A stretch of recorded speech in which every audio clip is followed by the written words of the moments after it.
In a boundless world shrouded in darkness, a radiant white consciousness drifts aimlessly within the shadows. This consciousness is none other than Son Wukong, specifically from the GT universe. In his realm, an unimaginable calamity unfolded, the chaos brought forth by the malevolent dragon. During a fierce battle against the strongest of the evil dragons, the Super One-Star Dragon, he was consumed by a negative energy blast, leading him to this enigmatic place. That is this not the underworld? Where am I? Son Wukong pondered, bewildered, for he believed that, even in death, he ought to arrive in the realm of the dead. Suddenly, a faint voice resonated in his ears. Son Wukong, an eerie voice from the darkness called out his name. Who is it? Hearing his name summoned, Son Wukong began to follow the source of the voice deeper into the abyss. After an indeterminate passage of time, a glimmer of light emerged in the dark world. Son Wukong approached the light, instinctively reaching out his hand. The moment he extended his hand, the dazzling brilliance surged forth, engulfing him entirely. In the year 776 of the Age of the Gods, in the underworld, on North Kai's planet, Son Wukong arrived, as usual, seeking training from North Kai. However, just as the training commenced, he suddenly collapsed into darkness. North Kai, astonished, gazed at his unconscious pupil, initially assuming it to be a jest. Yet upon scanning Wukong's entire being with his mind and discovering that even his heartbeat had ceased, North Kai's expression changed drastically. Hey, Wukong, don't scare me like this. North Kai realized the gravity of the situation. Just as he prepared to revive Wukong, his mental scan revealed that Wukong's heart had resumed beating and his body exhibited slight tremors. Slowly, Son Wukong opened his eyes, his gaze filled with confusion as it wandered around. At this moment, he was Son Wukong, yet not entirely the same. He was, in fact, the Son Wukong from the GT universe. North Kai, in North Kai's planet. Wait. North Kai's planet. Had he not been struck down by the One-Star Dragon's negative energy blast, only to find himself in a realm of darkness, until he was suddenly enveloped by a white light and transformed into this state. Phew! Wukong, you truly frightened me. We agreed to train, yet you collapsed at the very start. I thought you had perished. North Kai, relieved to see his pupil safe, wiped the cold sweat from his brow. He was startled by Wukong's abrupt behavior. Although for him, the difference between life and death for his pupil was merely the presence of a halo above his head, being alive was ultimately a good thing. Lord Kai, and my body has it recovered? GT Son Wukong looked around in bewilderment. In the next instant, a flood of memories surged into his mind, causing a splitting headache that made him break into a cold sweat. After a prolonged moment, his expression turned dazed, and his gaze became unfocused as he grasped the situation. He had accessed the memories of this world's Son Wukong, and realized the truth had traversed time to the world of 14 years prior. This was a world 2 years after the defeat of Majin Buu. Wukong, are you all right? North Kai asked, concern creeping into his heart. I'm fine, Lord Kai, Son Wukong replied, rising to his feet and rubbing his aching forehead as he processed the fragmented memories in his mind. It's good that you're okay. You truly startled me. I thought you had died. Let's skip training today and allow you to rest. Your condition is not suitable for further exertion. North Kai advised earnestly. Unbeknownst to him, the Son Wukong before him was no longer the one he had known. Understood. Without hesitation, Son Wukong nodded in agreement. The ease with which he acquiesced left North Kai momentarily taken aback. Today's Son Wukong seemed somewhat different. Typically, regardless of how he persuaded him, Wukong would insist on training. Yet today, he appeared unusually compliant. Perhaps this near-death experience had imparted some wisdom upon him. Soon, several minutes elapsed. Son Wukong accepted the reality of his return to 14 years ago. Though I do not comprehend why I have suddenly returned to this time, I resolutely vow not to repeat the mistakes of the past. Son Wukong silently resolved that he must prevent the tragedies from his world at all costs, even if it meant confronting the Super One-Star Dragon once more. Little did he know, this world into which he had been reborn was not the past of his original universe, but rather a distinct timeline, one starkly different from the GT universe. Even if the evil dragons were to resurface, they would not pose a threat here. Regaining his focus, Son Wukong walked slowly toward a vacant area, summoning his inner strength to manifest. With a mental command, a torrent of golden energy surged forth from his body. Crackle! Accompanied by a burst of golden lightning, Sun Wukong transformed, shifting from his base form to the full power of Super Saiyan Level 1. Subsequently, the immense S cells within him were stimulated, leading to an ascension in form. He progressed from the full power of Super Saiyan Level 1 to the pinnacle of Super Saiyan Level 2, ultimately evolving into the peak of Super Saiyan Level 3. Due to his mastery over transformations, even transitioning directly to Super Saiyan Level 3 caused minimal energy loss. However, lacking a tail meant that this form could not be sustained for long, as energy would continuously dissipate. Is my power limited to this extent? Feeling the boundless energy coursing through him, Sun Wukong frowned, murmuring to himself. Truthfully, his current strength felt insufficient. This level of combat prowess barely reached 1/10 of his former abilities. North Kai observed Wukong's peculiar demeanor. For some reason, he sensed that since Wukong had awakened from his unconscious state, something about him had changed. Wukong, why do you appear so troubled? North Kai inquired, unable to contain his curiosity. This. Sun Wukong recalled his thoughts, turning his gaze towards North Kai with a smile, saying, Lord Kai, I've conceived a brilliant breakthrough idea that, if successful, may allow me to transcend the limits of Super Saiyan Level 3. Chapter 2. I shall change my fate. Upon hearing these words, King of the North became intrigued, wondering if Sun Wukong had found some breakthrough inspiration due to his sudden fainting earlier. Pray tell, what method have you discovered? Perhaps I may be of assistance. The king inquired. It pertains to the energy leakage issue of the Super Saiyan 3rd level. I have unearthed some clues. It may be due to my incompleteness that I have been unable to perfect the Super Saiyan 3rd level. Sun Wukong fervently articulated his thoughts. The king listened, somewhat perplexed, and asked, Incompleteness? Wukong, what do you lack? Without elaboration, Sun Wukong merely cast a glance at the location of his tail behind him. Your tail? The king soon grasped what Sun Wukong referred to the tail, once the true emblem of the Saiyan race's might. Indeed. My tail was removed by the god of the heavens through special means and has yet to regrow. If I could restore it, I have a premonition that I could advance further. Sun Wukong acknowledged the significance of his tail. Since mastering the transformation into a Super Saiyan, he had deemed his tail superfluous, even considering it a hindrance in battle. Years of suppressing the tail's presence had resulted in flesh filling that area, making regrowth a formidable challenge. It was only after the old Kaishin had removed his tail that he understood its vital importance to the Saiyan lineage. After hearing Sun Wukong's explanation, the king pondered for a moment before nodding in agreement. There is a saying among your Saiyan kin, on a full moon night, your true power is revealed. From your explanation, it seems the tail has always been indispensable to you. However, with so many years past, it appears unlikely for it to regrow. Let me think of a way to facilitate the regrowth of your tail. Surely, there are beings in the universe with such capabilities. The king was eager to assist Sun Wukong in reaching greater heights, especially since he was his pupil. The stronger Sun Wukong became, the prouder the king felt when boasting before other Kais. This matter need not trouble you, my lord. I merely require the use of the Dragon Balls, Sun Wukong suggested. Focusing on the Dragon Balls. The Dragon Balls? Is such a trivial matter truly deserving of them? The king was taken aback, puzzled by the notion. Regrowing my tail alone would not warrant their use, but given the time that has elapsed, it is also time for you to be revived, is it not? I feel a bit ashamed recalling how you were drawn into the chaos with the emergence of Majin Buu. Sun Wukong awkwardly expressed, glancing at the king, who bore a halo atop his head. Having nowhere else to turn, he had brought the self-destructing Buu to the North Kai's planet, with the king still deceased.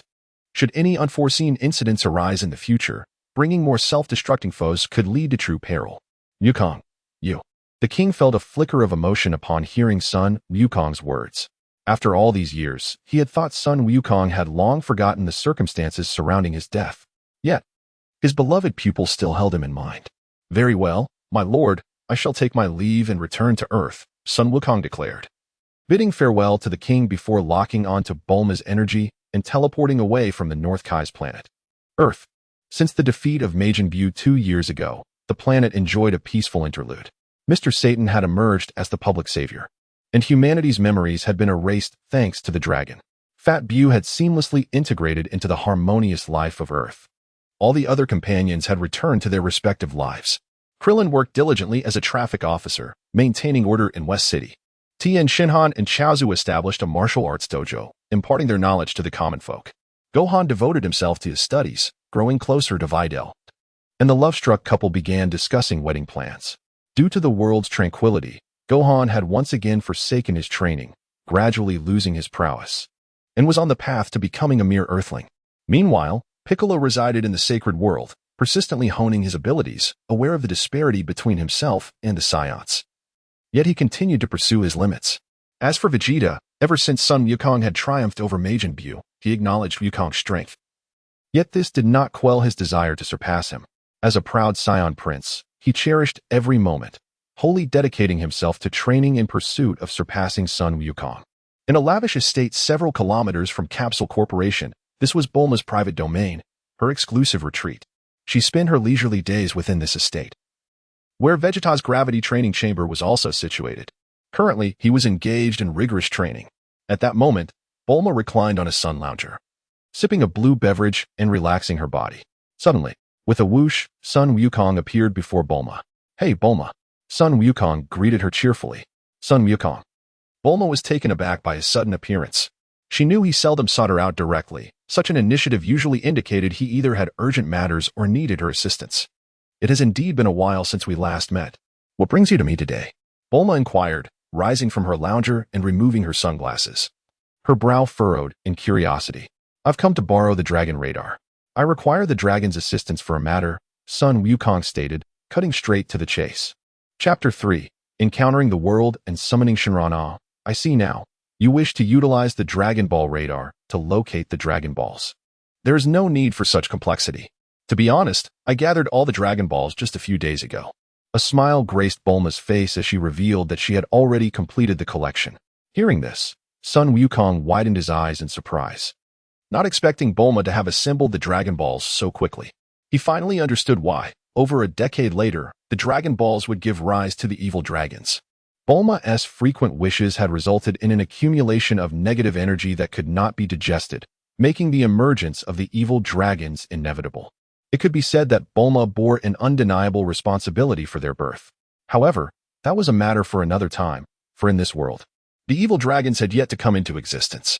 "I must trouble you, Bulma. I have some matters that require the assistance of Shinran, which will take up 2 wishes," Sun Wukong politely requested. After all, it was Bulma who had collected the Dragon Balls, and to take 2 wishes upon his arrival seemed presumptuous. Bulma was elated by Wukong's courteous request, sensing that he was quite different today. Usually, his manner of speaking was rather dull, but today he displayed a remarkable politeness. "It's no trouble at all. The Dragon Balls can grant 3 wishes now, and I only need 1. Please wait a moment. I shall fetch the Dragon Balls right away." With that, Bulma turned and departed. In Vegeta's gravity training room, a blinding red light enveloped the surroundings. The digits displayed on the central console reached a terrifying 1,500 G, indicating that the gravity within this chamber was 1,500 times that of Earth. Despite the crushing weight, Vegeta's agile movements remained unfazed, effortlessly navigating the intense environment. This demonstrated that he had long accustomed himself to such an extreme gravitational force. Having honed his physique to an immensely powerful state, the 1,500 G environment no longer posed a significant challenge to me. It is time to attempt an even greater gravity. Vegeta mused, pausing his movements as his gaze shifted to the gravity control panel. Just as he prepared to elevate the gravity further, he sensed Sun Wukong's energy approaching, causing him to halt. Kakarote's energy, what brings him here? The sudden arrival of Sun Wukong intrigued Vegeta. Since their battle with Majin Buu 2 years prior, they had not crossed paths for quite some time, each engrossed in their own training. Now, Wukong's unexpected presence piqued Vegeta's interest. Approaching the central control device, Vegeta deactivated the gravity apparatus. As the oppressive force dissipated, he felt a wave of relief wash over him. Opening the door to the gravity training room, Vegeta stepped outside. After watching Bulma leave, Sun Wukong stood quietly, awaiting her return. After this wish is granted, unless under special circumstances, it would be best to refrain from using the Dragon Balls again. The evil dragons, after all, were birthed due to our actions. Sun Wukong silently reflected, his mind drifting back to the image and power of the Super One-Star Dragon. Even the Super Saiyan 4th level had fallen to him, costing Wukong his life. Yet, he believed that if given more time to fully master the Super Saiyan 4th level, he would not falter against the Super One-Star Dragon. These were but futile musings. The Sun Wukong of old was gone, and now he had been reborn 14 years prior, determined to alter that tragic fate. As Wukong's thoughts swirled, he sensed Vegeta's energy drawing near. Instinctively turning in the direction of the energy, he found Vegeta standing 10 meters away, having approached without notice. Vegeta. Upon seeing his friend and rival, Sun Wukong smiled. During that fateful battle, Vegeta had stood by him until the very end. Regretfully, he mused that after merging with Vegeta to become Gogeta, they should have simply defeated the one-star dragon rather than toy with him. Long time no see, Kakarot, Vegeta replied, his demeanor as cool as ever. His keen gaze scrutinized Sun Wukong, quickly discerning the changes in him, whether in muscle tone or the control of his energy. Wukong had improved significantly, radiating an air of depth and mystery. It appears your training has been diligent, Kakarot, Vegeta remarked, his expression unreadable, though his mind grew increasingly serious. At this rate of progress, if he wished to keep pace with Sun Wukong, he would need to intensify his training. He had lingered at the Super Saiyan 2nd level for far too long. You're not doing too badly yourself, Vegeta. It seems your training has been far more rigorous than mine, Sun Wukong replied, sizing up Vegeta in turn. If his instincts were correct, Vegeta had barely grazed the threshold of the Super Saiyan 3rd level, though the reasons for his lack of breakthrough remained unclear. Although Wukong had mastered the Super Saiyan 3rd level long ago, it did not imply he could divulge its secrets to Vegeta. Their relationship was one of both friendship and rivalry. Revealing the transformation method would be tantamount to an insult to Vegeta. Humph. Vegeta scoffed, locking eyes with Sun Wukong. Sun Wukong met his gaze defiantly, their unspoken energy clashing in a palpable atmosphere of tension. Vegeta unleashed his energy pressure towards Wukong, yet Wukong effortlessly dispelled it. The two energies collided, creating a charged ambience that suggested an imminent confrontation. Sun Wukong, Vegeta, what are you two up to now? At that moment, Bulma approached, carrying the 7 Dragon Balls. Observing the tense standoff, she felt a wave of apprehension. If these two were to clash here, her estate might not survive, and the entire West City could be reduced to ashes. Upon Bulma's arrival, both Sun Wukong and Vegeta instinctively withdrew their energies. Vegeta's attention turned to the Dragon Balls, realizing Wukong's purpose for being there. However, he paid little heed. His singular pursuit of strength left him indifferent to the wishes of Shenron. Curiosity flickered within him as he wondered why Wukong had suddenly sought out the Dragon Balls. As the two fell silent, Bulma placed the 7 Dragon Balls on the ground and began the incantation to summon Shenron. As she recited the spell, the Dragon Balls resonated in unison, and an invisible, mysterious force began to emanate. Chapter 4. Reviving the North Kai and Growing a Tail. The sky within 100 miles was shrouded in darkness when suddenly, brilliant golden beams erupted from the 7 Dragon Balls, soaring towards the heavens. The radiance coalesced into the form of a divine dragon, manifesting before all, its formidable presence casting an unusual heaviness upon the atmosphere. Gathered are the 7 Dragon Balls. Speak your wish, and I shall grant you 3, regardless of the desire, proclaimed the newly appeared divine dragon, exuding an air of grandeur. At that moment, the North Kai, residing in the other world, felt an exhilarating stir within him.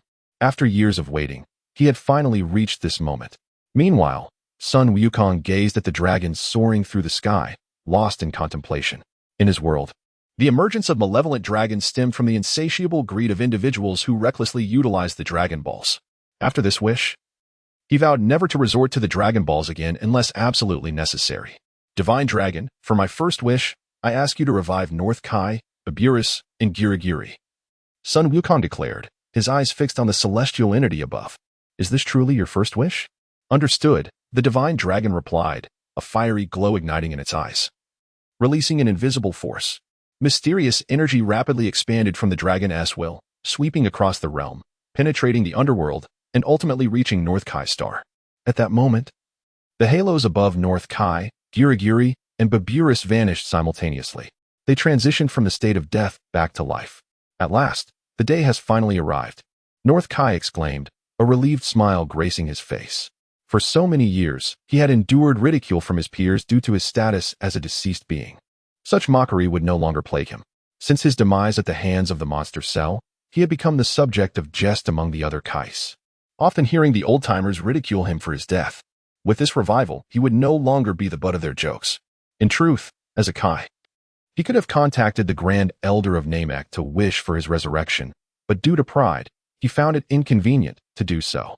As for Baburis and Girigiri, North Kai's pets, they were indifferent to the notion of resurrection. After all, the distinction between life and death for a Kai's pet was merely the presence or absence of a halo above their heads. Your first wish has been granted. Please state your second wish, the Divine Dragon intoned, its voice resonating within the hearts of all present. Divine Dragon, for my second wish? I desire my tail to grow back, Sun Wukong stated. This proclamation immediately captured Vegeta's attention. Kakarot, why would he suddenly wish for his tail to return? Vegeta pondered, casting a skeptical glance at Sun Wukong. Indeed, the tail had once been a significant asset for the Scions, enhancing their power significantly, especially during transformations into the Great Ape. However, after mastering the Super Saiyan transformation, the importance of the Great Ape form diminished, even becoming a hindrance in battle. Thus, Vegeta had long since abandoned his tail. Such a simple wish, the Divine Dragon remarked, gesturing an okay with its claws as crimson light flared anew in its eyes. As the wish was granted, Sun Wukong felt the restrictions placed on his tail's location by the Supreme Kai dissipate, and a brown-black tail burst forth from his waistband, playfully swaying. My tail has returned. Sun Wukong beamed, glancing at the tail behind him. He felt a surge of energy within him, as if a void had been filled. At that moment, he felt complete. While the tail indeed enhanced his combat prowess, the benefits extended beyond mere power augmentation. With a thought, Sun Wukong's tail coiled around his waist. Your second wish has been fulfilled. Please state your third wish, the Divine Dragon urged, eager to conclude its task. Since your wishes have been granted, it is now my turn, Bulma interjected, gazing at the Divine Dragon. Divine Dragon, my wishes, Bulma. Allow me to take this third wish, Vegeta interrupted decisively. Bulma turned to Vegeta, confusion etched on her face. What wish do you want to fulfill? Allow me to have this wish, Vegeta insisted. Fine. It was my collection of Dragon Balls. Kakarot has made 2 wishes. You want one too? Whatever, it's yours, Bulma pouted, visibly displeased. Yet, despite her dissatisfaction, she relented, acknowledging Vegeta as her husband. She resolved to gather the Dragon Balls again next year when they re-emerged from their petrified state to make her own wish. Seeing Bulma relinquish the third wish to him, Vegeta remained unfazed. With his arms crossed and a cold gaze directed at the Divine Dragon, he asserted, My wish is the same as Kakarot's, for my tail to grow back. Is this your third wish? Understood, the Divine Dragon confirmed, promptly granting Vegeta's desire. Vegeta felt a familiar itch at the location where his tail once resided, and soon, a brown-black tail burst forth from his waistband. All your wishes have been granted. Farewell? The Divine Dragon declared, eager to depart. With a swift motion, it vanished, leaving the 7 Dragon Balls to scatter across the earth. The consuming darkness that had engulfed the sky dissipated in its wake. Once the Divine Dragon departed, a smile graced Vegeta's face as his gaze shifted towards Sun Wukong. I finally understand why you wished for your tail to return, Kakarot. With it back, my strength has significantly increased. Surpassing me will not be an easy feat, Kakarot. Vegeta's prideful glimmer suggested to Sun Wukong that his little tricks were transparent to him. I never intended to deceive you, Vegeta. But you were mistaken about one thing. The tail serves more purposes than merely enhancing strength, Sun Wukong replied with a smile, leaving behind an enigmatic statement. He then placed his right hand, pointed like a sword, on his forehead and added, Farewell, Vegeta, Bulma. As the words left his lips, Sun Wukong used instantaneous movement once more, vanishing without a trace. Chapter 5. A second attempt at Oozuru transformation. How frustrating it is, every single time. Bulma lamented, gazing at the spot where Sun Wukong had vanished. After all, she had gathered all the Dragon Balls, yet not only had she failed to secure her final wish, but she also hadn't even heard a word of gratitude from Wukong. Nonetheless, she had grown accustomed to this, having known Wukong since childhood. Bulma understood him better than anyone else. Stretching her limbs, she turned and walked towards the relaxation area of her estate. Meanwhile, Vegeta remained rooted in place, the last words of Sun Wukong echoing in his mind. The tail's function is not solely to enhance strength, but it possesses other capabilities? Vegeta murmured to himself, pondering the deeper meaning behind those words. He felt as though Wukong was hinting at something significant. Yet soon, Vegeta dismissed all doubts from his mind. He was eager to see just how much his power would increase once his tail regrew. Under Vegeta's deliberate guidance, the immense reservoir of Super Saiyan energy within him surged forth. The golden aura erupted like molten lava, relentless in its outpouring. As the S cells activated, Vegeta's once ebony hair transformed into a brilliant gold. In but a moment, he completed the metamorphosis from his normal state into the Super Saiyan second grade. The power he wielded in his usual form was drastically amplified upon becoming a Super Saiyan. Stabilizing his transformation, Vegeta felt a significant enhancement in his strength. The previously vague bottleneck he had sensed during his training now became glaringly apparent. This sensation. Vegeta suddenly felt a tightening in his chest as an unprecedented feeling surged within him. Is this a sign of breakthrough? On North Kai's planet. Through instant transmission, Sun Wukong returned to North Kai's planet. Before North Kai could inquire, Wukong directly stated his intent. He requested North Kai's assistance in locating a planet that was either nearing a full moon or currently experiencing one. Upon hearing Wukong's request, North Kai immediately surmised his intention. At last, I understand. The reason you wished for your tail to grow back is to achieve Oozuru transformation.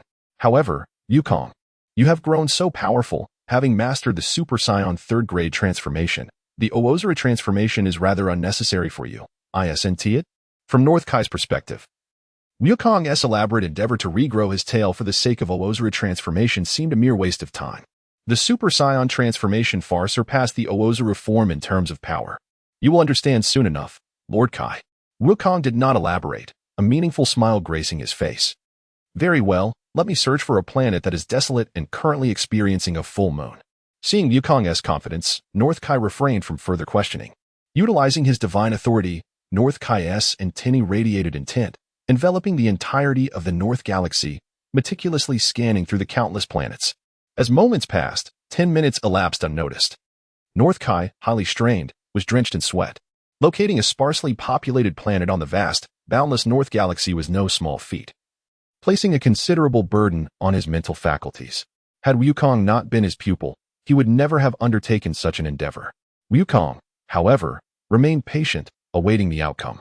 Found it. This planet is devoid of human inhabitants, only inhabited by some lesser beasts, and it is soon to experience a full moon. I will transmit the planet's coordinates and direction to you. You can reach it via instant transmission. After North Kai spoke, he conveyed the planet's coordinates and direction into Wukong's mind. Thank you, Lord Kai. Wukong smiled calmly, raising his right hand like a sword to his forehead. Expanding his perception based on the coordinates provided, it wasn't long before Wukong pinpointed the planet's location. With a single thought, he vanished from North Kai's planet. On a humble asteroid within the Pran system in the North Galaxy, Wukong arrived at the asteroid through instantaneous movement. The environment of this planet closely resembled that of Earth, capable of sustaining human life, and was currently enveloped in night. At that moment, all was silent. The life on this planet had succumbed to slumber. Standing on the barren ground, the night breeze swept over him, sending chills throughout his body, while the moonlight bestowed an air of mystery upon him.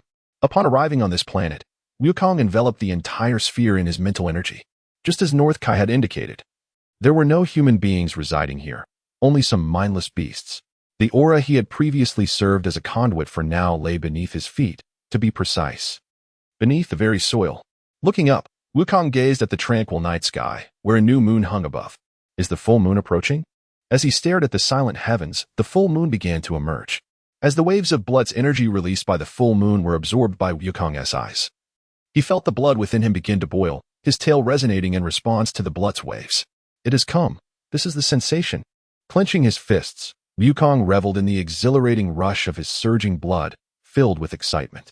The S cells within him, stimulated by the blood's waves, became restless, igniting his blood to a boiling point, as if it were magma coursing through him. Wukong's body underwent a remarkable transformation. Every muscle swelled, his physique becoming increasingly grotesque and terrifying, as the Saiyan blood within him threatened to burst forth. The agony of the Oozuru transformation was excruciating, yet Wukong gritted his teeth, enduring the pain of every cell in his body dividing and restructuring. When he had initially undergone the Oozuru transformation, he had been too injured to fully comprehend the experience. Little did he expect the return to be so agonizing. Come forth, Oozuru, and then the Super Saiyan fourth grade. Wukong let out a deep roar, the Saiyan blood within him fully awakened. Thump, thump, thump, thump. His heartbeat thundered fiercely, akin to a deafening storm, as his physical form underwent a terrifying metamorphosis, expanding at a visible rate. A bloodthirsty, savage, and cruel will gradually took hold of him. A woo. Wukong released a primal roar, more feral than any beast. Chapter 6. The Super Saiyan Great Ape. The thunderous roar echoed with an ever-expanding resonance. As the Saiyan blood within him surged forth, the final vestige of reason protecting son Wukong seemed to shatter. A colossal wave of bloodlust and brutal intent crashed against his remaining sanity, as if striving to seize complete control of him. The transformation of son Wukong captured the attention of the North Kai, who observed with a grave expression and palpable tension. He understood that Wukong was employing a novel method to breach the barriers before him. In this dire situation, even the Kai was rendered powerless. The only way out lay in Wukong's own resolve. No one could assist him. Before long, under the stimulation of the Blutz waves, Wukong had shed his human form, gradually morphing into a colossal ape. His physique expanded to a terrifying degree, garments tearing as thick black fur sprouted across his skin. This immense, untamed body radiated a primal aura potent enough to obliterate all, sending ripples through the very fabric of space. An overwhelming force erupted, enveloping the globe in a tempest of ancient destruction. The ground trembled violently as the great ape son Wukong unleashed a deafening roar that resonated through the heavens. His form continued to swell, 10 meters, 30 meters, 50 meters, 100 meters, and still growing until he reached an astonishing height. A titanic figure soaring into the clouds, finally stabilizing in his great ape state. With his transformation complete, Wukong's eyes glimmered with a savage bloodlust. The situation was precarious. A cacophony of thunderous booms reverberated through the air as the great ape began to pound his chest. The oppressive aura surrounding him swelled, each strike sending tremors through the space around him. Fueled by a primal urge, the great ape Wukong opened his maw wide, gathering destructive energy within. In the next instant, a searing beam of energy erupted forth, striking the earth with cataclysmic force, rending the ground, warping reality, and incinerating everything in its path. The small asteroid trembled on the brink of annihilation, as searing flames engulfed a vast expanse, stretching for miles. Yet the chaos did not cease. The great ape Wukong, seemingly devoid of reason, continued to unleash the feral power within. Destruction governed his actions, as he instinctively vented his strength, battering everything in sight. Mountains, earth. All that appeared before him fell to ruin. This devastation left the North Kai, observing from afar, filled with dread. The destructive capacity of the great ape Wukong was truly terrifying. Imagining such a scene transpiring on Earth sent shivers down his spine. The planet would undoubtedly be obliterated, with no one capable of stopping it. Just as the North Kai pondered when Wukong would cease his rampage, the great ape suddenly halted his destruction. This unexpected stillness sent a jolt through the North Kai. Had Wukong managed to regain control over his great ape form? The North Kai refocused his mind, watching intently. At that moment, the great ape Wukong, now quiet, exhibited a flicker of humanity in his gaze. The savage crimson had receded, revealing traces of his true self. Despite having experienced this transformation before, controlling the great ape state was a formidable challenge, nearly resulting in the planet's destruction. It was unfathomable that in this primal form, Wukong could articulate human language, a testament to his mastery over the great ape form.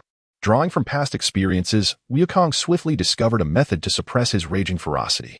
He began to keenly sense the overwhelming power coursing through him. Astonishingly, in this great ape state, his strength had surged to unprecedented levels. The boost was not merely a tenfold increase as he had once discussed with Vegeta. Even in its ordinary form, the great ape state rivaled his Super Saiyan third level.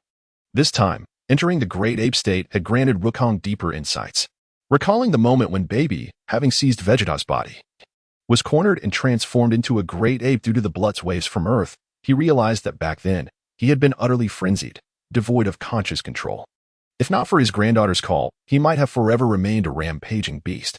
Now, with awareness intact, he felt the formidable power of the great ape form and understood why he had been able to overpower Baby with his Super Saiyan 4th level.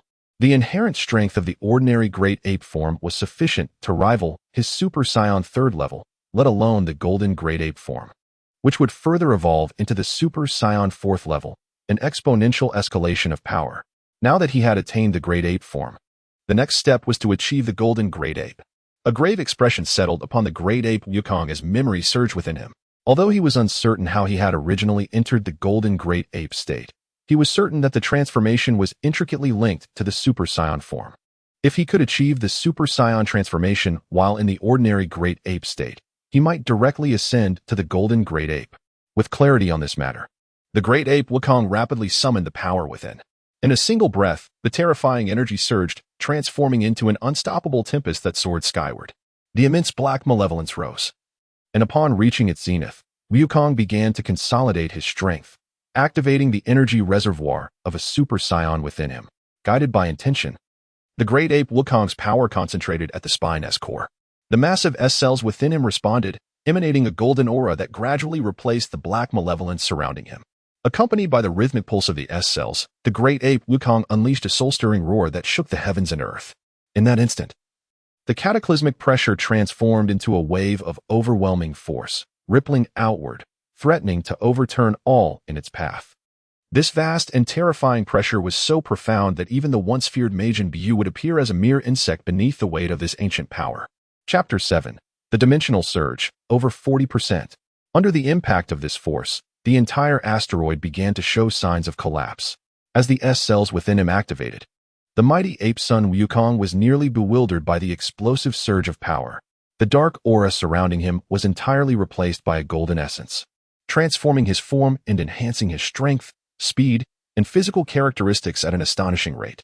His black fur metamorphosed into a brilliant gold, and his already colossal frame, which could obscure the sun, doubled in size, transitioning from a 1,000-meter-tall giant ape to a 2,000-meter-tall golden giant ape.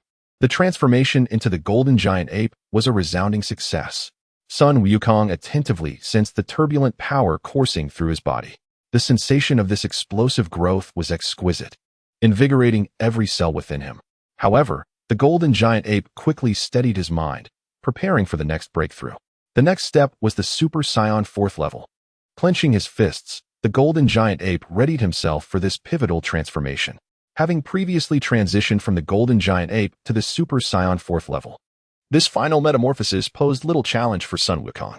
With bated breath and focused intent, the golden giant ape released all the energy within. A golden radiance enveloped him, coalescing into a swirling tempest around his form.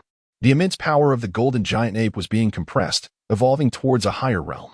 As the force was condensed, the barriers were shattered. Potential unleashed, battle prowess elevated. Blue and white lightning crackled, dancing around the golden giant ape. A roar, echoing from ancient times, reverberated across the globe. An unfathomable energy erupted like a tidal wave, its might capable of obliterating all. The golden aura expanded to its limits, sending blinding light soaring into the heavens and transmitting through the cosmos. Moreover, this explosive surge transcended dimensional barriers, reaching into higher realms. Had Sun Wukong not consciously restrained the eruption of his power, the planet beneath him would have disintegrated, scattering into cosmic dust. Amidst this golden tempest, the form of the golden giant ape began to shrink, with the surrounding energy storm contracting rapidly, ultimately retracting entirely into his being. Simultaneously, the appearance of the golden giant ape underwent a visible transformation. Unbeknownst to him, 3 minutes had slipped by. The overwhelming energy surge from Sun Wukong's breakthrough had dissipated. The once turbulent planet now basked in a long-awaited tranquility. As the smoke cleared, the figure of the golden giant ape had vanished, leaving behind only a vast expanse of thick haze. Within this haze, a robust silhouette emerged. As the smoke cleared significantly, a wild, red-haired figure came into view. With waist-length black hair, clad in fiery red fur, golden-hued eyes glimmered, and muscular contours adorned his powerful physique, exuding an unmistakable aura of primal ferocity. This was the Super Saiyan 4th level, surpassing the 3rd level, activating the power of his bloodline. Sun Wukong once again mastered the transformation into the Super Saiyan 4th level, feeling the immense strength within him capable of annihilating star systems with mere gestures. A wicked smile played upon his lips. In this Super Saiyan 4th form, every movement of Sun Wukong was imbued with explosive power. This was the true strength of the Saiyans. Super Saiyan 4th level, I have once again achieved it. Stabilizing the Super Saiyan 4th transformation, Sun Wukong remained composed, drawing in his aura and keenly sensing the unparalleled might of this form. His blood surged with vitality, each cell continuously fueling his power.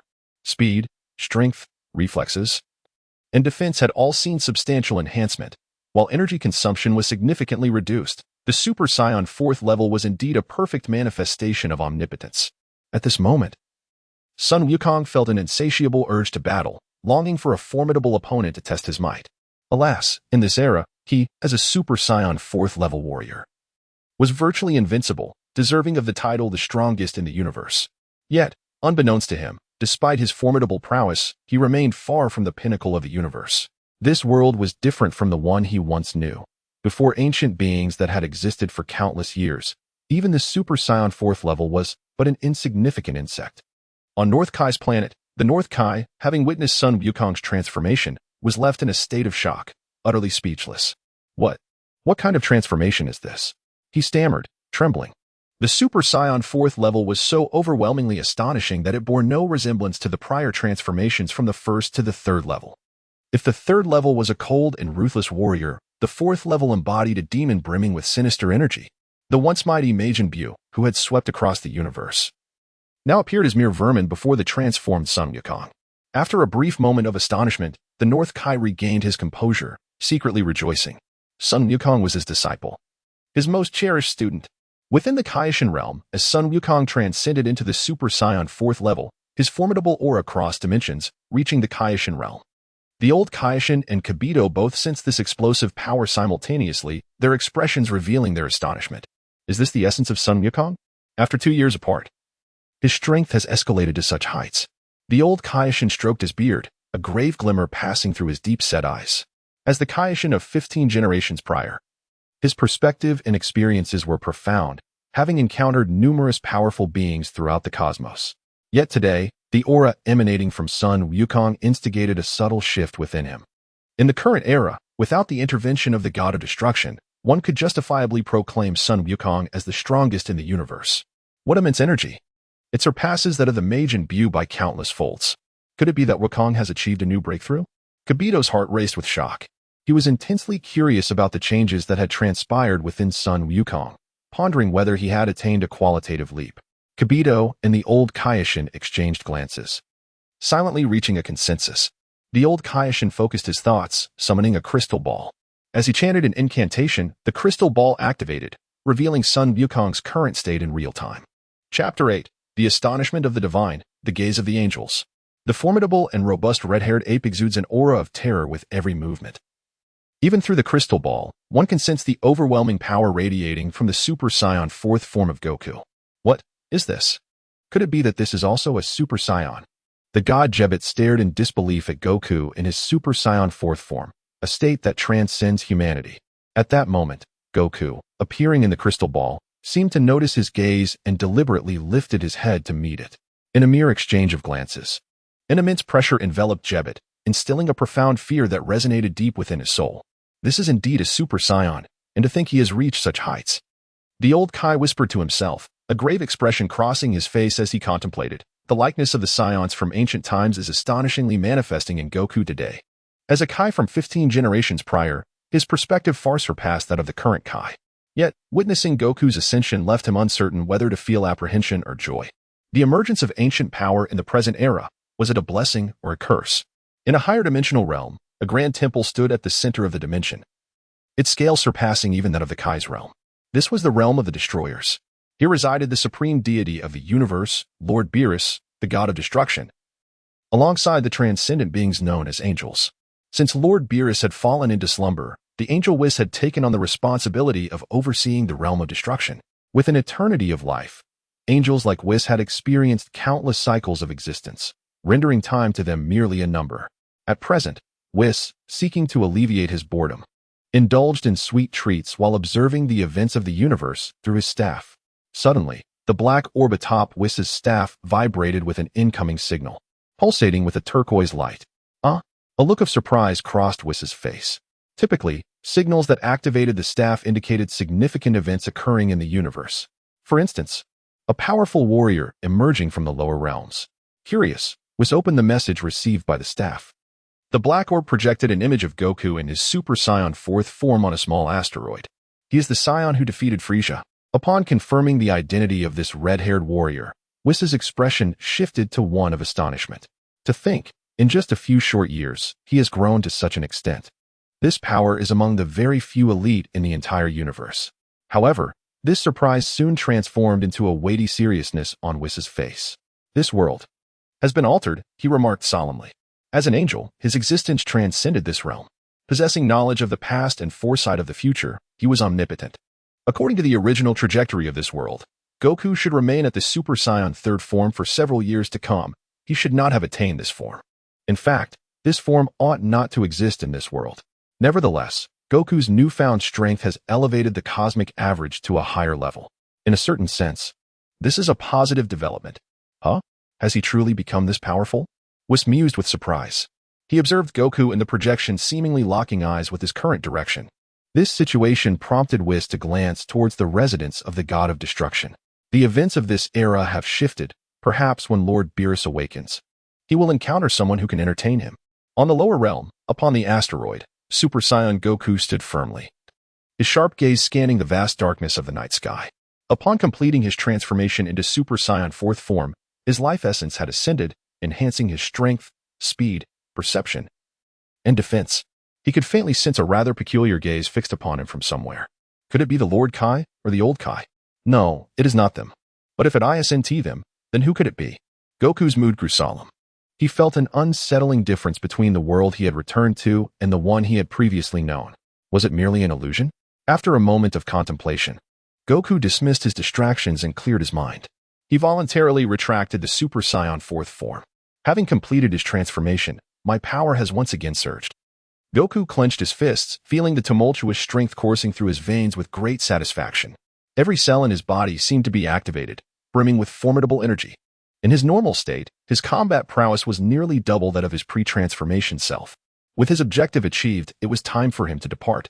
He positioned his right hand as a sword against his forehead, swiftly expanding his perception to lock onto the energy signature of Earth, and with a thought, he returned to Earth.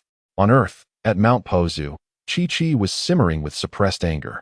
Goku had vanished in the midst of his work, and without a doubt, he had run off to train with the North Kai again. The family's expenses were considerable. Without diligent work, they would struggle to even afford food. Goku's frequent absences only intensified Chi-Chi's frustration. Goten and Gohan stood nearby, watching their mother radiate an intimidating aura, hesitant to intervene, their thoughts of defending Goku quickly abandoned. In this situation, all they could do was silently pray for their father, hoping he could weather the storm. Just then, Goku, having completed his breakthrough, instantaneously reappeared on Earth. Right beside Chi-Chi. Chi-Chi, I'm back. Goku instinctively greeted her, but upon seeing Chi-Chi turn her head, a sense of foreboding washed over him. His fur standing on end as cold sweat trickled down his face. You dare to come back. Chi-Chi enunciated each word with heavy emphasis. Hearing this, Goku instinctively swallowed hard, realizing the gravity of the situation. He had forgotten that in this world, he had quietly departed from Earth to train on North Kai's planet. It's over, given her demeanor. I likely cannot escape this. Chi-Chi. Let me explain. I can clarify. Goku initially intended to defend himself, but the glint in Chi-Chi's eyes silenced him. At this moment, any attempt at explanation would merely serve as a cover-up. Chapter 9. Gohan's Promise. After enduring a lengthy 5-minute reprimand, coupled with Goku's sincere attitude of contrition, Chi-Chi's fury finally subsided, prompting her to instruct Goku to complete the tasks he had neglected that day. Goku dared not retort, and, adhering to Chi-Chi's command, set about his work. At this moment, uttering a single word of dissent would surely result in a missed dinner that evening. Soon, Goku donned his work attire and, operating the plowing machine, endeavored to finish the day's chores. However, the machine's speed was painfully inadequate. If only it could move a tad faster. As his thoughts wandered, Goku's gaze fell upon Gohan, who was observing from a distance. An idea for a more efficient method of tilling the soil sparked in his mind. Halting the plowing machine, Goku leapt gracefully, landing precisely before Gohan. Dad? Gohan blinked in confusion, utterly perplexed. I've thought of a splendid way to plow, but I need your assistance, Goku explained. Gohan, though momentarily bewildered, could not refuse his father's request. All right, Dad, he agreed instinctively, a smile brightening his face. Before long, the father and son arrived at an expansive, vacant field. The ground beneath them, stretching as far as the eye could see, was ripe for cultivation. The plowing machine seemed to promise an eternity of toil before the land could be fully developed. However, harnessing their might could accomplish the task in mere minutes. Dad, are you certain you want to plow this way? Gohan inquired, a hint of worry in his voice. Although the method was indeed feasible, it demanded an exquisite level of control over their strength, neither too much nor too little. Moreover, As formidable warriors, a moment's inattention could lead to catastrophic consequences, potentially demolishing the very mountain they stood upon. But is this not the fastest and most effective method? Goku countered, eager to once more experience Gohan's power. Assuming a combative stance, he inadvertently troubled Gohan. Since his victory over Majin Buu 2 years prior, Gohan had neglected his training, pouring all his energy into academic pursuits. His once formidable strength had waned considerably since then. All right. After a brief moment of hesitation, Gohan resolved to test the limits of his current abilities. It had been far too long since he had engaged in battle. Hiya! Gohan summoned his energy, unleashing it in a torrent. His formidable aura causing the nearby terrain to tremble. A brilliant white essence radiated from him, enveloped by arcs of blue and white lightning, transforming his form into a mysterious state. Nevertheless, this mysterious state paled in comparison to the strength he wielded during his battle against Majin Buu. As years of neglect had rendered his body incapable of fully harnessing its power, while he could still transform, manifesting even half of his former might was a commendable feat. "I'm coming, Dad," Gohan declared, igniting his fighting spirit. "Bring it on, Gohan," Goku replied with a calm smile, ready to confront his son in his normal state. Gohan, aware of his father's unwavering demeanor, remained cautious despite Goku's lack of transformation. "Here it comes, Dad." With a fierce battle cry, Gohan launched himself forward. In a flash, he struck at Goku with all his might. The force of his attack was met effortlessly by Goku's right hand, which redirected Gohan's power, dispersing it harmlessly into the surroundings. Boom, boom, boom, boom. A series of explosive sounds erupted. The ground within several dozen meters of the two warriors felt the impact of their struggle, yielding as if being cultivated. Undeterred by his initial failure, Gohan unleashed a flurry of powerful strikes against Goku. Yet, to Goku's experienced eyes, each attack betrayed flaws. Drawing upon his seasoned combat skills, Goku deftly countered every one of Gohan's moves, ultimately exploiting an opening in Gohan's offense to deliver a swift kick. The resounding thud echoed as Gohan was thrust backward, clutching his abdomen in pain, yet he stood tall, resolute. "Your reactions have diminished significantly, Gohan. Even in this peaceful world, one must not neglect training. When a crisis arises, it will be too late to regret your inaction," Goku advised earnestly, his heart heavy with concern. He recognized Gohan as the most promising scion, capable of surpassing him. Had Gohan not abandoned his training in the past, he might have aided in the battle against the evil dragons, potentially altering the course of their fate. Now given a second chance at life, Goku yearned for Gohan to avoid repeating past mistakes and squandering his immense potential and talent. Gohan fell silent, his expression growing somber. Truth be told, he too aspired to grow stronger, to become the warrior his father envisioned. Yet currently, he was consumed by his studies, with scant time for training. Noticing Gohan's shift in demeanor, Goku reassured him, "Do not dwell too much on my words, Gohan. Your future is yours to shape, and I shall not interfere." Assuming a fighting stance once more, he beckoned Gohan to attack. Gradually, Gohan clenched his fists, his resolve solidifying. "I have my own future. Though I may not know if I can become the warrior you hope for, I will dedicate myself to every endeavor. Whether as the scholar my mother wishes me to be or the warrior you envision, I shall give my all," Gohan vowed, determined to excel in both pursuits. Though this journey would not be swift, he would demonstrate through his actions that he could be both an exemplary scholar and the reliable warrior his father believed him to be. "Your promise is enough for me. Now, continue your assault. We have yet to complete our work for today," Goku urged, satisfied with Gohan's response. In the next moment, Gohan's expression shifted to one of fierce determination. "Hiya!" A primal roar erupted from his lips, and with it, the power of his mysterious state surged once more. Gohan gathered energy in one hand, launching a compressed energy blast towards Goku. Goku, quick to react, formed an energy sphere to counter. Boom! The two energies collided, sending ripples through the air as the explosion radiated outward in a brilliant display. Chapter 10. The World Changes, Vegeta Achieves Super Saiyan 3. An explosion of energy erupted, shrouding the surroundings in thick smoke and scattering debris.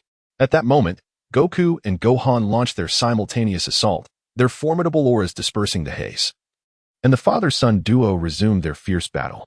The resounding echoes of bang, bang, bang reverberated throughout the air. Goku and Gohan clashed once more, their powers colliding with a series of deafening booms. A seasoned warrior, Goku had honed his combat skills and experience to their utmost limits. With the fusion of memories from his past life and present, his fighting techniques reached a new pinnacle. He perfected the Turtle School's combat style, mastering both offense and defense, each aspect complementing the other flawlessly. Gohan's every attack was effortlessly countered by Goku, while the power of his mysterious state surged steadily throughout the fray. As the battle raged on, Gohan's blood coursed with renewed vigor, emboldened by the conflict. Though he had neglected his training, his combat instincts and memories were ingrained in his very being, awakening the primal warrior within him. His speed, strength, and reflexes surged, and his techniques evolved with each exchange. As his battle instincts ignited, Gohan launched a counterattack. His strikes became unpredictable, guided solely by his body's instincts. Each blow aimed squarely at Goku's vulnerabilities, fierce and unyielding. Faced with this transformed Gohan, Goku found himself momentarily suppressed. Indeed, with Gohan's innate talent, all it takes is to ignite his fighting spirit, and his power will swiftly return. Goku mused inwardly, gradually increasing his own intensity, his fighting spirit rekindled by Gohan's resolve. The tide shifted as they transitioned from defense to counteroffensive.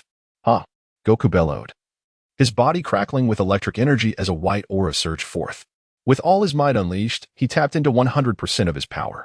Sensing impending danger, Gohan instinctively crossed his arms for defense. Bang! Bang! Bang! The sound of 3 resounding impacts echoed.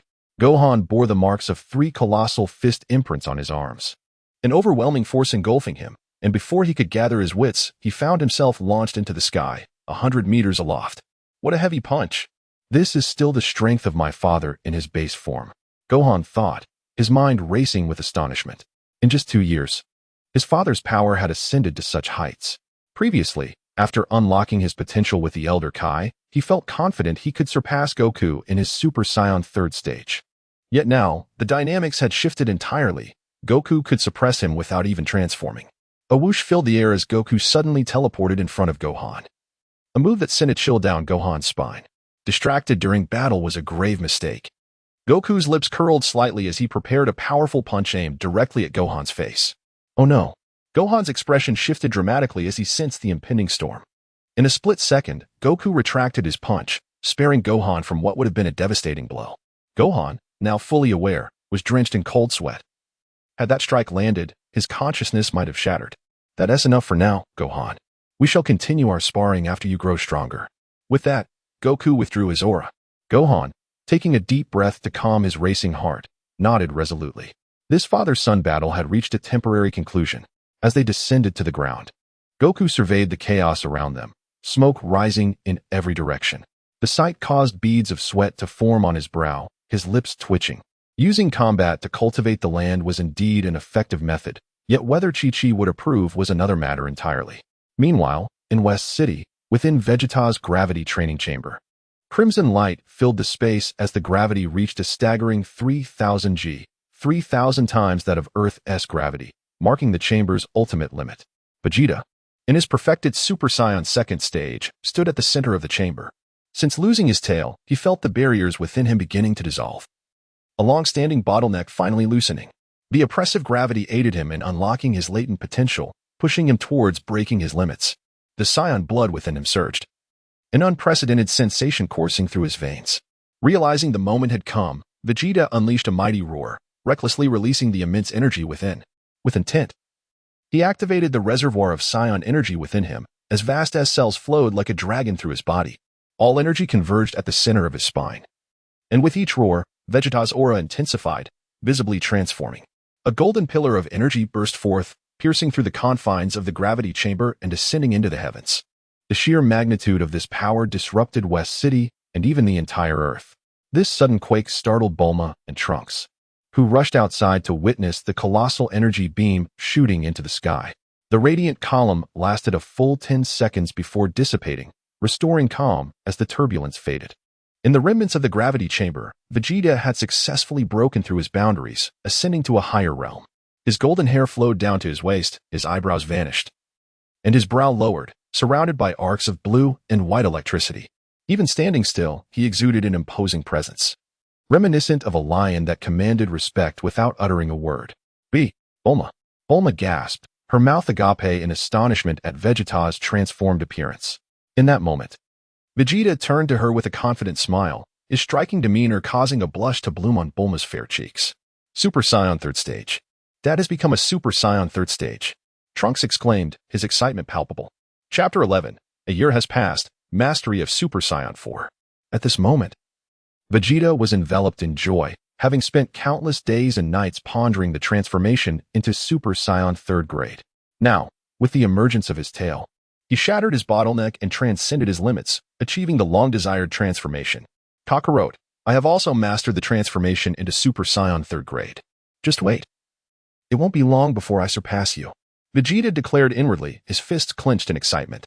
Mastering the transformation into Super Saiyan 3rd grade meant standing on equal ground with Son Goku. As the Prince of the Saiyans, he bore the noble blood of royalty, and he firmly believed that he would not be outmatched by Goku in the same form. As Vegeta completed his transformation into Super Saiyan 3rd grade, the Z fighters around the globe immediately sensed the terrifying energy emanating from him. Krillin, stationed in the West City Traffic Department, inadvertently glanced towards the source of the explosive aura. Such astonishing energy! Has Vegeta's power truly reached such heights? Could it be that he has also attained the transformation into Super Saiyan 3rd grade? Krillin pondered gravely, the overwhelming aura evoking thoughts of Super Saiyan 3rd grade, a form capable of unleashing such profound energy. In the southern part of Earth, at Tien Shinen's dojo, he was engrossed in teaching his newly joined disciples the essence of martial arts and the cultivation of energy. When he sensed Vegeta's explosive aura, Tien displayed no particular reaction, appearing indifferent as he continued to impart his years of training experience to his students. Meanwhile, in the Heavenly Temple, the Supreme Kai Dandi, his attendant Popo, and Piccolo stood at the edge, gazing down upon Earth. They observed Vegeta's remarkable achievement in mastering Super Saiyan 3rd grade. Dandi and Popo remained silent. As they had little personal connection with Vegeta, his breakthrough held minimal significance for them. However, for Piccolo, the meaning was profound. Super Saiyan 3rd grade, Vegeta, you have finally taken this step. Piccolo mused gravely, foreseeing the inevitable clash between Vegeta and Son Goku to determine who among them would be the strongest Saiyan on this planet. The scene shifted to the summit of Mount Payos, where Son Goku found himself at the receiving end of a verbal reprimand from Chi-Chi. Utilizing the shockwaves from battle to till the land was a notion only Goku could conceive. The once fertile ground was now marred by the devastation wrought by his actions, leaving only a meager area suitable for cultivation. Fortunately, Goku repeatedly apologized, vowing never to repeat such folly, thus narrowly escaping Chi-Chi's wrath. Simultaneously, the vast aura of Vegeta reached the distant Mount Payos. Is that Uncle Vegeta's aura? How formidable! Gohan discerned, recognizing the intense energy as Vegeta's. It was a significant increase compared to before, leaving Gohan far behind. Conversely, when Goku sensed Vegeta's aura, a smile of anticipation graced his face. I didn't expect you to break through so quickly and master the transformation into Super Saiyan 3rd grade, Goku thought eagerly. In his previous life, Vegeta had failed to achieve this transformation and had only surpassed Super Saiyan 4 through technological means. However, this time was different. The events of this world had shifted due to Goku's actions. Vegeta not only sprouted his tail earlier, but also mastered Super Saiyan 3rd grade. The future was beginning to unfold in a new direction. In the blink of an eye, a year had passed. The passage of time felt lengthy, yet it seemed to vanish in an instant. Today marked the 3rd anniversary of the defeat of Majin Buu. The prolonged era of peace had lulled most of the Z fighters into complacency, returning them to their normal lives and causing many to abandon their training. Only a select few remained steadfast in their pursuit of strength, striving to attain even greater realms. The scene shifted once more, revealing the rear summit of Mount Payos. Goku was in a state of deep meditation, seated cross-legged upon a crumbled wall. He had maintained this stance for several days. Since mastering the transformation into Super Saiyan 4th grade, he had never allowed himself to relax, continually pushing his limits and unlocking his potential. At this moment, as he emerged from his meditative state, he opened his eyes, and a surge of golden energy enveloped him, expanding with overwhelming force. In an instant, he transitioned from his normal state to Super Saiyan 4th grade. I did it. After a year, I have finally perfected the transformation into Super Saiyan 4th grade, Goku exclaimed, clenching his fists in triumph. Throughout the past year, ever since mastering Super Saiyan 4th grade, he had spared no effort. His constant training in both his normal state and the Super Saiyan 4th grade transformation had yielded remarkable results. Today, his base combat power had seen a significant leap, allowing him to fluidly utilize the transformation into Super Saiyan 4th grade. He had perfectly mastered the exhilaration that accompanied this state. ensuring he would not fall into the reckless desire to defeat his opponent at all costs. With a deep breath, Goku released the transformation, returning to his normal state. He had now begun to grasp the essence of Super Saiyan 4th grade. However, the next goal loomed before him, to transcend Super Saiyan 4th grade. But therein lay the dilemma. How could he surpass this formidable state? In his previous life, he had achieved this by absorbing vast amounts of energy, reactivating Super Saiyan 4th grade while breaking through his own limits. In this life, it was evident that replicating the methods of the past would be impossible. Chapter 12. Experiencing Divine Power, Journey to the Kaishin Realm. At that time, he had absorbed the powers of the adult Gohan, Goten, Ub, and Trunks, breaking through his limits to master the Super Saiyan form that surpassed the 4th level. However, in this current era, such a method may no longer be viable. Not to mention that Ub is still just a child, even combining the strengths of Vegeta, Trunks, Goten, and Gohan. It is likely insufficient to fill even half of his being. In his 4th level Super Saiyan form, the energy that he could store within his body was immense, to the point that even he was unaware of where his limits truly lay. It was quite a conundrum. If this method was unfeasible, he would have to explore other avenues to exceed his limits in a remarkably short period. It seemed that entering the hyperbolic time chamber for training was the only viable option. Goku felt an overwhelming sense of frustration. To be frank, entering the hyperbolic time chamber was not the best choice. Setting aside the harsh environment, training alone within it not only proved inefficient but also could not be sustained for long, unless he could find like-minded individuals to join him in the chamber. A few figures flashed through Goku's mind. Gohan? That seemed unlikely. He was still preoccupied with his studies, although he had promised to train. It was merely occasional light exercise to ensure his powers did not regress. Convincing him to join Goku in the hyperbolic time chamber for training seemed implausible. Goten? This thought was swiftly dismissed by Goku. Not only was Goten too young, but if Chi-Chi were to discover this, the repercussions would be unthinkable. A scolding was undoubtedly inevitable. As for other companions, Yamcha, Krillin, Tien, Vegeta, and Piccolo, the first 3 could be disregarded as the chances of inviting them to train together were slim. After much contemplation, 2 suitable candidates remained, Vegeta and Piccolo. Goku was uncertain whether Vegeta would agree to accompany him into the hyperbolic time chamber, despite their amicable relationship. They had never trained together in such a manner. If he were to extend an invitation to Vegeta, there was a possibility of rejection. After eliminating all other options, it seemed that Piccolo was the only one who could accompany him to the hyperbolic time chamber. Should he go to the Supreme Kai's realm now to invite Piccolo for training in the hyperbolic time chamber? Goku pondered. Meanwhile, a new plan began to form in his mind. Simply entering the hyperbolic time chamber felt like a waste of this opportunity. Yet, without accessing the chamber, breaking his current limits would consume a considerable amount of time. Just as Goku's thoughts swirled, an elderly figure suddenly flashed in his mind, the old Kaishin. It was he who had unlocked Gohan's potential, dramatically increasing his power to even surpass Goku's 3rd-level Super Saiyan form. Moreover, when Gohan faced the insurmountable threat of Majin Buu, the old Kaishin had even sacrificed a portion of his lifespan to grant Gohan another chance at life. That's right, the old Kaishin.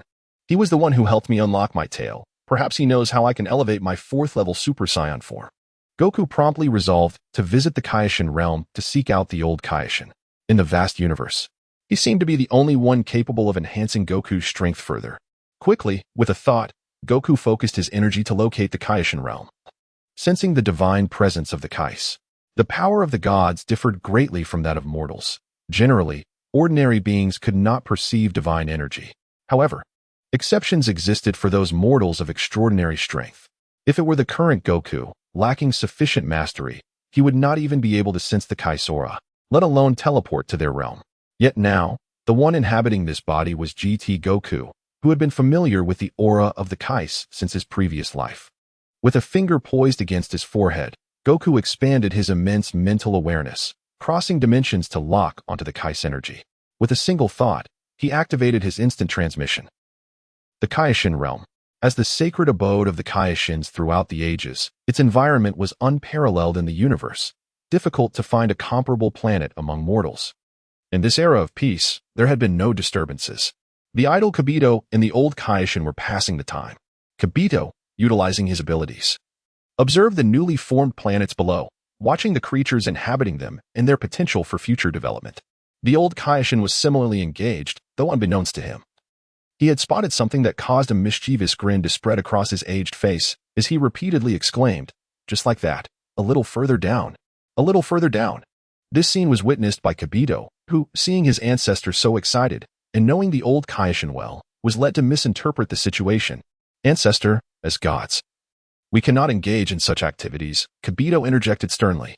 Upon seeing Kibito block his path and speak in terms he did not understand, the old Kaioshin glared and grumbled. You brat, get out of the way. The moment of decision is upon us. Moment of decision? Kibito paused, instinctively turning to follow the old Kaioshin's gaze. There. On a distant planet, two beetles were locked in combat atop a tree, one of which had been toppled, signifying the outcome of their duel. Alas, they lost. The old Kaioshin lamented upon seeing his favored beetle defeated, casting a sidelong glance at Kibito and adding, I say, you're not thinking anything inappropriate, are you? Today's weather is quite pleasant, isn't it? Kibito awkwardly shifted the topic. Noticing Kibito's discomfort, the old Kaioshin squinted, causing Kibito to feel uneasy. Just then, a sudden disturbance rippled through the space. With a whoosh, Goku appeared between the old Kaioshin and Kibito. Goku. Both the old Kaioshin and Kibito exclaimed in unison.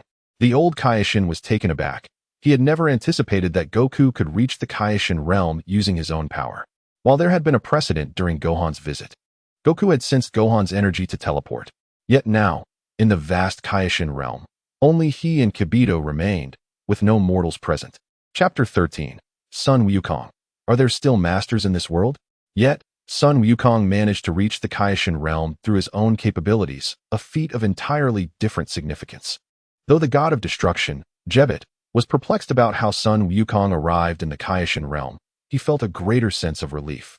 Son Wukong's sudden appearance inadvertently aided him. Old Kaioshin and Kaioshin, it has been a long time, Son Wukong greeted the two with a smile. I did not expect you to be able to traverse freely between the mortal realm and the divine realm. I assume you can now perceive the essence of divinity? The old Kaioshin gazed intently at Son Wukong, his tone heavy with inquiry. Indeed, I can sense the extraordinary power emanating from you and Kaioshin, Son Wukong candidly replied. Upon receiving a definitive answer, a flash of astonishment crossed the old Kaioshin's otherwise calm demeanor. Frankly speaking, he had not anticipated such rapid growth from Son Wukong. After being revived for 3 years, he had begun to perceive divine power without any guidance, a remarkable feat of dimensional awareness. Although the divine power of the Kaioshin was not as pure and potent as that of the god of destruction, it was still divine strength. While Son Wukong remained immortal, he had already brushed against the realm of divinity with the depth of his life and the strength he possessed. The god of destruction. Jebit listened silently to the conversation between Son Wukong and the old Kaioshin, refraining from interjecting. Oh, I see. Then your purpose for visiting the Kaioshin realm, if I am not mistaken, is to seek my guidance? The old Kaioshin, hands clasped behind his back, hunched slightly as he met Son Wukong's gaze. He understood very well the nature of this battle-hungry warrior. To visit the Kaioshin realm was ultimately to seek strength.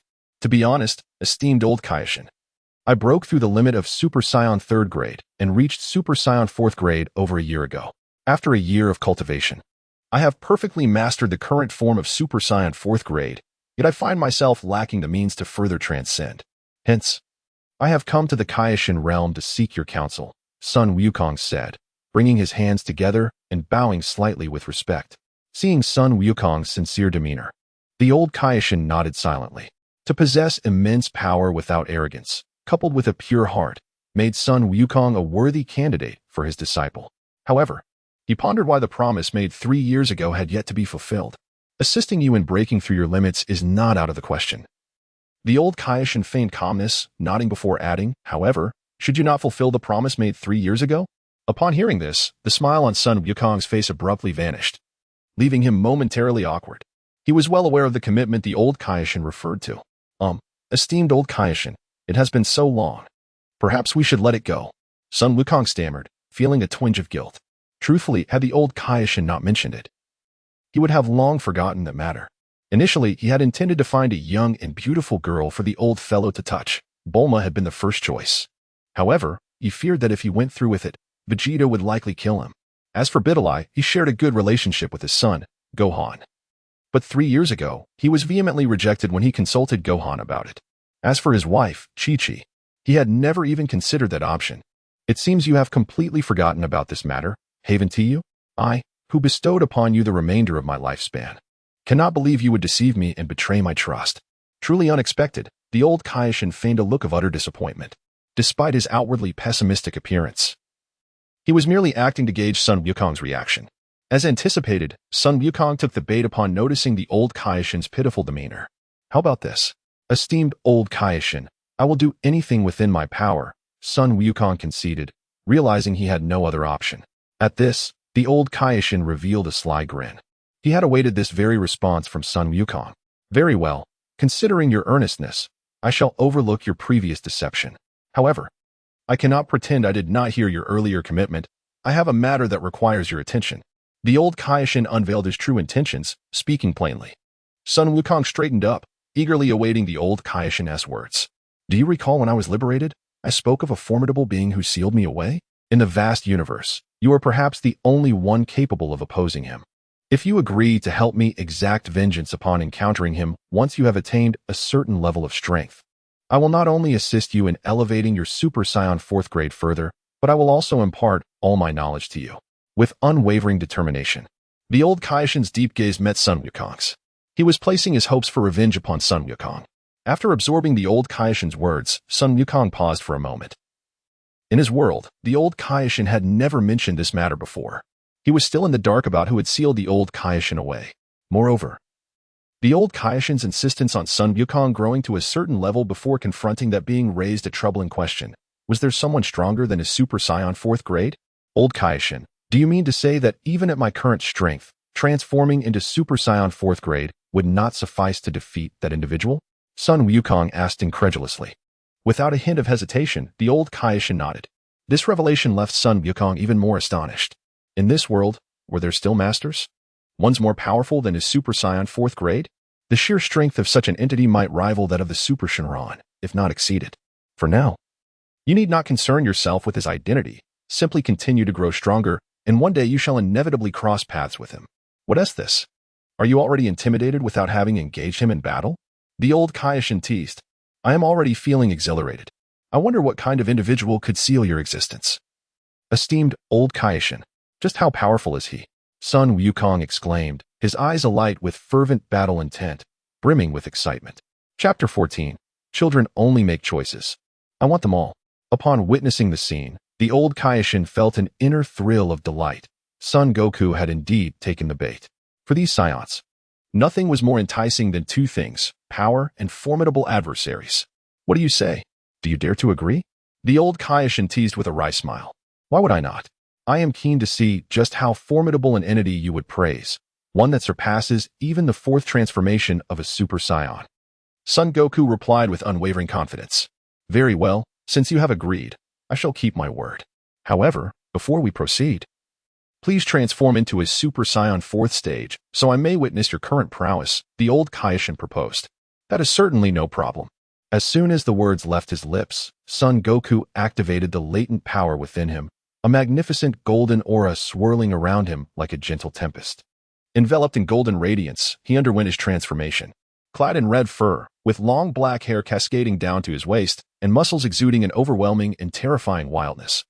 This was the Super Saiyan 4th stage. He had seamlessly bypassed the transformations from the 1st to the 3rd Super Saiyan stages and achieved the 4th, demonstrating his mastery over this transformation to a remarkable degree. The wild energy radiated from him like a well-controlled tempest. Is this truly the transformation into a Super Saiyan 4th stage? How powerful! Jebet God observed with unblinking eyes, the invisible pressure emanating from Goku rendering even his breaths laborious. The 4th stage was astonishingly formidable. You have become quite adept at this transformation. The old Kaishin scrutinized Son Goku, nodding in satisfaction.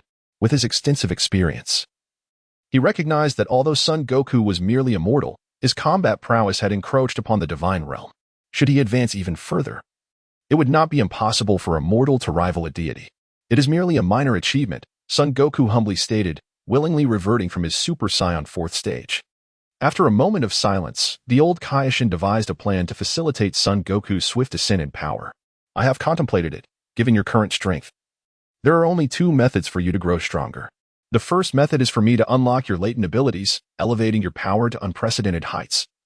A method you are surely aware of. The second method involves me imparting to you the cultivation techniques of divine power, which you may then practice. The choice lies with you, the old Kaioshin articulated in one breath, presenting Son Goku with two paths to choose from. Upon hearing the cultivation methods proposed by the old Kaioshin, Son Goku's eyes sparkled with intrigue. He had witnessed the efficacy of potential development, as it had enabled Gohan to attain a mysterious state comparable to the third transformation of a Super Saiyan. As for the divine power cultivation method, he had never heard of it in his previous life, but it undoubtedly promised complexity given its divine nature. Old Kaioshin, why must I choose only one of these methods? Cannot I have both? Son Goku inquired, a hint of confusion in his gaze directed at the old Kaioshin. At that moment, the old Kaioshin paused, taken aback by Son Goku's astuteness. To desire both cultivation methods was not entirely out of the question. You are quite clever for wanting both methods. Given your earnestness, I shall reluctantly acquiesce, the old Kaioshin conceded.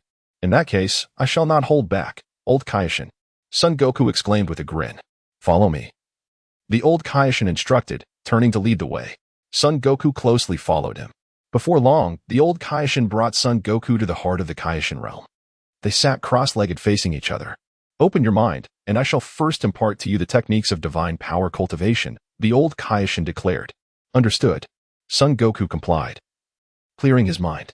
Through sheer will, the old Kaioshin transmitted all knowledge regarding divine power into Son Goku's consciousness. As the influx of information filled his mind, Son Goku began to explore this unique method of cultivating divine power. I have transmitted all knowledge about divine power into your mind. I shall now begin to unlock your potential.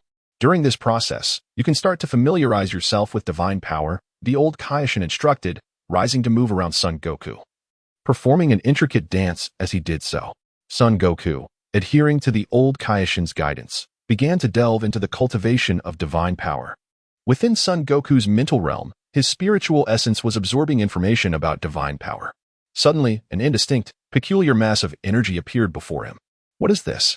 I have never encountered anything like this before, Son Goku pondered, his curiosity piqued by the unusual energy. Approaching it, he attempted to touch the spiritual mass, only to be repelled by an unseen force. What is happening? Son Goku blinked in bewilderment, momentarily setting aside the divine power cultivation as he circled around the enigmatic mass. In the depths of his being, he felt an inexplicable sense of familiarity. This unknown entity seemed to be a part of him that had merely been separated for reasons unknown. Having come to a standstill in his investigation, Son Goku decided to temporarily disregard the peculiar energy and focus on comprehending the fundamentals of divine power. As time flowed inexorably onward, 3 hours had elapsed in the intense endeavor of unlocking Son Goku's potential. The old Kaioshin was drenched in sweat, utterly exhausted from the immense mental strain. I have reached my limit. Breathless, the old Kaioshin halted beside Son Goku. He had not anticipated the vastness of potential lying dormant within Son Goku. Akin to an endless abyss, each time he approached the threshold of unlocking, more latent abilities would emerge. No matter how he endeavored, he could not fully exhaust the potential. As the old Kaioshin ceased his unlocking efforts, Son Goku, sensing the change, opened his eyes. Has the unlocking of potential concluded, old Kaioshin? He asked, bewildered by the sight of the panting old Kaioshin beside him. Yes, it is finished.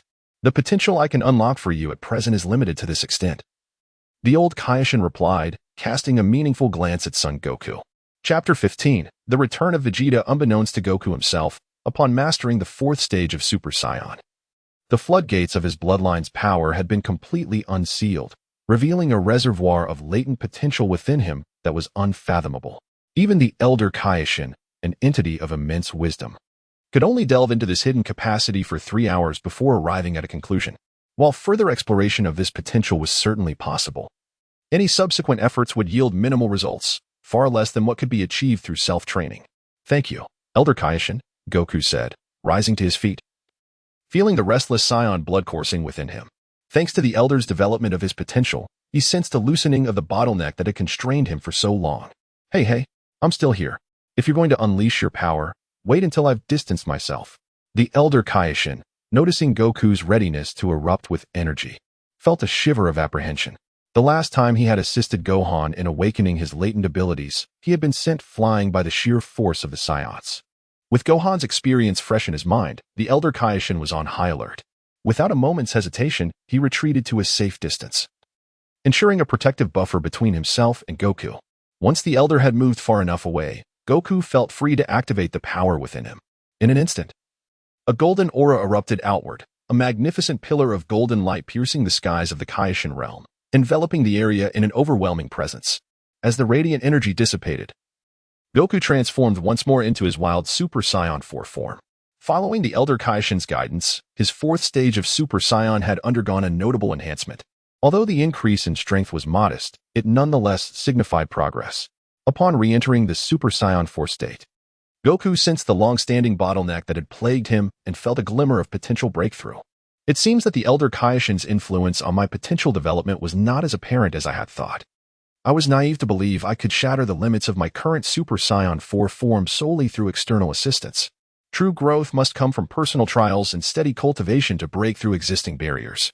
With a firm resolve, Goku mapped out his next steps. With the Elder Kaioshin's guidance concluded, he recognized that the journey ahead relied on his own training. As for the enigmatic method of cultivating divine power, he would pursue it in due course, integrating it into his Super Saiyan 4 form to explore the possibility of further enhancement. Having fulfilled his purpose, Goku saw no reason to linger in the Kaioshin realm. He reverted from his Super Saiyan 4 transformation and approached the Elder Kaioshin with respect. "Thank you once again, Elder Kaioshin." Goku clasped his hands together in gratitude. "It was but a trivial effort. Simply remember our agreement." The Elder Kaioshin waved dismissively, indicating that Goku needn't be overly formal. "Then I shall take my leave, Elder Kaioshin, and to you as well, Kaioshin." After bidding farewell, Goku utilized instant transmission to depart from the Kaioshin realm. As Goku vanished from sight, the Elder Kaioshin wore a contemplative expression, finding Goku's demeanor quite peculiar. This Goku seemed to be both himself and yet not entirely himself. "Perhaps I am overthinking things," the Elder Kaioshin concluded, dismissing the thought. On Earth, Goku returned to the peaceful surroundings of his home in the Buns Mountain after his fruitful journey to the Kaioshin realm. He had not only unlocked his potential but had also gained knowledge of a previously unheard-of method of cultivating divine power. Yet, Goku refrained from hastily pursuing this newfound ability. His immediate priority was to transcend his current limits and elevate his Super Saiyan 4 form further. However, cultivation was not a matter to be rushed. Time was a silent companion in the realm of training, and Goku understood well that haste in his practice could lead to unsatisfactory results. Rather than forcing a breakthrough, he resolved to allow things to unfold naturally, waiting for the right moment to emerge. Regaining his focus, Goku returned to the Earth, operating his tractor to develop the land of Buns Mountain. Meanwhile, a scene shifted to Vegeta. Today, Vegeta's behavior was decidedly uncharacteristic. A stark contrast to his former training fanaticism. He was not found within the confines of his high-gravity training room. Ever since he had broken through to the third stage of Super Saiyan a year prior, he had intensified his training regimen, dedicating almost every waking moment to the meticulously revamped gravity chamber created by Bulma. As the Prince of the Saiyans, Vegeta possessed extraordinary talent and formidable potential. After a year of rigorous training, he had finally mastered the third stage of Super Saiyan to perfection. Now, the time had come for a new endeavor. Vegeta gazed into the distance, his expansive aura enveloping the globe, locking onto Goku's energy signature. "You have finally returned, Kakarot," Vegeta grinned with a devilish smile. In the next instant, his energy surged, propelling him at full speed towards Buns Mountain. Back with Goku, he continued to cultivate the land, operating his tractor. If only there were a quicker way to do this, Goku lamented, a hint of exasperation in his voice. A year ago, in a moment of inspiration, he had attempted to develop the land through combat, but the endeavor had ended poorly, resulting in a scolding from Chi-Chi and a dinnerless evening. Since then, he had settled down to diligently complete his tasks. Surprisingly, this mundane existence, after a lifetime of rigorous training, held a unique charm for him. As Goku operated the tractor, he considered his future steps when he sensed Vegeta's energy approaching at breakneck speed. Is that Vegeta's energy? Why is he suddenly coming to see me? Goku was taken aback by Vegeta's unexpected visit. Although they were friends, they typically refrained from interfering in each other's lives. Curious, Goku halted the tractor and squinted into the distance. A dark figure loomed closer, rapidly transforming into Vegeta's familiar form. Within mere seconds, Vegeta arrived before Goku, landing gracefully. "Kakarot, what on earth are you doing?" Vegeta questioned, surveying Goku in his work attire with a strong sense of dissonance. He never expected that the esteemed Goku would be reduced to the labor of tilling the earth. Chapter 16, The Battle of Destiny, An Overwhelming Disparity. "I am occupied with work," and today's task remains unfinished. By the way, Vegeta, do you have anything to discuss? If not, I shall continue. If I delay, Chi-Chi will scold me again. Son Wukong, hands on his hips, awaited Vegeta's response. Upon receiving an answer, Vegeta felt a twitch at the corner of his mouth. He never anticipated that the strongest scion he acknowledged, Son Wukong, could find himself in such a predicament. Work? Why should they toil? They are formidable scions after all. Vegeta felt a twinge of sympathy for Son Wukong's situation. Were he in such a position, he would likely resort to brute force to dominate Earth. But that is a matter for another time. He did not come today to squander time. Come, Kakarot, let us settle this once and for all. Vegeta declared with unwavering resolve, challenging Son Wukong. Hearing that Vegeta sought a duel, Son Wukong's interest was piqued. He glanced at the tiller behind him and, without a moment's hesitation, cast aside the task of tilling. Work could wait. It had been a year since he had truly exerted himself, and his body was nearly rusted from inactivity. Vegeta's arrival ignited a yearning for combat within him. As long as he refrained from transforming into a Super Saiyan level 4, Vegeta could still provide him with the thrill of battle. Very well, but we must find another location. Causing destruction here would lead to troublesome inquiries from Chi-Chi. Son Wukong agreed to Vegeta's challenge, eagerly anticipating his current strength. Suit yourself. Vegeta was indifferent to the battlefield. He merely wished to measure his prowess against Son Wukong. Soon, Son Wukong shed his work attire, and the two, having reached a consensus, soared into the sky, propelling themselves toward the horizon. Before long, they arrived at a desolate rocky area, several dozen kilometers from Lam-Z Mountain. This barren expanse remained untouched by humans, devoid of habitation due to its harsh environment. Son Wukong and Vegeta descended from the sky, landing on rocks of varying heights, their gazes locking in an unspoken tension that intensified the atmosphere of battle. It had been 3 years since their last encounter. How much stronger had you become in this time, Vegeta? Son Wukong observed Vegeta with a faint smile. A glimmer of determination flashing in his eyes, an unseen aura pressing down upon Vegeta. Vegeta scoffed. He was not easily deceived by Son Wukong's little tricks. Times have changed, Kakarot. I am no longer the same. With a mighty roar, Vegeta unleashed his full power, surrounded by a brilliant white aura. His overwhelming presence reaching for the heavens, shaking the very globe. The clash of their energies stirred the air, destabilizing the pressure in the region. Countless boulders were dislodged from the ground, suspended in the air before being crushed into fragments that rained down like confetti. The exchange of energy was evenly matched, and Vegeta transformed into a Super Saiyan level 1, charging at Son Wukong with unrelenting speed. Observing Vegeta's aggressive approach, Son Wukong remained unmoved, a smirk playing on his lips. In the next moment, Vegeta closed the distance, delivering a powerful punch. Anticipating this, Son Wukong deftly turned his head, evading the strike with ease. With a swift change of tactics, Vegeta unleashed a flurry of rapid punches and kicks, each faster than the last. In the face of Vegeta's ferocious onslaught, Son Wukong evaded with composure, maneuvering strategically to draw Vegeta in while exposing his weaknesses. The sounds of impact echoed in the air, a symphony of intense clashes. In mere seconds, Vegeta executed dozens of powerful attacks, yet Son Wukong countered each one flawlessly. Frustration mounted within Vegeta as every strike failed to land. Gathering his strength, he launched a formidable punch. Son Wukong anticipated this as well, crossing his arms to form a defensive stance. With a thunderous crash, the force reverberated through Son Wukong's being. Yet he remained unshaken. Impossible. Vegeta's heart raced. Disbelief etched across his features. His full-force attack in Super Saiyan Level 1 had no effect on Son Wukong whatsoever. Now it is my turn, Vegeta. Son Wukong's words sent a shiver through Vegeta. As a white lightning danced around Son Wukong, a terrifying aura erupted forth. In an instant, the unleashed energy forced Super Saiyan Vegeta back 100 meters. Transitioning from defense to offense, Son Wukong unleashed a barrage of devastating blows upon Vegeta. In response to Son Wukong's onslaught, Super Saiyan Vegeta fought with all his might to defend. The sounds of their clashes rang out continuously. Faced with Son Wukong's relentless assault, Vegeta began to feel overwhelmed. Even the formidable Kid Buu would not have exerted such pressure on him. Now, the harsh reality struck Vegeta with a jolt. His Super Saiyan Level 1 form was being dominated by Son Wukong in his base state. No. It was more than that. He was utterly defeated.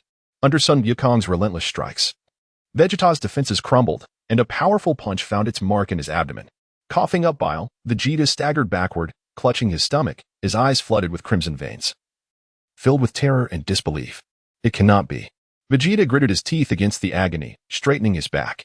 A furious roar erupted from his lips, and electricity crackled around him as he ascended into the ultimate form of Super Saiyan Level 2. Energy surged within him, subduing his pain. And Vegeta finally felt a semblance of relief. Super Saiyan Level 2, you say? Son Wukong smiled slightly, still showing no intention of transforming. Vegeta noted this scene, a fierce sense of humiliation igniting his fury. Are you mocking me? Kakarot, I have come to determine our fates. I, Vegeta, do not require your pity. Unleash your full power. With each roar, Vegeta's resolve to confront Son Wukong head-on resonated deeply, and Son Wukong sensed the determination within him. Chapter 17, The Dimension Gap.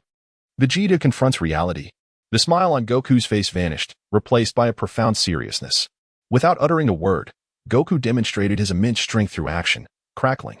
Golden lightning erupted as Goku entered the full power state of Super Saiyan Level 1, unleashing an overwhelming aura without reservation.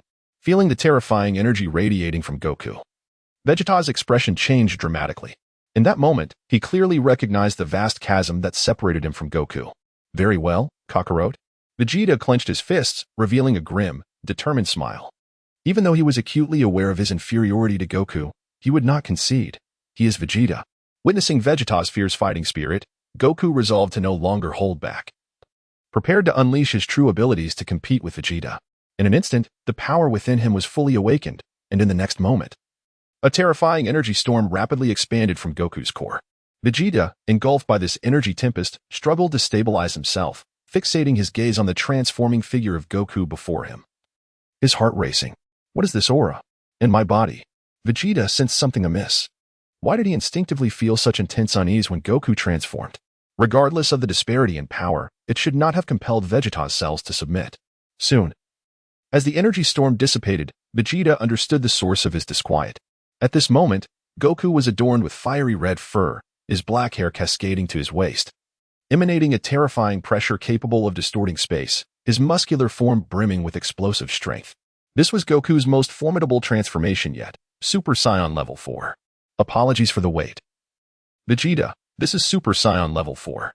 Goku's indifferent voice resonated, devoid of emotional fluctuation. Gazing at Goku in this primal state, Vegeta was struck with astonishment. His eyes widened in disbelief. This was a form he had never encountered before. Super Saiyan. Level 4. Kakarot. How could you have reached this stage? Vegeta scrutinized the Super Saiyan 4 Goku before him, feeling a profound blow to his psyche. Every time he advanced, Goku always seemed to be a step ahead. This scene mirrored 3 years prior. Back then, he had challenged Goku as a Super Saiyan Level 2. Only to find Goku had already ascended to Level 3. Now, he had mastered Super Saiyan Level 3, while Goku had progressed to Level 4. Unlike 3 years ago, where Goku had concealed his power, this time he had transformed into Super Saiyan Level 4 with clarity and purpose, deserving of respect. This time, I will not hold back. Prepare yourself, Vegeta. As the words left his mouth, Goku assumed a fighting stance, his terrifying aura pressing down on Vegeta. Humph. This suits me perfectly. Unwilling to yield, Vegeta activated his energy, entering Super Saiyan Level 3.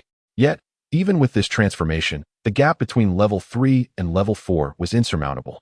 The atmosphere grew increasingly tense. Vegeta's expression turned grave, cold sweat drenching his back. Damn it, Kakarot.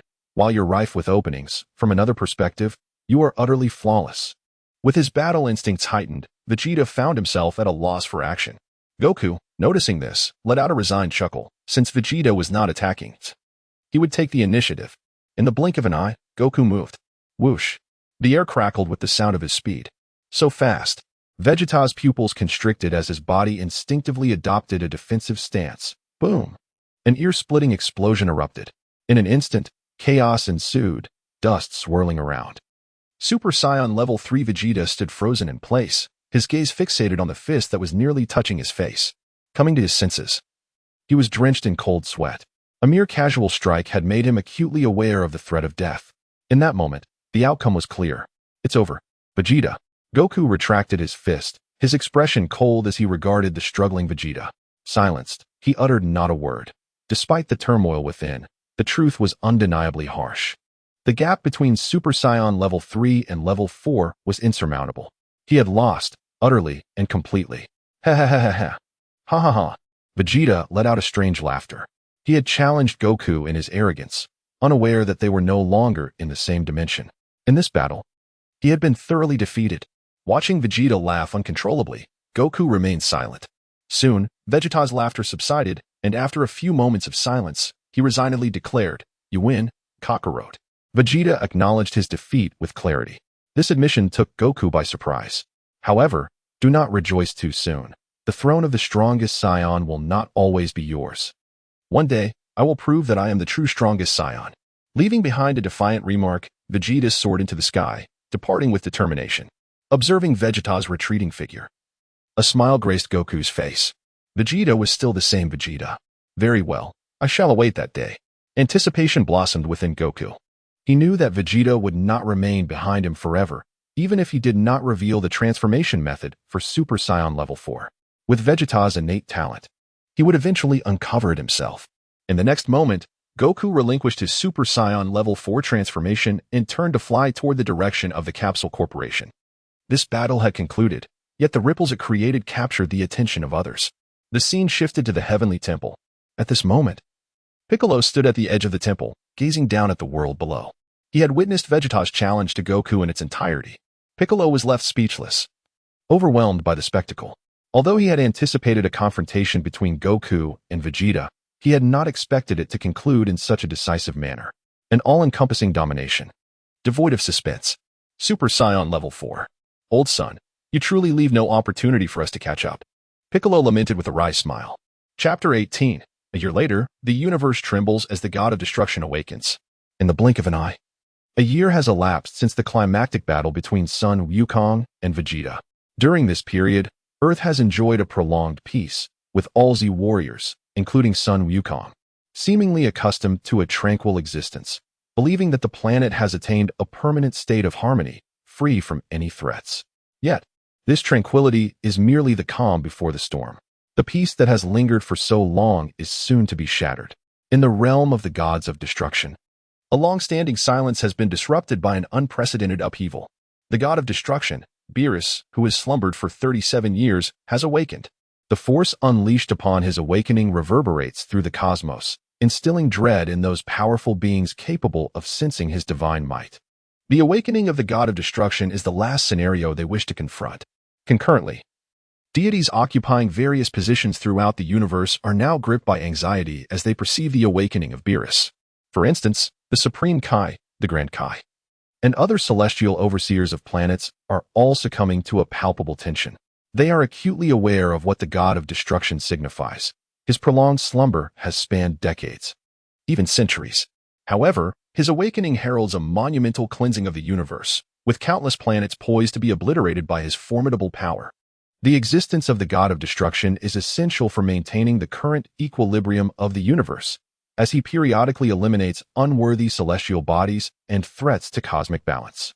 While some are filled with trepidation, others rejoice at the awakening of Beerus, most notably the angel, Whis. After decades of waiting in the realm of the gods of destruction, he finally has someone to converse with. Although he possesses the ability to descend to the mortal realm as an angel and servant to the god of destruction, he cannot venture into the lower realms without permission. Furthermore, his unique status as an angel means that his presence would disrupt the natural order of the world. Any misstep could result in the collapse of cosmic order.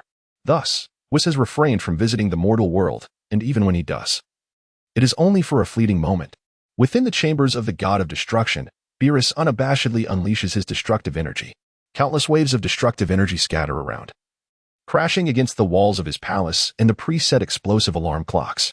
The resounding echoes of cataclysmic explosions reverberate. Boom. Rumble. Rumbling. Beerus is venting the excess energy accumulated during his slumber, simultaneously stretching his stiffened limbs. Alas, each awakening brings about such tumult. One wonders when Lord Beerus will amend his dreadful morning temperament with sighs and resignation. Having coexisted with Beerus for so many years, Whis has grown accustomed to the extensive damage wrought by each awakening, which ultimately falls upon him to rectify. Yet, despite his complaints, Whis remains empathetic towards Beerus. After all, the duties of a god of destruction extend far beyond mere planetary annihilation. Anything detrimental to the universe's progression, be it beings or objects, must be eradicated by his power. Moreover, as the universe continues to evolve, the number of entities requiring destruction grows ever larger, an abundance of negative energy now permeates the cosmos.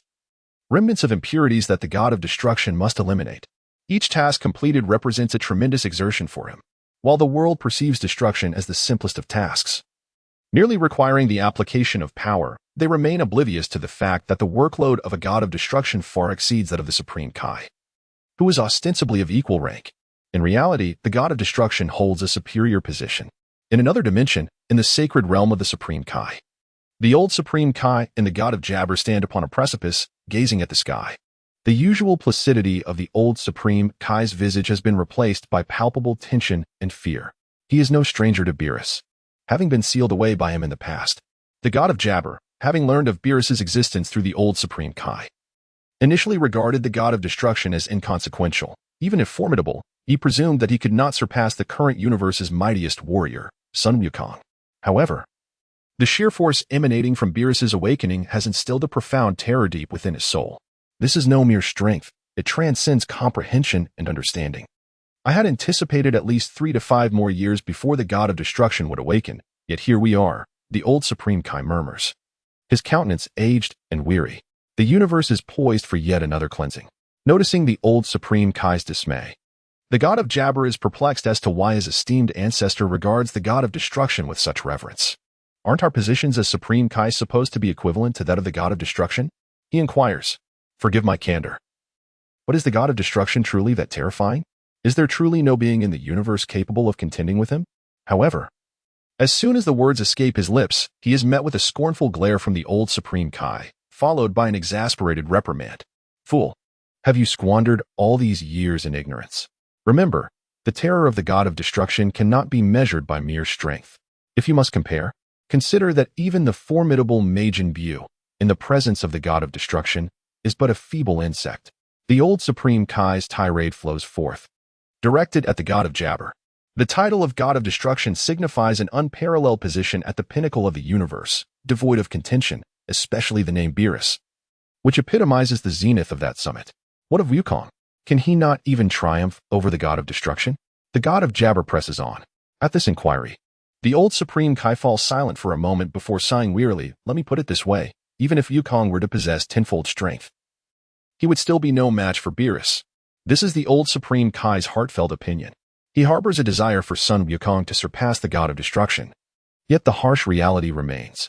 The terror of the god of destruction is a magnitude beyond what any warrior can rival. Even if Sun Wukong possesses the potential to exceed the god of destruction, it would require an extensive period for such power to be realized. Chapter 19. The Anticipation of the Destroyer God. Upon the example provided by the Elder Kaioshin regarding Son Goku, the god of destruction, Beerus suddenly came to a profound realization of the sheer terror embodied by the destroyer gods. The universe's mightiest warrior, in the presence of a destroyer god, is but a mere insect.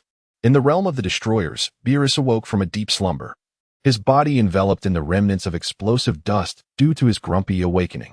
As he groomed himself in his bathhouse, he indulged in the warm waters while inquiring with Whis about the recent events transpiring in the universe, particularly concerning his appointed destroyer representative, Frieza. Intending to obliterate Frieza the next time they crossed paths, Beerus was taken aback when he learned from Whis that Frieza had already been eliminated by someone else. The agitated destroyer god stumbled from the bath, taking some time to regain his composure, although he regarded Frieza as insignificant. The fact that someone could actually kill him startled even Beerus. Moreover, Whis delivered a crucial piece of information. The one who had vanquished Frieza was a scion who had miraculously survived the calamity of the erasure of stars. Are you certain it was a scion who killed Frieza? Those wild monkeys, even if they all banded together, could never match Frieza's power, could they? Beerus expressed his disbelief, questioning whether he had misheard. In his memory, scions were merely a brutish lot, strong in physique, yet simplistic in thought, with combat abilities far inferior to Frieza. The idea that a collective of them could slay Frieza seemed utterly implausible. Yet, astonishingly, this improbable event had indeed come to pass. You shall see for yourself, Lord Beerus, Whis remarked, gesturing with his angelic staff. A luminous projection emerged from the orb atop the staff, displaying a scene from the fierce battle between Son Goku and Frieza on planet Namek. Golden hair? Beerus gasped, perplexed. Are you sure you haven't made a mistake? Aren't scions only capable of transforming into great apes? How did they suddenly acquire golden hair?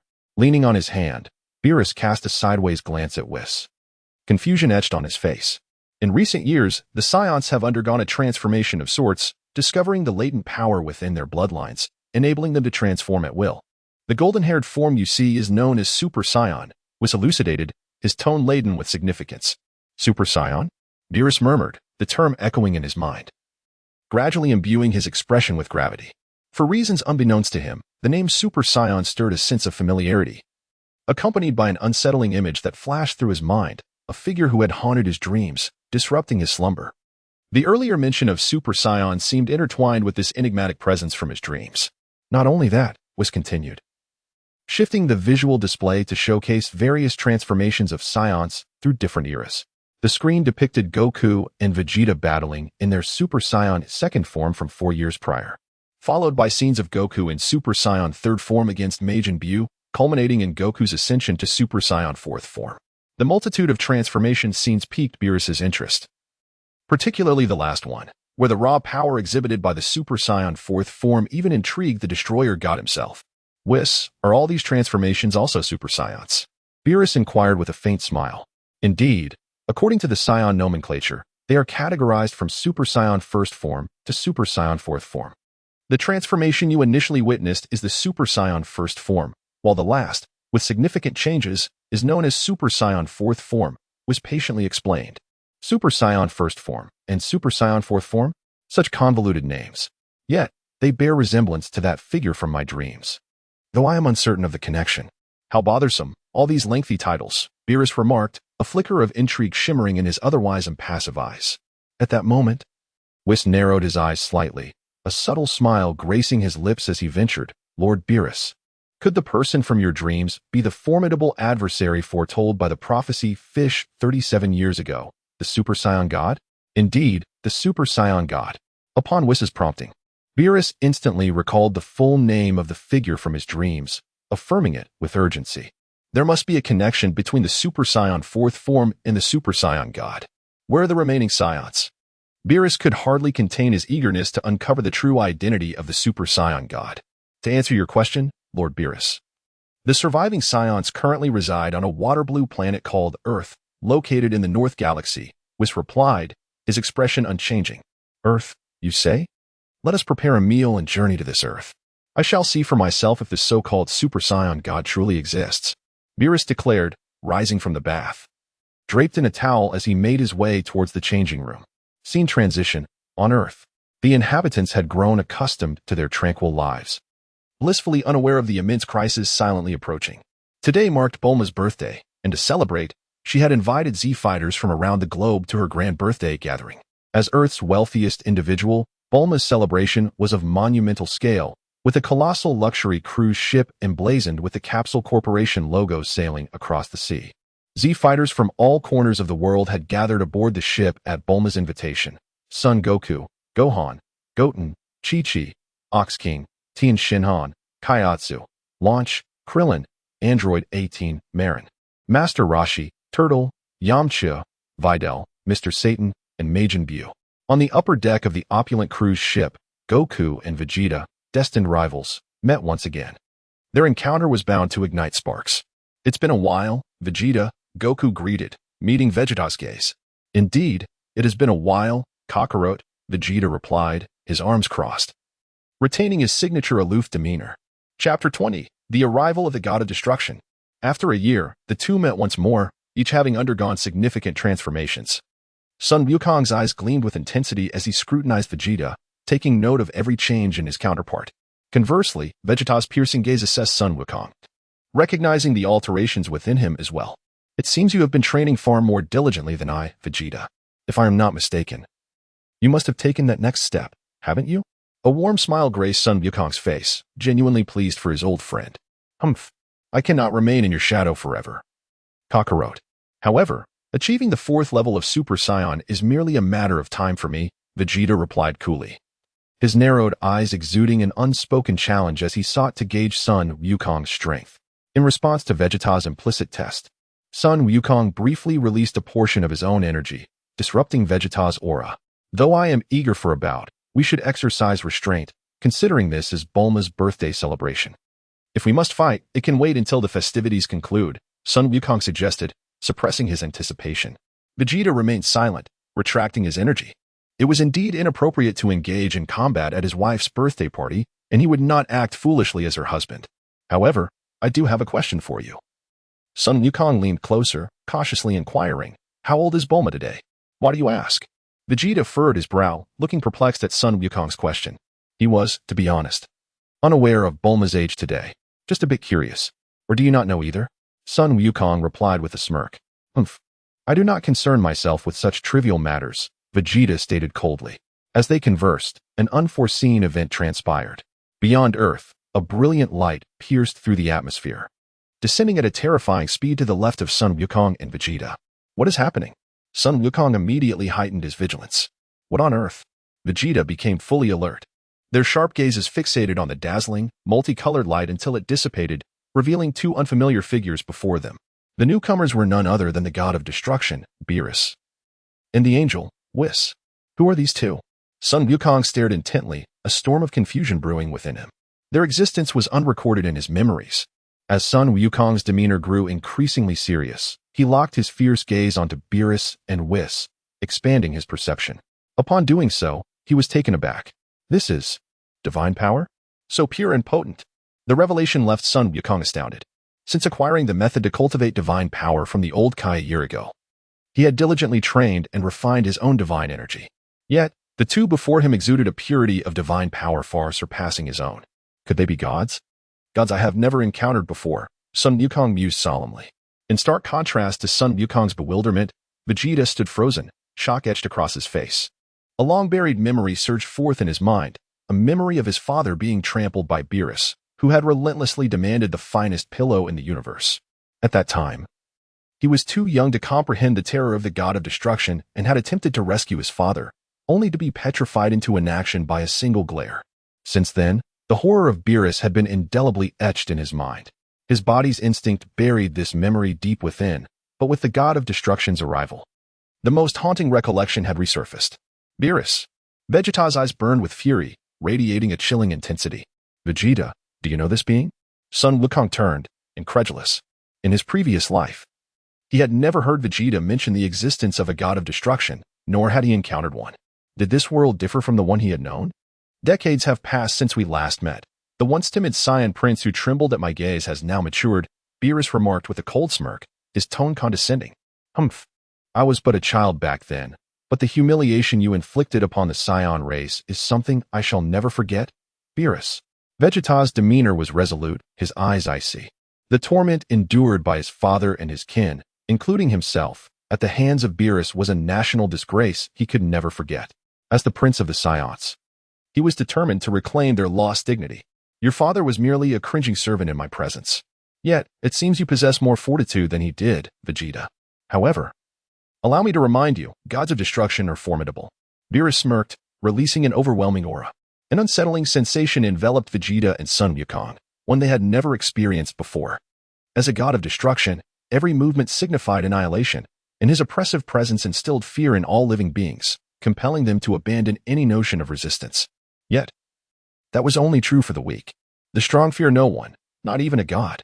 In the face of Beerus's overwhelming pressure, Sun Wukong and Vegeta stood unaffected. As a god of destruction, your rudeness is intolerable. Should you wish to fight, I shall oblige. Sun Wukong's expression turned frigid, perceiving Beerus as an adversary. You arrogant Saiyan.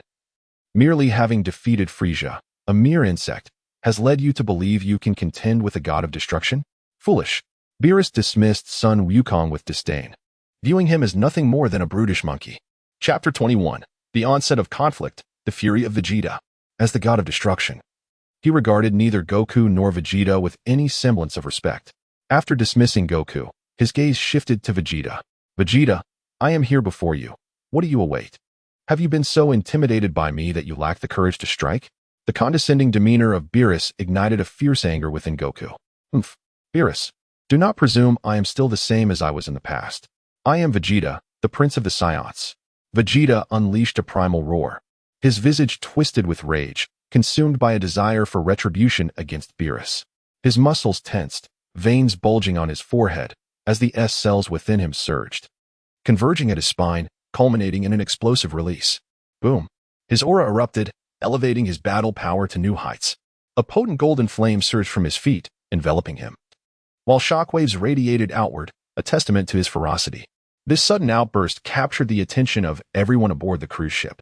Conversation ceased, and all eyes turned to the same spot. At that moment, Vegeta had transformed into a Super Saiyan at full power, his terrifying aura unleashed without restraint. Quite an impressive display, but still insufficient, Beerus remarked, hands clasped behind his back, his expression unyielding. Your current strength is formidable, yet it does not warrant my attention. The arrogance in Beerus's demeanor further fueled Vegeta's fury. Enough of this charade, Beerus. I shall ensure you can no longer look down upon me. With a mighty roar, Vegeta charged forward. In a mere 0.1 seconds, he dashed toward Beerus, channeling all his might into a powerful punch aimed directly at the God of Destruction's face. Brave indeed. To challenge me. Beerus's expression turned icy. Just as Vegeta's fist was a mere centimeter from Beerus's face, the god moved with unbelievable speed, evading the attack and appearing silently behind Vegeta. The abrupt shift startled Goku, who quickly turned and shouted, "Get away, Vegeta." Alarmed, Vegeta leaped into the air. But Beerus followed suit, his speed eclipsing Vegeta's. Where did he go? Vegeta glanced around, only to find the god of destruction had vanished. Vegeta, he's behind you. Goku yelled from the cruise ship. What? Sensing impending doom, Vegeta prepared to act when he felt something atop his shoulder. Foolish child, to strike at me. Your bravery is commendable, yet you seem to have forgotten the terror of a god of destruction, Beerus taunted, resting a hand mockingly on Vegeta's right shoulder. Are you jesting? Vegeta roared, spinning around to deliver a powerful blow in an attempt to push Beerus back. The attack fell short, making Vegeta realize that the power of a Super Saiyan in its first form was inadequate to touch Beerus.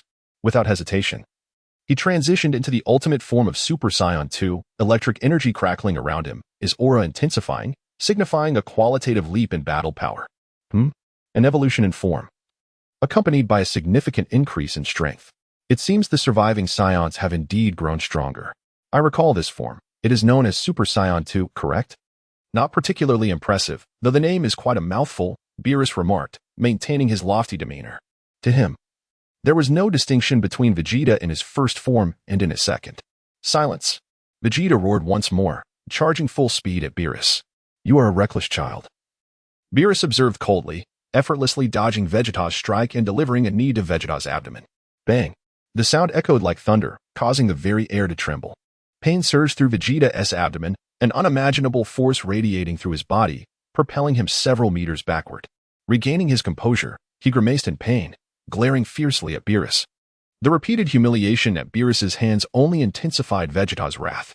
However, this time he refrained from acting impulsively. The recent skirmish had illuminated the terrifying prowess of Beerus. He was not an opponent to be trifled with. On the luxurious cruise ship, all eyes were fixed on the battle unfolding in the sky, bewildered by the spectacle. Who is that purple-skinned, long-eared cat? He has repelled Vegeta in his Super Saiyan 2 form, indicating extraordinary strength. As the host of the birthday party, Bulma was left dumbfounded. With her keen perception, she recognized that these two newcomers were not of Earth. Could it be that misfortune had befallen her birthday celebration? Who on earth are they to overpower Vegeta? Krillin, one of the Z warriors, exclaimed nervously, observing the conflict above. I cannot sense their energy. Neither possesses any detectable aura. Gohan's expression turned serious. As the third strongest warrior on Earth, his instincts were sharp. Although he had not undergone intense training in recent years, he had maintained his strength, returning to his former peak. His combat intuition warned him that these two individuals were not ordinary. The oppressive aura they exuded was unlike anything he had ever encountered. Who are these beings? I cannot sense their energy, but their pressure surpasses even that of the Supreme Kai. Could they be gods? Piccolo, who once held the title of Earth's Guardian, recognized a terrifying possibility. These two arrivals on Earth were gods, entities rivaling the Supreme Kai, perhaps even those of a higher echelon. Chapter 22, The Might of the God of Destruction. The world loses its color. The other Z warriors began to sense that something was amiss. The identity of the purple-skinned, hairless cat in the sky was far from ordinary. The terrifying power that had been released moments ago was unlike any ki they had ever cultivated or utilized. This force was undoubtedly beyond human capabilities. In midair, the God of Destruction, Beerus, smirked slightly, his lips curling into a wicked arc as he scrutinized the figure of Vegeta before him. What is the matter? Here I am. And where has your earlier bravado gone? Or have you come to understand the terror of a God of Destruction and lost the courage to challenge me? If that's the case, it would be profoundly disappointing. Beerus's casual words struck deeply at Vegeta's heart. Beerus. The name echoed with fury as Vegeta's spirit surged, his fists clenched in rage. As you wish, I shall show you. Open your eyes and behold. Vegeta was truly enraged this time, humiliated by Beerus's continuous taunts. He was determined to make the god of destruction pay. In an instant, an abundance of S-cells surged within him, and the energy of Super Saiyan Stage 2 began to transcend, climbing higher and higher. The tempest of energy expanded relentlessly, its force even crashing against Beerus. Oh my, your energy has indeed increased, but your control is woefully crude. You're wasting much of it, Beerus remarked, shaking his head in utter disappointment. Such a massive leakage of energy suggested that Vegeta's transformation would be far from spectacular. Vegeta's aura intensified, crackling with lightning as it accelerated around him, the strength of his energy reaching a qualitative elevation compared to before. Amidst the storm of energy, Vegeta's form began to change at a visible pace. His golden hair elongated to his waist, his eyebrows vanished, and his brow lowered. Vegeta stabilized his Super Saiyan 3 transformation, his cold, emotionless gaze fixed on Beerus. The unbrowed hero, Super Saiyan Stage 3, has arrived. I recall this transformation. It's termed Super something, Beerus mused. Ah yes, Super Saiyan Stage 3. Such a tiresome transformation should not be flaunted, you fool. Compared to your mundane Stage 3, I'm far more intrigued by that Saiyan named Goku, who has mastered Super Saiyan Stage 4. Beerus had completely lost interest in Vegeta and turned his gaze toward Goku, who was aboard a nearby cruise ship. In his eyes, Goku was far superior to Vegeta and more likely to be the Super Saiyan god he sought. Don't underestimate me, you cur. Vegeta's emotions spiraled out of control, unleashing a tempestuous eruption of power as he entered the peak state of Super Saiyan 3. The air crackled with deafening sonic booms as, in less than a breath, Vegeta appeared before Beerus, fury fueling his punch aimed at the god of destruction. With a thunderous crash, his fist collided, sending shockwaves through the fabric of space. However, Beerus effortlessly blocked the furious blow with a single hand, rendering it utterly ineffective. Undeterred, Vegeta swiftly retracted his fist and summoned all his strength, launching a relentless assault akin to a hurricane against Beerus. This stubborn fool, Beerus thought, his eyes narrowing as he exuded a dangerous aura. If Vegeta refuses to recognize his place, he has only himself to blame. The battle commenced with fervor. Vegeta, fully immersed in his offensive, unleashed a barrage of devastating strikes from various angles toward Beerus. Years of training had advanced Vegeta's combat techniques. While he appeared solely on the attack, he concealed profound strategies within, seamlessly balancing offense and defense. Yet, in Beerus's eyes, Vegeta still seemed like an inexperienced child. His attacks lacking the necessary might and his defenses riddled with flaws. With just one hand, Beerus effortlessly parried all of Vegeta's assaults, toyed with him as if he were a mere plaything. All of Vegeta's efforts were thwarted, leaving him in a state of disbelief. What nonsense is this? Even a god of destruction possesses such overwhelming power.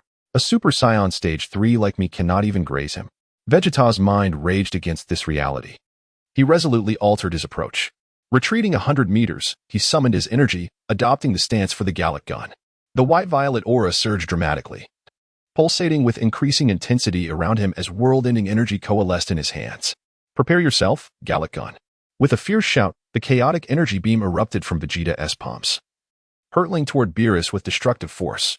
However, to everyone's astonishment, Beerus made no move to evade. Just as the Gallic gun was a mere 10 centimeters from him, it was disintegrated by an inexplicable force, scattering into countless energy particles that danced in the air. Beerus remained motionless, having effortlessly dismantled the Gallic gun with a mere thought. This is impossible. Vegeta was utterly stunned.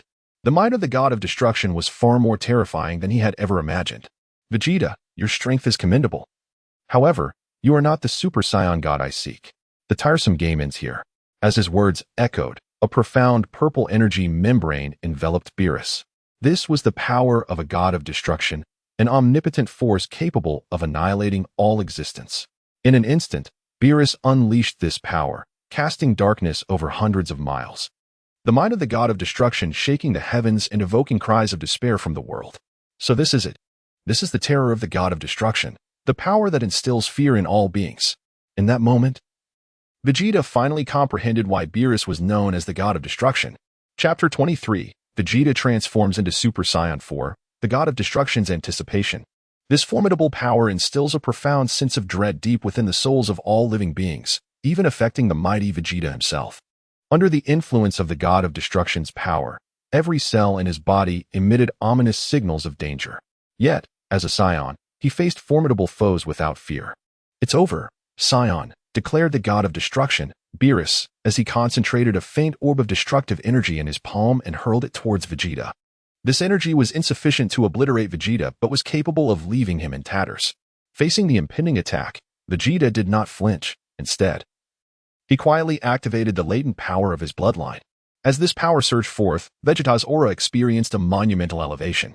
With a resounding explosion, the bloodline power was unleashed in its entirety, propelling Vegeta's presence into the heavens. A tumultuous golden aura erupted, expanding rapidly and engulfing the surroundings. The diminutive destructive energy sphere was crushed the moment it came into contact with Vegeta's rapidly expanding aura. He can actually enhance his aura? This seems markedly different from before, mused Beerus, his interest piqued by the obliteration of the destructive energy, revealing an expression of utmost surprise. Vegeta's display indeed exceeded his expectations. "Do not presume to dictate the outcome of this battle, Beerus. Allow me to demonstrate the true power of the Scions, which is beyond the grasp of you self-proclaimed deities." As Vegeta's furious roars resonated, his aura surged exponentially, the golden flames radiating an unbearable heat, akin to a miniature sun. The velocity of the golden aura's circulation skyrocketed, its temperature rising to the point where it sliced through the sea beneath him, creating a vast expanse of 1,000 meters. The searing heat rivaled that of the sun, evaporating countless volumes of seawater. Interesting. I haven't felt such a potent energy in many years. This transformation should have been revealed from the onset, Beerus thought, captivated by this wild, primal power as he fixated on the epicenter of the energy explosion. Within that golden radiance, Vegeta's form was visibly transforming at an astonishing rate. His waist-length golden hair transitioned to a dark brown, his upper garments vanished, and his robust muscles swelled, enveloped by a layer of fiery crimson fur. At this moment, although Vegeta retained a humanoid appearance, he resembled a fearsome beast, his explosive physique brimming with cataclysmic energy, akin to a creature from the age of savagery. This form was none other than Super Saiyan 4. Meanwhile, aboard the cruise ship, Goku confronted the angel, Whis. Who is this companion of the god of destruction? His aura seems even more unfathomable than Beerus's. Goku's heart raced with anxiety. The mere presence of Beerus had left him uncertain of victory. And this unidentified individual appeared even more formidable. "Are you concerned that I might act against you like Lord Beerus?" Whis observed Goku's apprehension, offering a serene smile. "I am merely a retainer of Lord Beerus, with no intent to engage in battle." With that, Whis disregarded Goku entirely and strolled towards the lower decks of the ship. Upon his arrival, he had caught a whiff of the delightful aromas of various delicacies but had refrained from indulging due to Beerus's presence. Now, with Beerus occupied in battle, he seized the opportunity to savor Earth's culinary delights. Goku remained silent, watching Whis' receding figure, lost in contemplation. Just a retainer of the god of destruction, but surely, such immense power cannot simply belong to a mere subordinate? Despite their overwhelming strength, there was no need for deception. At that moment, the Z fighters aboard the cruise ship reacted to Vegeta's transformation into Super Saiyan 4, each revealing a spectrum of expressions. What is this form? Such a terrifying aura. Krillin was shaken by Vegeta's energy, feeling an unshakable sensation of impending doom, even from a distance. So powerful and unfathomable energy. Perhaps even surpassing that self-proclaimed god of destruction, Tenshinhan was now drenched in sweat, his three eyes fixated on the ongoing battle. Ultimately, he was merely immortal, incapable of comprehending divine power. The strength of Super Saiyan 4 Vegeta was indeed terrifying, yet it fell short of the divine realm embodied by Beerus. "Has Vegeta finally surpassed Goku?" muttered Master Roshi gravely. On the surface, Vegeta's Super Saiyan 4 transformation appeared to eclipse Goku. Unbeknownst to them, Goku had already mastered Super Saiyan prior to Vegeta. "Go, Dad. Defeat that alien," Trunks shouted to Vegeta from beside Bulma. "You can do it, Vegeta," Bulma cheered, supporting her husband. Vegeta's ability to achieve the transformation into Super Saiyan 4 was undoubtedly aided by her contributions. A year prior, after being defeated by Goku, Vegeta had undergone unprecedented training, and upon noticing his unusual intensity, Bulma had inquired about his obsessive training regimen. Being a genius in her own right, Bulma had quickly deduced the similarities between Super Saiyan 4 and the Great Ape transformation. With her guidance and support, Vegeta discovered the correct method to transform into Super Saiyan 4. Now, against any adversary, Vegeta was resolute in his determination not to falter. The scene shifted back to the battlefield. Upon witnessing Vegeta's transformation, an expression of incredulity crossed Beerus's face.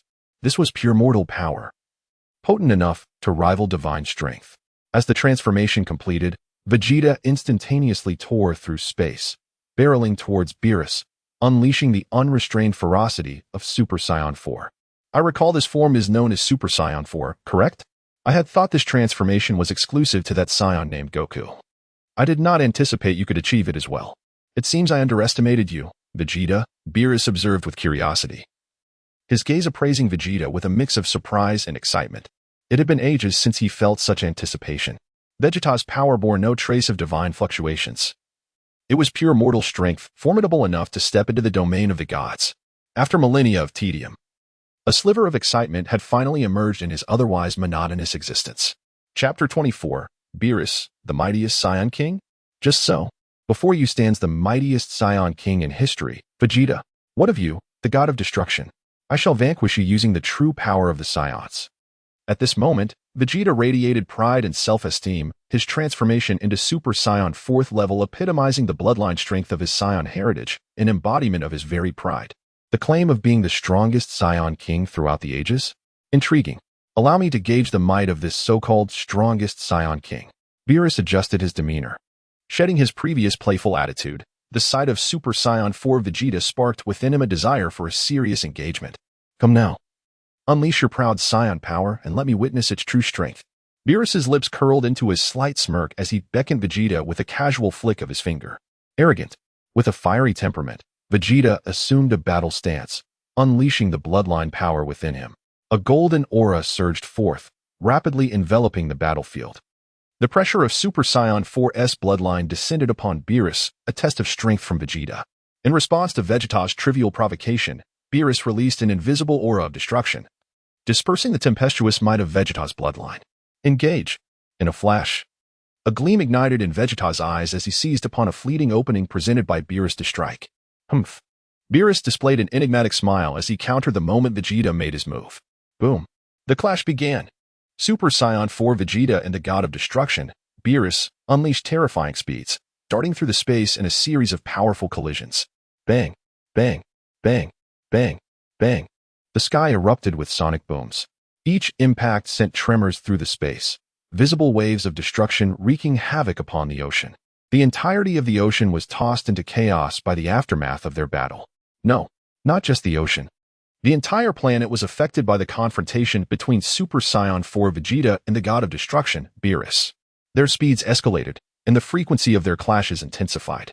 From the perspective of onlookers, golden and purple streaks of light danced across the sky, colliding with a fervor akin to fire and water. The battle grew increasingly fierce.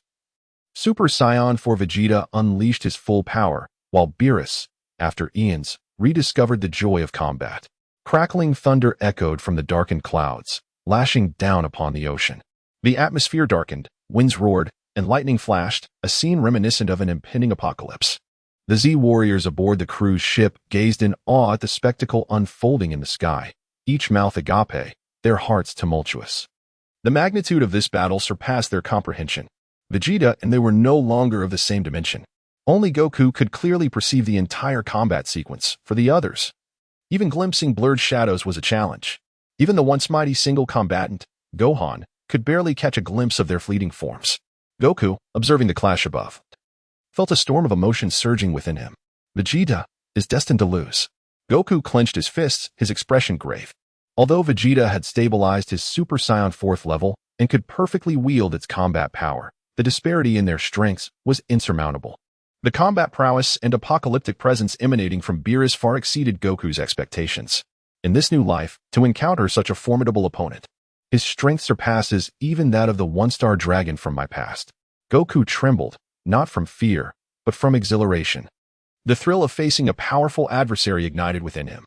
Now, with his strength magnified, he felt confident that even the one-star dragon could be subdued within 10 strikes. The emergence of Beerus reignited the long-dormant battle spirit within Goku. On the battlefield, the intensity of the fight escalated. Super Saiyan 4 Vegeta maximized his physical capabilities. He unleashed his wild power with mastery, fully immersing himself in the offensive, channeling his overwhelming combat prowess to the utmost. The formidable strength of Super Saiyan 4, capable of transcending levels, combined with Vegeta's unparalleled princely fighting style, was a devastating force against any foe. Yet, alas, the adversary he faced was none other than Beerus, the god of destruction, who stood at the pinnacle of the 12 universes.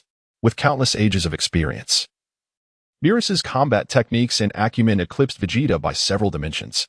He did not even need to actively defend. His instincts would respond with the most rational countermeasures to Vegeta's assaults. Every strike from Super Saiyan 4 Vegeta was either evaded or nullified by Beerus. As the battle progressed, Vegeta sensed something amiss. This guy, is he toying with me? Realizing that Beerus was merely playing, Vegeta's noble spirit as the Saiyan King could not endure such humiliation. His fury heightened, driving Vegeta to break through his limits and unleash an even greater power. With enhanced speed and strength, Vegeta delivered his most potent strike in the Super Saiyan 4 form. Boom! A deafening roar erupted above the ocean. The chaotic waters were nearly overturned, sending towering waves soaring into the sky. Fortunately, the battleground lay at sea level. Had it been in a city, the residual force of Vegeta's strike would have leveled the entire metropolis. Yet, even with this all-out assault, it failed to inflict any substantial harm upon Beerus, who effortlessly blocked it with a single hand. It appears that the might of the strongest Saiyan King is but trivial. What a pity, you are not the one I seek, Vegeta. A boundless aura of destruction radiated from Beerus's eyes, his mere words instilling a momentary daze in Vegeta. Transitioning from defense to offense, Beerus lazily struck, landing a blow to Super Saiyan 4 Vegeta's abdomen. Pooh! The impact sent a bitter mix of bile and blood spewing from Vegeta's mouth, and by the time he regained his senses, he found himself over 1,000 meters away. Chapter 25. A desperate gamble, Vegeta's crushing defeat. Feeling a sharp pain in his abdomen, Vegeta lowered his head to gaze at his midsection. A ghastly fist imprint was indelibly etched into his abdominal muscles. Fortunately, the formidable physique of a Super Saiyan in its fourth transformation was sufficiently resilient. Had he endured this blow in any of his prior forms, his internal organs would have been shattered, leaving him gravely injured or on the brink of death. Damn it! Vegeta cursed, his frustration palpable. The instinctual nature of a Saiyan transformed pain into exhilaration, causing the flames of fury within him to swell. Emotion is the wellspring of a Saiyan's power, and anger serves as the primary catalyst for unleashing their might. As his rage intensified, the latent power within his blood surged forth, a glimmer of brilliance flickering in his deep blue eyes. Huh! A thunderous roar erupted from Vegeta's mouth. Accompanied by this battle cry, his aura rapidly expanded, golden energy soaring to the heavens, piercing through the cosmos. His robust physique grew at a visible rate, his already well-developed muscles becoming even more formidable. This enhancement not only amplified his strength but also mended all injuries sustained during the fight. Reaching a critical juncture, Vegeta leapt into the sky, soaring to an altitude of 10,000 meters, arms outstretched as he prepared to unleash his energy, locking onto the god of destruction, Beerus. Crackle! Crackle! Countless arcs of electricity danced around him, exploding in a dazzling display. With every muscle tensed, all his energy converged towards his palms. As his power expanded, the dim sky regained its brilliance, blinding sunlight illuminating Vegeta's wild and powerful form, forever etched in the hearts of all who beheld it.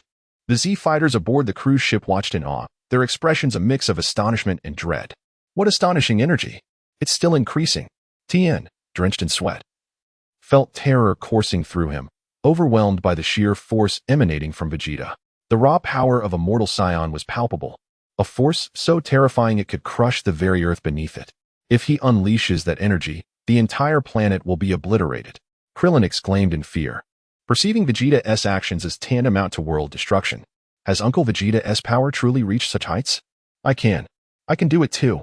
Gohan gazed at the terrifying power coalescing in the sky, a strong yearning igniting within him. If he devoted himself fully to training, he could surely reach such a realm, perhaps even surpassing Vegeta. Gohan Piccolo regarded him with a complex expression. Years ago, Gohan had been the strongest among them. Now, a significant gap had emerged, leaving Piccolo with a sense of regret.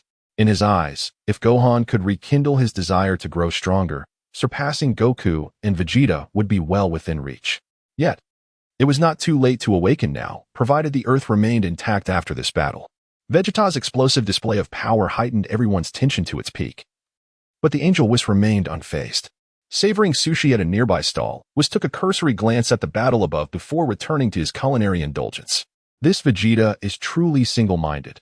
Even now, he hasn't realized that energy-based techniques are ineffective against a god of destruction. In the high skies, Vegeta was enveloped in golden lightning, his body expanding and contracting with the explosive energy.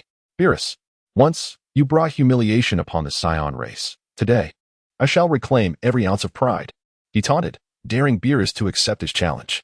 With a flick of his finger, Beerus provocatively beckoned Vegeta.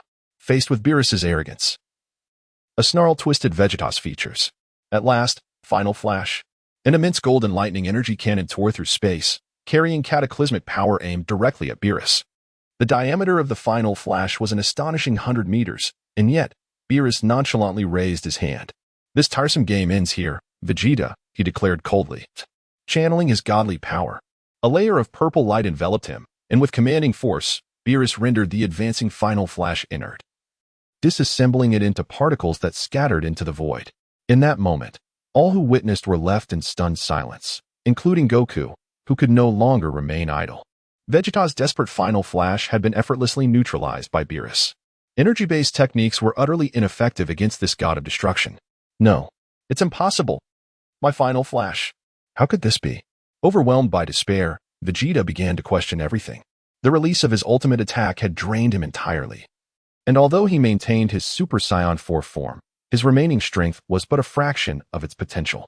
In that instant, memories of a haunting past flooded back, and fear enveloped him. The power of mortals can reach such heights, but alas, it shall never rival that of the divine, Beerus mused, his eyes glimmering with a sudden intent. In less than 0.01 seconds, Beerus appeared behind Super Saiyan 4 Vegeta, his hand resting on Vegeta's shoulder. A chilling sense of dread washed over Vegeta, his cells screaming in unison. You have done well, Vegeta, but this is where it ends. A wicked smile curled upon Beerus's lips as he unleashed an irresistible force downward. In an instant, Super Saiyan 4 Vegeta's consciousness shattered, his body spiraling uncontrollably towards the ocean, creating a colossal wave that surged thousands of meters into the air. Having dispatched Super Saiyan 4 Vegeta, Beerus wore a cryptic smile, his gaze shifting to Goku on the cruise ship. He casually beckoned Goku to approach with a flick of his finger. This guy truly infuriates me. Cold sweat dripped from Goku's forehead as he wrestled with his rising emotions, flying towards Beerus with determination. Chapter 26, Sun Wukong takes to the battlefield. Surpassing Super Saiyan 4. Before long, Sun Wukong stood before the god of destruction, Beerus, with his spirit taut and ready for battle. Young man, answer me this. Do you know of the existence of the Super Saiyan god? Beerus inquired coldly, his hands clasped behind his back. Super Saiyan god. Sun Wukong blinked in bewilderment. He had never heard such a title before. He was familiar with the legendary Super Saiyan, but the concept of a Super Saiyan god sounded like an ancient being. It seems you are unaware. Upon witnessing Wukong's reaction, Beerus chose not to inquire further. Frustrated at not finding the Super Saiyan god, a surge of nameless fury ignited within him, leading to a decisive resolution to destroy the Earth. If there is no Super Saiyan god, then destruction is all that remains. As he spoke, the divine energy within Beerus erupted like a torrent, enveloping the Earth in an ominous shadow. The formidable aura of the god of destruction swept across the planet, causing all beings on Earth to cease their activities and direct their gaze towards the looming threat. Though they could not perceive divine power, their instincts warned them of an imminent danger. Sun Wukong, being the closest to Beerus, felt the terrifying force of the god of destruction and gained a deeper understanding of his overwhelming power. Is this the might of a god of destruction? It is an indescribable sensation. His expression turned grave as he summoned the power of his bloodline. It is truly hard to believe that a being like you exists in this world. However, I must do everything in my power to prevent you from destroying the Earth.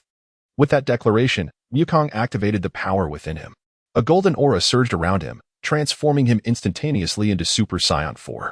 Unlike Vegeta's transformation, which was marked by a dramatic display, Wukong's metamorphosis was serene, demonstrating his mastery over power. He transcended the previous 3 forms and entered Super Saiyan 4. The overwhelming force of Super Saiyan 4 clashed with Beerus's destructive might, creating an unprecedented tension in the atmosphere. The confrontation between Super Saiyan 4 Sun Wukong and Beerus signified the impending climax of their battle. This generation of Saiyans possesses quite a bit of spirit. Unlike those cowards from Vegeta's planet, who quaked in fear and lacked the will to resist. Your courage to stand against me is commendable, but it will ultimately prove futile. Beerus remarked, his demeanor unyielding. You are correct, God of Destruction. In the same state of Super Saiyan 4, my strength is indeed comparable to Vegeta's.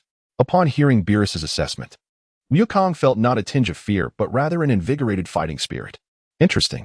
You are the first mortal in over 1 billion years to stand before me without fear. State your name. Beerus expressed intrigue at the sight of Super Saiyan 4 Wukong. I am Son Wukong, a Saiyan who craves battle. With that, Wukong clenched his fists, further amplifying the power within him, his aura intensifying as he declared, if the ordinary Super Saiyan 4 is not sufficient to challenge you, then how about this? With a thunderous boom, a tremendous shockwave rippled through the cosmos. As Wukong's aura reached its zenith, it exploded forth in a terrifying display of power. Even Beerus, who had existed for eons, was momentarily taken aback by the sheer intensity of Wukong's force. Fascinating. To think a mortal could elevate their energy to such heights. You are more intriguing than that Vegeta, and indeed have shown me the true power of the Saiyan race.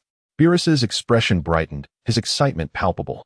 As the golden light dissipated, Wukong's form was revealed. He had not changed much in appearance, but his energy had undergone a monumental transformation. This is my power beyond Super Saiyan 4. Come. God of Destruction. Wukong's fierce gaze burned bright, his Super Saiyan 4 form brimming with explosive strength. Beyond Super Saiyan 4? Your Saiyan names are quite a mouthful. However, before we commence battle, I must warn you, young man, the God of Destruction is no trivial foe. Beerus's voice resonated with a chilling undertone. On the deck of a luxurious cruiser, the Z fighters exchanged glances. Super Saiyan 4 Vegeta was already formidable, and they believed Wukong to be on par with him. Yet, they were astounded to find Wukong's unleashed energy far surpassed that of Vegeta. Wukong's power has reached such heights. It is hard to believe this energy emanates from a human.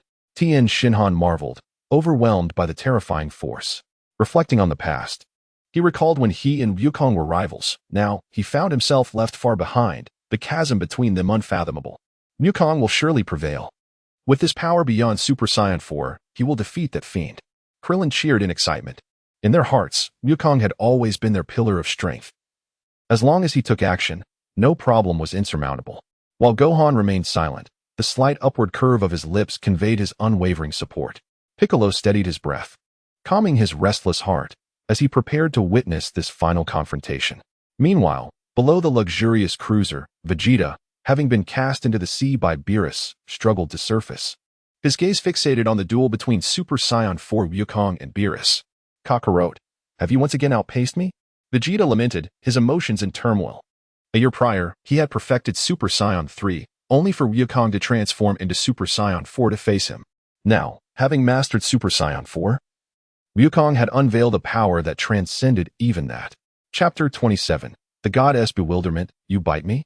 Vegeta had grown accustomed to such situations. After his disheartening defeat as a Super Saiyan 4, he could only place his hopes in Son Goku, wishing that he would vanquish the God of Destruction, Beerus. With strength surpassing that of the Super Saiyan 4th level, he yearned to safeguard his second home, Earth. The scene shifts back to the main battlefield. The tension between Super Saiyan 4 Goku and the God of Destruction, Beerus, intensified, with both sides poised for an imminent clash. Goku narrowed his eyes slightly, silently contemplating the extent of Beerus' strength, which compelled him to test it firsthand. With a fierce roar, Goku erupted with electric energy, his aura radiating heat comparable to that of the sun. In an instant, he charged toward Beerus, unleashing a punch imbued with boundless destructive force. Beerus, reacting promptly, crossed his arms in defense. The resounding impact echoed as Goku's iron fist struck firmly between Beerus' arms, showcasing the overwhelming physical power of Super Saiyan 4.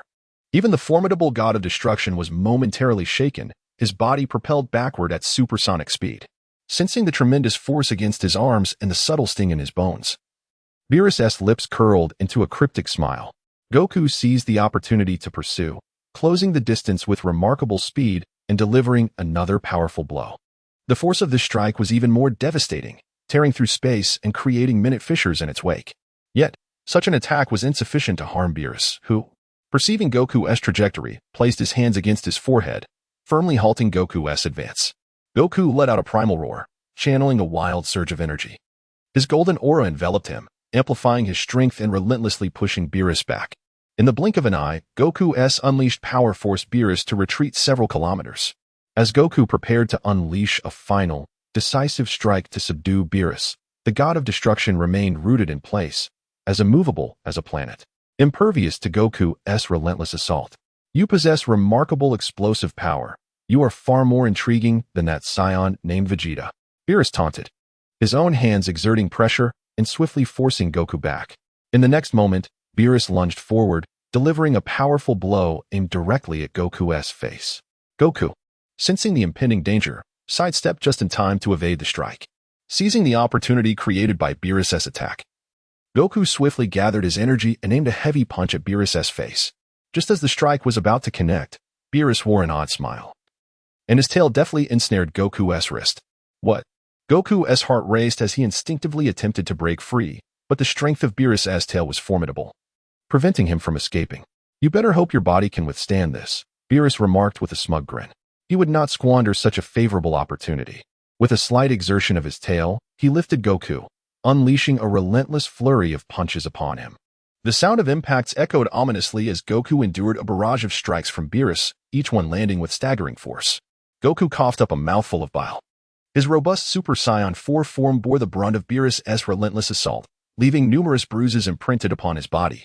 Fortunately, his Super Saiyan 4 form provided formidable protection, allowing him to withstand the blows, though the pain was nearly overwhelming. Is this the might of a god of destruction? It feels as though my body is about to shatter. I cannot give in. I must break free. Goku gritted his teeth, tensing every muscle to bolster his defenses against the onslaught. What a robust physique. You are quite suited to be my punching bag, Beerus jeered, relishing in Goku's suffering. However, his mirth was short-lived. Goku, in a desperate burst of energy, seized Beerus's tail, disregarding any semblance of decorum, and bit down hard. Ack! The unexpected pain shot through Beerus, leaving him momentarily astonished. He had never anticipated that Goku would resort to such a tactic. Taking advantage of Beerus's moment of discomfort, Goku broke free from the tail's grasp and unleashed all his strength, delivering a powerful kick to Beerus's chest. The impact resonated profoundly, sending shockwaves through Beerus's body, causing him to lose control and vanish into the horizon. Gasping for breath, Goku lowered his arms, panting heavily. That last strike had required every ounce of his strength, surpassing his limits to land a blow on Beerus. Despite the opponent being a god of destruction, he would undoubtedly suffer from such an assault. That hurt. Recovering his breath, Goku gazed down at the bruises adorning his chest, each mark glowing with residual heat, a testament to Beerus's ferocity. With a deep inhalation, Goku steadied himself, wiping the blood from his lips, and focused his energy, pinpointing Beerus's presence with precision. In a desolate, icy expanse, Beerus found himself propelled to the opposite side of Earth, lodged within a towering glacier. A sharp glint flickered in his eyes as he contemplated the bite mark on his tail. What a tasteless individual, Beerus remarked coolly. His demeanor was unsettlingly calm, a stillness that felt almost unnatural. Chapter 28. The Intense Battle. Defying the Gods. This marks the ominous sign of the destructive god, Beerus, unleashing his wrath. Goku's audacious actions have provoked this deity. With a thunderous roar, Beerus unleashed a divine pressure that obliterated the entire iceberg. At that moment, Super Saiyan 4 Goku, having teleported, arrived in this frigid expanse. The mortal and the divine locked eyes once more, both maintaining their composure, undisturbed by the eerie atmosphere. Having endured my full force strike, it appears he has suffered no visible harm. Is this the destructive god? A terrifying existence. Super Saiyan 4 Goku mused within, instinctively heightening his vigilance. That last blow was indeed formidable among mortals. A sly grin crept onto Beerus's lips as he taunted, "Unfortunately, before me, it is merely mediocre." The destructive god was intentionally provoking Goku, eager to see if this Saiyan could surprise him further. Lacking a Super Saiyan god, encountering someone entertaining would be quite delightful. My strength is merely this. Goku's eyes gleamed with a fierce determination, and in the next instant, he surged forward, launching a powerful kick aimed at Beerus's jaw. Anticipating the attack, Beerus deftly retreated and unleashed a ferocious kick of his own. The instinct for battle surged within Goku, prompting immediate defensive maneuvers. A deafening explosion reverberated through the air as the impact fractured the earth, stirring the storm of snowflakes. Super Saiyan 4 Goku struggled to withstand Beerus's strike, his entire arm trembling under the weight of the god's power. This was the might of a deity, where even a casual blow bore the terrifying capability to rend the very fabric of existence, instilling immense pressure upon him. With the attack deflected, Beerus smirked. In the next moment, a relentless barrage of strikes rained down upon Goku. The rapid succession of blows echoed. Bang, pound, bang, pound, bang, pound. Super Saiyan 4 Goku found himself overwhelmed by Beerus's unrestrained power, which had escalated to an entirely new level, subduing him in every aspect.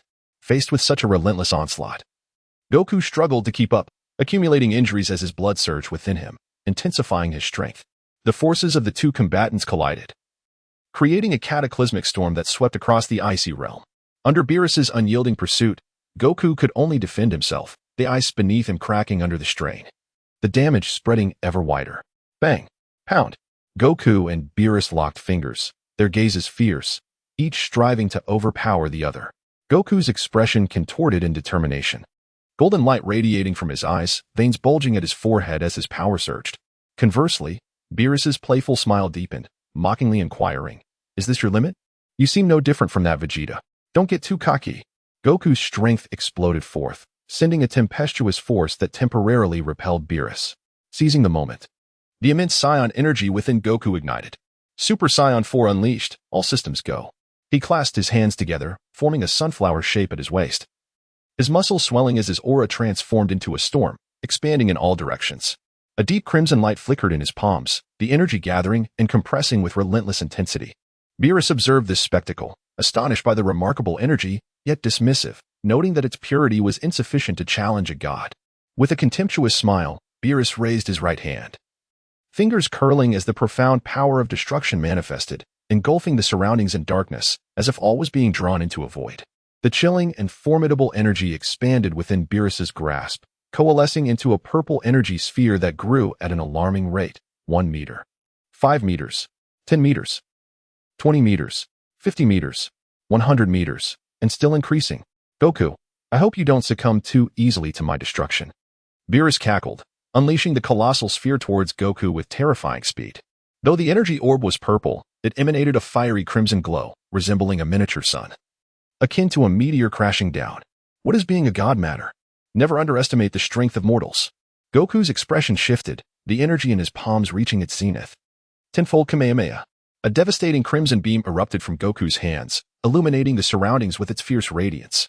The unparalleled destructive force collided with Beerus's energy sphere, the ensuing shockwave vibrating the very fabric of space, a brilliant light enveloping all. This was the clash between mortals and deities, a struggle between bloodline power and divine might. At the center of this energy clash, space began to unravel, a minuscule black point greedily absorbing the two forces. The tenfold Kamehameha gradually dismantled the destructive energy within Beerus's sphere.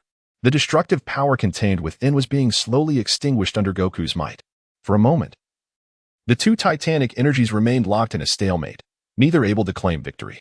Has it truly been blocked? Beerus said, astonished. He had not held back.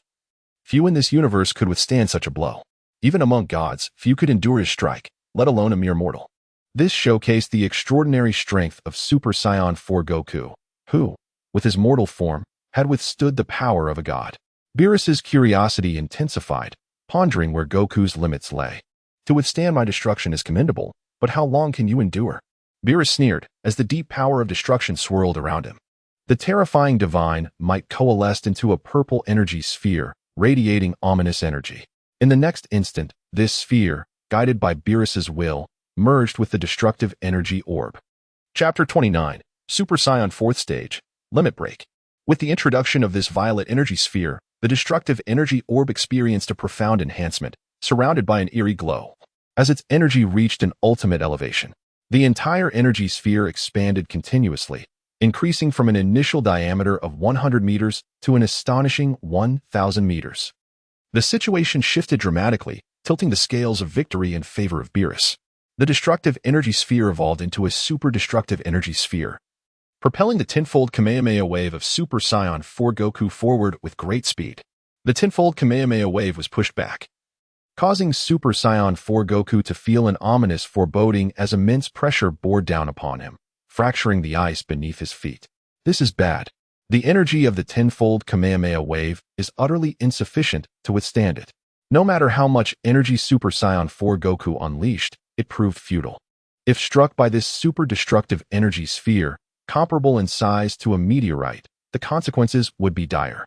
Merely relying on the ordinary Super Saiyan 4th stage would not suffice. A greater power must be summoned.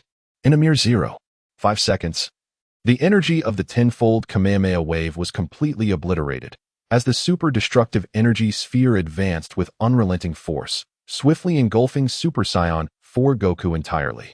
Witnessing this scene, the god of destruction, Beerus, smirked slightly, his hands clasped behind his back, exuding an air of inscrutability. To him, the outcome of this battle seemed already determined. It was truly regrettable that such a formidable warrior chose to oppose a god of destruction. Beerus felt a twinge of sorrow for Goku's demise. This acknowledgement of Goku's strength was, in a sense, a validation. Despite being but a mortal, he managed to impart the joy of combat to a being of divine status. Even in death, there would be no regrets. Alas, divinity remains unmatched by mere mortals. I recall that there are other Saiyans on this planet. I wonder if the Super Saiyan god might be among them. Beerus contemplated the presence of other Saiyans aboard the cruise ship, though they may not possess Goku's prowess. Perhaps the Super Saiyan god is hidden among them? With this thought, Beerus began to ascend into the sky, intending to return to the previous position of the cruise ship. The battle had reached its conclusion. Unless a miracle occurred, a reversal was impossible. Yet, it is often during such moments that the unimaginable transpires. The advancing super-destructive energy sphere seemed to be halted by an even more formidable force, unable to progress further. Where do you think you're going? Goku's resolute voice resonated once more. Sensing something amiss, Beerus raised an eyebrow in disbelief, turning to witness a scene that caused his expression to shift dramatically. What? You actually stopped it? Within the super-destructive energy sphere, an ancient and powerful mortal force surged and rapidly ascended. His destructive energy was visibly dissipating. The colossal super-destructive energy sphere, once measuring 1,000 meters, began to contract and ultimately vanished, neutralized from within by Goku. In the original position, Goku stood transformed, resembling an undefeated god of war. Although he retained the appearance of Super Saiyan 4th stage, his once ebony hair and eyes had transformed into a vivid crimson. Has his form changed again? So this is your true power. Beerus's expression brightened, only to be swiftly replaced by alarm as he sensed something. Divine power. There is no mistaking it. The energy emanating from Goku was divine. While the mortal strength dominated, it was undeniable that this young man possessed a formidable divine power. Could it be? Beerus began to prepare himself. If his intuition was correct, the Goku before him was the formidable rival foretold in his prophecy, the legendary Super Saiyan God. The true battle was just beginning. Goku clenched his fists, his aura surging like a dragon, experiencing a transformative elevation. This form was named Super Saiyan 4th stage, Limit Break. Compared to the black-haired Super Saiyan 4th stage, this transformation not only represented an elevation in aura, but also a staggering difference in energy purity. P.S. From now on, Super Saiyan 4th stage, Limit Break will be referred to as Super 4 Red Hair, while the ordinary Super Saiyan 4th stage will be called Super 4 Black Hair. It is truly astonishing that a mere mortal could wield divine power. You should have harnessed this strength from the very beginning. The god of destruction, Beerus, felt a surge of excitement. Though the Super 4 Red Hair form of Goku did not surpass him in strength, this newfound power was enough to provide him with a thrilling challenge. On the opulent cruise ship gliding over the sea, the Z fighters found themselves powerless to intervene in the shifting battlefield. At that moment, the Angel Whis projected the battlefield's reality through his staff. They watched in horror as Goku was consumed by the super-destructive energy sphere, their hearts racing. However, when Goku appeared in his new form, hope rekindled within them. Some rejoiced, while others despaired. Emerging from the depths, Vegeta gazed at the scene projected by the staff, his expression vacant and his mind reeling from the shock. What is this about the Super Saiyan 4th stage with red hair? Damn it, Kakarot. How much have you kept from me? Vegeta clenched his fists in frustration and resentment. He believed he had caught up to Goku, unaware that he had merely glimpsed Goku's back. Yet he would not relent. If he were to give up, he would no longer be Vegeta. In the frigid expanse, Super 4 Red Hair Goku stood once more in confrontation with the god of destruction, Beerus. The two exchanged no words, their piercing gazes appraising one another. I never expected you to be so powerful, god of destruction. This is the first time I've encountered someone as formidable as you.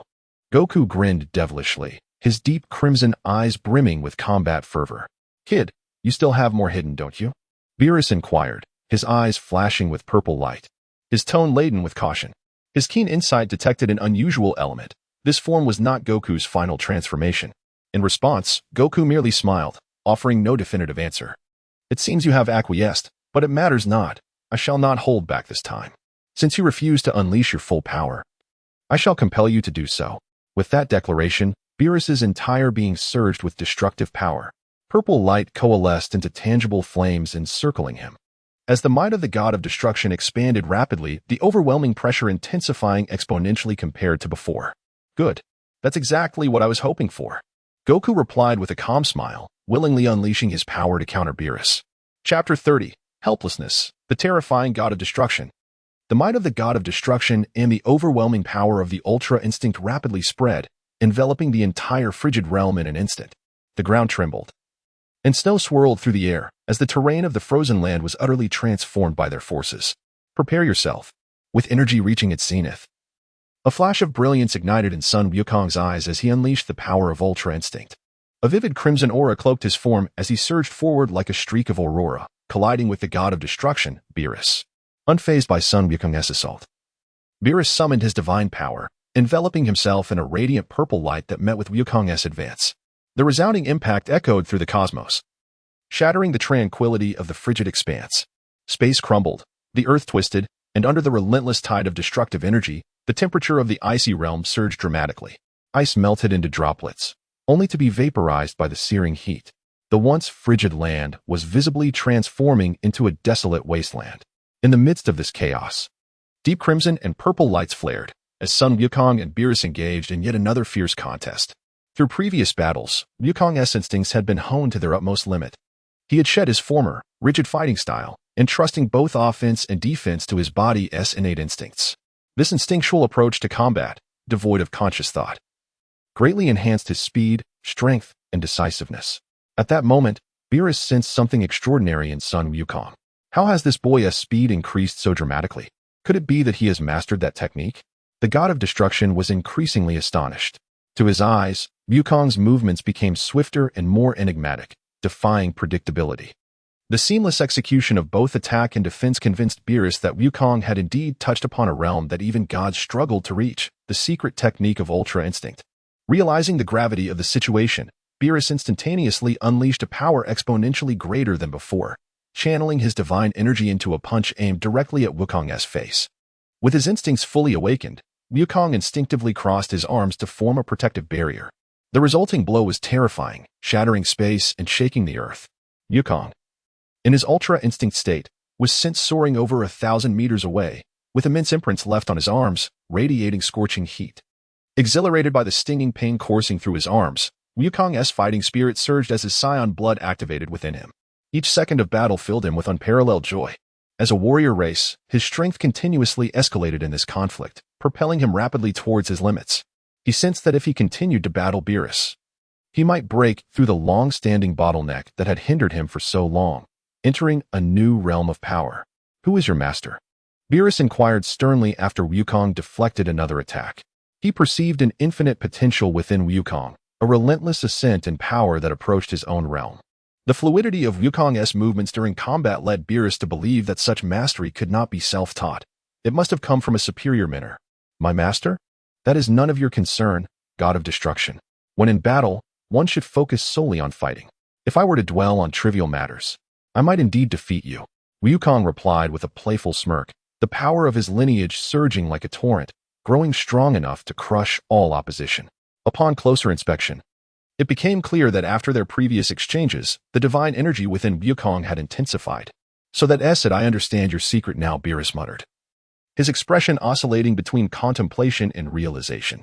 He recognized that the series of movements Wukong had executed were not solely a product of Ultra Instinct, but rather the result of his body's instinctive responses honed to perfection. What are you mumbling about? Tenfold Kamehameha, Wukong declared, swiftly channeling all his energy. A deep red beam of energy erupted from his palm, imbued with the force to reshape the world, hurtling towards Beerus. As the formidable tenfold Kamehameha approached, a wicked smirk crept across Beerus's face. Summoning his divine energy, he spread his arms wide and proclaimed, Wrath of the God of Destruction. In the next moment, torrents of destructive energy erupted from Beerus, cascading in multiple directions, scattering across the frozen land. The energy of the tenfold Kamehameha was engulfed by the unleashed destructive force, resulting in a cataclysmic explosion that reverberated across the globe, sending fiery debris soaring into the sky. As the dust settled, a colossal mushroom cloud rose from the epicenter of the blast, engulfing the entire icy realm, transforming it into barren wasteland. A violent gust swept through, stirring up sand and dust, causing the towering mushroom cloud to vanish into thin air. At the center of this tempest stood Beerus, chest puffed out, exuding an air of indifference as he remained unfazed amidst the chaos. As the strongest god of destruction, his power was unfathomable. Though Wukong, in his ultra-instinct state, was formidable, Beerus regarded him as merely an amusing opponent. Boring, utterly boring, Beerus lamented, shaking his head with a hint of disdain. He had discerned Wukong's limits. Even if he were to push further, what difference would it make? He had yet to unleash even half of his true strength. Observing the unscathed Beerus, Wukong clenched his fists, a sense of helplessness creeping into his heart, though he had grown immensely stronger since his rebirth.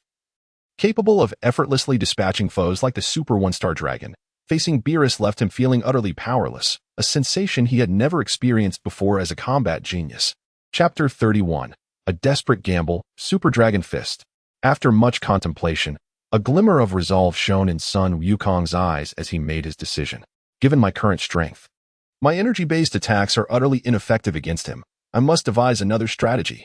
His martial prowess is formidable, perhaps even surpassing mine. To secure victory, I can only resort to that one technique.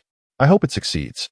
Rejuvenated, Sun Wukong leaned slightly forward, a crimson aura swirling around him as the power coursing through his veins was reignited by his will, bestowing upon him immense strength. His aura surged, the tempest around him intensifying as darkness enveloped the sky, with Sun Wukong emerging as the solitary beacon of light within this gloom. What an astonishing presence! Yet your limits are reached here. Beerus observed impassively, disappointment etched upon his face.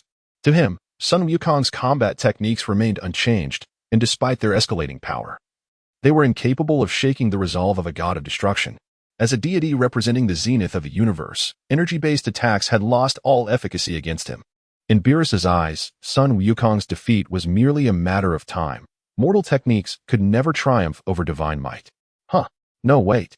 Suddenly sensing a shift in the atmosphere, Beerus's brows furrowed in alarm. A roar erupted from the darkened world, a dragon's bellow that resonated with the very essence of the void. A colossal golden dragon emerged from the shadows, its immense form stretching beyond the horizon, seemingly too vast to be contained within the frigid expanse.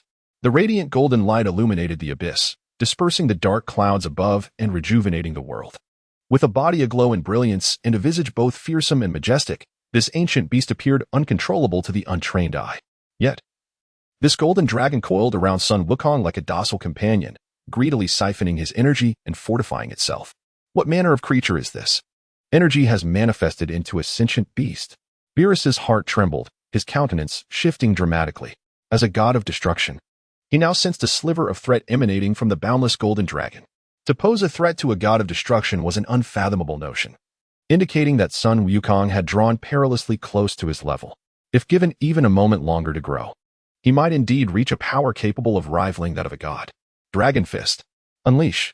Sun Wukong's soul-stirring roar pierced the air, his being melded with the dragon, becoming an integral part of its essence.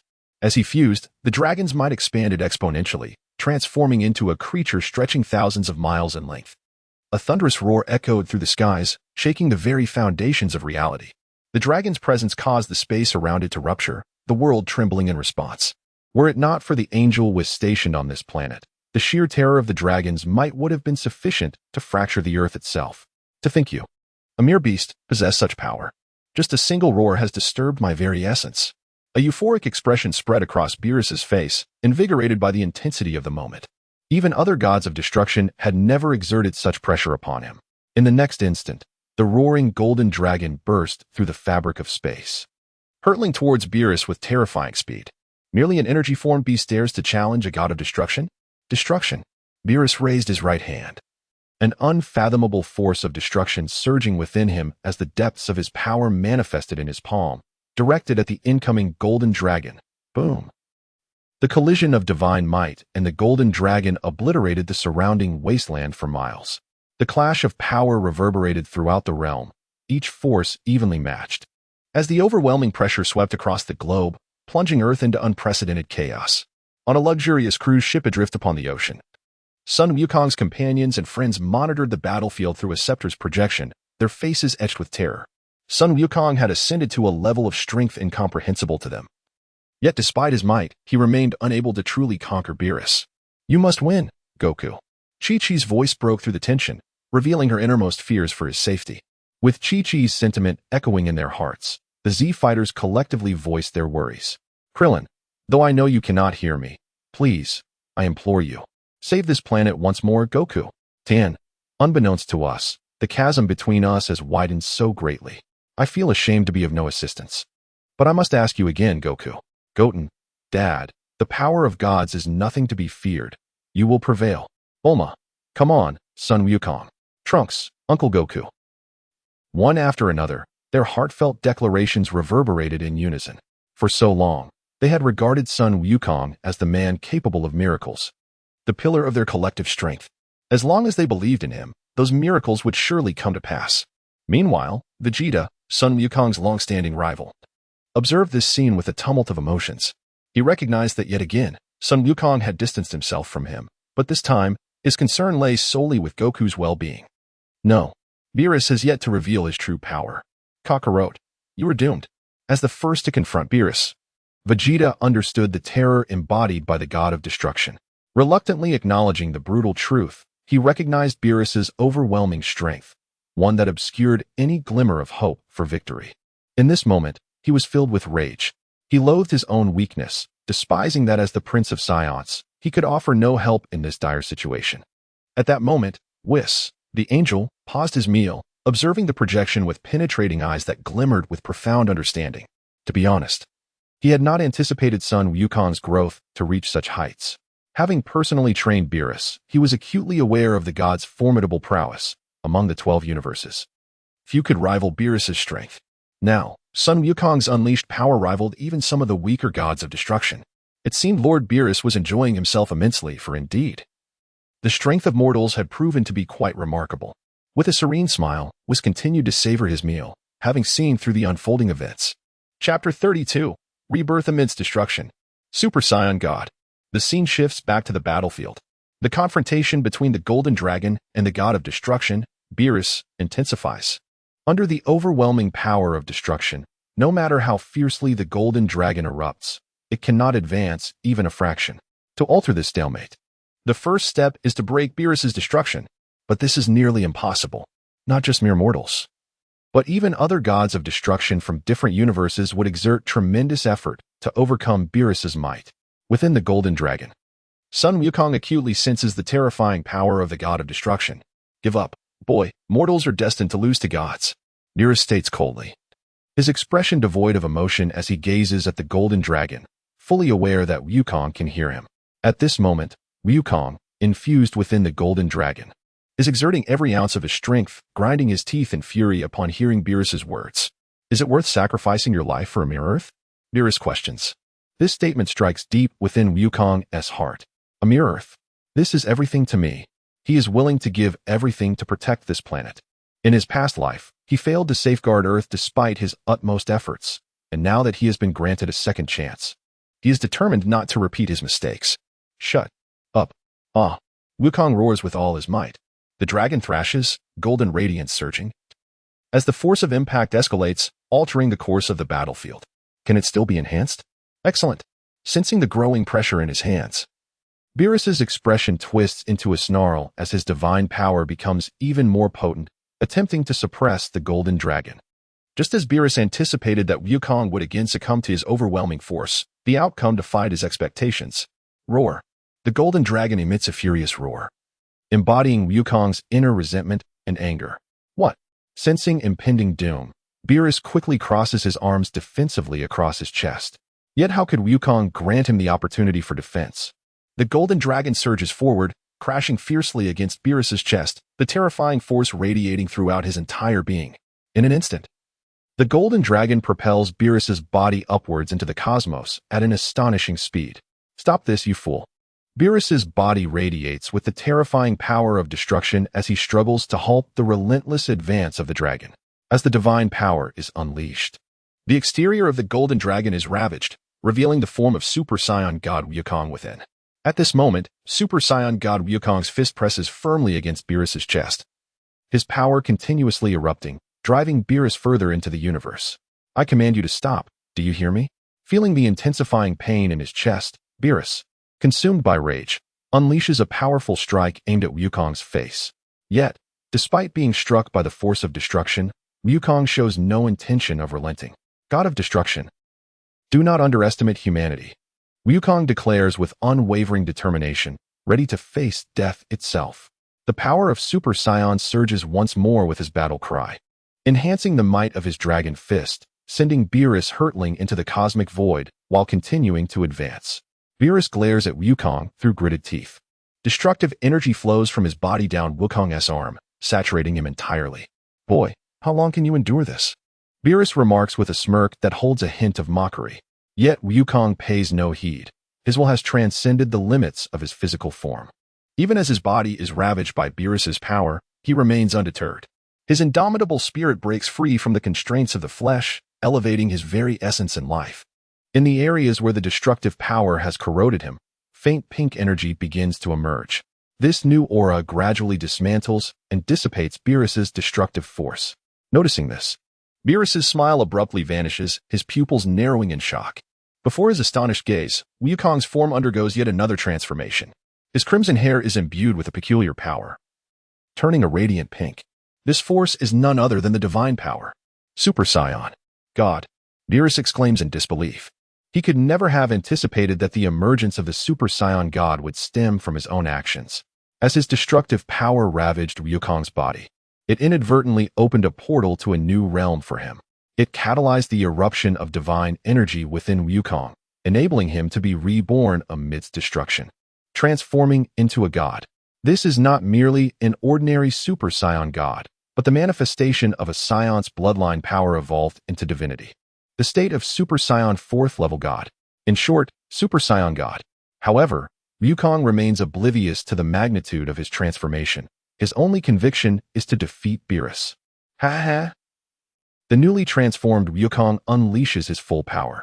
He relentlessly propels forward, bringing Beerus to the very edge of the North Galaxy, crashing into a colossal star.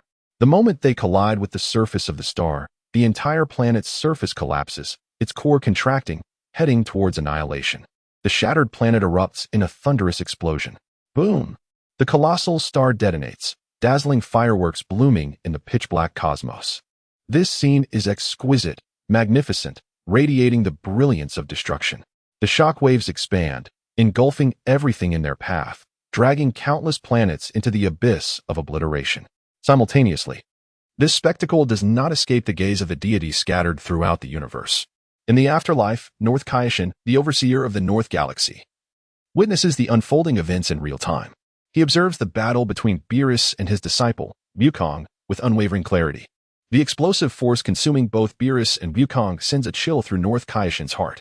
Wukong, oh Wukong! North Kaishin exclaims, lost in thought. Truthfully, witnessing his disciple grow to such heights and transform into a god fills him with immense pride as a mentor. Yet, if this path to strength were to cost his disciple's life, he would rather forego Wukong's ascension. Chapter 33. The battle is far from over. It has only just begun. Yet now, the situation has unfolded, and the King of the North finds himself powerless. He can only pray that son Wukong has not perished in that terrifying explosion. He also hopes that the god of destruction, Beerus, after defeating son Wukong, will spare his life and refrain from obliterating his disciple. Within the realm of the Kaishin, as the sole deities of comparable status to the god of destruction in the universe, the awakening of Beerus amidst such a monumental upheaval cannot go unnoticed by them. The Kaishin, Jebet, and the Elder Kaishin gaze in silence at the events below, utterly astounded and rendered speechless. The might of son Wukong and the terror of the god of destruction have unequivocally shattered their previous understanding. He has succeeded. Wukong has ascended to godhood. Elder Ancestor, do you believe Wukong can triumph over Beerus? Jebet, suppressing his inner turmoil, turns to the Elder Kaishin with his inquiry. With a heavy sigh, the Elder Kaishin appears to age decades in an instant. As a Kaishin from 15 generations prior, he possesses a deeper understanding of the dread that Beerus instills. While Sun Wukong is undoubtedly formidable now, his power is still insufficient to rival the seasoned god of destruction, Beerus. Truth be told, when Sun Wukong managed to suppress Beerus to such an extent, the elder Kaioshin felt a flicker of joy. At least Wukong has not let him down, becoming a warrior capable of contending with the god of destruction, providing him with a moment of relief. However, this level of strength is still inadequate to defeat Beerus. All he can do now is hope that after Beerus emerges victorious from this clash, he will grant Sun Wukong a reprieve. Could it be that even now Wukong cannot prevail against him? Is it a jest? Jebbit's eyes quiver intensely as he grapples with the unimaginable strength of Beerus. It seems that, regardless of the enemy's might, he exhibits power that far surpasses that of his adversaries. Young one, there is much you must learn. First, you must grasp this. Never compare any formidable existence to the god of destruction, for you will ultimately discover that no one can surpass him in this world. Think carefully. Since the birth of the universe, the reason the god of destruction has remained at the pinnacle is that, throughout this extensive duration, many have challenged him. I assure you, countless powerful beings have risen against him, many stronger than Sun Wukong, yet all have met their demise at his hands. The elder Kaioshin, breathless, pours out all his knowledge, revealing the depths of his despair. The defeat of Sun Wukong seems inevitable. On Earth, aboard a luxurious cruise ship, the gathered individuals watch in silence as the projection of the scepter displays the catastrophic event, their hearts racing with trepidation. The horrifying explosion engulfed both the god of destruction, Beerus, and Sun Wukong. Could it be that both have perished? They cannot feel Wukong's presence, completely vanished. Master Roshi is the first to break the silence. Father. Gohan gazes skyward, his heartbeat quickening, emotions spiraling into turmoil. He has always believed that his father would perform a miracle, firmly refusing to accept the notion that Sun Wukong could die. Yet now, the reality is before him. And even he, formidable as he is, cannot sense Wukong's presence. Unable to perceive, not a trace. Could it be that Wukong truly? Krillin, at this moment, wishes to act, yet his clenched fists relax. What can he do? He is but a frail earthling, an inconsequential being, easily crushed by the aftermath of the battle. The warriors present constantly channel their senses, searching for Wukong's energy. But no matter their efforts, they cannot detect his presence, as if he has evaporated from existence. Are you truly gone, Kakarot? Vegeta stands at the edge of the cruise, peering into the sky, desperately seeking Wukong's energy. His intuition tells him that Wukong is not dead. The residual energy from the battle should not be enough to claim his life. However, if he is indeed alive, no matter the distance, he should still be able to sense him. Yet, Wukong's energy has suddenly dissipated. You may rest assured. That explosion was insufficient to claim the lives of Sun Wukong and Lord Beerus, Whis interjects, having finished his meal, wiping his mouth with a napkin. As he speaks, all eyes turn to him, hoping for a rational explanation. The reason you cannot sense Wukong's energy is that you are still mortals. In his confrontation with Lord Beerus, Sun Wukong has transcended both body and soul, evolving into a deity. Without attaining the divine realm, one cannot perceive the power of a god. Whis, with a gentle smile, elucidates. Upon hearing Whis's words, the crowd experiences a moment of clarity. It is not that Wukong has perished, and they cannot feel his energy, rather. He has transformed into a deity-like existence, far beyond their mortal comprehension. However, doubt lingers, as they remain wary of this enigmatic individual associated with the god of destruction. He speaks the truth, Piccolo interjects suddenly. As a former half-god, Piccolo possesses a certain sensitivity to divine power. Whis is not lying. He senses Wukong's unfathomable divine energy. Furthermore, there is no necessity for such a powerful being to deceive them. Let us watch closely. The answers will reveal themselves in time, Vegeta suddenly adds. In the cosmos. At the edge of the northern galaxy, the residual shockwaves from the colossal stellar explosion have finally dissipated. Countless celestial remnants and asteroid fragments scatter across the vastness of space. In the state of Super Saiyan 4, Sun Wukong and Beerus stand facing each other, separated by less than 100 meters, gazing into one another's eyes. The current Sun Wukong is incomparable to his former self. Under the influence of the god of destruction's power, he has shattered the shell of potential limitations, surpassing his own boundaries once more, entering the state of Super Saiyan 4th level, God state. Empowered by this formidable divine energy, not only has his strength ascended, but his very essence has been elevated. Now he possesses the capability to survive in the cosmic void. Yet, as he ascends to higher dimensions, his perspective broadens, and his understanding of the god of destruction's power deepens. Chapter 34. Proactive Proposal. Fusion. What a terrifying existence. Even with my dragon fist, I doubt I could inflict any substantial harm upon you. Sun Wukong marveled in disbelief. That previous strike transcended my limits, allowing me to deliver a devastating blow that could even slay an opponent outright. Yet, the might of the god of destruction is not something that can be defeated by a mere dragon fist. Nonetheless, even without vanquishing the god of destruction, Beerus, he is not entirely unscathed at present. His god of destruction attire has been shredded by the overwhelming force of the dragon fist, leaving indelible marks upon his robust physique. A ghastly scar is etched across Beerus's chest, a constant reminder of his injury. However, that is not the most critical matter. The most significant issue is that his attire is damaged. This is no ordinary garment. It is the god of destruction outfit bestowed upon him by Lord Zeno, unmatched in durability throughout the cosmos. Now, it lies in tatters, a testament to the terrifying lethality of Wukong's dragon fist. It has been an eternity since I have engaged in such activity, Beerus exclaimed with immense satisfaction. After countless eons, apart from the occasional spar with the god of destruction from the neighboring universe, no one has been able to entertain him. The arrival of Sun Wukong has injected some much-needed excitement into his otherwise mundane existence. Young man, I must admit, that last strike was quite impressive. It is the first time in history that a mortal has managed to wound me, Beerus remarked, gazing down at the scar and the ruined attire, singing praises for Wukong's performance. It is not an exaggeration to say that that blow could slay a god. If it had been a lower-ranked god of destruction, he might well have perished at Wukong's hands. But alas, he is Beerus, the foremost among the 12 gods of destruction. Unconcerned with his appearance, Beerus moved his body, his bones cracking and popping as he did so. His gaze, fluctuating between light and shadow, scrutinized Wukong, his deep-set pupils shimmering with a glint of intrigue. I never imagined that the Super Saiyan god, who battled me on equal footing in my prophetic dreams, would be a creation of my own. Your presence has validated the prophecy's authenticity, but there remains a point for me to assess. Allow me to ascertain whether you are indeed my destined rival. A flicker of madness flashed in Beerus's eyes as, in the next instant, a more terrifying power surged forth from his being. An overwhelming divine pressure rapidly expanding to encompass countless galaxies. At this moment, Beerus revealed the true essence of a god of destruction. Every motion carried the potential to annihilate worlds, capable of evaporating innumerable planets with but a thought. Feeling the overwhelming might radiating from Beerus, Wukong wore a bittersweet smile. In terms of divine might, the disparity between him and Beerus was insurmountable. Young man, just now you compelled me to exert about 70% of my strength. Now, I shall unleash 80% to combat you. I wonder if you still possess the courage to face me. Beerus sneered, showcasing an even more magnificent display of destructive power. An indescribable weight of pressure enveloped Wukong entirely.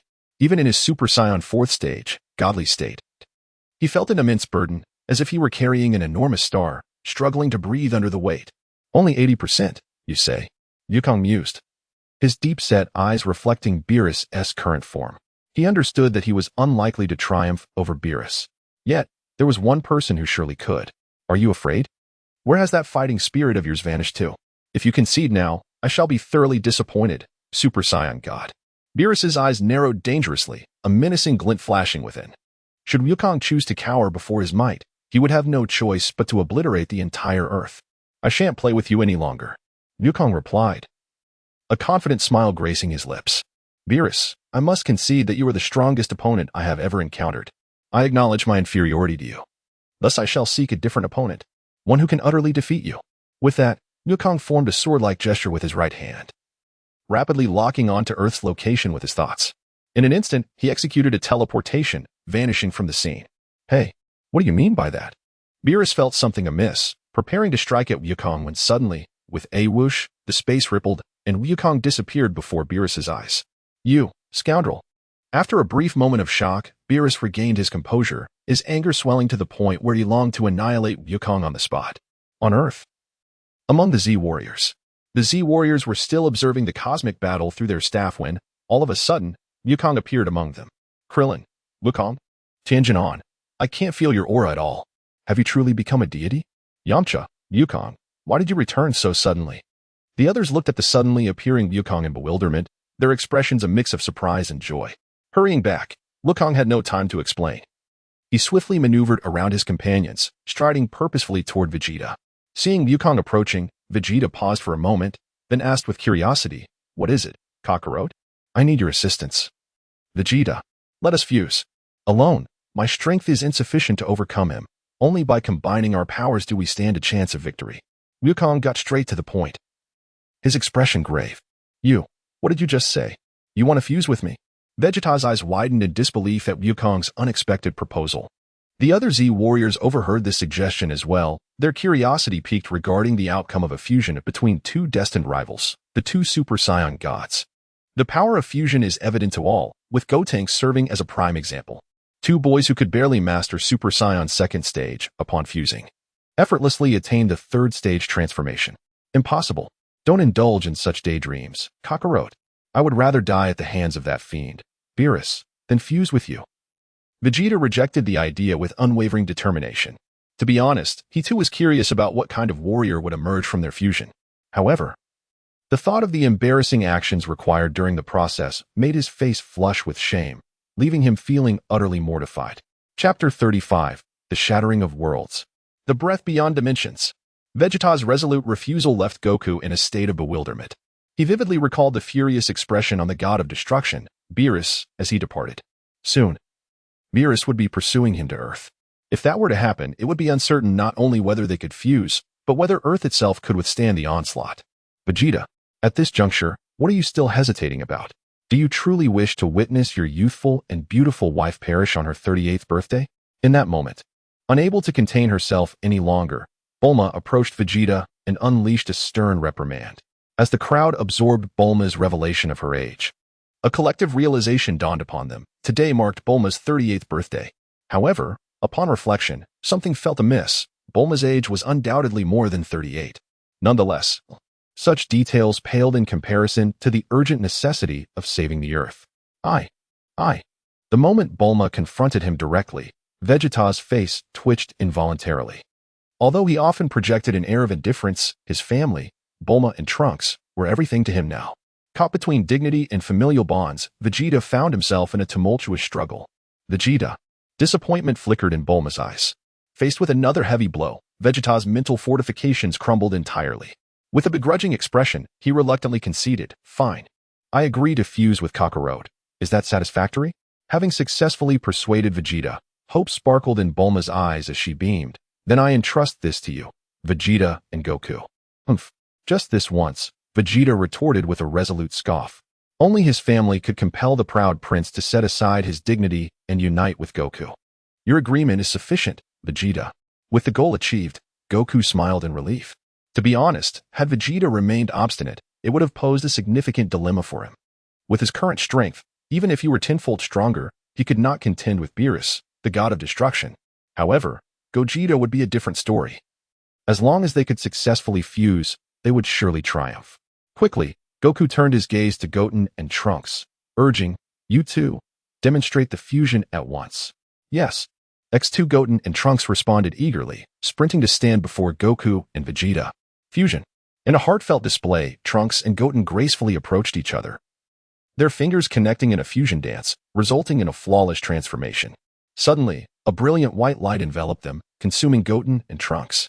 When the light dissipated, they had vanished, replaced by a warrior clad in a vest, exuding an air of arrogance. "Gotenks. The illustrious Gotenks has arrived," proclaimed the fusion warrior confidently, hands on hips. Vegeta, witnessing their fusion dance, felt his eyes widen in disbelief, his expression contorting as humiliation surged within him. I, Vegeta, must perform such an embarrassing act. How utterly disgraceful. His face flushed red at the thought of executing that heartfelt dance. Yet, he meticulously memorized the steps for fusion, as the fate of Earth depended on it. Damn it. Hurry up and fuse, Kakarot. Vegeta, overwhelmed, longed to conclude this farce quickly. With his Saiyan blood awakened, a potent energy swirled around him. Activating his latent power, Vegeta transformed into Super Saiyan 4 once more. At that moment, Goku felt a sudden shift, gazing upward in shock. Through his heightened senses, he detected Beerus's aura approaching Earth with terrifying velocity. "It's too late," Goku declared gravely. Vegeta, puzzled by his words, suddenly sensed an overwhelming danger. A violet beam sliced through the air, descending upon the cruise ship with alarming speed. The arrival could only signify one thing: Beerus had come. As Beerus landed, the atmosphere grew heavy with dread, fear etched on the faces of all present. Why must he arrive at this moment? It appears I have arrived just in time, Beerus remarked with a nonchalant smile, casting a playful glance over the gathered crowd. Ultimately focusing on Goku in his Super Saiyan 4 God form and Vegeta in his Super Saiyan 4 state. Boy, you previously mentioned summoning a being stronger than yourself to confront me, did you not? I grant you this opportunity, let that individual step forth. However, this is not without a price. Should that being's strength prove inadequate, the annihilation of this planet will be the consequence of your evasion of battle. Beerus's deep voice resonated with an overwhelming authority, echoing in the hearts of all present. Do not regret this, Goku replied with a spirited grin. There remained hope. As long as they could fuse into Gogeta, defeating Beerus would not be an insurmountable task. Regret? You seem to overestimate yourself. Even now that you have been reborn as a deity, you still fall short in my eyes. Feel free to unleash your techniques. I shall ensure you remain unable to rise again. As a god of destruction, Beerus held an unwavering pride, no matter how formidable the power of mortals. Victory over him was an impossibility. Let us hope that is indeed the case, Goku murmured thoughtfully. His gaze shifted to Vegeta, who nodded in silent understanding. They created distance between one another, maintaining a balance of their energies. A miscalculation could lead to failure in their fusion. Goku, fusion. Vegeta, fusion. As the words left their lips, both warriors swiftly closed the gap, their fingers meeting in perfect synchronization, resulting in a flawless fusion. In an instant, a vast golden aura surged skyward, penetrating the earth and reaching into the cosmos. This immense energy expanded infinitely, seemingly without bounds, challenging the limits of existence. An unimaginable force enveloped the universe, shattering dimensional barriers and reaching into other realms. Chapter 36, The Mightiest Mortal Versus. The Supreme God of Destruction. In the current 7th universe, the two most powerful Saiyans are destined adversaries, and their fusion is nothing short of extraordinary. Their bodies and souls intertwine in a harmonious blend, with the power of their bloodlines reaching new heights. The overwhelming aura they emit transcends dimensions, resonating with realms beyond this world. Even Whis, the angel, cannot help but cast a sidelong glance upon sensing the intensity of this energy. This is merely the strength of mortals. Never before has such formidable power manifested since the birth of the universe. It could be deemed a power surpassing that of the gods. It seems Lord Beerus has encountered a formidable opponent, Whis muses, his expression becoming grave, though the fusion between Goku and Vegeta has yet to fully materialize. The mere presence of this warrior signifies the emergence of a being capable of rivaling, if not surpassing, the god of destruction himself. At this moment, Beerus, the god of destruction, reveals a flicker of apprehension in his eyes.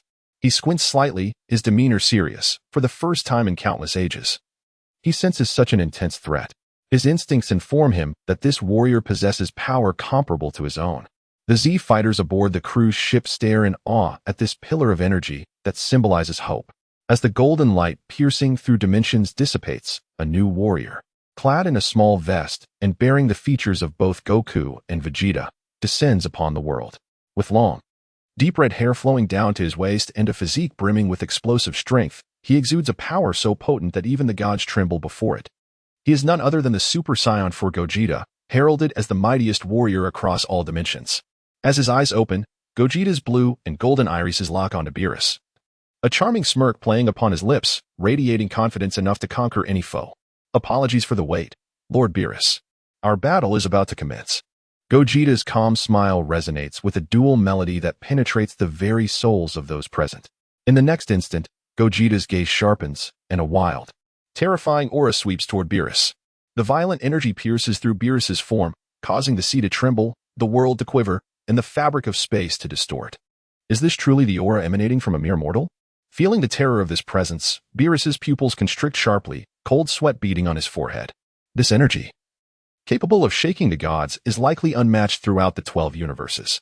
Meanwhile, the Z fighters on the cruise ship are left dumbfounded, unable to fathom the divine power, yet acutely aware of the tangible strength radiating from Gogeta. As they absorb the overwhelming presence, they feel as though they have been thrust into another dimension, starkly aware of their own insignificance, especially under Gogeta's wild yet captivating demeanor. Chi-Chi and Bulma blush, momentarily lost in admiration. What's this? Even the mighty god of destruction appears flustered. Gogeta taunts, his gaze playfully assessing Beerus. Upon hearing the provocation, Beerus remains silent, slowly levitating into the air. arms outstretched as he releases his fearsome aura of destruction.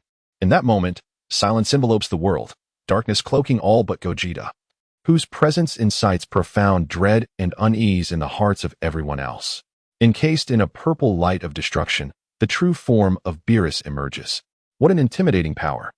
Gogeta observes, his eyes ablaze with fervent battle intent. As Beerus amplifies his divine strength to a certain threshold, he provocatively beckons Gogeta with a casual curl of his finger. Such a taunt is not taken lightly by Gogeta, who instantly charges forth, arriving before Beerus in a mere 0.0001 seconds. His powerful fist, imbued with boundless destructive force, strikes out thunderously. In response, Beerus unleashes a punch infused with immeasurable destructive energy, resulting in a cataclysmic clash.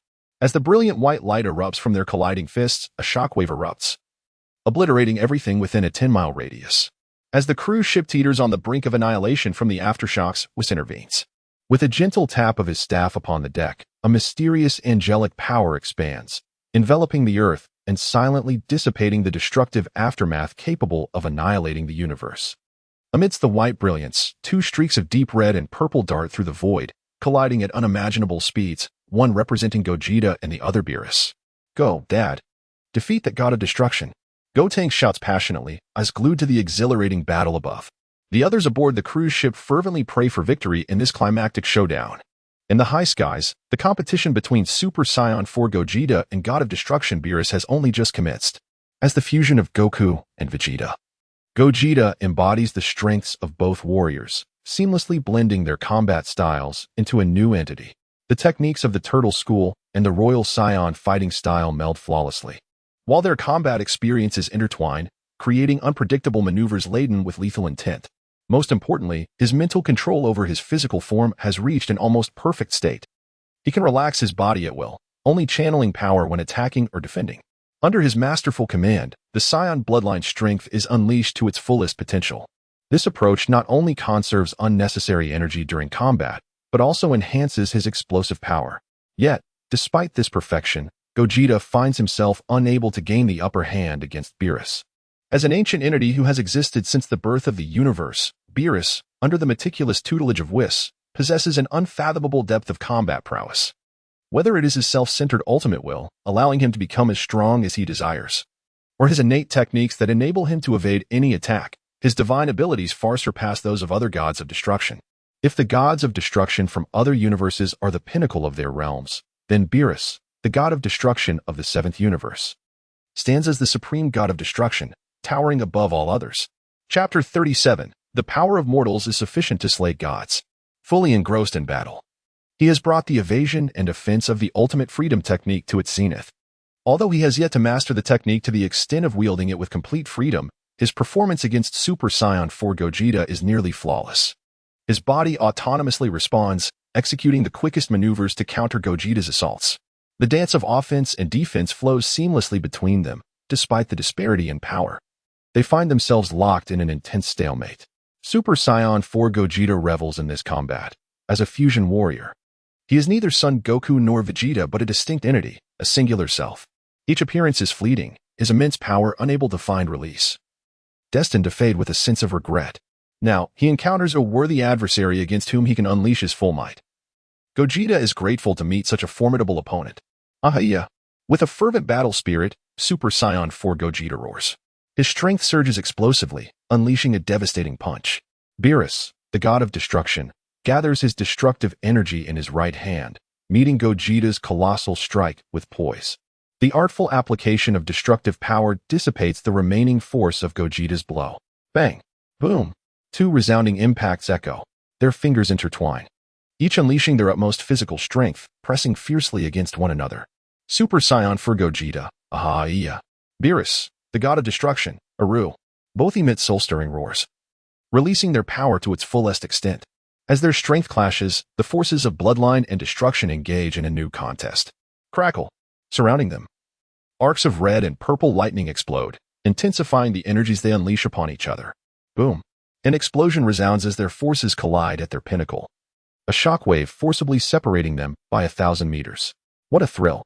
Such exhilarating combat compels even Beerus, the god of destruction, to exclaim. His blood stirs within, awakened from the long slumber of battle cells, rekindled by countless exchanges with Gogeta. I never expected the strength of a god of destruction to be so formidable. I had thought you merely a vowed. I am fortunate to battle an opponent like you, Beerus. Super Saiyan 4 Gogeta gazes piercingly at Beerus, the Saiyan blood within him urging him to confront the god of destruction. After so many years as a god of destruction, those who have faced me can count among the top 3. Beerus smiles calmly, clasping his hands together as he gathers destructive energy into his palms. When he spreads his hands apart, a destructive sphere, as radiant as the sun, materializes. Virum. Within the sphere, a bizarre flame pulsates, expanding at a visible rate until it reaches a diameter of over 1,000 meters. Such astonishing power. A glimmer of excitement flashes in Gogeta's eyes as he senses the terror contained within this strike, his gaze reflecting a fervent eagerness. He draws his hands together, preparing to unleash his energy, a soft blue glow flickering in his palms. Super explosive wave. He shouts, unleashing a massive deep blue energy beam that erupts from his hands like a roaring dragon. The power of mortals cannot triumph over that of gods. A ruthless glint flickers in Beerus's eyes as he sweeps his right hand. The sun-like destructive sphere pierces through space, colliding head-on with the super explosive wave. They nearly test each other's strength, yet the pressure generated by their clash reverberates throughout the Earth's ecosystem. At this moment, calamities unfold across the globe. This is still under the restraint of angelic power. Without such restraint, not just Earth, but the entirety of the North Galaxy would likely be obliterated by their might. The super explosive wave and the destructive sphere become locked in a stalemate, neither able to advance, thoroughly suppressing the other. Perish before me. Destruction. Beerus's destructive energy surges violently, enhancing the sphere's potency and size to an unprecedented level. The color of the sphere morphs from crimson to a profound violet, expanding from 1,000 meters to 5,000. As the power of the sphere escalates, Gogeta feels an overwhelming pressure. His super explosive wave is gradually pushed back. If he does not find a way to break this equilibrium, the consequences will be dire. Without the slightest hesitation, Gogeta unleashes his ultimate technique. 100 times super explosive wave.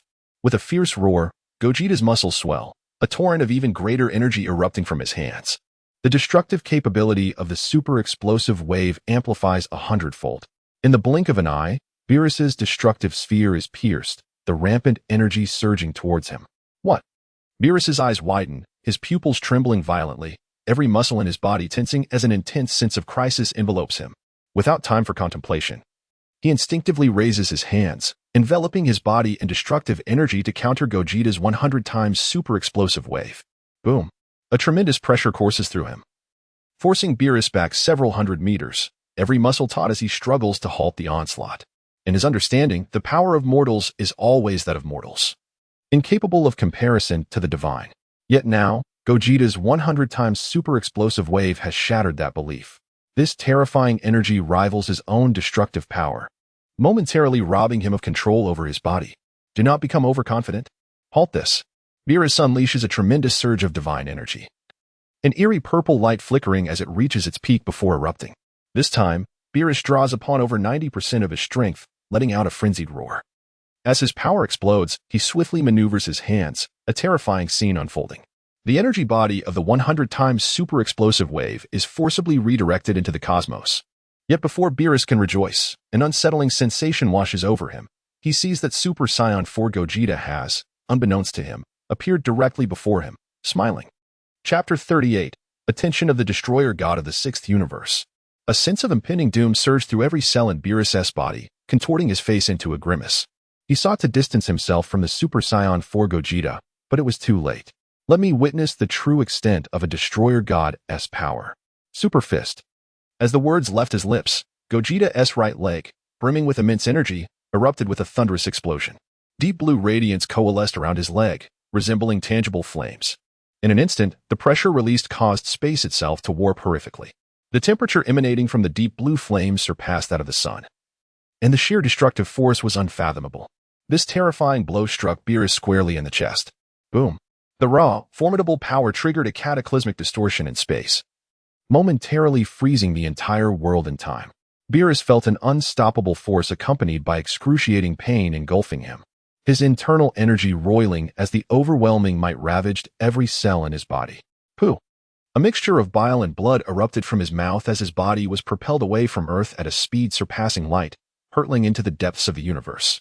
This formidable force rendered the destroyer god incapable of stabilizing himself, crashing into a fiery red planet, which was instantaneously pierced, collapsing, and exploding. Yet, he did not cease his retreat, traversing countless planets until finally colliding with a massive desolate planet in the southern galaxy, where he came to a halt. With a single strike, Gogeta had expelled the destroyer god Beerus from the Milky Way. This spectacle was witnessed by numerous powerful beings of the seventh universe, both divine and mortal, who exhibited expressions of sheer disbelief.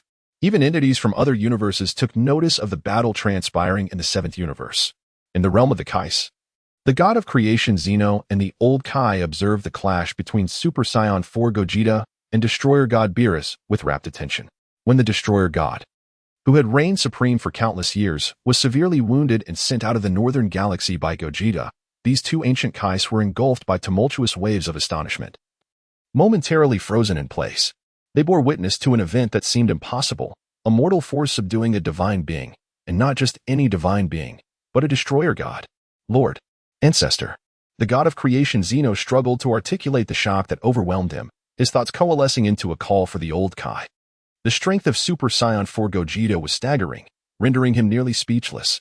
The old Kai's expression mirrored that of Zeno.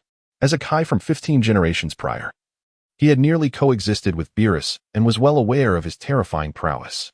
It's truly unbelievable. The old Kai swallowed hard, a bittersweet smile spreading across his face. The events of the day had utterly shattered his worldview and invigorated his spirit. Since being sealed away by Beerus, he had harbored resentment. Now, witnessing Beerus being thoroughly beaten by Gogeta, he felt an uncontainable sense of exhilaration. Hit him even harder. Ideally, bring this arrogant fool to his knees. The old Kai silently cheered, as if it were he himself delivering the blows to Beerus. Meanwhile, in the sixth universe, the realm of the destroyers, the destroyer god Kampa, having just completed a cleansing of the lower realm planets, was indulging in a lavish feast in his palace. Suddenly, he paused, sensing something amiss and dropping the morsel he had just picked up. Bardos, do you feel that? This power it seems to belong to Beerus. And there is another formidable force present. Kampa's expression was exaggerated, food remnants flying from his mouth as he exclaimed. The sixth and seventh universes, being twin universes, meant that he and Beerus were like brothers. Despite their long separation, he could not mistake the aura of his own sibling. Bardos, the angel beside him, also detected something at that moment, a faint smile gracing her lips. It appears, Lord Kampa, that you too have sensed it. If my guess is correct, an unimaginable upheaval is currently unfolding in the seventh universe. Besides Lord Beerus' divine power, there exists a remarkably strong mortal force that can even match Lord Beerus' destructive might, transcending dimensions and reaching our universe. The commotion is indeed significant. If I am not mistaken, it seems that Lord Beerus has already made a decision regarding the next candidate for destroyer. Bardos explained earnestly, while also teasing Kampa. You ought to hurry and determine our universe's next destroyer as well. Bah, for me to cultivate the next destroyer, the time is still far off. At least several million years away. Kampa adamantly rejected the notion. The position of a destroyer was too good.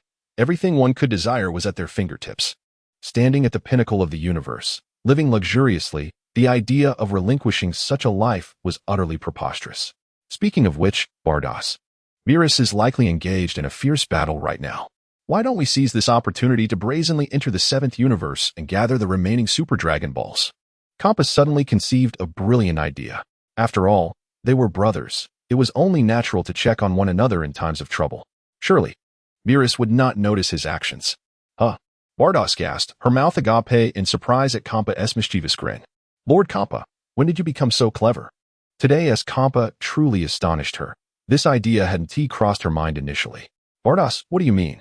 Do you think this god has always been foolish? Kampa frowned, displeased by her remark. Ahem, Lord Kampa, you are overthinking it.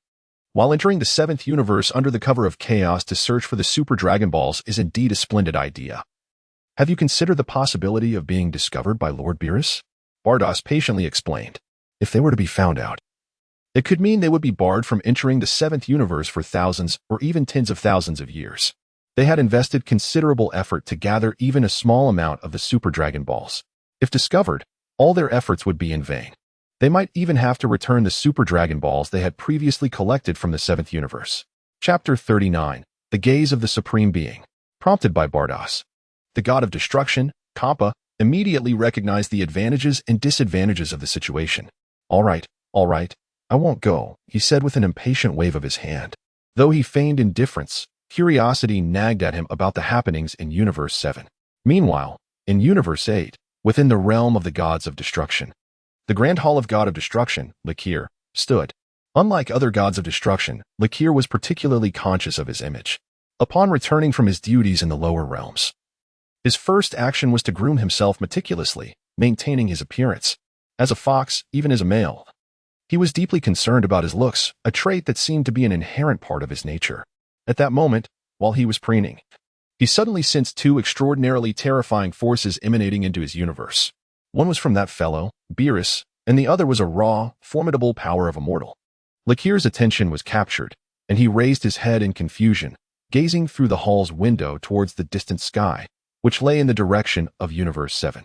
His expression gradually turned serious. He had little interest in why Beerus had unleashed such a formidable god of destruction's power.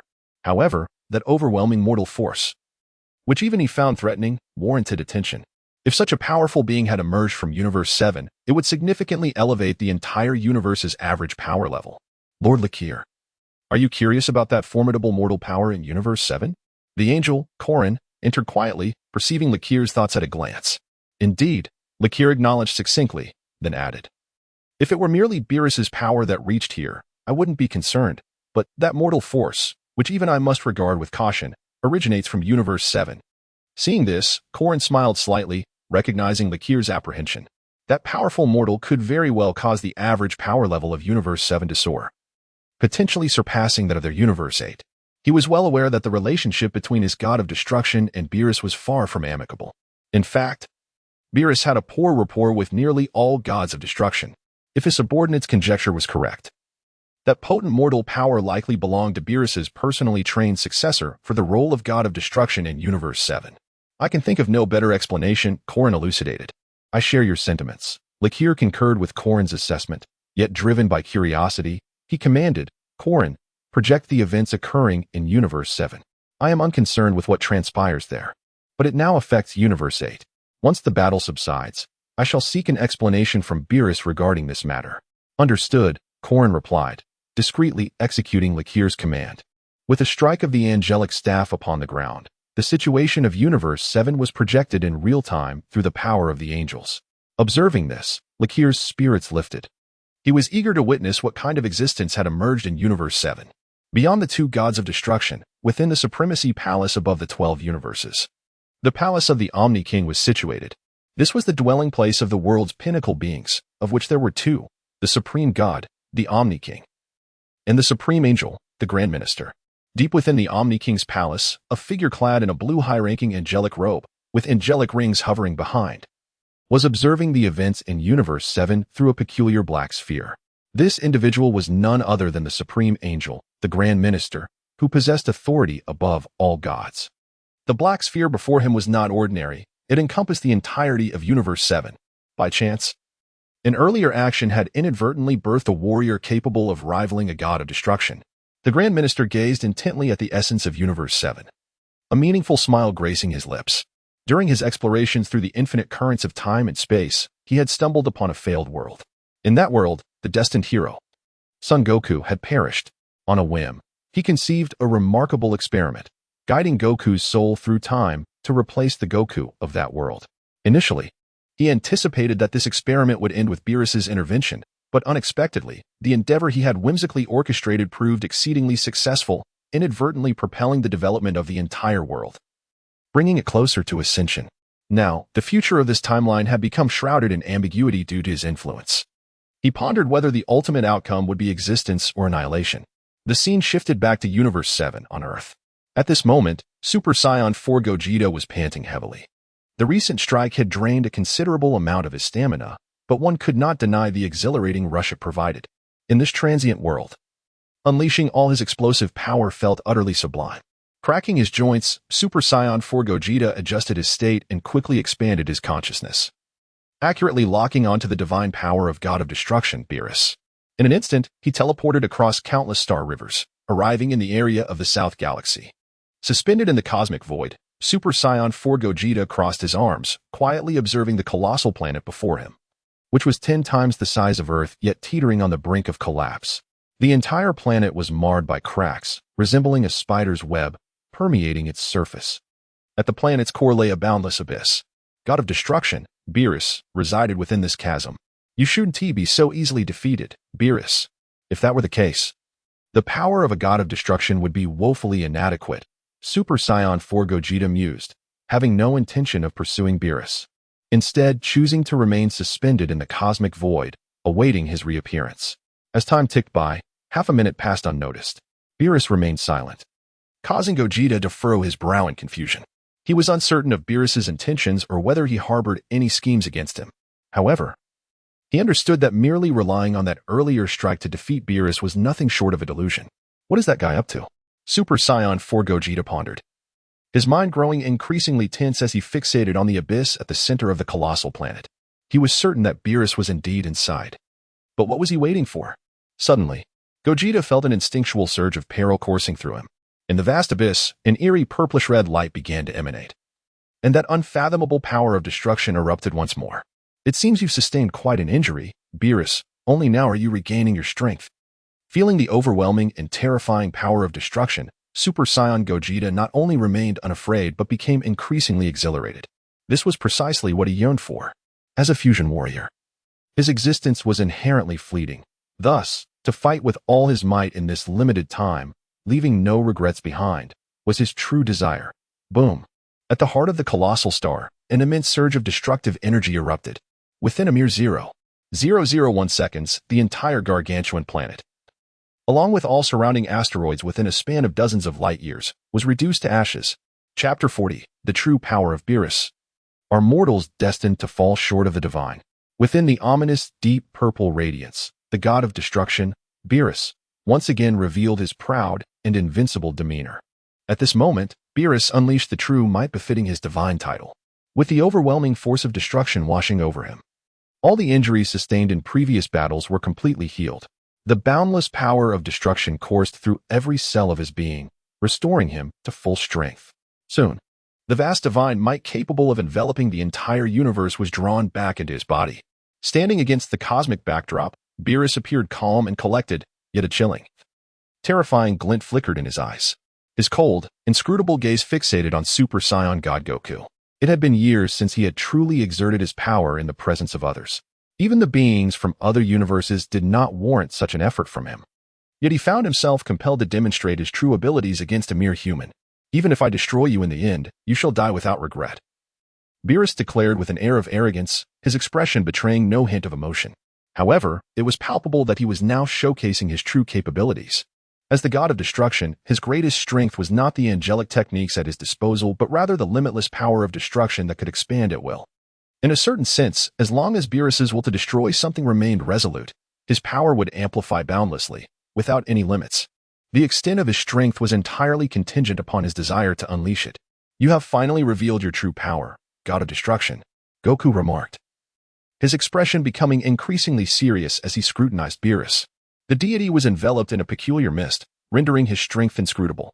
Yet one thing was certain, Beerus was exceedingly dangerous, and a single misstep could lead to utter annihilation. What you see now is merely what I allow you to perceive. Do not presume that a modicum of power grants you the audacity to look down upon the divine. My strength is not something mortals like you can fathom. Beerus maintained his haughty demeanor, his words laced with an overwhelming aura of intimidation that struck at Goku's very core.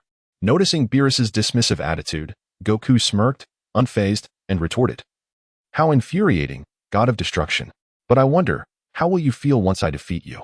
Mortals are forever mortals. They cannot become gods, and will remain as insignificant insects." Beerus replied with a weighty tone, leaving no room for contradiction. "Are you so certain that mortals cannot triumph over gods?"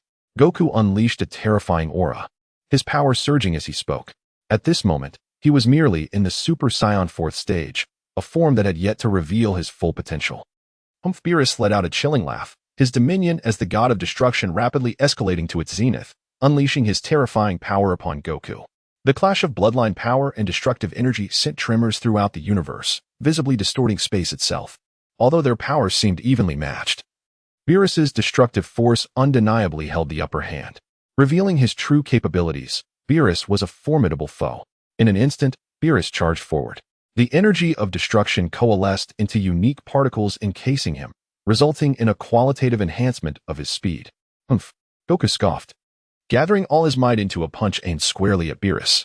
Yet, as his fist was about to make contact, an astonishing occurrence unfolded. Beerus's form inexplicably passed through Goku's punch.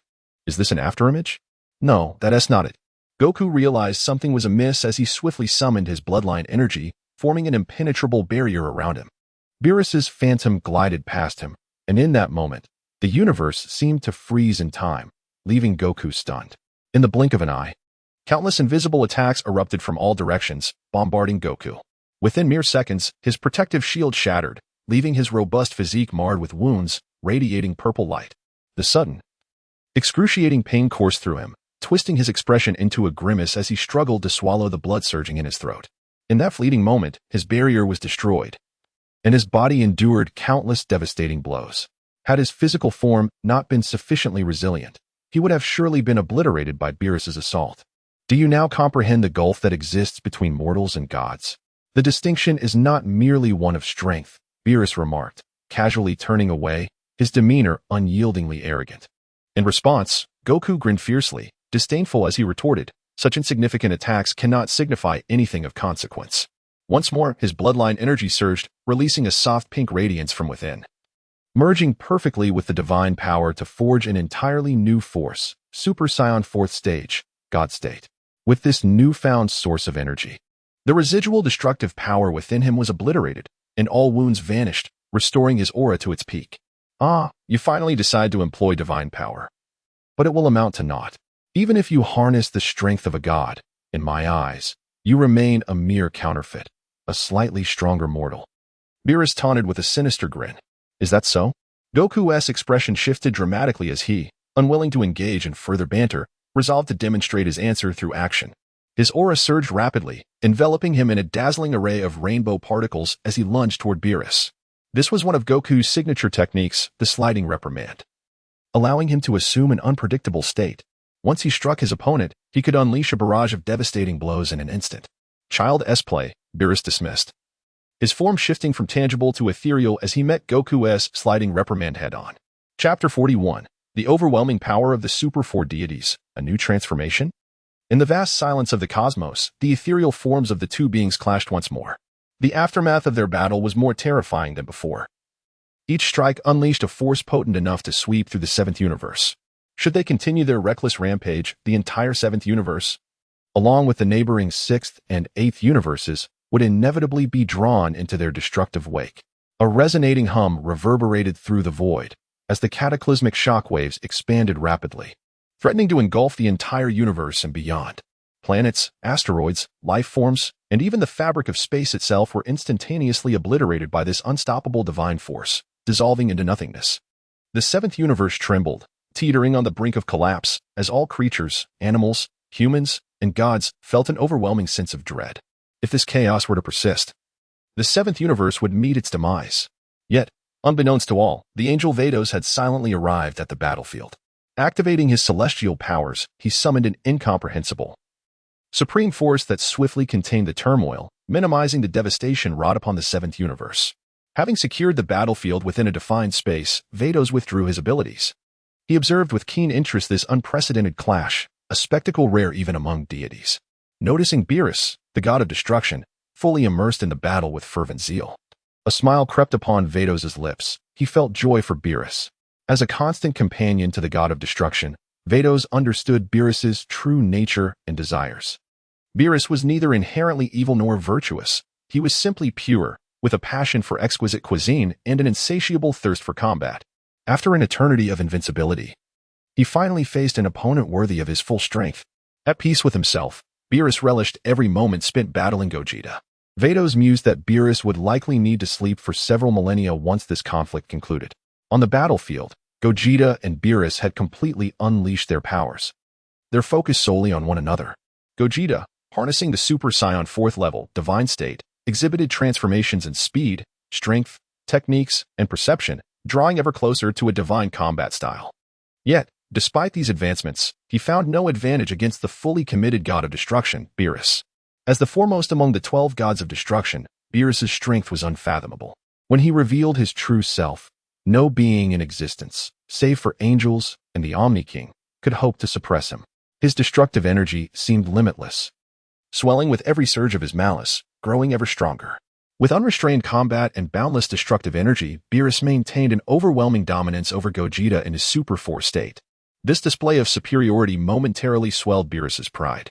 Do you now comprehend the chasm that lies between mortals and gods?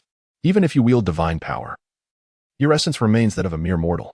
Without ascension to divinity, you shall remain an insignificant insect. Beerus sneered, unleashing a rapid onslaught that collided with Gogeta. The impact was cataclysmic, distorting space and shattering reality, sending Gogeta, in his Super 4 state, hurtling like a shooting star into the abyss. Even with divine protection and the formidable physique of a Super Saiyan 4th level, Gogeta struggled to withstand the blow. After an indeterminate distance, Gogeta managed to stabilize himself. Observing his nearly deflated muscles, he grimaced with a maniacal grin, a frenzy igniting within him. Pain surged through his veins, heightening his battle intent to a fever pitch. Exhilarating. Truly exhilarating, Gogeta exclaimed, invigorated by the challenge. Yet, in less than a fraction of a second, Beerus's next strike was already upon him. Caught off guard, Gogeta bore the brunt of the devastating blow. Blood erupted from his mouth in a violent spurt. This unseen strike pierced through his formidable physique, simultaneously colliding with a massive asteroid nearby, which shattered into countless fragments that drifted through the cosmos. Gogeta's face paled, his breathing ragged from the invisible assault. This was an unprecedented sight. Gogeta, renowned as the mightiest warrior across all dimensions, was wounded, severely so. At that moment, Beerus silently appeared 10 meters before Gogeta. How pitiful. Do you still intend to persist, boy? Should you choose to yield now, I could, albeit reluctantly, spare your life and bestow upon you the title of the strongest beneath the gods of destruction. Beerus taunted, his gaze fixed mockingly on Gogeta.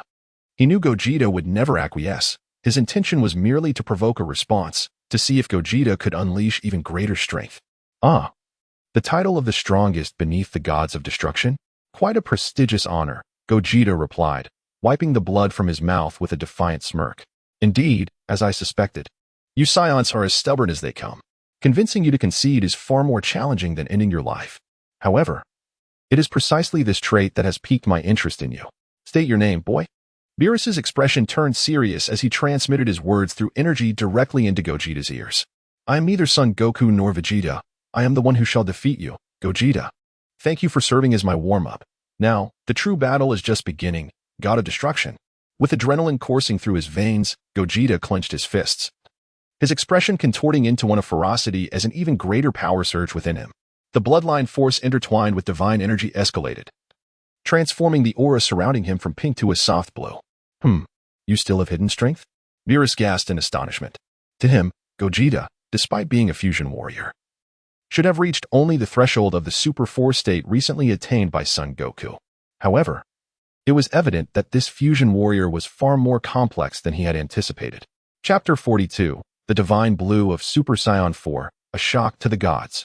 Indeed, Beerus was not mistaken in his assumptions. The Super Saiyan 4th level, in its divine state, had reached the pinnacle of Gogeta's power just moments prior. However, as a fusion warrior newly born, the latent strengths of Goku and Vegeta within him had yet to be fully realized. After engaging in thousands of rounds against Beerus, Gogeta not only perfected the amalgamation of Goku and Vegeta's powers, but also unearthed the dormant potential within his form. He shattered the previous limitations of his strength, ascending to a higher realm. You Saiyans are truly formidable beings, continuously elevating your prowess through combat, embodying the spirit of a warrior nation. As a mere mortal, your power is already commendable enough to earn the admiration of the gods. Now, having achieved yet another breakthrough, even the destructive deities from other universes would find themselves at a loss against you. Alas, the opponent you face is none other than me, Beerus. A manic smile spread across Beerus's face. As a god of destruction, he too was an unrelenting combat enthusiast. However, due to the lofty heights he occupied, there was no one across the cosmos capable of engaging him in a truly exhilarating battle. Moreover, a decree among the gods of destruction forbade them from fighting among themselves. This regulation rendered Beerus's already mundane existence even more tedious. Yet, the fusion warrior before him, born from the Metamoran's dance, stirred the dormant blood within him. Beerus sensed that this battle would be the most unforgettable of his life. In the darkness, a brilliant surge of divine energy erupted instantaneously, in but a fleeting moment. This vast radiance illuminated countless shadows, suffusing the blue glow with boundless divine resonance. Amidst the void, the melody of the divine echoed forth. Within that resplendent blue light, Gogeta stood resolutely above the darkness. At that moment, he transcended the Super Saiyan 4 divine state. The bloodline power invigorated his divine energy, leading to an evolution that revealed an entirely new form. The azure divine energy enveloped him, an aura of magnificence that could reverberate throughout the universe with every movement. This form was named Super Saiyan 4, Divine Blue. The overwhelming divine power coursed through every cell of his being, merging with his bloodline strength and mending all injuries. Once healed, a subtle yet confident smile graced Gogeta's lips. His blue eyes radiated a self-assuredness capable of conquering all, piercingly locking onto the gaze of Beerus. The god of destruction. I apologize for the wait, Lord Beerus. Let us commence anew. Gogeta's dual-tone voice resonated through the divine energy, reaching Beerus's ears. With these words, the god of destruction emerged from his astonishment. Gazing at the newly transformed Gogeta, he felt an immense weight in his heart and instinctively heightened his vigilance. Beerus scrutinized Gogeta in his Super Saiyan 4 divine blue state, and the visions from his dreams began to materialize.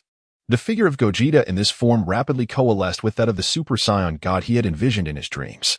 In that instant, Beerus recognized that this Super Saiyan 4 divine blue Gogeta was indeed the prophesied rival, the Super Saiyan god, confirming the existence of this formidable contender. A look of utter excitement spread across Beerus's face. Is this truly all you possess? Remarkable. With his battle spirit ignited, Beerus could scarcely contain his exhilaration. All I possess. That remains uncertain. We Saiyans have no limits. Who knows? I may grow even stronger during our battle until I completely defeat you. Gogeta assumed a combative stance, his divine power surging, poised to unleash its full potential. Beyond the battleground, the Angel Whis observed the unfolding drama with an expression of disbelief. The events transpiring before him were beyond even his expectations. This fusion warrior, Gogeta, had indeed created a miracle, achieving a new level of divine power. Though he may not be a true god, he was remarkably close. You would indeed make an excellent god of destruction, Whis mused, surveying Gogeta's wild yet divine demeanor through his staff. At that moment, Gogeta perfectly embodied the image of a god of destruction in Whis's mind. A bold thought crossed his mind. Should he consider training Gogeta as the next god of destruction? However, upon further reflection, he dismissed the idea. Gogeta was, after all, a fusion warrior, with his existence bound by time constraints. Aspiring to make him a god of destruction was an impractical notion, unless he intervened to remove Gogeta's fusion time limit, allowing him to become a complete individual. Yet, such an action would violate the established rules, and breaching those would only lead to obliteration. Thus, Whis relinquished the thought, notwithstanding his deep admiration for Gogeta. In the realm of the 8th universe, the god of destruction, L'Quire, watched through the staff of the Angel Korin, observing every event occurring in the 7th universe with clarity. How is this possible? How could a mortal's power reach such heights? Even if he harnessed divine energy, it should not be this formidable. He is merely a false god, L'Quire exclaimed in utter disbelief. He realized that both Beerus and Gogeta surpassed him.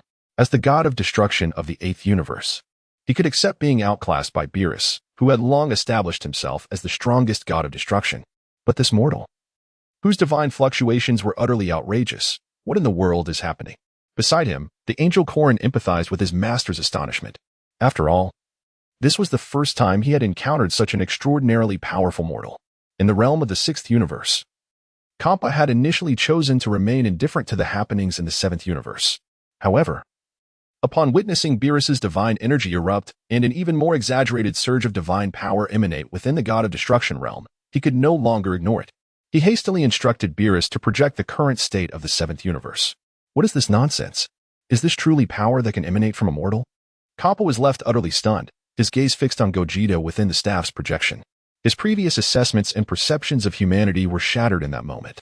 Chapter 43, 3 Strikes. Shattering the world. The stance of the beast was imbued with an overwhelming divinity. Where did this formidable creature emerge from?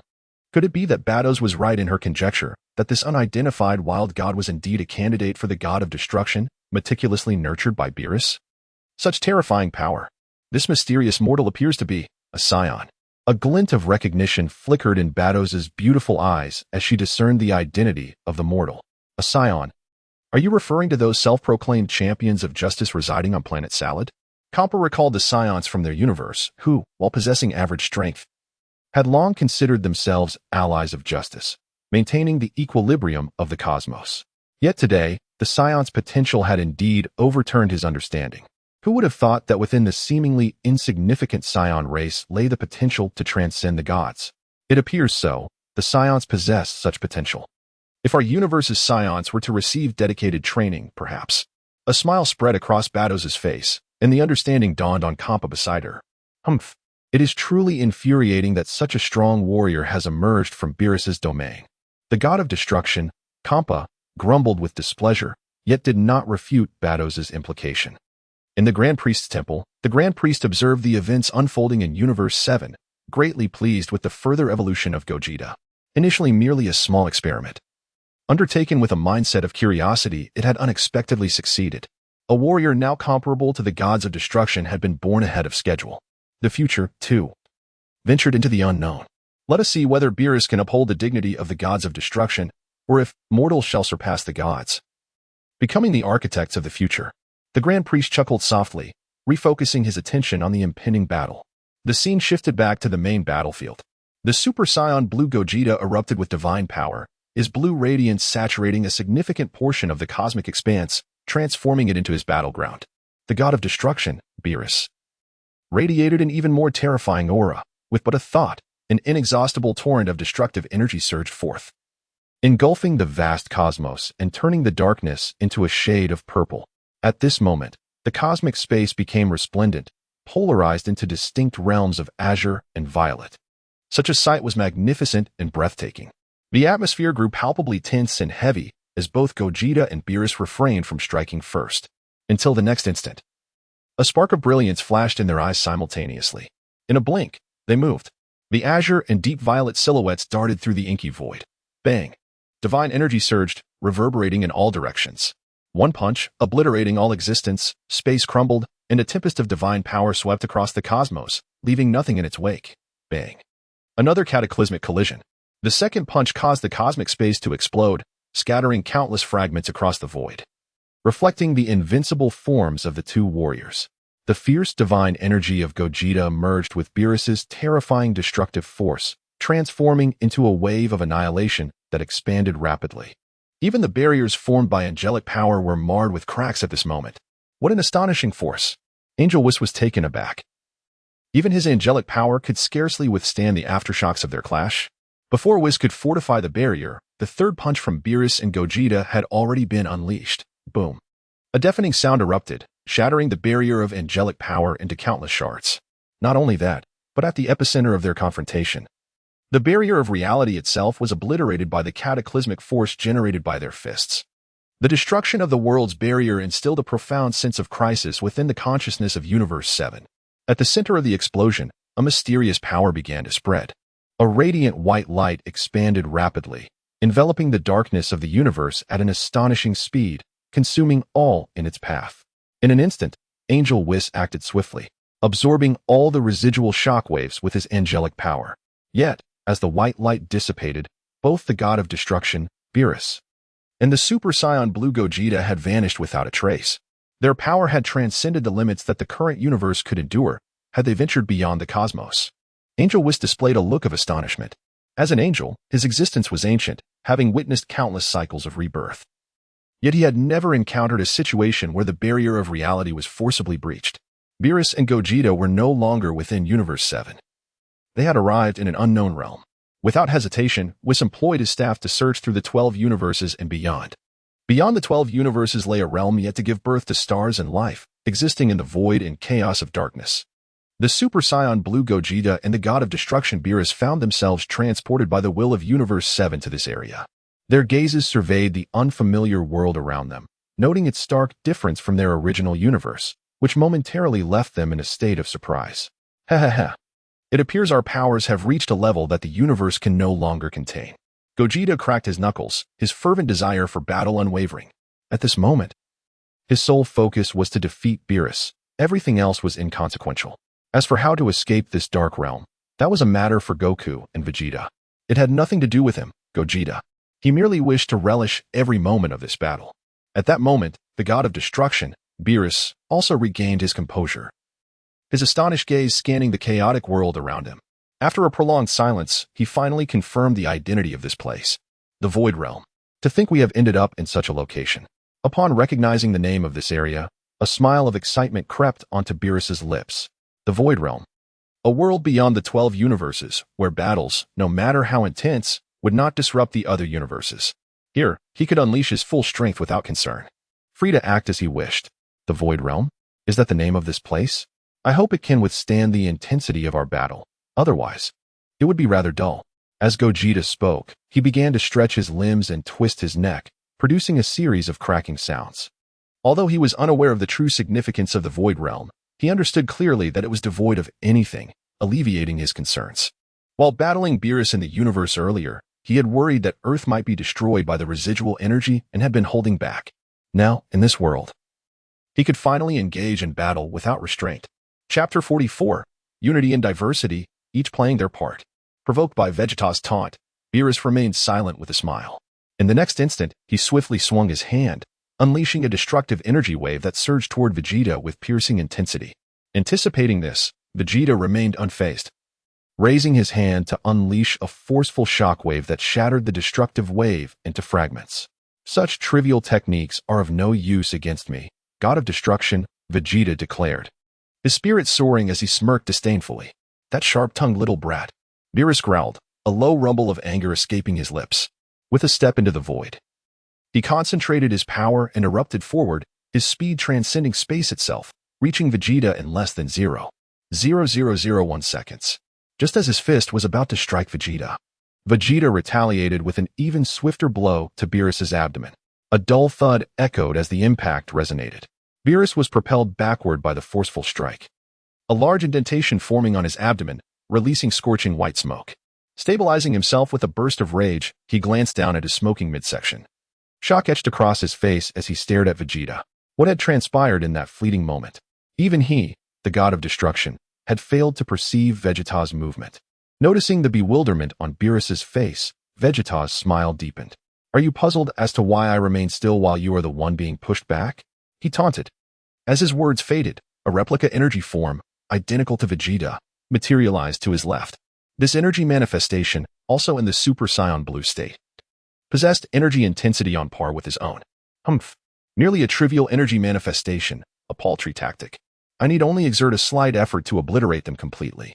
As for you, once your energy manifestations are destroyed, you will undoubtedly exhaust a considerable amount of energy and stamina, won't you? Beerus remarked dismissively. To him, these energy forms, though troublesome, represented Vegeta's greatest folly. If he could annihilate them, it would signal his absolute victory over Vegeta. Are you truly confident in your ability to easily dismantle my energy manifestations? Vegeta's piercing gaze locked onto Beerus, his smile growing ever more pronounced. Beerus scoffed at Vegeta's confidence. No matter how many energy manifestations you create, I shall handle them all, he retorted, a sneer on his lips. After all, manifestations are just that, manifestations. Even if their energy is formidable, they require the main body to control them. Dividing one's focus will inevitably weaken their power, making them a breeze to deal with. Very well, you said it. I shall see if you can truly destroy all my external manifestations. With a swift motion, Vegeta's expression turned fierce. His hands traced the air before him, forming a pattern imbued with unique power. In the next moment, azure light erupted around his form. 8 additional energy manifestations of Super Saiyan Blue materialized, encircling Beerus in the blink of an eye. Including the previously separated manifestation, there were now a total of 9. As Beerus surveyed the surrounding energy manifestations, a bead of cold sweat trickled down his forehead. This was not a favorable situation. He had initially believed Vegeta could only create 1 to 3 energy manifestations, yet here they were, 9 in total. While he held no fear of these manifestations, eliminating them all would undoubtedly come at a considerable cost. 9 against 1, do not call me despicable, for you are the esteemed god of destruction. While I am but a mere mortal, Vegeta quipped, gazing down at Beerus with a light laugh. If I can defeat your main body, Do you think I would fear these 9 trifling energy manifestations? Beerus assumed a combat stance, his instincts awakened, every cell in his body primed for action. He felt no trepidation toward the 9 energy forms. Such arrogance, Beerus. Vegeta murmured to himself, commanding the 9 energy manifestations to attack Beerus simultaneously. Unfazed by the onslaught, Beerus's movements became elusive, his form dancing through the fray. Technique of the Angels, Ultra Instinct, activate. The 9 energy manifestation strikes were deftly avoided and defended against by Beerus. His speed and evasive maneuvers reaching unprecedented heights. He wove effortlessly through the gaps in the onslaught, launching counterattacks. Vegeta observed this with keen eyes, his gaze sharpening as he noted Beerus's near-perfect evasion. This fellow seems to have mastered an extraordinary technique. His movements and speed suggest he does not even need to consciously think to evade, he pondered. No wonder he is a god of destruction. It seems my energy manifestations may not significantly affect him after all. As Vegeta contemplated his next move, he suddenly witnessed Beerus being struck by one of the energy manifestations, illuminating a realization in his mind. So that's it. His evasion is not infallible. Not every attack can be dodged. Excitement surged within Vegeta as he recognized the method to decisively defeat Beerus. The outcome hinged on this very technique. Taking a deep breath, Vegeta centered himself, traversing millions of miles to a chaotic realm far removed from the battlefield. This is the perfect location, with clarity and purpose. A gleam sparkled in his eyes as his bloodline power and divine energy began to surge. He positioned his hands before his chest, channeling energy in preparation. The divine power and bloodline energy intertwined, coalescing into an extraordinarily unique and terrifying force, gradually taking form. This was neither divine power nor mortal strength. This was the power to slay gods. Meanwhile, Beerus, now in the state of Ultra Instinct, found himself at a disadvantage against the 9 energy manifestations. Reduced to a state of passive defense. Though these manifestations were weaker than Vegeta's true form, Beerus soon realized their complexity in combat. 9 in unity, seamlessly executing offense and defense, each fulfilling their role. Every energy manifestation exhibited a distinct combat style, compensating for one another's weaknesses. Beerus found himself momentarily trapped, unable to devise a solution. In a flawless state of Ultra Instinct, he would have confidence in annihilating these manifestations within mere exchanges. However, his Ultra Instinct was not without flaw. To dismantle these energy forms, it would take at least 100 exchanges. Chapter 45, The Final Clash, shaking the entire universe. After a fierce exchange lasting several dozen rounds, Beerus finally seized an opportunity to eliminate one of the energy avatars. However, despite vanquishing one, there remained 8 more to contend with. The previous high-intensity battle with Gogeta had already depleted much of his stamina. Continuing to squander energy on these avatars would be unwise. He needed a swift resolution. In no time, the 8 energy avatars surrounded Beerus from 8 different directions, forming a tight encirclement. This sight darkened Beerus's countenance, and his anger swelled to an unbearable peak. These energy entities are truly exasperating. With fury building, Beerus unleashed a thunderous roar, the destructive energy within him erupting forth in a terrifying wave capable of annihilating all in existence. As his power erupted, the vast destructive force rapidly expanded, enveloping the chaos within a 100-mile radius, obliterating the remaining 8 energy avatars in the overwhelming tide of destruction. As the brilliance faded, Beerus gasped for breath, visibly fatigued from the tremendous exertion. What a thrill! This is the first time in my life that I have felt such pressure. Wiping the drool from his mouth, Beerus's face radiated excitement and madness. Although exhausted, he could sense that every cell in his body was celebrating, reveling in the exhilarating explosion of power. Yet, before he could savor his triumph for more than 3 seconds, a flickering light several million kilometers away captured his attention. Upon closer inspection, he realized it was Gogeta, gathering energy, and that fiend had already completed the form of his energy attack. Your little antics cannot escape my perception. Very well, let us settle this once and for all. Beerus resolved to end the battle quickly. He clasped his hands together, the destructive energy surrounding him swelling dramatically, transforming from a deep purple to a crimson hue. As he spread his palms apart, a pulsating energy sphere radiating purple-red light emerged. At that very moment, Gogeta, utilizing instantaneous movement, appeared before him, carrying an overwhelming wave of energy. This sudden occurrence caused Beerus's pupils to constrict in horror. Welcome back, Destroyer. This time, it all comes to an end. 1,000 times. Super explosive Kamehameha. With Gogeta's furious shout, an immense energy beam stretching tens of thousands of meters in diameter, erupted to engulf Beerus, illuminating the dark void and advancing toward the world's edge. The combination of instantaneous movement and the full force of the 1,000 times super explosive Kamehameha caught Beerus off guard. In the face of this devastating energy, he grimaced as he reinforced his destructive power. Every cell in his body suffered under the colossal energy, yet, despite the pain, it only fueled his rage and strength further. Mortals, do not underestimate the destroyer. With heightened emotions, Beerus unleashed a frenzied roar. As he did so, the 1,000 times super explosive Kamehameha paused in its advance. What? Realizing the gravity of the situation, Gogeta intensified his energy release. Determined to suppress Beerus once and for all. This was his only chance. Failure would result in a complete reversal of the battle, leaving him powerless to continue. However, at that moment, Beerus had fully recovered. Though battered and bruised, he felt no pain, only a maniacal grin spread across his face. His destructive energy surged wildly, an eerie crimson light enveloping the dark world around him. The surrounding space was constantly filled with intense destructive power. In his palm, the purple-red sphere of destructive energy continued to swell, 10 meters, 100 meters, 1,000 meters, 10,000 meters, and still rising. Gogeta, is it?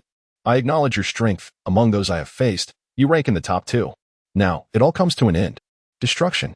With a crazed expression, Beerus maximized his destructive power, amplifying the ultimate destructive sphere to unimaginable proportions. This colossal sphere, under the immense pressure of Gogeta's 1,000 times super explosive Kamehameha, forcibly repelled it back. Such is the terror of a destroyer with boundless power. The stronger the will to destroy, the greater the destructive force. Realizing his ultimate technique was being pushed back, Gogeta sensed impending doom. With a stroke of luck, he might emerge gravely injured, barely clinging to life. With less fortune, his very being could evaporate, leaving nothing behind. Under the oppressive weight of the colossal ultimate destructive sphere, Gogeta chose to gamble everything, igniting his very essence in a desperate final stand. 2,000 times. Super explosive Kamehameha. With every muscle taut, veins rippling like serpents across his body, Gogeta unleashed a power that transcended his limits. An even grander energy beam collided with the ultimate destructive sphere, creating a precarious balance where neither force could advance an inch. In that moment, the void, silent for countless epochs, erupted into unprecedented chaos. Darkness was illuminated, and chaos stirred. Countless fragments of space floated within this ethereal realm. The rate of restoration could not keep up with the rate of destruction. At the sites of spatial collapse, black holes greedily absorbed the raging energy to augment their own power. The entire void was compressed by the two formidable forces, with the world's core teetering on the brink of collapse. At this juncture, both Beerus and the Super Saiyan Blue Gogeta were pushed to their utmost limits. Each gritted their teeth, striving to amplify their ultimate techniques, the resulting tumult resonating throughout the void and echoing into the 12 universes. In that instant, apart from the King's palace, all 12 universes felt the tremors of this cataclysmic battle, which had escalated to a level that could potentially involve all realms. Chapter 46. The time has come. Despair returns. The angels across the 12 universes moved in unison, their celestial powers unleashed, enveloping the cosmos to shield it from the impending cataclysm. Although some angels remained oblivious alongside the god of destruction, Beerus, their astonishment mirrored that of their peers when they discovered the source of this terrifying energy eruption, an event that defied all possibility. In the 7th universe, the god of destruction, Beerus found himself locked in an epic confrontation with an unknown wild deity. The ferocity of their battle reverberated throughout the universe, causing the entire realm of nothingness to teeter on the brink of collapse under the weight of their formidable powers. At this moment, the two warriors' ultimate techniques were in a precarious stalemate, having reached a delicate equilibrium. Vegeta, in his Super Saiyan Blue form, was a vision of raw intensity, his muscles taut and veins protruding, resembling a bloodthirsty demon. The combined force of his bloodline and divine energy surged beyond limits, pushing him to the very edge of his capabilities. A thunderous laugh erupted from his lips, a manifestation of pure exhilaration. This was the truest expression of his spirit. He had poured everything he had into this battle, showcasing every technique at his disposal. He felt no regret. Boy, I shall see how long you can endure. Beerus, hearing Vegeta's hearty laughter, perceived it as a challenge. The pressure emanating from Vegeta ignited a fire within the god of destruction, compelling him to ascend further. With renewed vigor, Beerus amplified his destructive power, causing the ultimate destruction sphere to swell to a size rivaling that of a star. As the sphere expanded, Vegeta's 2,000-fold Kamehameha was forcibly pushed back. The pressure escalated, and Vegeta's expression morphed into one of sheer terror. "Do not presume I will fall so easily." A fierce determination ignited within him, his muscles bulging with power as crimson energy swirled around him. In an instant, he ignited the latent energy within his blood to attain unparalleled strength. "Tenfold, Kaioken," he shouted, unleashing a surge of energy that reignited his might. Once more, his 2,000-fold Kamehameha expanded, pushing back the ultimate sphere with a force that was nothing short of terrifying. "What?" Beerus's expression shifted to one of disbelief as he witnessed the tide turn against him. Gritting his teeth, he poured more of his divine energy into the ultimate destruction sphere, bracing himself against Vegeta's relentless assault. The two combatants found themselves ensnared in an impasse, neither able to gain the upper hand. Yet the void of nothingness surrounding them was on the verge of collapse, overwhelmed by the sheer magnitude of their unleashed powers. "I can no longer afford to delay." Vegeta realized the dire state of his body. The relentless strain of surpassing his limits had sapped his stamina. Yet, fortified by unyielding resolve, he pressed on. The tenfold Kaioken combined with his Super Saiyan Blue form could not be sustained indefinitely, but it was the utmost he could endure. Continuing to escalate his energy might lead to catastrophic consequences. His body could very well explode under the pressure. But now was not the time for hesitation. "This is my final stand." 20-fold Kaioken. Vegeta cried out, investing every last ounce of hope into this moment. With the release of the 20-fold Kaioken, the colossal Kamehameha surged to unimaginable heights, forcefully propelling the star-sized ultimate destruction sphere. "Are you jesting? Halt this at once." Beerus felt an unimaginable force bearing down upon him as he reached his limits, struggling to resist. As the god of destruction, he possessed his own dignity and tenacity. He bore the weight of not only his own pride, but also that of all gods of destruction. Defeat would signify the shattering of their invincible legacy. As both warriors' energies soared, the very fabric of nothingness began to unravel, warping the dark realm around them into chaos. Explosions erupted, and a vast expanse of fragmented space stretched out before them. The entirety of nothingness was caught in the grip of their cataclysmic powers, on the brink of obliteration. Victory was within his grasp. Vegeta poured forth every last vestige of his explosive power, determined to subjugate Beerus, the god of destruction. Yet, just as triumph beckoned, fate played a cruel trick. 30 minutes had elapsed since the onset of their battle, marking the expiration of Vegeta's existence. Oh no! A violent sense of detachment surged through him, and he realized the grim truth: his time was up. Just when victory seemed assured, destiny dealt him a devastating blow. A blinding white light flickered, and the Super Saiyan Blue Vegeta vanished, replaced by a Super Saiyan Goku and a peak Super Saiyan Vegeta. The terrifyingly massive Kamehameha, devoid of energy, was obliterated by the ultimate destruction sphere. All pressure dissipated in an instant, leaving Beerus momentarily astonished. Yet, upon witnessing Goku and Vegeta staring wide-eyed in the chaos, he understood the unfolding events. The Metamorph's fusion technique was only sustainable for half an hour. What a lamentable outcome. Having failed to determine the victor against the prophesied rival, disappointment flickered in Beerus's eyes. His long-held aspirations lay unfulfilled, leaving only destruction in their wake. In an instant, the ultimate destruction sphere locked onto the distant forms of Goku and Vegeta, advancing with overwhelming force toward them. Damn it! The fusion has ended. Vegeta trembled, gazing at the approaching sphere, his heart sinking. The boundless might of the god of destruction was capable of annihilating everything in existence, potentially melting the entire universe in mere moments. If it were Vegeta, perhaps a solution could be found, but alone, they stood no chance. With no sense of outside energy and instant transmission rendered useless, they could not evade this strike. "Are you afraid of death, Vegeta?" Goku asked, a bitter smile gracing his lips as he faced the impending doom. Chapter 47. Living again, unable to protect anything. Death? Humph. Enough of your condescension, Kakarot. It is merely a death. Vegeta scoffed at the notion of death, having experienced its sensation before. What harm could there be in facing it once more? Yet, he sensed an underlying complexity. This ultimate destructive bomb seemed capable of annihilating more than just the physical form. This death, it appeared, would not resemble his previous encounters with mortality. "I have a foreboding that once we perish, even the Dragon Balls may fail to resurrect us, and we shall not traverse to the realm of the afterlife as before." Goku forced a pained smile, even as the ominous bomb drew nearer. Upon hearing this, Vegeta remained silent. He understood the gravity of Goku's words. Nevertheless, fear eluded him. He was Vegeta, the Prince of Science. Enough chatter, Kakarot. That thing is coming. Do you wish to await your fate or fight until the end? A glint of determination flashed in Vegeta's eyes as an overwhelming aura erupted from within him. Since his fusion with Goku into Vegito had dissipated, he could feel a portion of his latent potential unleashed, rendering him even stronger than before the fusion. Yet, even so, he held no assurance of withstanding the ultimate destructive bomb. Is that even a question? Goku stepped forward, a soft pink aura swirling around him as immense energy erupted forth. The two shared an unspoken bond, releasing their inner might in unison. Goku, Haya, Vegeta, AAH. Their voices harmonized, piercing deep into the soul. As powerful energy surged forth, forming shockwaves to resist the advance of the ultimate destructive bomb. But even united, they could not slow its relentless approach.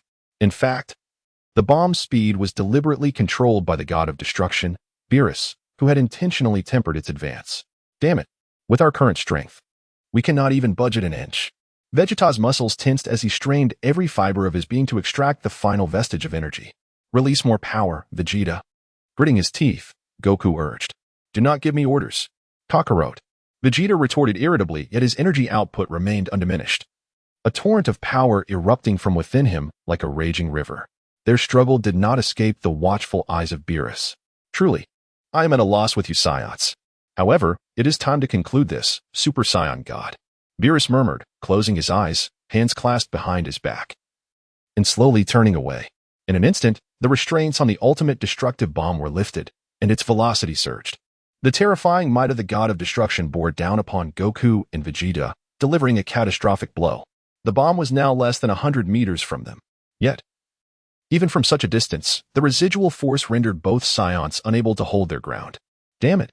Vegeta roared in frustration. Images of his life flashed before him.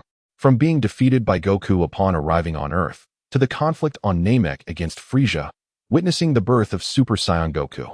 Then, during the Cell Saga, watching helplessly as his rival perished. And in the Buu Saga, where he was utterly eclipsed in strength and transformation by Goku. Now, facing Beerus. Even their combined efforts seemed futile against the impending doom. A thunderous explosion resonated as the ultimate destructive bomb unleashed its terrifying force, engulfing Goku and Vegeta. In an instant, blood gushed from Super Saiyan 4 Vegeta's mouth, his cells suffering devastating damage, his energy plummeting as he fell weightlessly into the abyss of nothingness. Vegeta. Goku instinctively reached out to save Vegeta, but it was in vain. The overwhelming force of the god of destruction had similarly ravaged his body. His injuries no less severe than Vegeta's. Furthermore, the relentless advance of the bomb left no room for distraction. In that moment, a wave of helplessness washed over him. Even Goku, who had repeatedly defied the odds and wrought countless miracles, felt an overwhelming despair. Vegeta, now devoid of resistance, continued his descent into darkness. His vacant gaze fixed upon the sky, where Goku still struggled in vain. Defeated, utterly defeated. My power has reached its limit. Everything now rests upon you, Kakarot. Do not allow that arrogant being to underestimate our Saiyan strength. This is all I can do.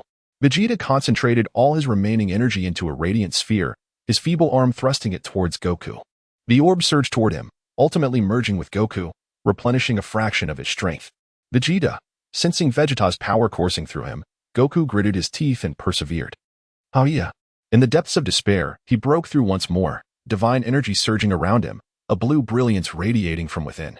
In that moment, he achieved the transformation known only to the fused warrior Vegito, Super Saiyan 4 Blue. Yet, even with this breakthrough, facing the imminent threat of the ultimate destructive bomb, he felt insignificantly small. Even with the overexertion of Super Saiyan 4 Blue's power, he could merely postpone the bomb's advance by a hair's breadth. At that moment, defeat seemed inevitable. Unless a miracle occurred, no one could save Goku. Goku, that name is etched in my memory, along with that Vegeta fellow. And the entity born from your fusion, Vegito. This day shall be forever imprinted in my mind. The events of today would remain indelibly remembered by Beerus. No matter how many years passed, as the mightiest god of destruction, he found himself pushed to his limits by mere mortals. Now, the ultimate destructive bomb hovered before Goku. Despite the multitude of emotions swirling within him, he could not escape the fate of being consumed. Damn it. Damn it all. Is it true that in living again, I can protect nothing? Within the confines of the ultimate destructive bomb, Goku felt each of his cells, including his very soul, being ravaged by the power of destruction, his consciousness fading into obscurity. Chapter 48. Teetering between life and death, a miraculous survival.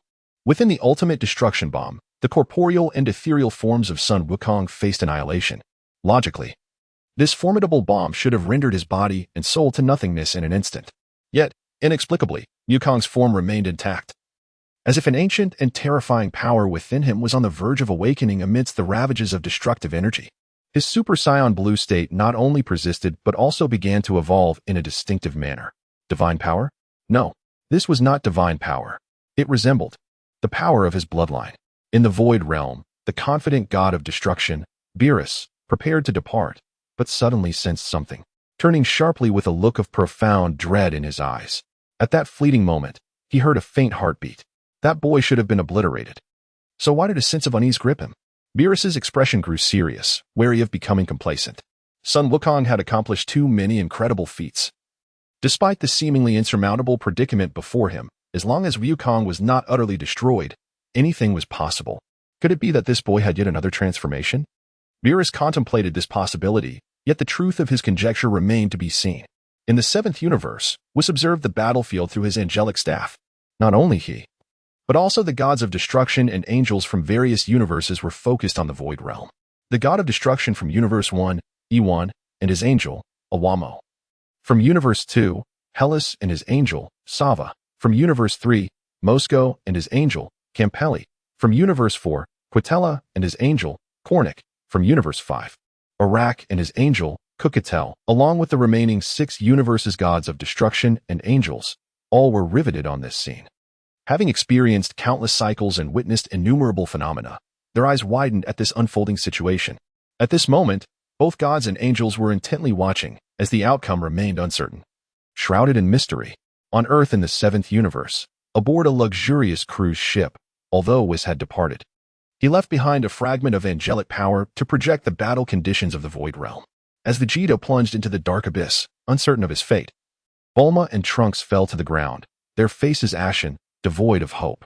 Now, with Sun Wukong also seemingly consumed by the ultimate destruction bomb, the atmosphere on the cruise ship had descended to an unbearable low. In this moment, despair enveloped everyone, even if they believed in the possibility of miracles. Could anything truly change in such dire circumstances? Even if a miracle were to occur, what difference would it make? In the void realm, within the ultimate destruction bomb, Sun Wukong's consciousness, hazy and weakened, surveyed his surroundings. His body no longer felt pain. Shouldn't I be dead? What is happening? Wukong found his current state perplexing. He felt a strange affinity towards the destructive energy surrounding him, devoid of any repulsion. His cells, undergoing repeated cycles of destruction and rebirth under the refining power of destruction, were in a constant state of flux. At this moment, Wukong felt a peculiar sensation, a blend of pain and pleasure. The tumult of his bloodline's power surged through him, an irresistible warmth enveloping his being. In this instant, even the divine energy was overshadowed by the exponentially amplified power of his bloodline. With his feeble consciousness, Wukong endeavored to seek a path through the chaos of destructive energy. His awareness faded, plunging into darkness once more, entering a sea of consciousness. Here, there was no concept of time. Wukong's essence drifted aimlessly across a void, as if devoid of soul, progressing towards an unknown destination. He had lost all memory. Like an empty shell, uncertain of his direction and the meaning of his existence, he repeatedly contemplated halting his advance. Yet a mysterious force seemed to guide him toward a task that must be completed. Until finally, Wukong beheld a peculiar, indescribable orb of light.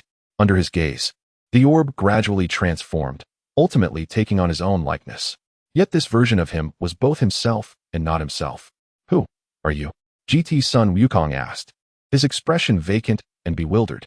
I am you, the you of this world, a part of you. The other Wukong replied with a gentle smile. You are me? GT Son Wukong questioned in confusion, but at that moment, the world around them began to change.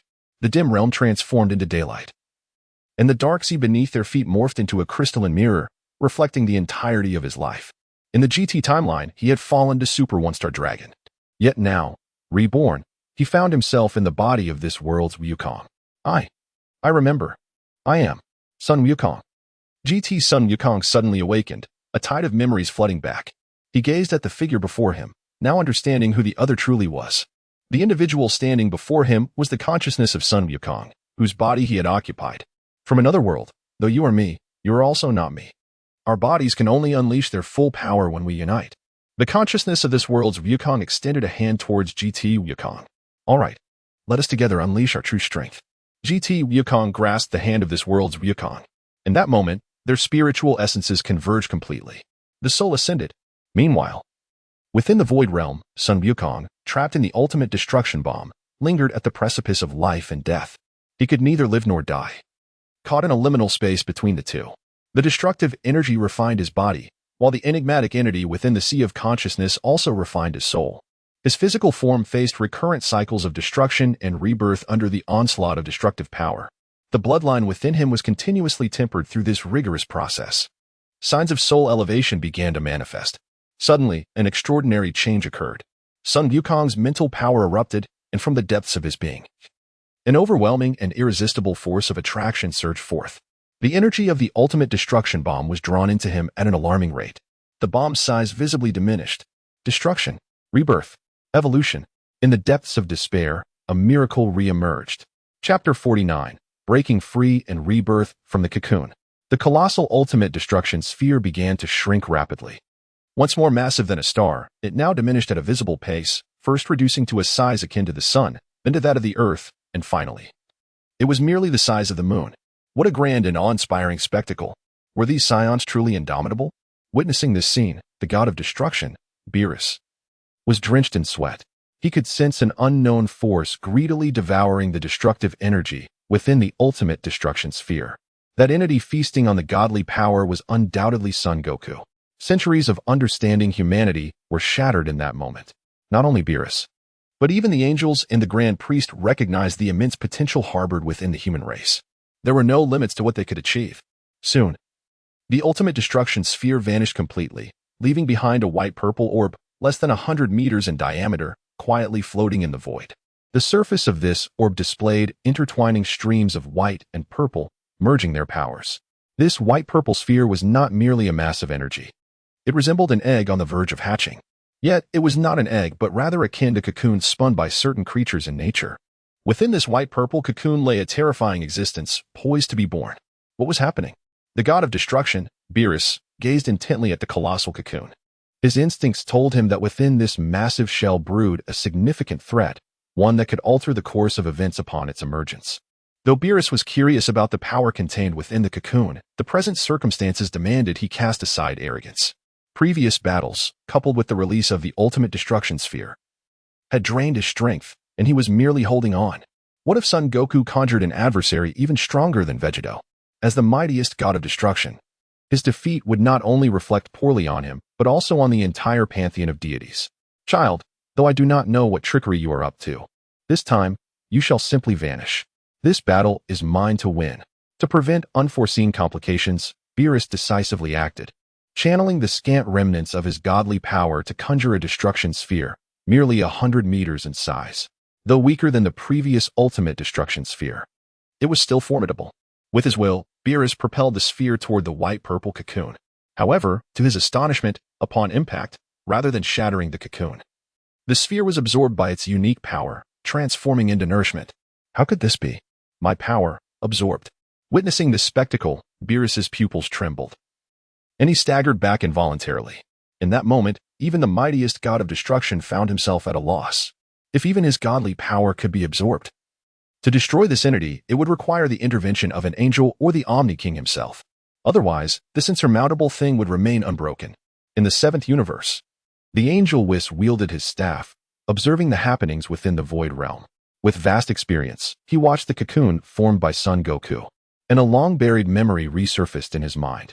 It seemed reminiscent of the ancient methods humans employed to gain strength at the dawn of the universe. The emergence of the cocoon in the void realm evoked memories of that ancient scene. Whis muttered to himself, to condense divine power and achieve a transcendent transformation. At that moment, the gods of destruction from various universes, as well as the high priest from the Omni King's palace, were roused, their attention fixated on this unfolding event. If their assumptions proved correct, they were about to witness a mortal's transformation into a deity. It is fortunate this occurs in the void realm. Had it taken place in the universe, the consequences would be unimaginable. Whis sighed with relief, fully aware of the terrifying repercussions this ancient method of gaining strength could unleash. Within the void realm, a rare moment of tranquility enveloped the space. Yet every passing second felt like an eternity for the god of destruction, Beerus. He was searching for a way to obliterate the cocoon. Just then, an unexpected change occurred. Thump. Thump. Thump. Thump. Thump. Thump. A heartbeat-like sound resonated from the cocoon, stirring the oppressive atmosphere of the void realm. With each pulse, the surrounding space trembled, causing a significant impact on the very souls of those present. Upon noticing this, Beerus focused intently, brimming with vigilance and refusing to allow any lapse in concentration. The relentless heartbeat grew faster, producing increasingly terrifying shockwaves.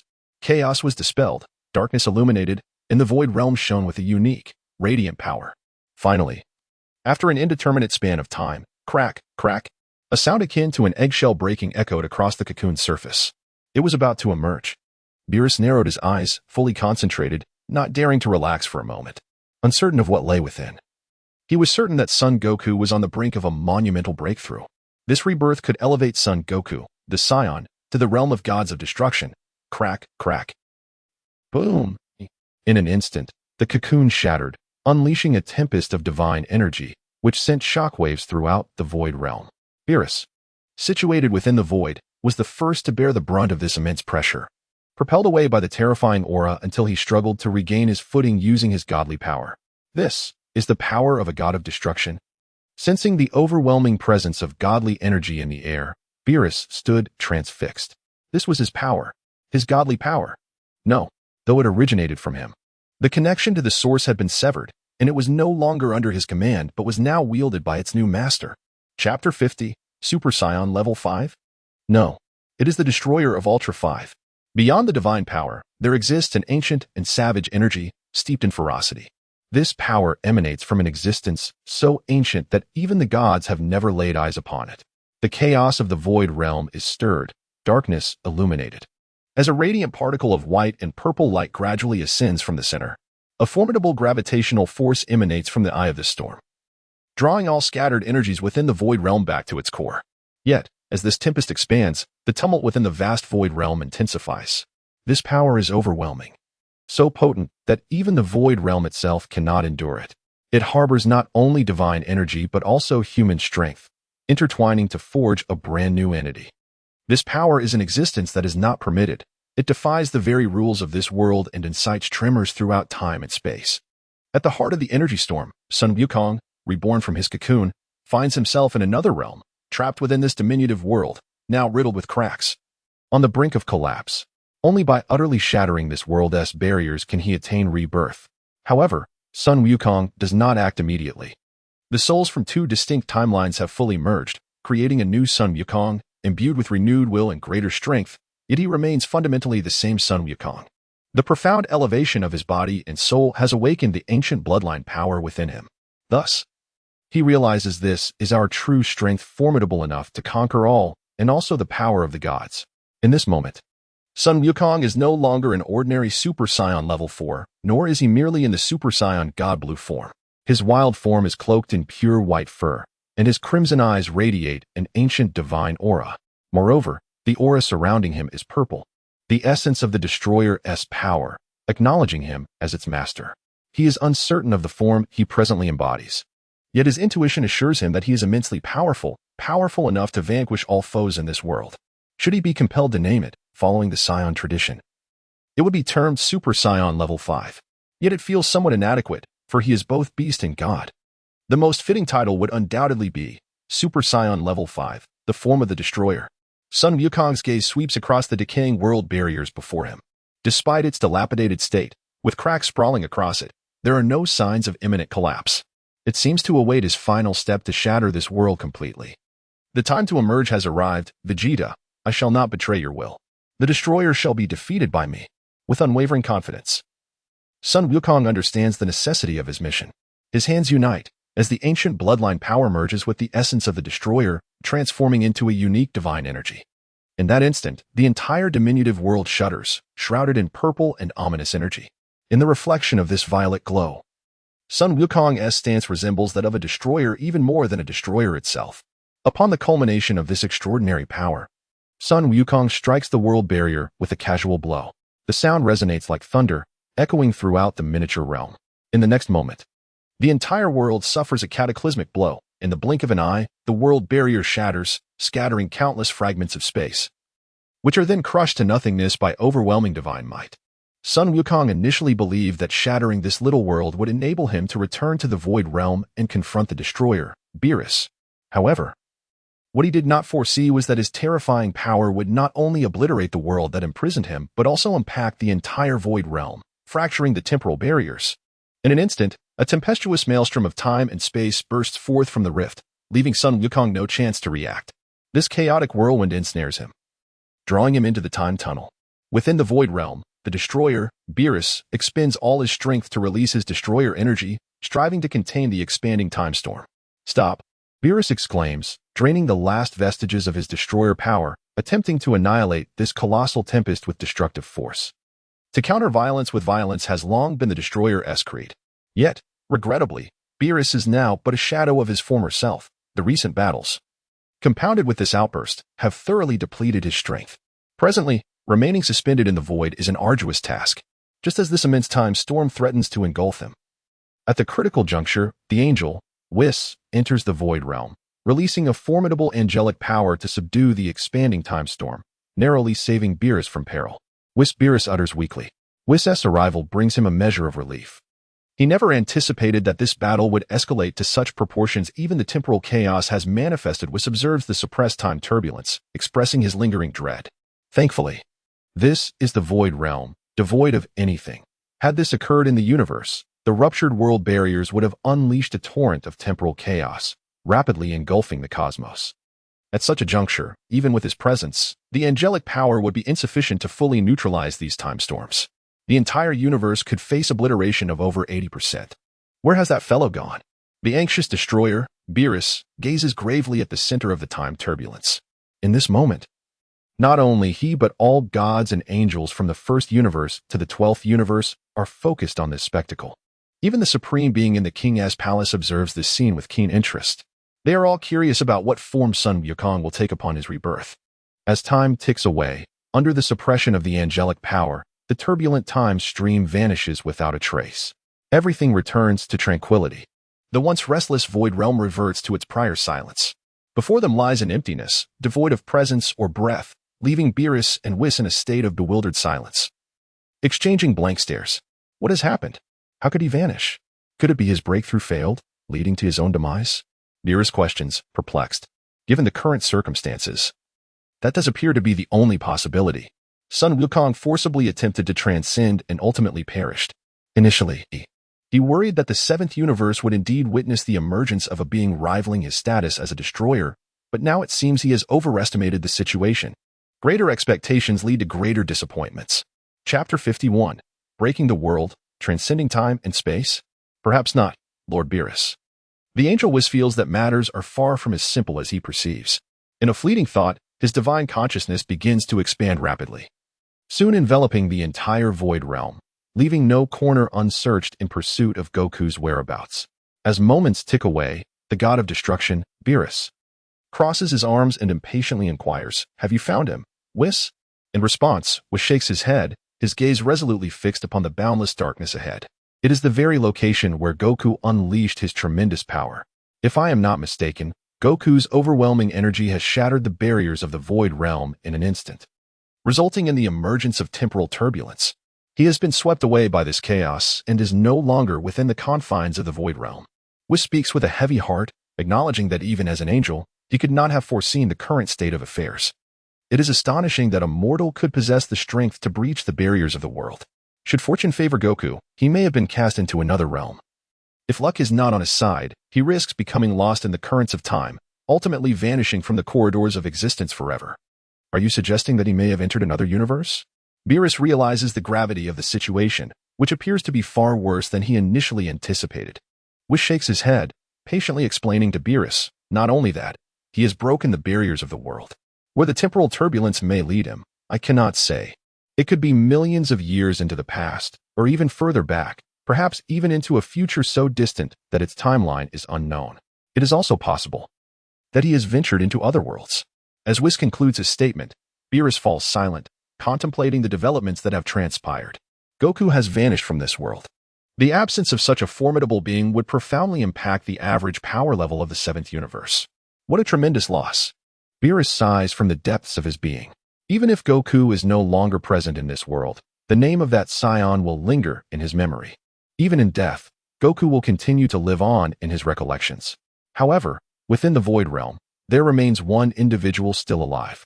As Whis speaks, he channels his angelic power deep into the chaos. In a mere moment, the nearly lifeless Vegeta is extracted from the abyss of the Void Realm. It is he. Fate has not yet abandoned him. Gazing at the feeble Vegeta, Beerus has no intention of delivering a final blow. Today, he has had enough of games. Come. Lord Beerus, we must take our leave, Whis states. Indeed.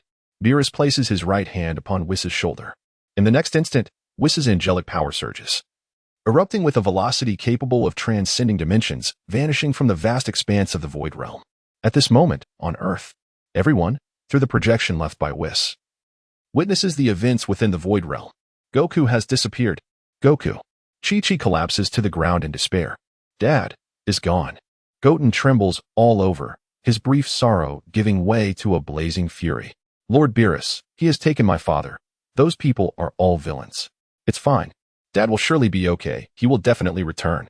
Gohan continually reassures Chi-Chi and Goten, though he himself does not believe it. Simultaneously, Goku's disappearance stirs something within him. Should his father truly be lost, the mantle of the universe's mightiest warrior will fall upon him, the very cause of his father's disappearance. The god of destruction Beerus he shall defeat. Scene transition. Within the Grand Minister's palace, the Grand Minister is quite pleased with Goku's remarkable feat of shattering the world. Let me see where you, swept into the temporal turbulence, will venture, and what splendid tales will unfold. As the Grand Minister's words echo, an ancient power reminiscent of the world's inception emerges. A unique light manifests before the Grand Minister, revealing the circumstances following Goku's entry into the time tunnel. Within the time tunnel, Goku, caught in the tumult of time, is advancing aimlessly. That mysterious force has brought me here. What must I do to return? Maintaining his Super Saiyan Blue form, Goku traverses the time tunnel. Along the way, he resolves one temporal disturbance after another, yet remains unaware of how far he has progressed through this seemingly endless tunnel.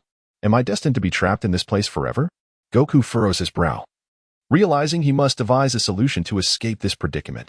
The surrounding temporal turbulence is perilous. A moment's inattention could lead to devastating consequences. He relies solely on his current Super Saiyan form to withstand it, and should he delay too long, the transformation will fade, leaving him utterly helpless. At long last, after an indeterminate passage of time, a radiant light appears within the time tunnel. I found it. Goku invigorates himself, though uncertain if this is the exit. He recognizes it as his only chance to escape. With renewed determination, he accelerates toward the light, crashing into it, in a realm filled with despair and lifelessness. Among countless parallel timelines lies a future world of Dragon Ball Super, set 20 years hence. The timeline here closely resembles that of Dragon Ball GT. The sole distinction being that this world has not suffered the calamity wrought by the evil dragons, but instead, it has fallen prey to the onslaught of a terrifying dark god. In the year 799 of the Age of the Dragon, on Earth, following Trunks' defeat of Dabura and Babidi, halting the resurrection of Majin Buu, Earth enjoyed a fleeting period of peace. Humanity once more united their strength to rebuild their homes. However, shortly after vanquishing Majin Buu, tranquility was shattered anew by an even more fearsome entity, plunging the recovering Earth into an unprecedented abyss. Upon the western mountain ranges of Earth, the tranquil space suddenly ripples and is ultimately torn open, allowing Goku, adrift in the time tunnel, to burst forth and land upon the mountainous terrain. I've finally escaped, Goku murmurs, having emerged from the time tunnel. Chapter 52. Is this a despairing space-time? Relaxing his mind and body, Sun Wukong released his Super Saiyan transformation, casting his gaze across the surroundings. Where is this place? Could it be that, after traversing that tunnel, I have returned to Earth? But why does the vitality of life on Earth seem so diminished? Before he could fully relax, Sun Wukong discovered a terrifying reality. The Earth of today is shrouded in an atmosphere of doom. Even the sky is cloaked in darkness, with an overwhelming sense of despair and lifelessness permeating the air. Standing atop a mountain peak, Sun Wukong's gaze fixed upon a desolate and dilapidated city in the distance. That is, West City. Once the most magnificent and grand city on Earth, it has now been reduced to a wasteland. with only a mere few hundred souls managing to survive in this vast metropolis. This is merely a microcosm of the Earth's ruin. In the present day, the Earth is lifeless and devoid of vitality, resembling a planet on the brink of apocalypse. In his own time, the human population was in the billions, with countless animals contributing to a total life force that reached hundreds of billions, even over a trillion. Yet now, looking across the globe, the essence of life amounts to merely a few thousand. How could this be? Why has Earth transformed into this? The planet he once vowed to protect at all costs now presents this apocalyptic scene, igniting a profound fury within Sun Wukong. He understands that this world is not the one he once knew, yet it is still Earth. Why? Why has it come to this? Just as Sun Wukong was about to unleash his fury, he sensed two extraordinarily powerful presences through his vast mental perception. Suppressing his anger, he carefully attuned himself to these two energies. To his astonishment, he recognized one as Trunks' energy and the other, his own. Sun Wukong's gaze sharpened as he focused on the dilapidated West City, pinpointing the source of these energies. After confirming several times, he discerned something amiss. Indeed, the energy belonged to Trunks. However, the energy that mirrored his own felt wrong. It was saturated with boundless malevolence. Although superficially similar, its essence was fundamentally different.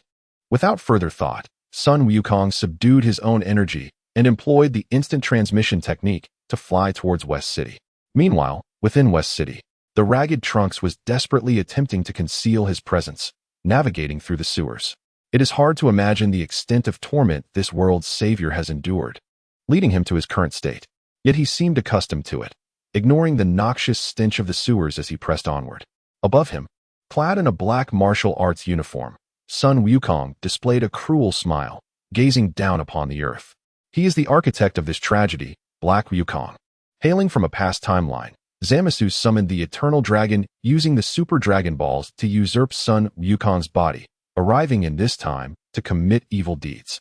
To fulfill his grotesquely warped ideal, the Zero Plan against humanity, he annihilated all gods and began exterminating humanity in this timeline. The remnants of humanity on Earth have been nearly eradicated, with only those he deliberately spared left as tools to provoke Trunks into becoming stronger. Trunks, flee with all your might. No matter where you go, I will find you. This game of cat and mouse shall not conclude so easily. Black Wukong chuckled cruelly, his eyes gleaming with madness as he strolled through the ruined streets, following Trunks' energy. Simultaneously, this scene was witnessed by Sun Wukong from his elevated position. Who is that figure? Sun Wukong gazed down at the person clad in black martial arts attire, identical to himself. Although their energies were similar, he was certain that this individual was not him. Moreover, why was Trunks operating underground? Observing Trunks' actions, it was clear he was deliberately evading this doppelganger. Could it be that the reason for this world's transformation lies with this person who looks just like him?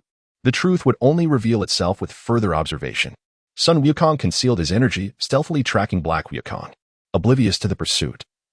Black Wukong continued his game of cat and mouse, unaware that his demise was imminent. The scene shifted to the entrance of the dilapidated Capsule Corporation. Following the sewer path, Trunks arrived at the doorstep of his former home. He lifted the manhole cover, re-entering his abode. Gazing at the crumbling remnants of his home, Trunks felt a profound melancholy wash over him.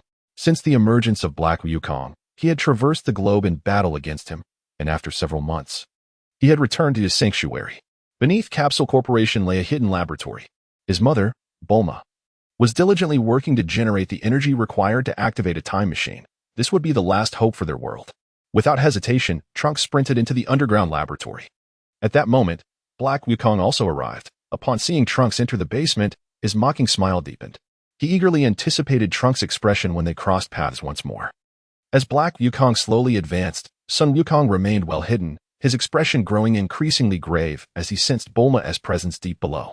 Suppressing his simmering anger, he followed suit. Inside the underground laboratory, this world's Bulma awaited Trunks' arrival. Compared to the Bulma of the past, this version appeared significantly aged, not solely due to the ravages of time, but also from the burdens of despair. This world has faced relentless calamities since Sun Wukong's demise. The androids ravaged the Earth, causing immense suffering, although Trunks had managed to thwart the resurrection of Majin Buu. The emergence of a being who resembled Sun Wukong yet claimed divinity plunged humanity into infinite despair and terror. Trunks could not defeat him. The toll of time coupled with her inner turmoil rendered Bulma even more haggard. Nevertheless, one could still see that she remained a beauty. Though aged, her allure persisted. Chapter 53. Black Goku, you have chosen the path of death. Mother. At this moment, Trunks' call brought Bulma back to her senses. Seeing Trunks once more, a smile spread across Bulma's aged face. After more than half a year, they were finally reunited. Embracing each other, they exchanged unspoken words. Trunks understood his mission, and Bulma knew the time was ripe. It was time to bring an end to this apocalyptic world. Trunks, the fuel for the time machine is ready. Go to the past, and let Goku save this world once again. Bulma released Trunks. Understood, Trunks replied with unwavering determination. With Goku's assistance from 20 years ago, he was confident that this chaotic era could be resolved. Soon, Bulma approached a device and retrieved a container filled with energy for the time machine. The transparent energy reservoir was only half full, yet it was sufficient for Trunks to make a one-time journey through time. Holding the energy reservoir, Bulma stepped before Trunks, handing him this emblem of hope for the future. I entrust this to you, Trunks. You are the last hope of this world, she said, her expression a mixture of complexity and earnestness. Mother. Trunks felt an overwhelming reluctance. He was deeply concerned for her safety. Truth be told, he wished more than anything that his mother could take his place on this journey to the past. He would face Black Goku to the bitter end. Yet, he could not defy his mother's command. Enough of this. You are a grown child. Why are you crying? It's time to set off. The time machine is in the backyard of the Capsule Corporation, Bulma said, her smile warm as she urged Trunks to depart. I will return, Mother, Trunks declared, fully prepared as he walked away with the energy reservoir. However, just as he distanced himself from Bulma, Black Goku struck from the shadows. What a touching reunion, he sneered. As a god, I shall allow you both to reunite in another world. With that, a black-orange energy sphere was hurled from the darkness. Mother. Seeing Black Goku launch an attack on his mother, Trunks instinctively moved to shield Bulma. But it was too late. In a split second, an invisible force ensnared Bulma. The laboratory erupted with a deafening explosion, flames soaring into the sky. In the chaos, Bulma sustained no serious injuries. She merely collapsed from the shock, temporarily incapacitated. Trunks' mother? Humph. The mother of a wicked person deserves punishment. Black Goku approached Bulma with a sinister grin, looking down at her in her state of terror. Stop it. Dark Fiend. Trunks instinctively lunged to attack Black Goku. Trunks, leave. Quickly, leave. Bulma summoned her last reserves of strength to issue a dire command to her son. Do not concern yourself with me. Save this world.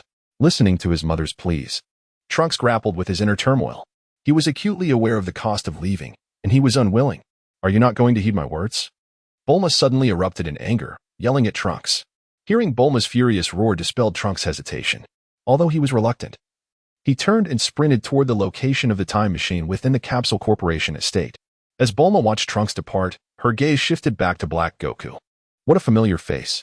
The owner of this visage once brought hope to her and all her companions. With his existence, they could overcome any adversity. Yet now, the very person she once trusted most had come to claim her life. This world was truly unfair and cruel. Trunks' mother, your son has abandoned you. Black Goku taunted, extending his hand towards Bulma's neck. With death looming near, Bulma closed her eyes in despair, tears streaming down her cheeks. Vegeta, Goku, and everyone, I'm coming to find you, she silently prayed, ready to embrace her fate.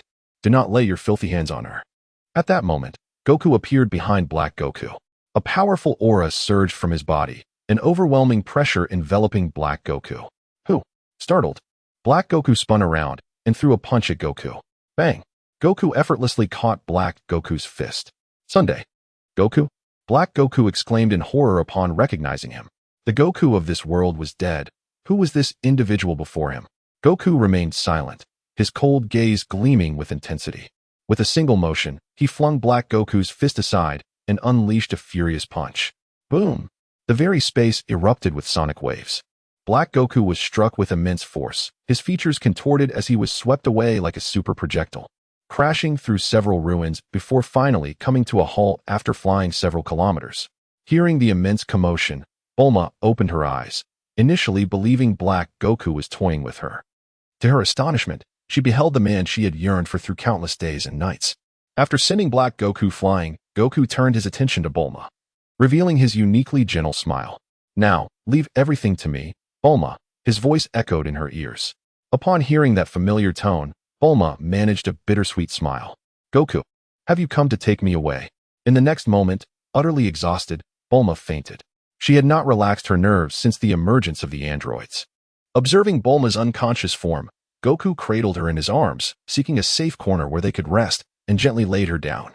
Gazing at the peacefully sleeping Bulma, Goku smiled softly, whispering, "When you awaken, everything will be over." With that, Goku turned away, and in an instant, the warmth and smile vanished from his face, replaced by a cold, unyielding expression. This marked the first time Goku displayed such a demeanor, signifying that he was truly, deeply angry. Chapter 54. The Violent Assault on Black Goku. Emerging from the dilapidated underground laboratory, Sun Wukong ascended to the surface. Suddenly, he noticed something unusual to his right and turned his head. There, the time machine slowly levitated into the air, ultimately vanishing in an instant. Had Trunks already departed? Sun Wukong paid little heed to Trunks' departure. At that moment, his sole desire was to vanquish the malevolent force that had transformed Earth into a hellish realm. With his right hand poised like a blade against his forehead, he locked onto Black Goku's energy and, in a fleeting thought, activated his instant transmission. In the ruins several kilometers away, an eerie black aura erupted, shattering all the massive boulders around. From beneath the debris, Black Goku staggered forth, his head spinning and mind foggy from the recent blow. What a heavy punch, he grimaced, rubbing his throbbing head. At that moment, Sun Wukong materialized 10 meters before him, having utilized instant transmission. Upon seeing his counterpart, Black Goku's expression sharpened. The pain from the earlier strike was instantly forgotten. "Which timeline do you hail from, Sun Wukong?" he inquired, his cold gaze locked onto Sun Wukong. "You need not know." Faced with this doppelganger, Sun Wukong had no desire for idle chatter. "Humph. Arrogant." Black Goku scoffed, though he acknowledged that regardless of the timeline, he finally had a worthy adversary, having grown weary of Trunks. "By the way, I have already killed you once in this world." His audacious demeanor suggested he was exceedingly confident in his ability to defeat Sun Wukong. Sun Wukong felt a flicker of confusion but chose not to dwell on it. "You talk too much." Declining further conversation, he unleashed the full extent of his current battle prowess. In an instant, a terrifying aura enveloped him, a vast and overwhelming pressure cascading across the globe, forcing Black Goku to retreat. "What? This momentum, from how far in the future do you come?" Black Goku exclaimed, astonished by the sheer intensity. In the blink of an eye, Sun Wukong surged forward, closing the distance to Black Goku and delivering a devastating punch. Sensing the imminent threat, Black Goku swiftly assumed a defensive stance. The resounding impact echoed like thunder as Sun Wukong's fist collided with his arms, shattering Black Goku's defenses and sending him flying once more. Seizing the moment, Sun Wukong accelerated, positioning himself behind Black Goku and delivering a powerful kick to his back, propelling him skyward. The successive strikes left Black Goku spitting blood, his bones feeling as though they had shattered. "How is this possible? I possess the same body as Sun Wukong. Why is there such a disparity in strength?" Black Goku trembled, grappling with disbelief as he realized he was being thoroughly outmatched. Just as he contemplated fleeing, Sun Wukong silently appeared directly above him, poised to strike.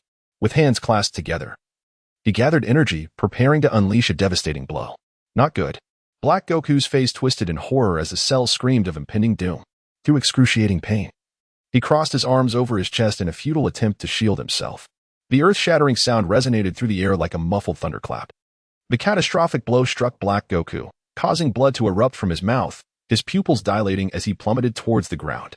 With a thunderous crash, the earth cracked, debris soaring in all directions. The spot where Black Goku fell became a massive pit, 100 meters deep.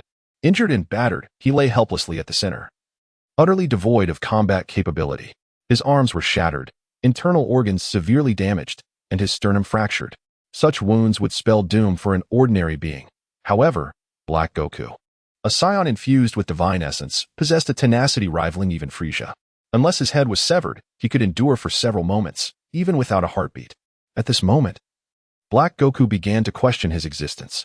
This shouldn't be happening. I am also Sun Wukong in a similar state. How could I be defeated so thoroughly?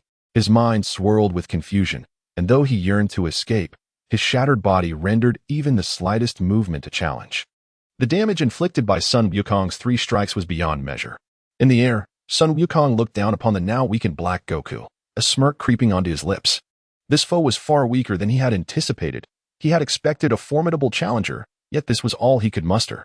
Nevertheless, the sensation of battling his own reflection was undeniably peculiar, an indescribable feeling.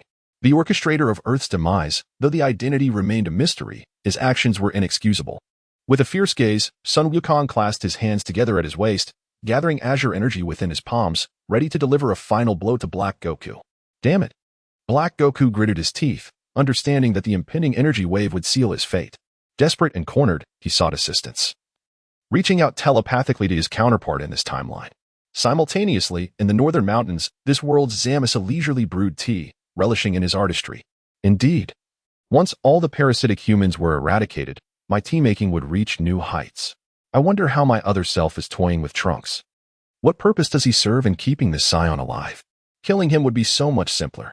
Though Zamasu felt some dissatisfaction with Black Goku's methods, he acknowledged that they were two sides of the same coin, sharing a singular mindset. Just then, he received a mental summons from Black Goku. Quick save me! Black Goku's voice echoed in Zamasu's mind. The abrupt plea for help caught Zamasu off guard. Without hesitation, he executed instant transmission to Black Goku's location. Chapter 55. What of the Peach Blossom? Trash. On the battlefield, Sun Wukong had fully gathered his Kamehameha wave. A brilliant azure light erupted from his palm, illuminating the dark world like a beacon of hope, reviving a realm once desolate and lifeless. Kamehameha. As the words left his lips, an inexorable column of blue energy surged forth from his hand, descending upon the black counterpart of Wukong below. Realizing the impending doom of the Kamehameha wave, Black Wukong frantically sent a distress signal to another version of himself. Just as the devastating energy was about to strike, Zamasu appeared through instantaneous movement, shielding Black Wukong from the lethal blow. The explosion erupted with a thunderous roar, sending flames soaring into the sky and triggering colossal waves of destruction. The shockwave radiated outward, causing tremors felt across the globe. In the air, Sun Wukong sensed something amiss. Someone had saved Black Wukong. His expression grew serious as he gazed at the thick smoke rising from the explosion. Moments later, as the dust settled, a figure emerged from the crater, Zamasu, who, with his immortal body, had absorbed the impact of the attack to protect Black Wukong. Is this his ally? Sun Wukong scrutinized Zamasu, perplexed by his presence. Who is this person? He had no recollection of such an individual. Moreover, judging by his attire, he seemed to be a Supreme Kai. However, Sun Wukong was acquainted with the Supreme Kai, and this stranger was unfamiliar to him. Could it be that he is a Supreme Kai from another universe? Sun Wukong recalled a previous conversation with Beerus, who had mentioned that there were multiple universes, and they resided in the 7th universe. This meant that beyond the 7th universe, countless others existed, and this unfamiliar Supreme Kai hailed from one of them. Was this being, so similar to himself, also from another universe? As Sun Wukong pondered, Zamasu seized the moment to cast a healing spell, restoring Black Wukong from the injuries sustained in battle. Revitalized, Black Wukong stood, exhaling in relief. "You finally arrived," he remarked, his demeanor serious as he gazed skyward. Zamasu was filled with countless questions, yet he knew this was not the time for answers. The two turned their attention to Black Wukong, who began to ascend, reaching the same altitude as Sun Wukong. The atmosphere grew tense as the three faced one another, with Sun Wukong emanating an overwhelming aura, exerting immense pressure on both Black Wukong and Zamasu. Since achieving a breakthrough in his desperate state and merging with the spiritual entities of GT Wukong and Timespace Wukong, Sun Wukong had experienced a dramatic enhancement in both mental and physical prowess. Now, even in his normal state, his formidable combat power was unmatched in the contemporary world.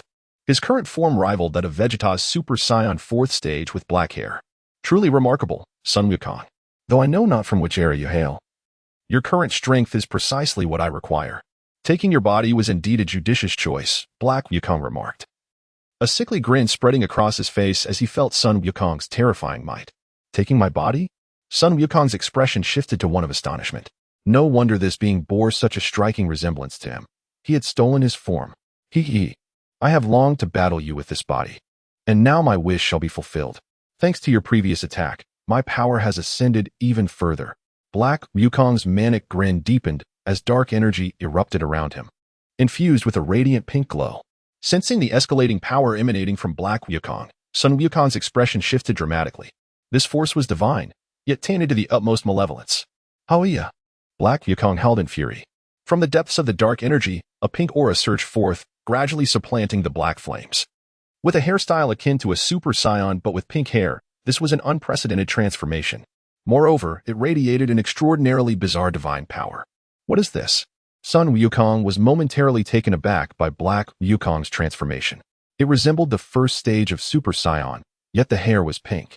Most importantly, this bizarre, warped divine energy. Could it be that this form is also a Super Saiyan god? By the naming conventions of your kind, let us call it pink, the Super Saiyan pink. Black Wukong smirked wickedly, deliberately showcasing his newfound strength to Sun Wukong. Following his near-death revival, not only had his normal combat power soared, but he had also inadvertently grasped the transformation of Super Saiyan God. This battle held special significance for him. He now felt no fear of Sun Wukong. What a beautiful hue. As a god, after transforming into Super Saiyan God, you are no longer the blue of mortal training, but a more complete divine pink. Zamasu reveled in the perfection of his companion. United, their invincible strength and immortal bodies rendered them an unparalleled force in the world. Zamasu's heart swelled with pride. As long as he and Black Wukong joined forces, even the god of destruction would be powerless to stop them. This being had become blind to the true terror of the god of destruction, unaware that mere Super Saiyan Pink could be extinguished with a single hand. Meanwhile, Sun Wukong scrutinized Black Wukong with unwavering focus. Super Saiyan Pink? He murmured, perceiving the essence of Black Wukong's current strength. It was merely a counterfeit transformation of Super Saiyan, unimpressive at best. With disdain, Sun Wukong remarked, "What did you say?" Black Wukong, stung by the insult, felt a surge of rage. In an instant, he unleashed his divine might upon Sun Wukong. However, such a display was trivial before Sun Wukong, who effortlessly shattered it with calm indifference. "I shall show you what a true Super Saiyan looks like, imposter."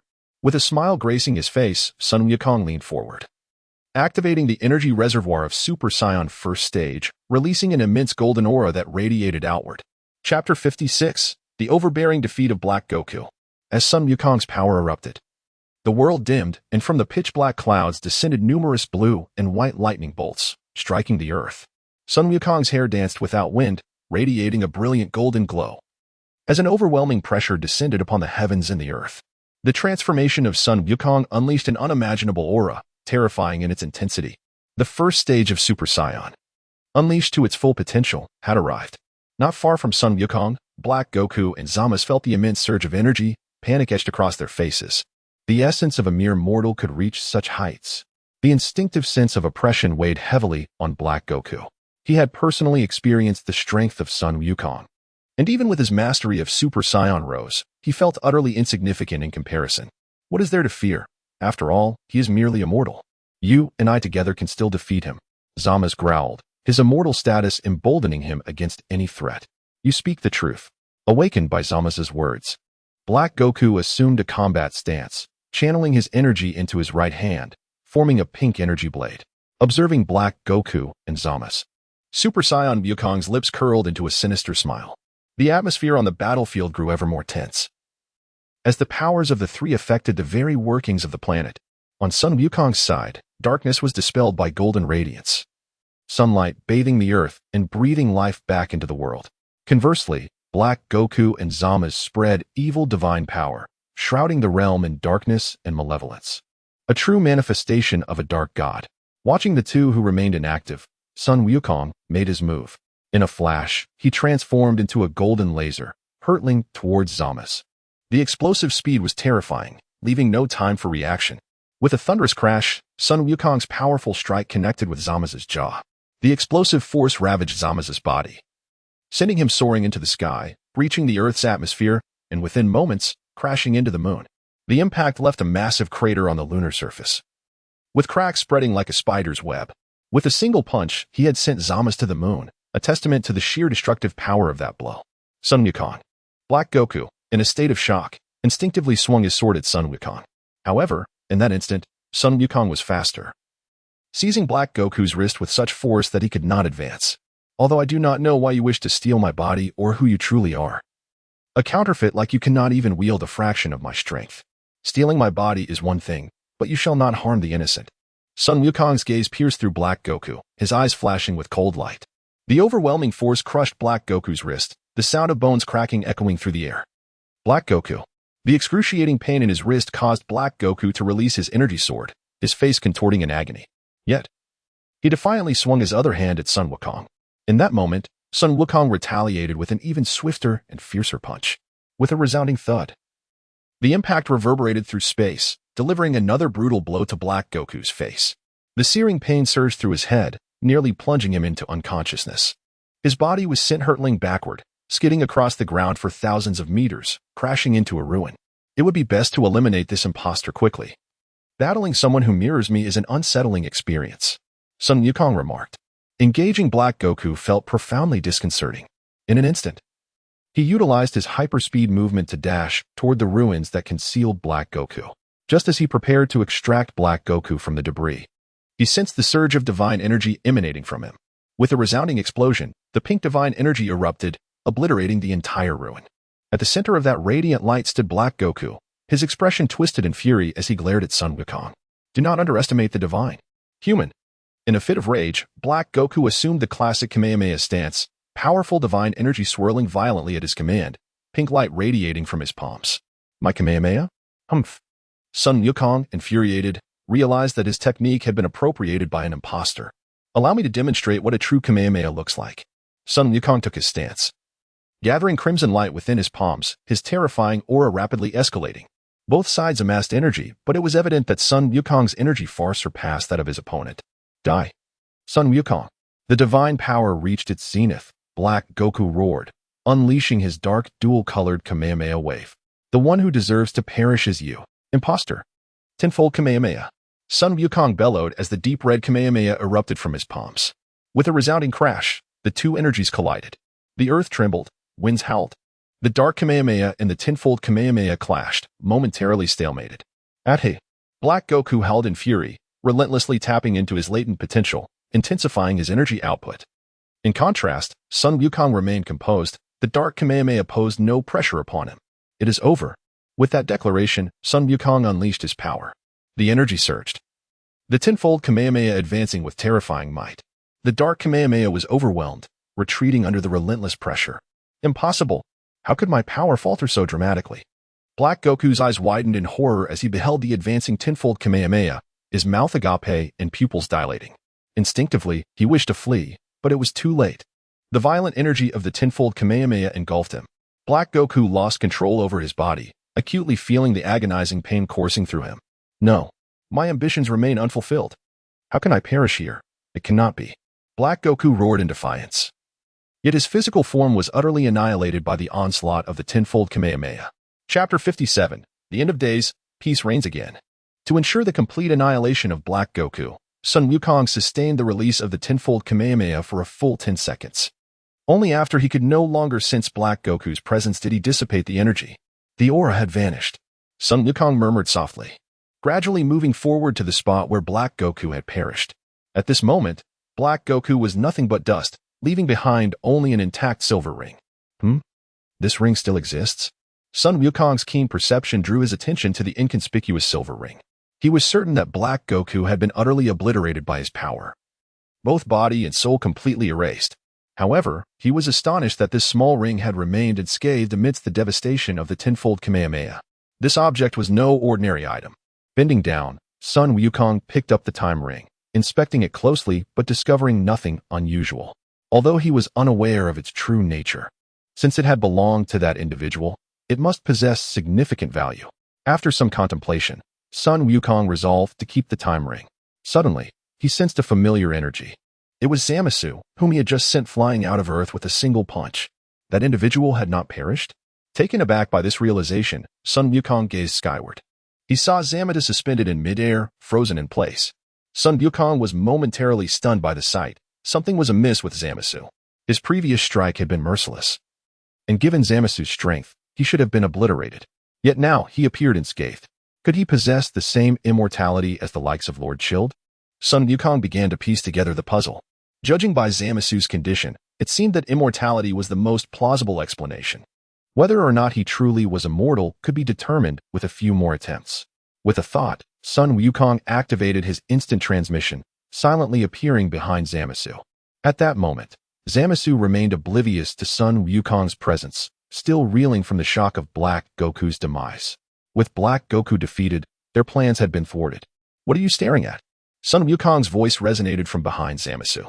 Zamasu, startled, Zamasu spun around, only to be met with Sun Wukong's unstoppable kick. Boom. The impact reverberated through space itself. Once again struck with tremendous force, Zamasu was sent flying from Earth. However, this time, Sun Wukong would not let him escape so easily. Channeling his energy, Sun Wukong surged into the cosmos within mere seconds, catching up to the retreating Zamasu and delivering a powerful kick to his chest. Zamasu, struck yet again, transformed into a colossal meteor, hurtling through the universe until he collided with a crimson asteroid. In the vastness of space, Sun Wukong seized the opportunity to gather more energy. To ensure Zamasu's complete destruction, he ascended to a higher state, transforming from Super Saiyan first stage at full power into the formidable Super Saiyan third stage. A torrent of energy rapidly coalesced in his palm, the intense crimson glow deepening, illuminating the boundless darkness of the universe. 20-fold Kamehameha. A deep red energy beam, measuring 100 meters in diameter, erupted from Sun Wukong's palm. Wherever the energy passed, it obliterated everything in its path. The deep red beam traversing vast distances to strike Zamasu, who lay upon the crimson asteroid. Boom! Within mere seconds, the asteroid erupted under the relentless assault of the 20-fold Kamehameha. The explosion's brilliance was blinding, blooming like a flower in the inky blackness of the cosmos. The force of the asteroid's detonation, combined with the destructive power of the 20-fold Kamehameha, would be perilous even for a god of destruction. There was no doubt Zamasu, a mere weakling, would not survive. Unless he truly possessed immortality, his demise was inevitable. As time ticked by, the explosion's flames faded completely. Sun Wukong charged forth to examine the remnants of the crimson asteroid, seeking confirmation of Zamasu's demise. He sensed no energy from Zamasu and found no trace of his presence in the area. That individual must be utterly dead. It seems I was overthinking. He is not immortal after all. With that, Sun Wukong dismissed his lingering doubts. Now that both Black Goku and Zamasu had been dealt with, he should return to Earth to inquire with Bulma about the events transpiring in this timeline after his death. Meanwhile, in the realm of the Supreme Kai of Universe 10, Zamasu was panting heavily, clearly shaken. As a Supreme Kai, Zamasu possessed the ability to traverse the universe at will. Indeed, the 20-fold Kamehameha had struck him, subjecting him to unprecedented agony. Even with immortality, pain was still felt. His spiritual energy was severely depleted. His green skin paler than usual, gasping for breath, drenched in sweat. Damn it! Another version of me has been vanquished by this unknown Sun Wukong. Without his assistance, how can I complete the zero-human plan? Zamasu was acutely aware that he was no match for Sun Wukong. Relying solely on his immortality would only prolong the inevitable. To fully realize his plan, he required a powerful ally, and that ally could only be himself. After taking some time to recuperate, Zamasu finally regained his composure. He pondered his next course of action. Abandoning the zero-human plan was not an option. Following a brief silence, Zamasu devised a brilliant strategy. His gaze fell upon the time ring adorning his right hand. Now that the Super Dragon Balls in this timeline had been destroyed, reversing the situation necessitated traveling to alternate timelines to harness the Super Dragon Balls from those worlds. Humanity, the humiliation you have inflicted upon the gods today shall be repaid 1,000-fold in the future. Zamasu had firmly etched the name Sun Wukong into his memory. With a thought, he activated the time ring, traversing time to a distant future. The scene shifts back to Earth in Universe 7. In the ruined West City, within Bulma's laboratory, the unconscious Bulma gradually regained consciousness, her bewildered gaze surveying her surroundings. Chapter 58. What on earth? This Shiwu seems out of place. Staring at the dilapidated laboratory, Bulma was momentarily stunned. Had she not already perished? Even in her near-death state, she had seen Goku come to take her away.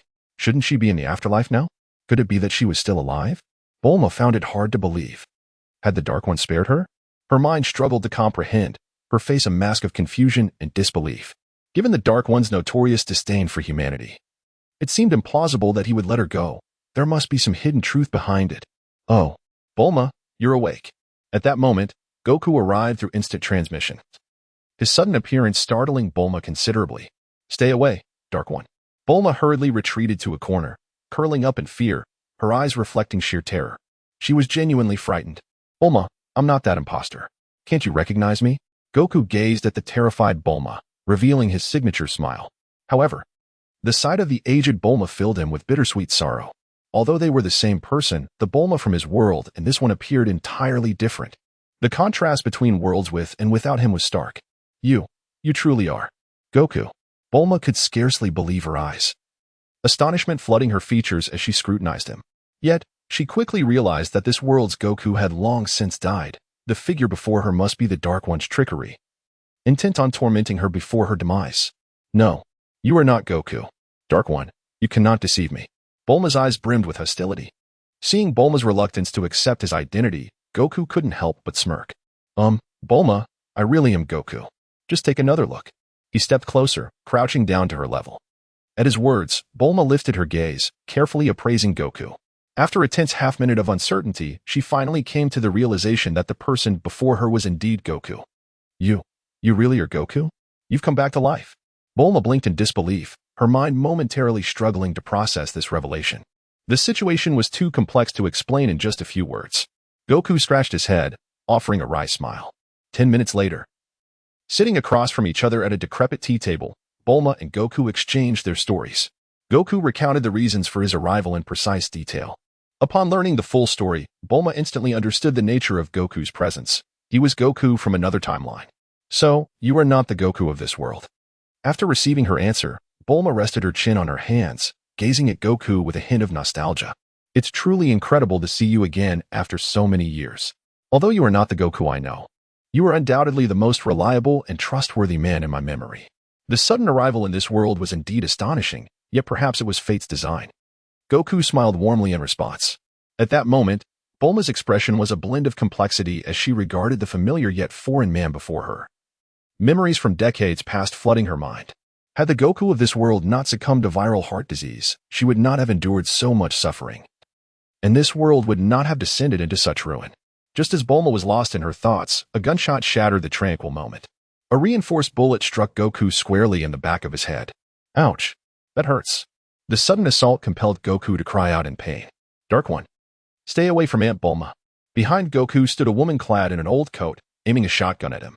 The girl was none other than Xiaowu. Who shot me? Goku turned to see Xiaowu, shotgun in hand, pointing it at him. Gazing at her, he fell into contemplation, struck by a sense of familiarity. Had he seen her somewhere before? Xiaowu, put the gun down. He is not the Dark One, Bulma interjected hurriedly, positioning herself in front of Goku to shield him. Not the Dark One? Xiaowu blinked in confusion, her gaze scanning Goku from head to toe. As she assessed him, Goku was simultaneously scrutinizing her. Suddenly, a flash of recognition struck Goku. I remember now. You are Xiaowu, the one who used to follow Pilaf around. Goku exclaimed, pointing at her in surprise. Realization dawned on Xiaowu as she exclaimed, You are Goku. Bulma, caught in the middle, was utterly bewildered. She darted her gaze between Goku and Xiaowu. Memories flooding back of the familiar face from decades ago intertwining with the present one. She recalled that when she and Goku had sought the Dragon Balls, there had been a girl named Xiaowu accompanying Pilaf. Overwhelmed by the influx of information, Bulma's eyes widened in disbelief as she stared at Xiaowu. To her knowledge, Xiaowu had a close relationship with Trunks and was even set to become his future wife. However, if the Xiaowu was indeed the one from Pilaf's side back then, wouldn't she have to be older than Bulma herself? Bulma. Goku. I can explain. Xiaowu, realizing her identity had been uncovered, felt a bit awkward. After all, her real age surpassed Bulma's, and she was involved with her son. It was a situation that certainly required clarification. Soon, the three gathered around the tea table as Xiaowu began to recount her experiences. The reason for her youthful appearance was entirely due to the Dragon Balls. When she, along with Pilaf and others, had found the Dragon Balls, they had wished to become younger. However, none could have anticipated that the dragon would play a trick on them, transforming them into children instead. After years of growth, she had finally regained her original form, now appearing much younger than Bulma. Upon learning the backstory, Bulma gasped in astonishment. So, you truly are that Xiaowu? The revelation took her breath away, and it became clear why Xiaowu looked so young. It was all due to the Dragon Balls. Goku comprehended everything at last. Chapter 59, a meeting of father and son across time and space seated at the table.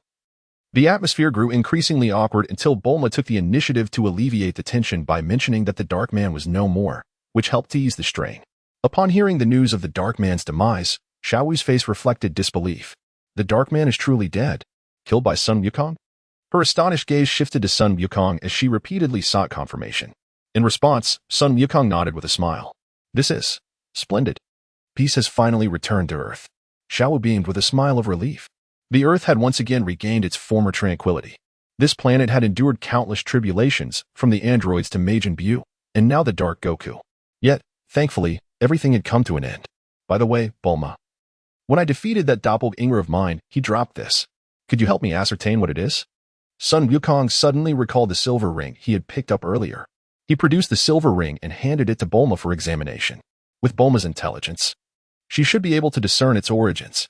However, as she examined the ring in her hand, she found nothing particularly remarkable about it. It appeared to be an ordinary ring. Yet, considering it had been worn by the Dark Man, it must possess some significance. I have no idea what this item is. Only the deceased Dark Man would know. However, Sun Wukong, may I request a favor? Bulma's expression turned serious, as if she were addressing a matter of utmost importance. Upon hearing this, Sun Wukong nodded. Although the Dark Man had been slain, there was no telling if powerful beings might yet emerge in this world. Currently, Trunks was not yet capable of standing alone. I would like to ask you, Sun Wukong, to take the place of the Dark Man and motivate Trunks to become a warrior capable of safeguarding this world. Bulma articulated her true thoughts, expressing her hope that Sun Wukong could inspire Trunks to grow stronger. The Earth needed not scientists nor ordinary people, but rather formidable warriors, a powerful leader. Listening to Bulma's plea, Sun Wukong's expression grew solemn, and after a moment of silence, he nodded. However, Bulma's words prompted further reflections. In this world, relying solely on Trunks would likely be insufficient for protection. I shall venture to the underworld to see if my counterpart and Gohan still exist. If they have not yet reincarnated, I can use the Dragon Balls to revive them. Sun Wukong pondered, formulating a promising plan. If this world had its own version of Sun Wukong and Gohan, everything would undoubtedly improve. Thank you, Sun Wukong. Bulma returned the time ring to him. The Sun Wukong before her was the last hope for this world. Leave it to me, Bulma. Since I have arrived in this world, I will ensure it does not descend into ruin, for I have already tasted failure once. Taking the time ring, Sun Wukong offered a wry smile before turning to exit the house, leaving behind a solitary figure. Upon hearing Sun Wukong's words, Bulma felt a weight in her heart. Could it be that this Sun Wukong from another dimension had witnessed the destruction of his previous world, arriving in an uninhabited area? Sun Wukong expanded his mental perception, traversing dimensions to sense the aura of the underworld. After several seconds, strange, why has King Kai's aura vanished? Sun Wukong was taken aback, realizing he could no longer sense the presence of King Kai. Not only King Kai, but he could not detect any other Kai either. A foreboding feeling began to creep into his mind. He ceased tracking by aura and instead locked on to King Kai's planet, vanishing in an instant. In the underworld, King Kai's planet, Sun Wukong materialized in an instant. The sight that met his eyes left him stunned. King Kai's planet had ceased to exist, replaced by countless fragments of its remnants. King Kai, Babris, and Girigiri were nowhere to be found. The signs of battle. Could it be the work of that fiend? Sun Wukong's thoughts drifted to the Dark Goku he had previously slain. Before he had killed that being, he had claimed to have extinguished this world's counterpart. It could very well be true. The counterpart in this world had been killed, and along with it, King Kai had perished. Realizing the situation was far graver than he had imagined, Sun Wukong's gaze swept toward the horizon. He beheld an expanse of chaos. On the elongated snake path, countless souls of the deceased wandered amidst the infinite disorder. Even the presence of King Enma had vanished. Sun Wukong understood that the underworld was likely far more chaotic than he had anticipated. He could already envision the calamities that had unfolded. Just as he prepared to depart the underworld, a familiar aura suddenly registered in his senses. Is that Gohan's energy? Perfect. I can inquire about what has transpired here. In an instant, Sun Wukong vanished once more. In the Hall of Judgment, the underworld was mired in chaos. The King of Hell had been slain. The death of the King of Hell meant that the underworld had lost its judge, and order had been disrupted, leaving countless souls adrift, unable to find their way to heaven or hell. Now, within this vast underworld, only one person remained to maintain order. That person was Gohan. After being killed by the androids, Gohan's soul had arrived at the Hall of Judgment, where King Enma, recognizing him as Sun Wukong's son, had preserved his corporeal form. Now, amidst the turmoil of the underworld, Gohan had become the sole entity capable of sustaining order. At that moment, Gohan had just dealt with a batch of souls that had escaped from hell when he suddenly sensed someone approaching from behind and spun around sharply. What a coincidence! Gohan. Upon seeing his counterpart from this world, Sun Wukong instinctively greeted him. However, Gohan's reaction was not one of joy, but of hostility. It's you, Gohan shouted, his powerful aura erupting. A tremendous energy surged in all directions, and in an instant, he transformed from his normal state into a Super Saiyan second grade. Gohan. Let me explain. Sun Wukong attempted to speak, but Gohan interrupted him immediately. Silence. The impostor claiming to be my father has killed King Kai, slayed King Enma, and murdered my father. All beings and deities have perished at your hands. I will not spare you. Chapter 60. The Slaughtered Namek. In this realm, Gohan's fury erupted, clearly mistaking Goku for Black Goku. It seemed that there was no way to clarify the situation. Goku, with a helpless smile, found himself intrigued by Gohan's murderous intent. In such circumstances, the only means of clarification would be through combat. Magic Flash. Enraged, Gohan concentrated his energy and unleashed a devastating energy blast. Faced with this formidable golden beam, Goku did not flinch. With a single wave of his hand, an immense aura exploded forth, shattering the destructive magic flash in an instant. In the blink of an eye, Gohan had lunged forward, the previous attack merely a distraction. The true assault was now. Ha ha ha ha ha. Gohan roared, launching a relentless barrage against Goku. His fierce punches and kicks swept towards Goku like a tempest. Goku effortlessly parried the onslaught, yet he was taken aback by Gohan's technique. Each strike was precise, devoid of superfluous motion, imbued with a lethal intent. Compared to the Gohan of his original timeline, this was an entirely different warrior. If his counterpart had been a mere half-hearted fighter, the Gohan before him was a seasoned super warrior, rich in combat experience. Though his power was not overwhelmingly strong, his techniques and battle acumen were extraordinarily profound. Well done, Gohan. You've displayed astonishing combat prowess, Goku praised, genuinely impressed with this version of his son. Don't get cocky. Gohan bellowed in anger, interpreting Goku's compliments as taunts. He felt belittled. With a fist brimming with rage, he struck towards Goku's face. Boom. The sound of impact echoed as Goku effortlessly blocked the powerful strike with one hand, skillfully dissipating Gohan's explosive force. Gohan. I'm pleased you become a competent warrior in this world, but perhaps you should allow me to finish speaking. Goku attempted to halt the battle. Yet Gohan was relentless. After retracting his fist, Gohan unleashed a swift kick aimed at Goku's neck. Bang. Once again, Goku easily deflected the forceful blow. It appeared a change in strategy was necessary. Murmuring softly, a spark ignited in Goku's eyes. In a heartbeat, he released his power, forcing Gohan back. Then instantly closed the distance, striking with a fist that carried tremendous destructive potential. Oh no. Gohan gasped, sensing the lethal intent radiating from Goku's fist. Should he be struck, both his body and soul would be obliterated, leaving no trace of him in the afterlife or the vastness of the universe. Just as Gohan believed his end was nigh, Goku deftly retracted his power, the wind from his punch brushing against Gohan, causing him to break out in a cold sweat. Gohan stared at the halted fist before him, bewildered by why Goku had chosen to pull back at that moment. Can you now allow me to explain, Gohan? I am not the impostor you believe me to be. I am Goku, your father. Retracting his fist, Goku smiled at Gohan. In that moment, Gohan's demeanor shifted. He began to scrutinize Goku, noting the identical aura, appearance, demeanor, and speech. You truly are my father. But I thought you were killed by that person. Gohan finally confirmed that the Goku standing before him was indeed the genuine article, his father. I am not the Goku you once knew. The reasons for my presence here are lengthy. Goku recounted his journey to this world in detail. After a minute of explanation, Gohan grasped the truth. The Goku before him hailed from another timeline. He had vanquished the dark entity. I see now. I had wrongfully accused you, father. With the revelation, Gohan's fighting spirit dissipated, and he reverted from Super Saiyan form. It's all right. You have surprised me greatly, Gohan. You've become a warrior capable of standing on your own, Goku said, patting Gohan's shoulder with pride. No, I still have much to learn compared to you, father. Gohan humbly replied.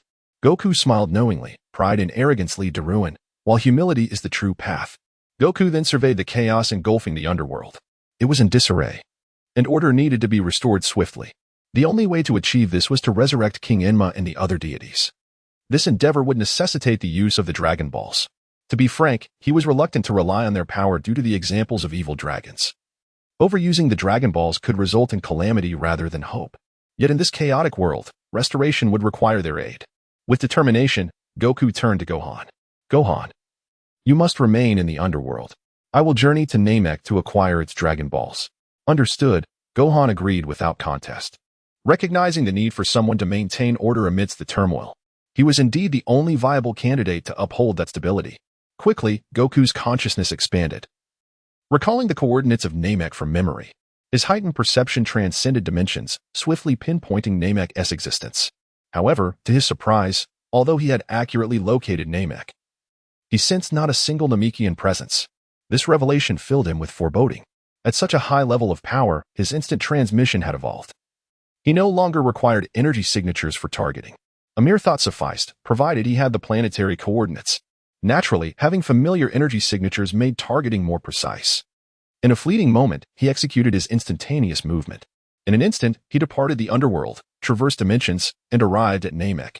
The sight before him left Goku in shock. The land was strewn with the lifeless bodies of Namekians. Blood lay dried and congealed upon the earth. The landscape of corpses attested to a grim reality. Namek had been slaughtered. Chapter 61. The arrival of Son Wukong from the past world. Could this also be the doing of that fellow? An intense fury surged within Son Wukong. The absence of the Dragon Balls signified the extinguishing of hope. Leaving this world, beyond salvation, even someone as formidable as he was not omnipotent. Resurrecting the dead and gods was beyond his capabilities. In this moment, Son Wukong let out a heavy sigh, feeling an overwhelming sense of helplessness. What was he to do now? Suddenly, an instinct stirred within him, prompting him to gaze skyward, as if sensing that someone was observing him from an unknown place. But who could that person be? Meanwhile, in the realm of the god of destruction, following the demise of Lord Beerus, who had perished alongside the Supreme Kai, the vast domain was left with only the Angel Whis and the prophetic fish. With the god of destruction gone, the angel could only remain in this realm, awaiting the birth of the next deity of destruction. The arrival of Son Wukong from a parallel world captured Whis' attention, as he sensed an immense power of destruction emanating from him. Perhaps the Son Wukong, possessing the essence of a deity of destruction, could inherit the vacant position. This world lay in ruins and desperately needed a new god of destruction to restore order, Whis mused thoughtfully.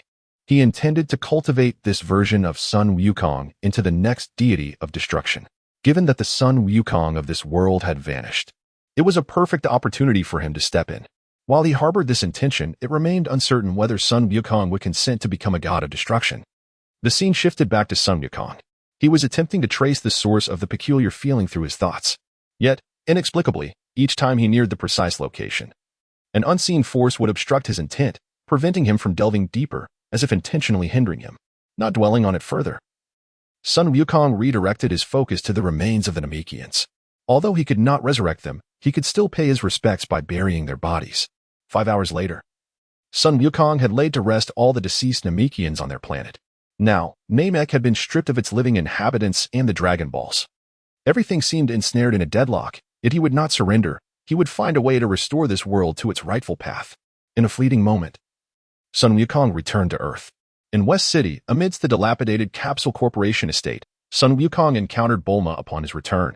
Son Wukong, how goes the matter of the Dragon Balls? Bulma inquired eagerly, relieved to see him back. Son Wukong shook his head and recounted the events of the underworld and Namek. As she learned of the massacre of the Namekians and the ensuing chaos, Bulma's expression dimmed with disappointment, though it quickly returned to normal. She had grown accustomed to such occurrences. Life without the Dragon Balls would be manageable, especially now that the threat of the Dark Ones had been eradicated, allowing them to finally enjoy some stability. After exchanging a few words with Bulma, Son Wukong sought a spacious area. Now that he had arrived in the future world, he could not leave immediately. Instead, he would make the best of his situation. He had more pressing matters to attend to. Through his battle with Lord Beerus, he had gained considerable insights. He needed to reflect on those experiences to stabilize his own realm. Son Wukong seated himself cross-legged, gradually levitating into the air, and entered a meditative state once more. In the blink of an eye, time flowed like water, and 2 days had passed since Son Wukong vanquished the Dark Ones. During this period, the world underwent significant changes. Xiao disseminated the news of the Dark Ones' defeat. Initially, humanity was skeptical, but as no catastrophic tremors followed, they gradually emerged from their underground shelters. Upon confirming the demise of the Dark Ones, humanity once again glimpsed hope. Though their numbers paled in comparison to the millions of years past, given sufficient time, merely a decade or so, they could rekindle human civilization. Within the crumbling Capsule Corporation estate, Son Wukong entered a unique state. Surrounding him were two distinct energies, one of divine power and the other of bloodline strength. After 2 days of profound meditation, he finally learned to wield this extraordinary power with ease. Although his combat prowess had not dramatically increased, he had achieved significant progress. With the absorption of all experiences and the stabilization of his new transformation, his mastery over his realm and the power of transformation had greatly improved. Still immersed in meditation, Sun Wukong sensed a familiar presence and gradually opened his eyes, directing his gaze towards the dilapidated entrance of the Capsule Corporation. My aura, and Vegeta and Trunks. It seems Trunks has returned from the past world. Sun Wukong felt a surge of anticipation. How powerful would the version of himself and Vegeta from the past world be?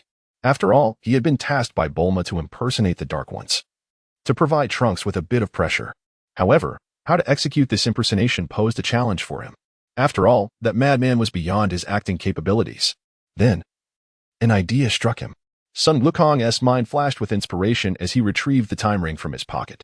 With this artifact, even if his demeanor and attire changed, Trunks would undoubtedly perceive him as Dark Sun Wukong. With a slight smile, Sun Wukong donned the time ring, levitated into the sky, and soared towards the source of the aura. Before the grand circular building of the Capsule Corporation, the time machine stood idle in the dilapidated courtyard. Trunks, the time-traveling Sun Wukong from the past, and Vegeta had just arrived in the future. They were immediately struck by the devastation and desolation before them. Was this truly the Earth they once knew? A global perception revealed that only a few thousand life forms had survived, including both animals and humans. The total count of life on this planet was but a fraction of what it had been 2 decades prior. All of this was the work of the Dark Ones? The time-traveling Sun Wukong found it hard to believe, a boundless rage igniting within him. The Earth he had known since childhood lay in ruins, and he was determined to make the Dark Ones pay. Humph. Just to make it clear, Kakarot. That guy is mine. The time-traveling Vegeta declared coldly, arms crossed. Chapter 62. The instantaneous defeat of Super Blue Vegeta. Understanding Vegeta, let him engage with the Dark One first, said the time-traveling Goku, a look of helplessness etched upon his face. For reasons unknown, Vegeta was inexplicably eager to battle those who bore his likeness. Could it be that he truly despised them so? Humph. Vegeta's expression was impassive, yet a murderous intent surged within his gaze. He had learned from Trunks that Bulma in this world had perished. Although it was a world of the future, in any realm, Bulma remained his beloved wife. The Dark One must be vanquished by him. Suddenly, both time-traveling Goku and Vegeta's expressions shifted as an overwhelmingly formidable aura entered their perception. The duo immediately heightened their vigilance. A presence identical to my own? Goku readied himself for battle, his instincts alert. At last, they had arrived. Vegeta's countenance grew solemn as the divine power within him surged forth. Boom. From the pitch-black clouds, a golden light accompanied by thunder struck the ground 10 meters before Goku and Vegeta, stirring a dense cloud of dust. The newcomer was none other than Goku himself, the Dark One. Upon seeing the nemesis who had slain his mother, Trunks felt an uncontrollable rage, wishing nothing more than to obliterate the Goku before him instantly. The vengeance for his mother's death was a wound that would never heal. Yet, this foolish child seemed oblivious. Black Goku had long since perished, and his mother, Bulma, was alive and well. Calm down, Trunks, you are not his match, the time-traveling Goku interposed before Trunks. He sensed the situation was far more complicated. This doppelganger before him bore an exaggerated strength. Find a secure location and leave the rest to me. Vegeta, his expression grave, stepped forward and locked eyes with Goku. Trunks, is this the ally you have brought? The Goku and Vegeta of the past world? A sinister grin spread across Goku's face, mirroring the malevolence of Black Goku. His performance was impeccable, indistinguishable from the true Black Goku. This wicked expression did not escape Trunks' notice. It only solidified his belief that the figure before him was indeed Black Goku. Dark One, you scoundrel. Sensing the disdain directed at him, Trunks struggled to contain his fury. Seeing Trunks so enraged, Vegeta could no longer remain passive. That face, no matter how many times he gazed upon it, ignited his ire. Today, he would have the legitimate opportunity to strike. Dark One, your opponent is none other than me. As Vegeta's declaration echoed, a terrifying aura surged forth from him like a tidal wave. The boundless divine energy erupted, illuminating the darkened world with a vibrant blue glow. The surrounding space resonated with the sacred sound of divinity.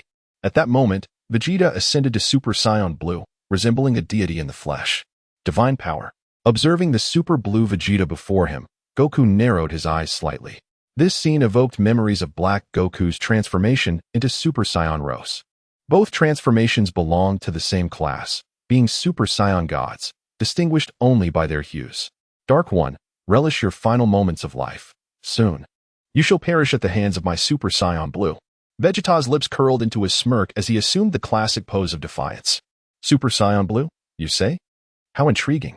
Goku remained unfazed, dismissing the Super Blue Vegeta entirely. If truth be told, Vegeta's power was even inferior to that of the roast black Goku he had dispatched 2 days prior. This mere Super Blue transformation was something he could easily contend with. As the battle loomed, the atmosphere thickened with tension. Super Blue Vegeta aimed his right hand at Goku, rapidly gathering energy as he called out, "Big Bang Attack." A deep blue sphere of compressed energy hurtled toward Goku. Such an attack posed no need for evasion. Goku merely unleashed his aura, shattering Vegeta's Big Bang Attack effortlessly. Seizing the opportunity, Super Blue Vegeta launched a fierce assault. With speeds comparable to lightning, he charged toward Goku, delivering a powerful punch. The sudden onslaught would likely overwhelm an ordinary individual, yet to Goku, this velocity felt painfully sluggish. The formidable punch was caught effortlessly by Goku, unable to advance an inch. Having failed to land a hit, Super Blue Vegeta quickly adjusted his strategy, retracting his fist to unleash a flurry of relentless strikes upon Goku. Each kick and punch was infused with profound divine energy, capable of cleaving mountains and splitting the earth. As the speed of his attacks escalated and the force intensified, Super Blue Vegeta pressed on, determined to suppress Goku. Yet, the sight before him left him dumbfounded. His strikes failed to even graze Goku, thwarted by an invisible barrier surrounding him. How is it possible for such a resilient aura to exist? My attacks cannot breach his protective energy. Super Blue Vegeta was taken aback. He discerned that the power Goku wielded was beyond his comprehension. It seems your Super Saiyan Blue is rather lackluster, Vegeta. Goku's eyes flashed with determination as he unleashed his power. The energy reservoir of Super Saiyan's first stage activated, golden aura erupting like a volcano. The surging energy instantly propelled Super Blue Vegeta backward. This aura, how could it be? This imposter's strength has reached such heights. Super Blue Vegeta's mind trembled as he was sent flying backward, regaining his footing after several meters. Without granting him a moment to react, Super Saiyan Goku surged forward with blinding speed, closing the distance in the blink of an eye. His fist, infused with 80% of his strength, struck with a resounding impact. At that instant, every cell within Super Blue Vegeta screamed in unison, instinctively crossing his arms in a defensive posture. Bang! The deafening sound reverberated through the air. Super Blue Vegeta's battle suit disintegrated upon impact, the overwhelming force penetrating his defenses, obliterating everything within a 10-kilometer radius. What a heavy punch. Super Blue Vegeta gritted his teeth, feeling as though his arms had shattered. Super Saiyan Goku launched another attack, delivering a powerful upward kick to Vegeta's chin, propelling him into the sky. A pained wail escaped Super Blue Vegeta's lips. And yet, this was not the end. Goku executed a technique of super speed, catching up to the airborne Vegeta and delivering a devastating blow that sent him plummeting downwards. Boom! Vegeta crashed into the earth, creating a massive crater 100 meters deep. At the center of this pit, Vegeta lay, his divine power dissipated, utterly devoid of the ability to fight. Chapter 63, GT Goku vs. Ultra Goku. How is it possible? The disparity in strength is so immense. The time-traveling Vegeta lies gravely injured in a deep pit, his consciousness still lingering. His Super Saiyan Blue form has been utterly defeated, even by a mere Super Saiyan Level 1. Outside the battlefield, the time-traveling Goku and Trunks stand frozen in shock, disbelief etched on their faces. Super Saiyan Blue Vegeta could not even last a single round. The power of the Dark Person has reached such heights. How could this be? Father's Super Saiyan Blue should have easily triumphed over the Dark Person. This. Trunks is profoundly startled by this scene. If Super Saiyan Blue's power has been vanquished, he cannot fathom who else in this world could possibly surpass the Dark Person. Without hesitation, Trunks decides to leave this place. The time-traveling Goku furrows his brow, a grave expression casting a shadow over his features as he gazes skyward at Goku. If even Super Saiyan Blue Vegeta was so effortlessly defeated, their strengths being nearly equal, he fears the outcome would be the same. Unless he resorts to that move. Uncle Goku. Trunks clenches his lips, filled with a deep sense of frustration. He feels so weak now. Remaining here would only hinder their efforts. With a heart heavy with resentment and fury, Trunks departs the battlefield. Once Trunks has moved far away, the time-traveling Goku feels a weight lifted from his shoulders. His divine energy surges, and he instantly transforms into Super Saiyan Blue. Prepared for battle, Super Blue Goku remains vigilant, refraining from making any rash moves. Observing this, the Goku in the air slowly descends to a distance of several meters in front of Super Blue Goku.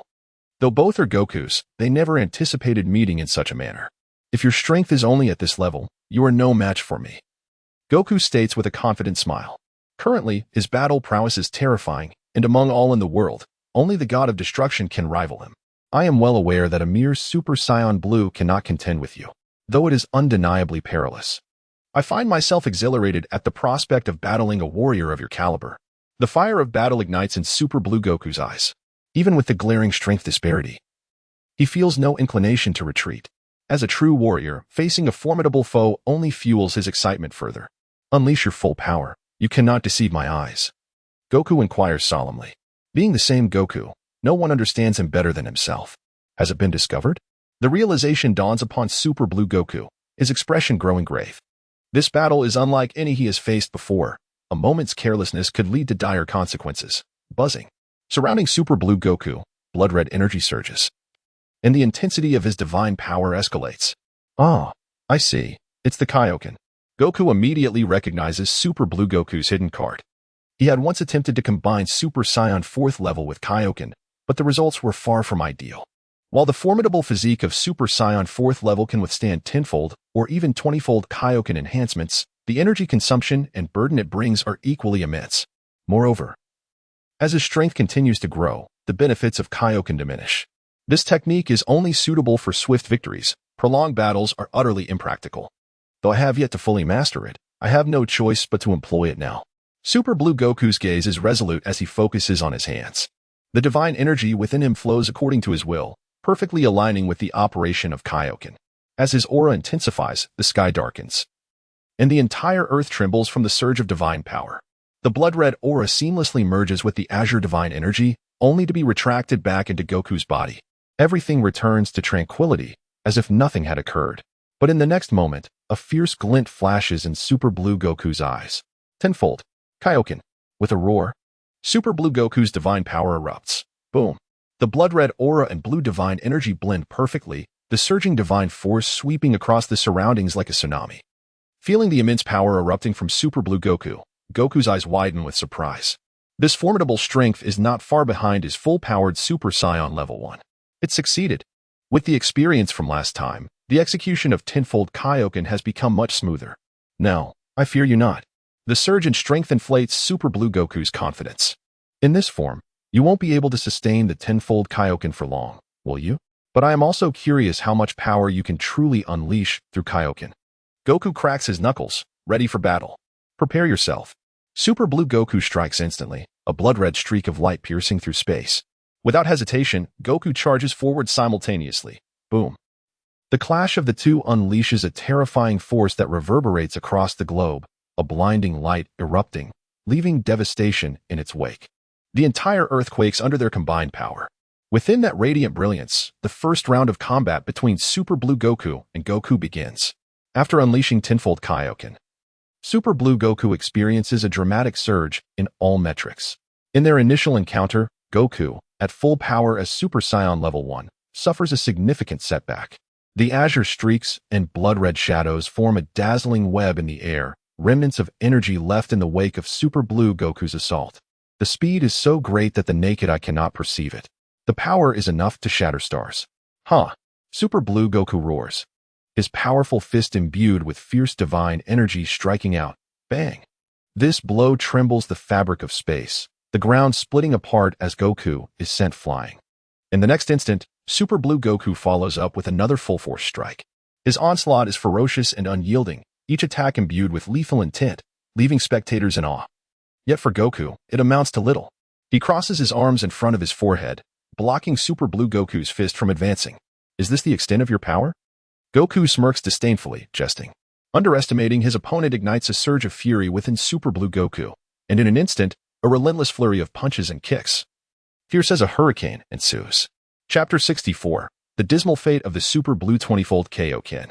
The awe-inspiring might of Goku, amplified by the tenfold Kaioken in the Super Saiyan Blue transformation, is beyond comprehension.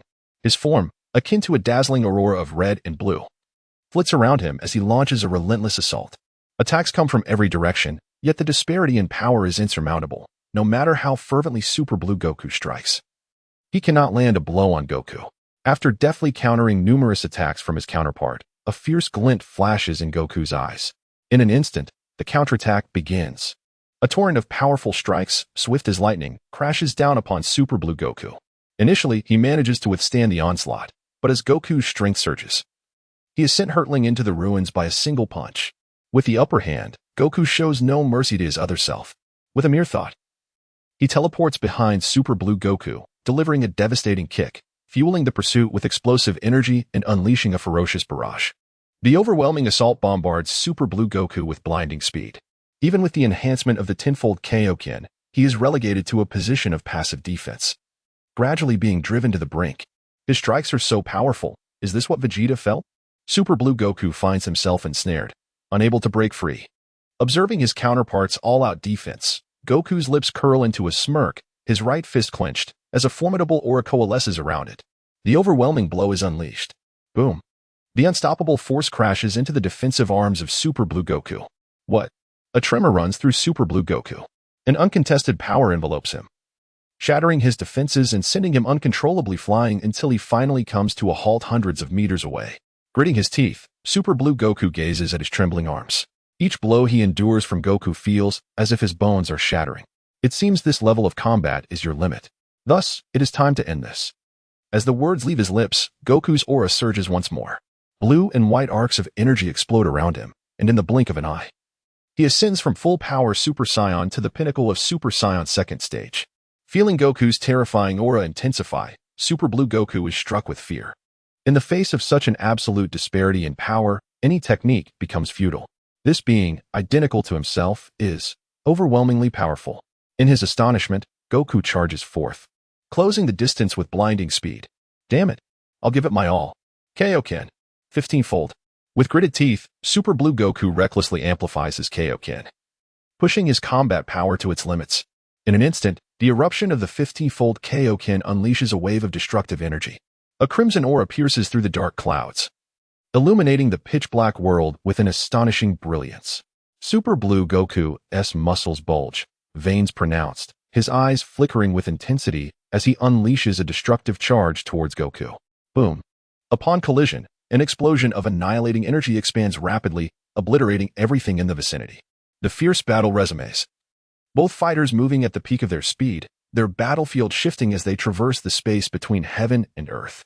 After a tense standoff lasting half a minute, Goku once again harnesses his power, delivering a cataclysmic punch in the Super Saiyan second stage that strikes true against Super Blue Goku's chest.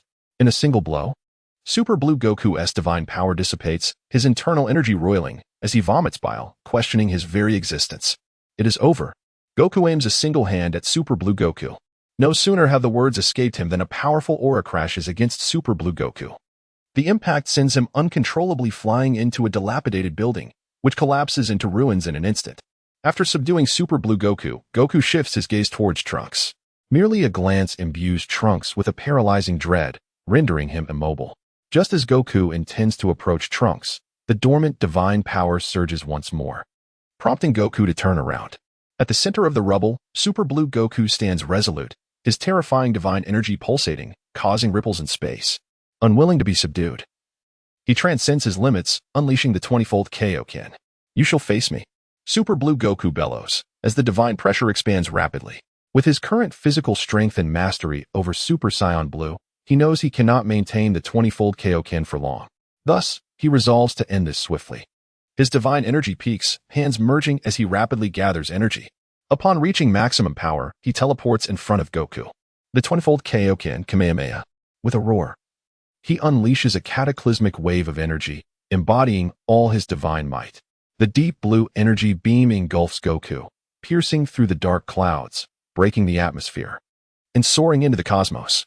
The 20-fold Kaioken Kamehameha from Super Blue Goku persists for a full 10 seconds. Exhausted, his divine energy wanes, the 20-fold Kaioken dissipates, and his Super Blue form flickers, on the verge of collapse. Ha, ha, ha. Super Blue Goku gasps heavily. His eyes remain fixated on the smoke before him, but soon his expression shifts dramatically, freezing him in place. From the thick smoke, a golden aura, radiating terrifying heat, surges forth. In the blink of an eye, the smoke dissipates entirely, revealing Goku in his wild Super Saiyan 4th form. What is this? Panic floods Super Blue Goku's eyes as he instinctively recoils, every drop of blood within him feeling a surge of unrest. It seems, at this moment, he is being suppressed by his very bloodline. This is the Super Saiyan 4th stage. A wicked grin spreads across Super Saiyan Goku's face. In truth, he did not need to transform into Super Saiyan 4th to withstand the previous 20-fold Kaioken Kamehameha. He could have handled it in Super Saiyan 2nd stage. However, in a fleeting moment of whimsy, he sought to witness Super Blue Goku's reaction upon encountering the Super Saiyan 4th stage. Super Saiyan 4th stage. Super Blue Goku mutters in disbelief. In the next instant, Super Saiyan 4th Goku launches his attack. An invisible aura manifests as tangible fists, sweeping towards Super Blue Goku like a hurricane. Chapter 65, the performance has exceeded its limits. In but a few fleeting seconds, the Super Blue Son Goku was subjected to countless powerful blows, his entire body flung several meters away, rendered unconscious and teetering on the brink of death.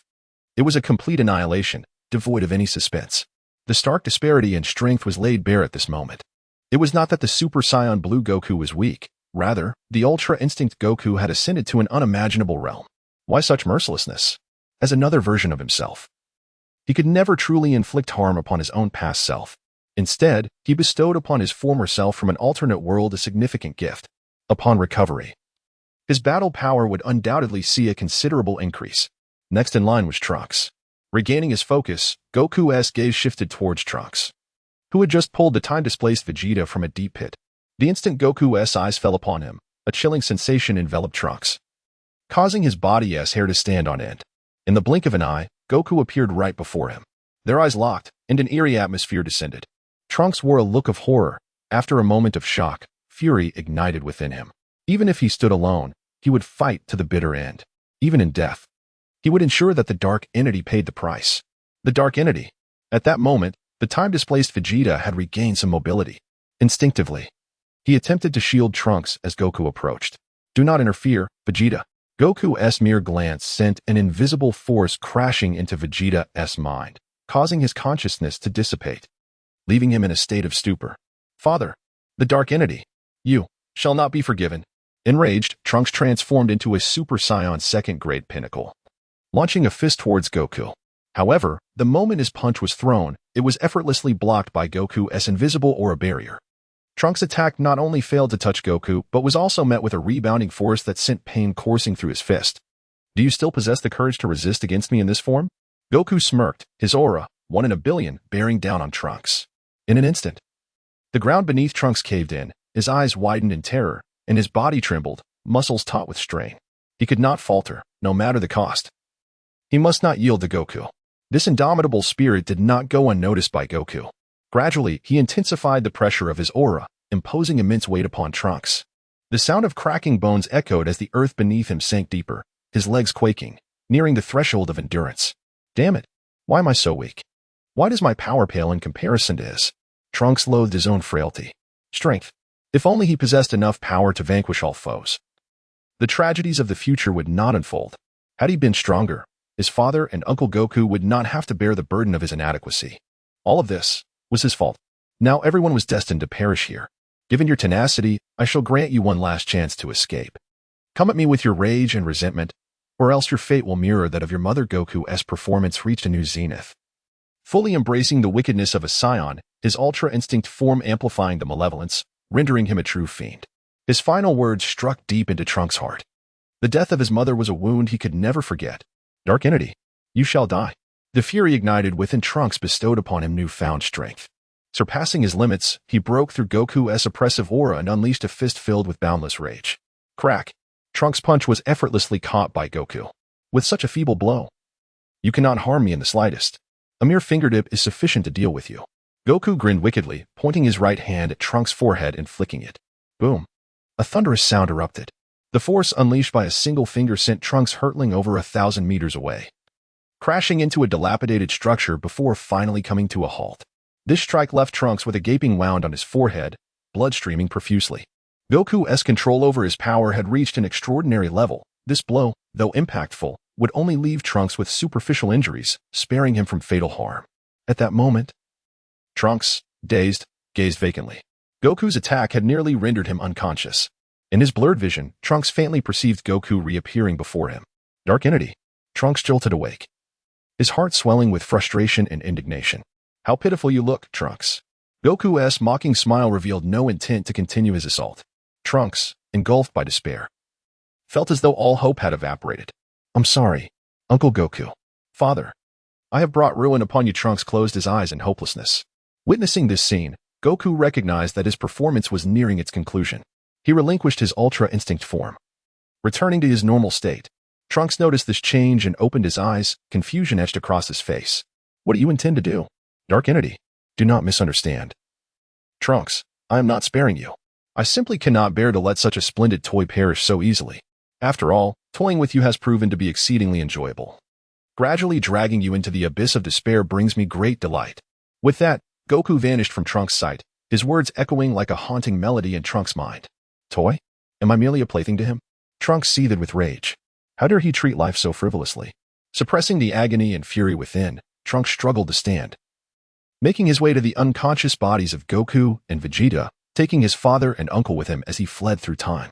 Beyond the battlefield, Goku watched as Trunks, burdened with the weight of his past, carried himself and Vegeta away.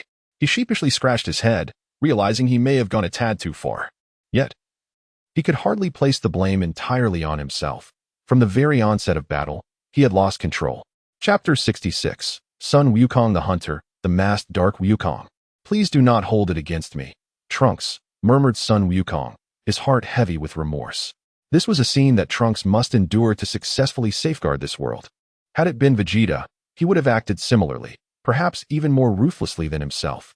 Meanwhile, on the other side of the battlefield, Bulma and Xiao Wu, hidden in the shadows, were witness to the entire ordeal. The sight of Trunks being mercilessly ravaged by Son Wukong filled them with profound sorrow, leading to an outpouring of tears. Yet, even in despair, they understood the necessity of enduring this trial. It was a test for Trunks, and only by overcoming it could he become a true warrior destined to protect this realm. Under the aegis of immense power, Earth would soon experience a rebirth. The scene shifted to a unique parallel world among countless dimensions. Through the time ring, Zamasu traversed the fabric of time and space, employing his old tactics to extract the precise location of the 7 Super Dragon Balls from the Sage Zuno. He then swiftly navigated between the 6th and 7th universes, gathering the 7 Super Dragon Balls with remarkable speed. At this moment, the 7 Super Dragon Balls, each as large as a planet, coalesced in unison. Zama stood amidst the cosmos, gazing upon the orbs, and intoned in the divine tongue, "Arise, dragon of the gods, and grant my wish. I desire power." As he recited the incantation, the 7 Super Dragon Balls intertwined, the orange pentagram at their core radiating a golden luminescence, causing celestial bodies in the surrounding galaxies to revolve. Countless planets were drawn into this mysterious force, becoming ethereal as the colossal Super Dragon emerged, devouring innumerable stars alongside Zamasu. Within the Super Dragon's essence, rivers of galaxies flowed around Zamasu, yet he remained unperturbed, having long grown accustomed to such wonders. He traversed the resplendent tunnel of stars, arriving at the core of the Super Dragon. Before him appeared the dragon's true form, its scarlet gaze fixed upon Zamasu. The time to make your wish has arrived. At this moment, Zamasu fell into contemplation. His initial intention was to resurrect the Dark Wukong, who had been slain by Son Wukong.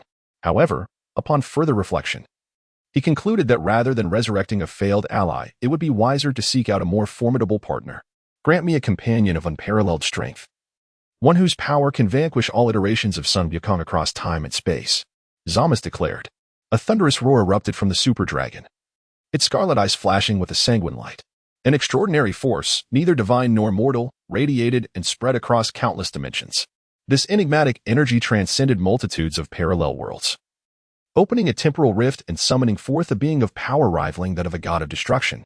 This figure, adorned with a dark mask and clad in shadowy martial attire, bore an uncanny resemblance to Son Wukong. He was Dark Wukong. But not just any Dark Wukong, he was the masked Dark Wukong. Ah, so it is you who has summoned me from another world. The masked Dark Wukong realized upon encountering the Super Dragon. Having fulfilled Zamasu's wish, the Super Dragon vanished, returning the 7 Super Dragon Balls to the 7th and 6th universes. All returned to tranquility. The masked Dark Wukong and Zamasu regarded each other with keen interest. From another world, I find myself thwarted in the Zero Plan. My original partner has been slain by Son Wukong, and now I require your assistance. Together, we must achieve our aspirations, and our first task is to eliminate Son Wukong. Zama's implored the masked Dark Wukong for his aid. To kill Sun Wukong. Ha ha ha. The masked Dark Wukong's voice was deep, a cruel smile gracing his countenance hidden behind the mask. To master this body, he had traversed history, crossing dimensions, having slain countless Sun Wukongs, reaching the pinnacle of this body as potential. Killing Sun Wukong was a task he had accomplished innumerable times before. I expected something far more significant. This is merely a trivial matter, he scoffed. Then, are you confident in your ability to slay Sun Wukong? Zama's inquired, curiosity piqued about his new partner's prowess. Ha ha ha. Since I commandeered this form, the Sun Wukongs who have perished at my hands are beyond counting. I have now perfected my mastery over this body, becoming the mightiest incarnation across countless dimensions. To kill Sun Wukong is a mere trifle for me. The masked Dark Wukong proudly recounted his illustrious achievements to Zama's. Ah, so your control over Sun Wukong's body has surpassed the original? This is splendid. With your addition, the realization of the Zero Plan shall no longer be a distant dream. Zama's displayed a sickly grin, thoroughly satisfied with the partner summoned by the Super Dragon. Gazing at Zama's, the masked Dark Wukong devised a scheme. Perhaps this opportunity could further enhance his own power. Let us set forth. I am eager to witness the strength of this world's Sun Wukong, he urged. Follow me. Zama's activated the power of the time ring, leading the masked Dark Wukong back to their original timeline. On the side of Sun Wukong, having concluded his battle, he returned to his former home, the Baozi Mountain. This world's abode was desolate and eerily silent. Is this truly my home in this world? Sun Wukong contemplated, gazing at the dilapidated dwelling, now abandoned and forlorn. The stark contrast between the vibrant memories of family life and the current desolation struck him profoundly. Everything had unraveled since the death of his counterpart in this world. As Sun Wukong's thoughts wandered, Zama's and the masked Dark Wukong materialized above him, having crossed through time. Sensing their presence, Sun Wukong instinctively turned, peering into the sky. It's you. And that fellow he has returned? No, you are not that individual. Sun Wukong detected the anomaly. The energy of Dark Wukong, how has it surged so drastically? He seemed transformed compared to before. The masked Dark Wukong and Zama's descended, locking eyes with Sun Wukong from a short distance. Zama smirked wickedly, mockingly explaining to Sun Wukong, surprised, are you? I possess immortality, you cannot kill me. Allow me to introduce my new companion, summoned through the Super Dragon Balls. I should also remind you that in other parallel worlds, he has slain numerous Sun Wukongs. Chapter 67, Super Saiyan Purple. Upon learning that numerous versions of himself had perished at the hands of the masked man in various parallel universes, Sun Wukong could not help but display a look of astonishment. Is this masked man's strength truly that formidable? Their eyes locked, and the face behind the mask of Black Goku revealed an expression of extreme cruelty and malevolence. A powerful aura began to emanate, forming an overwhelming presence that bore down upon Sun Wukong. As Black Goku's power surged, dark clouds gathered in the sky, accompanied by the ominous rumble of thunder and flashes of lightning. Traversing history and transcending time, I have challenged Sun Wukong across different epochs, and thus far, I have slain 99 iterations of him. You shall be the 100th. With an air of arrogance, Black Goku flaunted his form before Sun Wukong. It seemed he was boasting about his mastery over this body, which had surpassed even his original self. Is that so? Sun Wukong's expression remained impassive, his gaze shifting with intensity. In the next moment, a glimmer of brilliance flashed in his eyes, followed by a cataclysmic surge of energy. Boom! An unparalleled and terrifying force erupted, impacting not just the Earth, but the entire galaxy. The very fabric of this realm dimmed as Sun Wukong's formidable aura overwhelmed that of Black Goku, transforming into an invisible tempest that swept across the surroundings. This momentum. Just moments ago, Black Goku had been brimming with arrogance, but now his expression turned grave. Having traversed so many parallel worlds, he had never encountered a version of Sun Wukong capable of unleashing such a level of energy. Hey, another me. Do you have the confidence to deal with him? Zamasu trembled under the weight of the overwhelming aura, beginning to worry that this alternate version of himself summoned by the Eternal Dragon might not be able to contend with this Sun Wukong. Now I understand why he was able to kill the other me, Black Goku thought, excitement replacing his earlier shock. The more powerful Sun Wukong becomes, the greater his potential for growth, for he too is Sun Wukong. Unwilling to be outdone, Black Goku released his own aura, dark divine energy bursting forth from his being. A rose-hued radiance shimmering around him as he transformed into Super Saiyan Rose in an instant. This form again, Sun Wukong murmured. The unfathomable reservoir of energy within him surged at his command, golden flames radiating outward. As their energies collided, An invisible force distorted the surrounding space. In a heartbeat, Black Goku initiated the assault, his fist imbued with divine power striking with ferocity. With a resounding crash, Sun Wukong blocked the seemingly indomitable blow with a single hand. In an instant, he counterattacked, his strikes as relentless as a tempest, sweeping over Black Goku's form. Yet, it appeared that Black Goku had studied Sun Wukong's combat style in detail. He anticipated every attack and evaded them with cunning grace, launching a counteroffensive. With a muffled thud, Black Goku's fist landed heavily on Sun Wukong's face. Ha. Did you expect anything less, Sun Wukong? I am well acquainted with all your techniques, Black Goku boasted. However, before he could revel in his triumph, he sensed something amiss. A chilling sensation enveloped him, causing his expression to shift dramatically. You scoundrel! The surprise on his face morphed into sheer terror as he hastily retreated to distance himself from Sun Wukong. Standing firm, Sun Wukong remained unperturbed, unaffected by the earlier blow. That strike, though fearsome in appearance, had inflicted no real harm upon him. Even if you have deciphered my moves, what of it? Such insignificant attacks cannot wound me. With a chilling declaration, Sun Wukong's aura surged, golden flames enveloping him as he ascended to the full power of Super Saiyan at the first level. The resplendent golden radiance illuminated the surrounding darkness, standing in stark contrast to Black Goku's sinister divine energy. One shone brightly, a beacon of hope akin to the dawn's light, while the other exuded a dark malevolence, reminiscent of an evil deity dragging the world into shadow. Insignificant. Do not grow too complacent.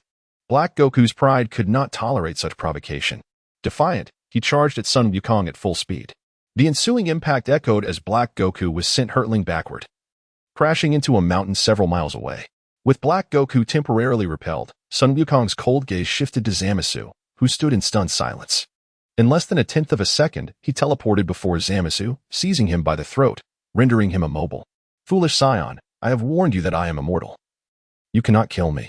Zamasu, grasped by the throat, remained unfazed, even managing a mocking smile. His immortality was his greatest assurance, and he believed that even before the Omni King, he could withstand annihilation.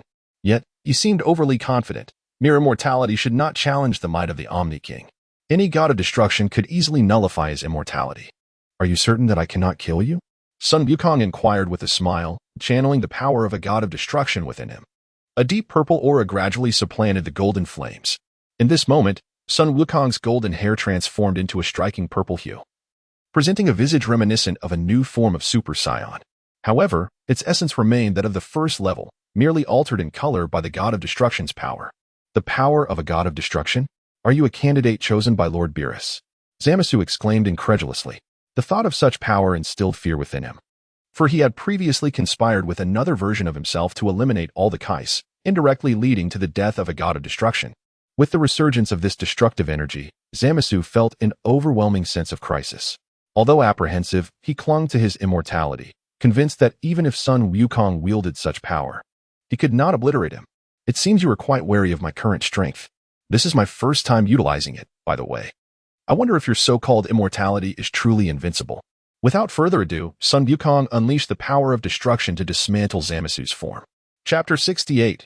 Breaking the Rules, Destroying Zamas. As the destructive power surged through Zama's body, his left side began to disintegrate, yet an even more astonishing phenomenon occurred. The invisible force of the law was in conflict with Goku's destructive energy, restoring the parts of Zama's body that had been obliterated. Useless Goku. Even if Lord Zeno were to descend, cannot erase my existence. I am eternal and indestructible. Zamas boasted triumphantly. That bothersome fellow. Goku felt an innate annoyance towards the madman Zamas. In a fleeting thought, the destructive power surged once more, the purple aura surrounding him transforming into a deep crimson, ruthlessly ravaging Zama's form. Under this intense onslaught of destructive energy, the immortality bestowed upon Zamas by the Super Dragon was completely shattered, and his flesh began to gradually dissolve into nothingness. At this moment, Zamas acutely sensed the dissolution of his body and soul. No. Impossible. I am immortal. How could I perish at the hands of a mere mortal? The threat of death loomed ever closer, and Zamas struggled with all his might. Yet it was all in vain. As the destructive energy penetrated deeper, Zama's body and soul vanished entirely. The power of the god of destruction is truly formidable.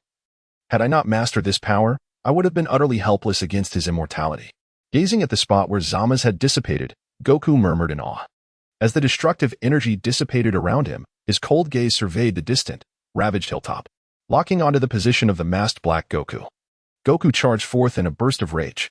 Meanwhile, on Black Goku's side, embedded within the colossal rock, he noticed Goku hurtling towards him, gritting his teeth. He unleashed his divine energy, shattering the entire mountaintop. Goku. With a bellow, Black Goku similarly erupted with energy, racing full speed towards Goku. Boom. The two collided, generating shockwaves that reverberated through the heavens and the earth. At the epicenter of this tremor, Goku and Black Goku commenced their second round. The exchange of offense and defense transformed into a tapestry of ghostly strikes, dazzling and magnificent.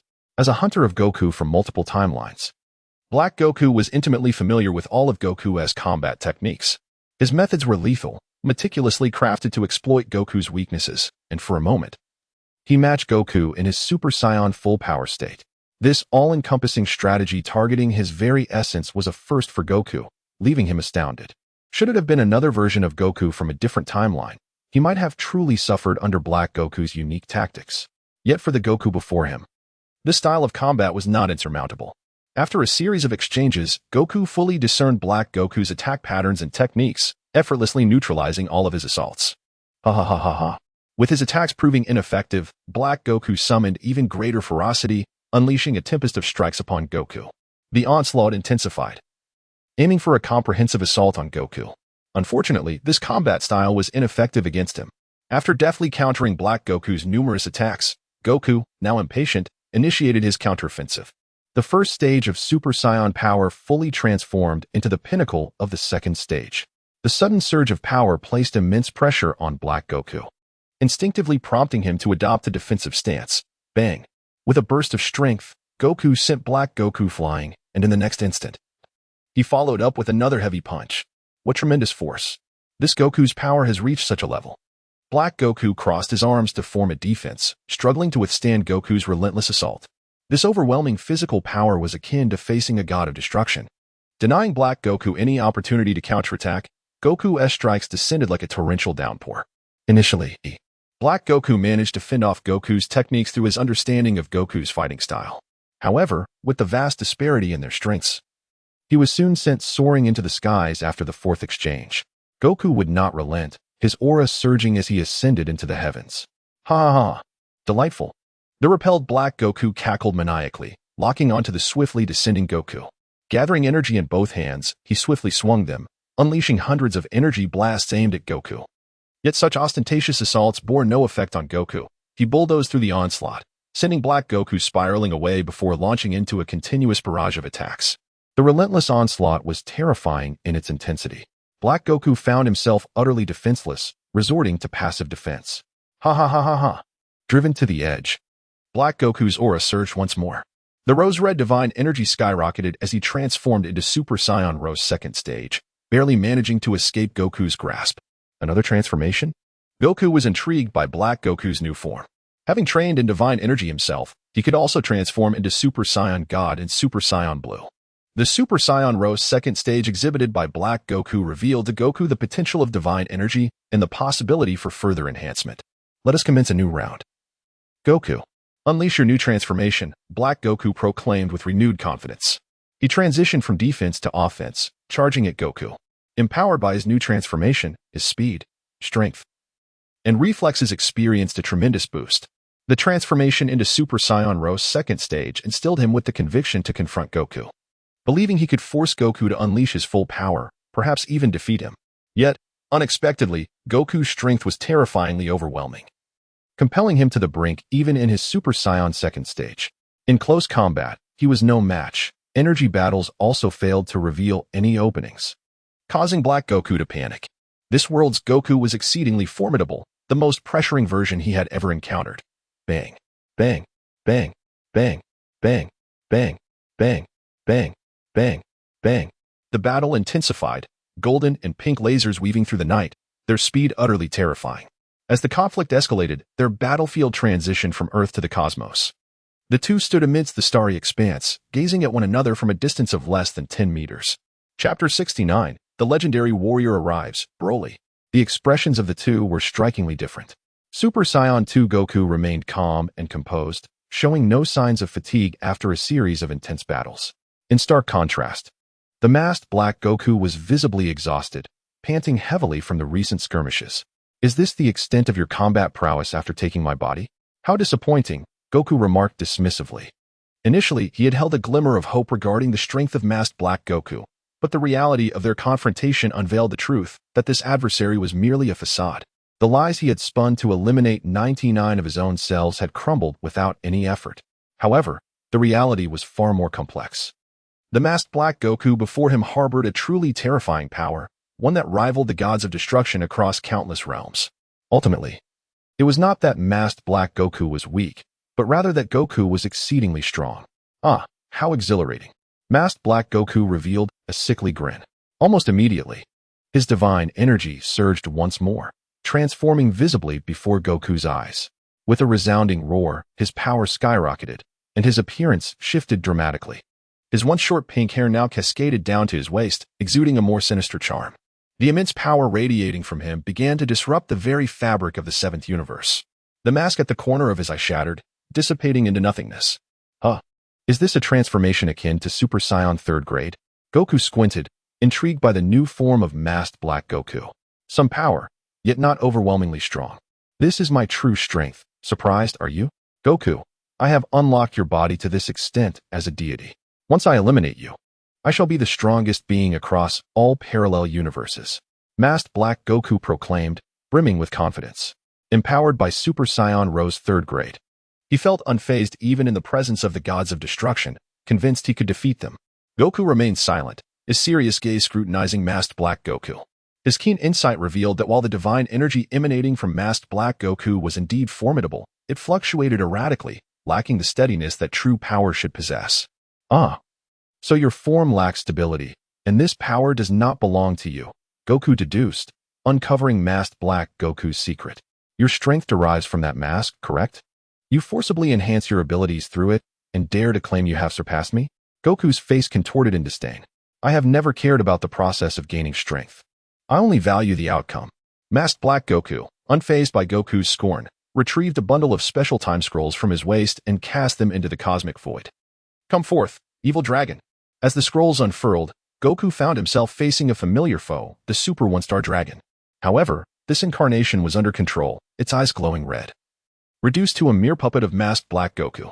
One-Star Dragon. Goku exclaimed in disbelief, never expecting to encounter this old adversary here. While traversing realms, I stumbled upon this evil dragon, who had already obliterated a world. It seems the version of you from that world perished at its hands. Now that I control him. Do you believe you stand a chance, Goku? Masked Black Goku boasted, convinced of his impending victory, yet he failed to notice the shift in Goku's demeanor. In that moment, Goku realized that this controlled one-star dragon was the very entity that had once brought about his demise. Now, he was confronted by the one who had stolen his body and wreaked havoc. The time for retribution had come. You will soon understand, he declared. Activating the latent power within, Goku transformed into Super Saiyan 4th grade. Super Saiyan 4th grade?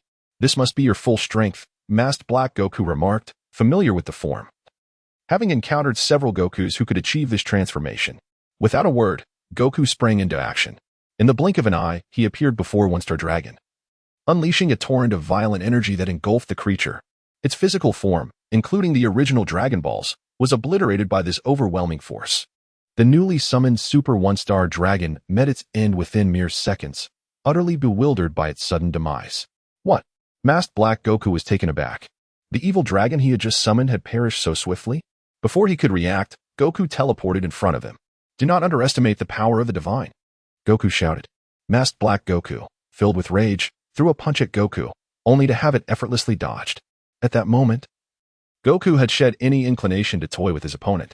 Displaying just a fraction of his Super Saiyan 4th grade power, he struck Masked Black Goku, shattering his mask and leaving him disoriented. The power of a deity is nothing to scoff at, Goku stated as he seized Masked Black Goku's pink hair, lifting him effortlessly. With a surge of energy, he delivered a powerful kick that sent him flying thousands of meters away. In that instant, Goku rapidly gathered energy. A deep crimson glow radiating from his palm as he condensed his power to its zenith. The 20-fold Kamehameha erupted forth, swallowing Masked Black Goku in the inky void of space. This is impossible. Why is my power so thoroughly defeated? This outcome cannot be right. Masked Black Goku panicked, struggling desperately against the overwhelming force. But it was futile.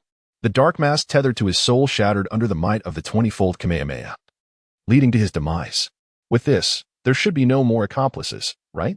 If another emerges, I will have to seek the source, Goku mused. Finding masked Black Goku to be an exceptionally troublesome foe. Having dispatched one adversary only to face another, he pondered over the potential of more foes emerging. Should that occur, he would eradicate them all without exception. This sensation. Suddenly, Goku sensed something. His pupils trembling as he turned to gaze into the depths of the universe. His blood and cells surged with agitation, as if confronting a formidable nemesis. From the pitch-black void, a faint emerald light emerged, revealing a creature of terrifying aura charging toward him.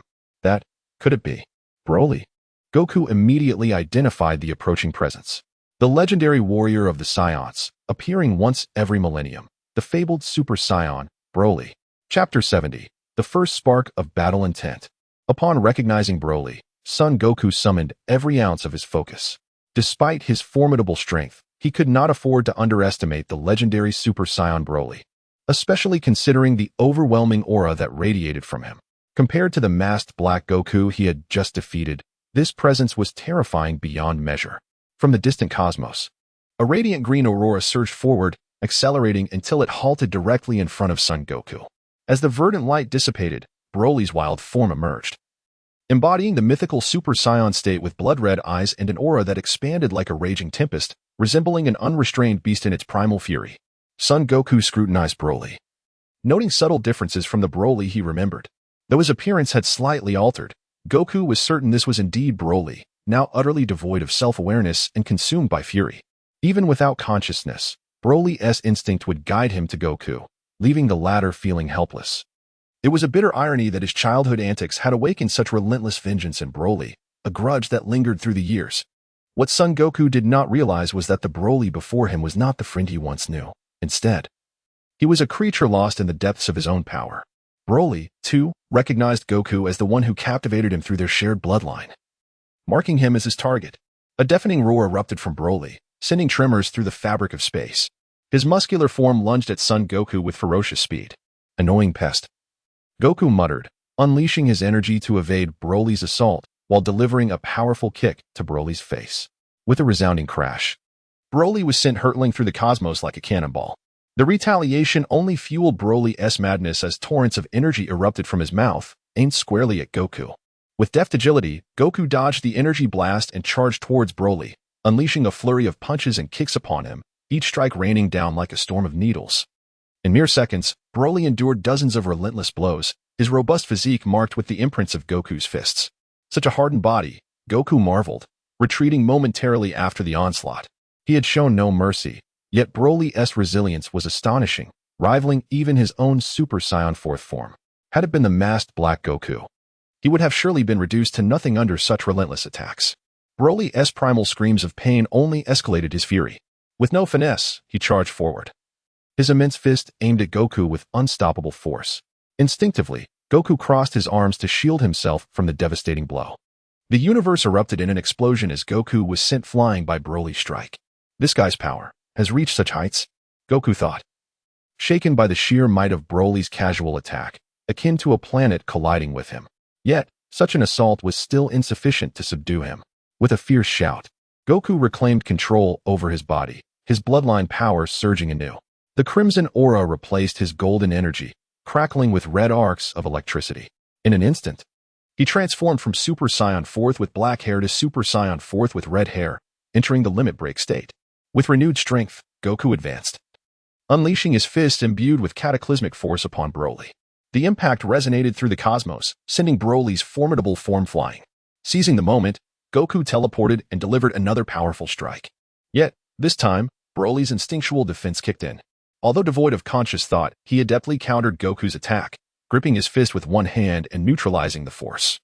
The other hand coiled with menacing energy, and sensing the impending danger, Goku quickly withdrew his fist and created distance to evade Broly's retaliation. Tenfold Kamehameha. Goku concentrated energy at lightning speed, launching a tenfold Kamehameha wave toward Broly. Unfazed, Broly barreled forward, driven by his primal instincts.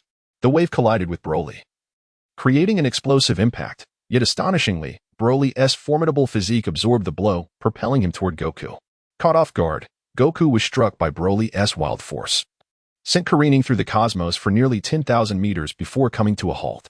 What overwhelming power! The last time I felt such a force was from Beerus. Goku exclaimed in disbelief.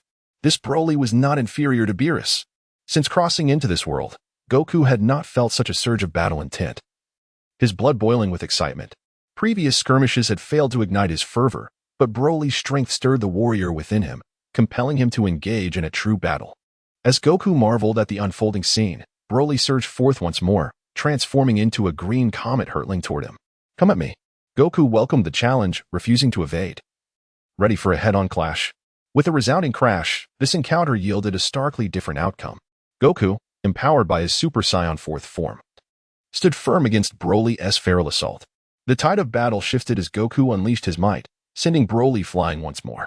He teleported to close the distance, landing another powerful blow. Though Goku struck Broly twice, the latter's resilience remained unyielding. He absorbed the blows without suffering any life-threatening damage. Chapter 71. The Arrival of the Dimensional Rift. It was the pain coursing through his body that ignited his fury. The ferocious Broly launched a counterattack, employing primal, beast-like tactics against Son Goku. However, while his combat style appeared ferocious and laden with lethal intent, it was, in truth, quite easy to counter.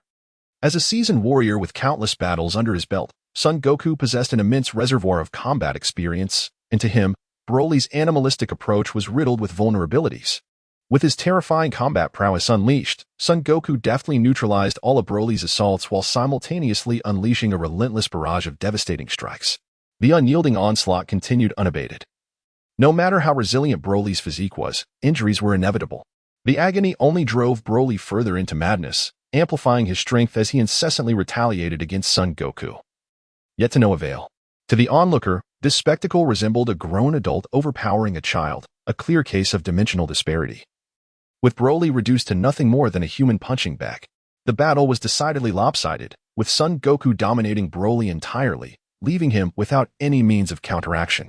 Yet, despite the overwhelming odds, Son Goku in his Super Saiyan 4th level, limit break form, still lacked the capacity to inflict fatal damage upon Broly. Though the tide of battle was decidedly in Son Goku's favor, Broly's strength far surpassed that of Goku's current form. His raw power was immense. Yet he lacked the understanding to harness and control it, resulting in the current predicament. As the combat progressed, Broly's energy surged and his instincts evolved. Son Goku's attacks began to lose their restraining effect. In an instant, the explosive power of his primal energy erupted, forcing Son Goku back with sheer force. It was at that moment that Broly's counteroffensive commenced. His aggressive and savage combat style stemmed entirely from instinct, unafraid of retaliation, inflicting pain in exchange for pain, truly terrifying. Sensing the surge of power in Broly's retaliation, Son Goku's expression grew grave, and he maximized all his physical attributes. While evading Broly's counterattack, Son Goku initiated a highly effective counteroffensive. The sound of countless collisions echoed, resonating throughout the universe, creating chaos within the 7th universe. The trajectories of celestial bodies were altered, and countless planets were obliterated under the tremendous aftershocks. Without the restraining power of the angels, this universe appeared exceedingly fragile. Had Son Goku not intentionally restrained himself, the entire cosmos might have vanished in that moment. Broly's strength is escalating. I cannot afford to delay any longer. Son Goku was acutely aware of the terrifying nature of the legendary Super Saiyan. According to legend, a Super Saiyan's power grows with the passage of time during battle, and their growth seems nearly limitless. If he allowed Broly to continue to gain strength, subduing him later would be impossible without exerting full effort. Suddenly, Broly erupted once more, letting out a frantic roar, as a massive fist engulfed in emerald flames, brimming with world-destroying power, swung towards Son Goku. Son Goku. Feeling the overwhelming pressure bearing down on him, Goku instinctively crossed his arms in front of him, fortifying his body and forming an impenetrable defense. Boom! The fabric of space within the universe shattered. In the collapsing space, a powerful suction forcibly drew both Son Goku and Broly into another dimension. As the aftershock subsided, the tumultuous 7th universe returned to tranquility. Within the God of Destruction's realm, the angel, Whis, observed the battle unfolding below. The clash between Son Goku and Broly captured his attention. The Son Goku from other worlds, alongside the warrior born once every 1,000 years from the Saiyan lineage. Both of you are remarkably powerful. Whis mused with a mysterious smile, speaking softly to himself. Whether it was the Son Goku from another timeline or the irrational Broly, both were exceedingly rare and exceptional warriors. Even if the former god of destruction, Beerus, were alive, he would undoubtedly face considerable challenges against either of these two. Whis had contemplated the possibility of making Son Goku the god of destruction for this timeline. Now, he had an additional candidate, a native being of the 7th universe. This granted Whis a broader selection, following the source of the explosive power. Whis harnessed his angelic abilities to trace back to the location where Son Goku and Broly had vanished. Who would emerge victorious in this battle? Within the dimensional rift, this place existed beyond the known realms. The entire expanse was suffused with an extraordinarily unique light, with the surrounding space reflecting this peculiar glow like mirrors. The immense power of Son Goku and Broly had shattered the passage between the cosmic realm and this alternate dimension. They had inadvertently arrived in this extraordinary world. In this alternate dimension, Son Goku stood upon a mirror-like surface, surveying his surroundings as his consciousness expanded to envelop the entirety of the rift.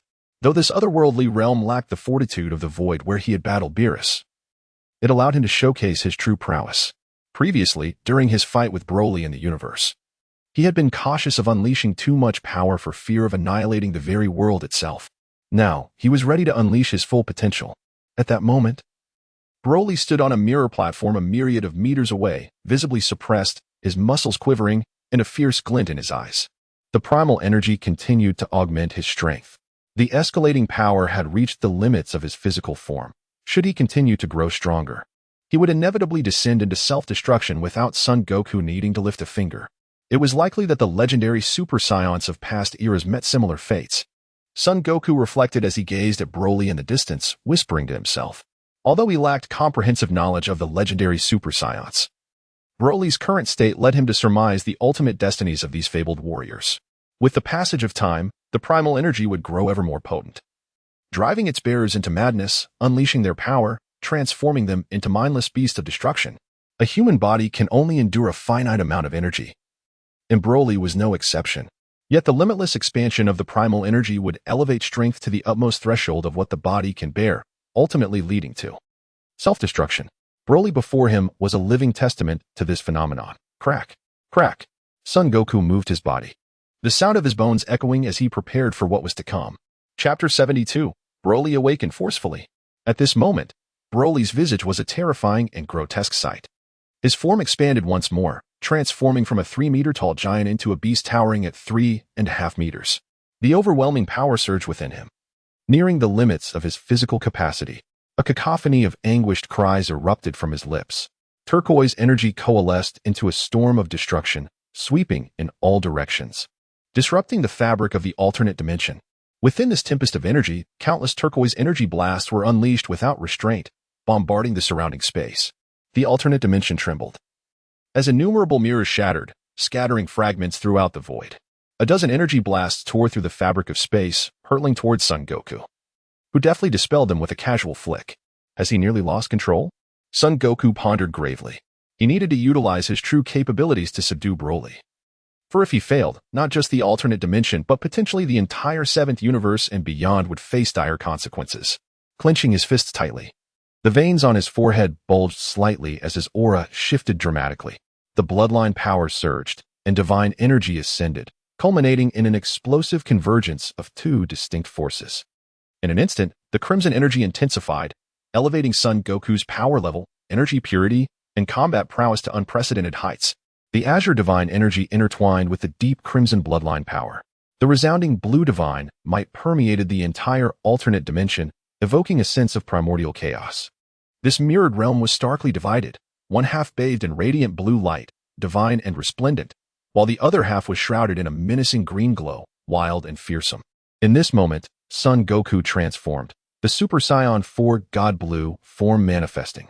As Son Goku unleashed his true power, Broly's instincts sensed a formidable threat, and the overwhelming energy within him erupted with even greater ferocity, seeking to engulf Son Goku entirely within the tempest of energy. Humph! This paltry energy storm cannot harm me in the slightest.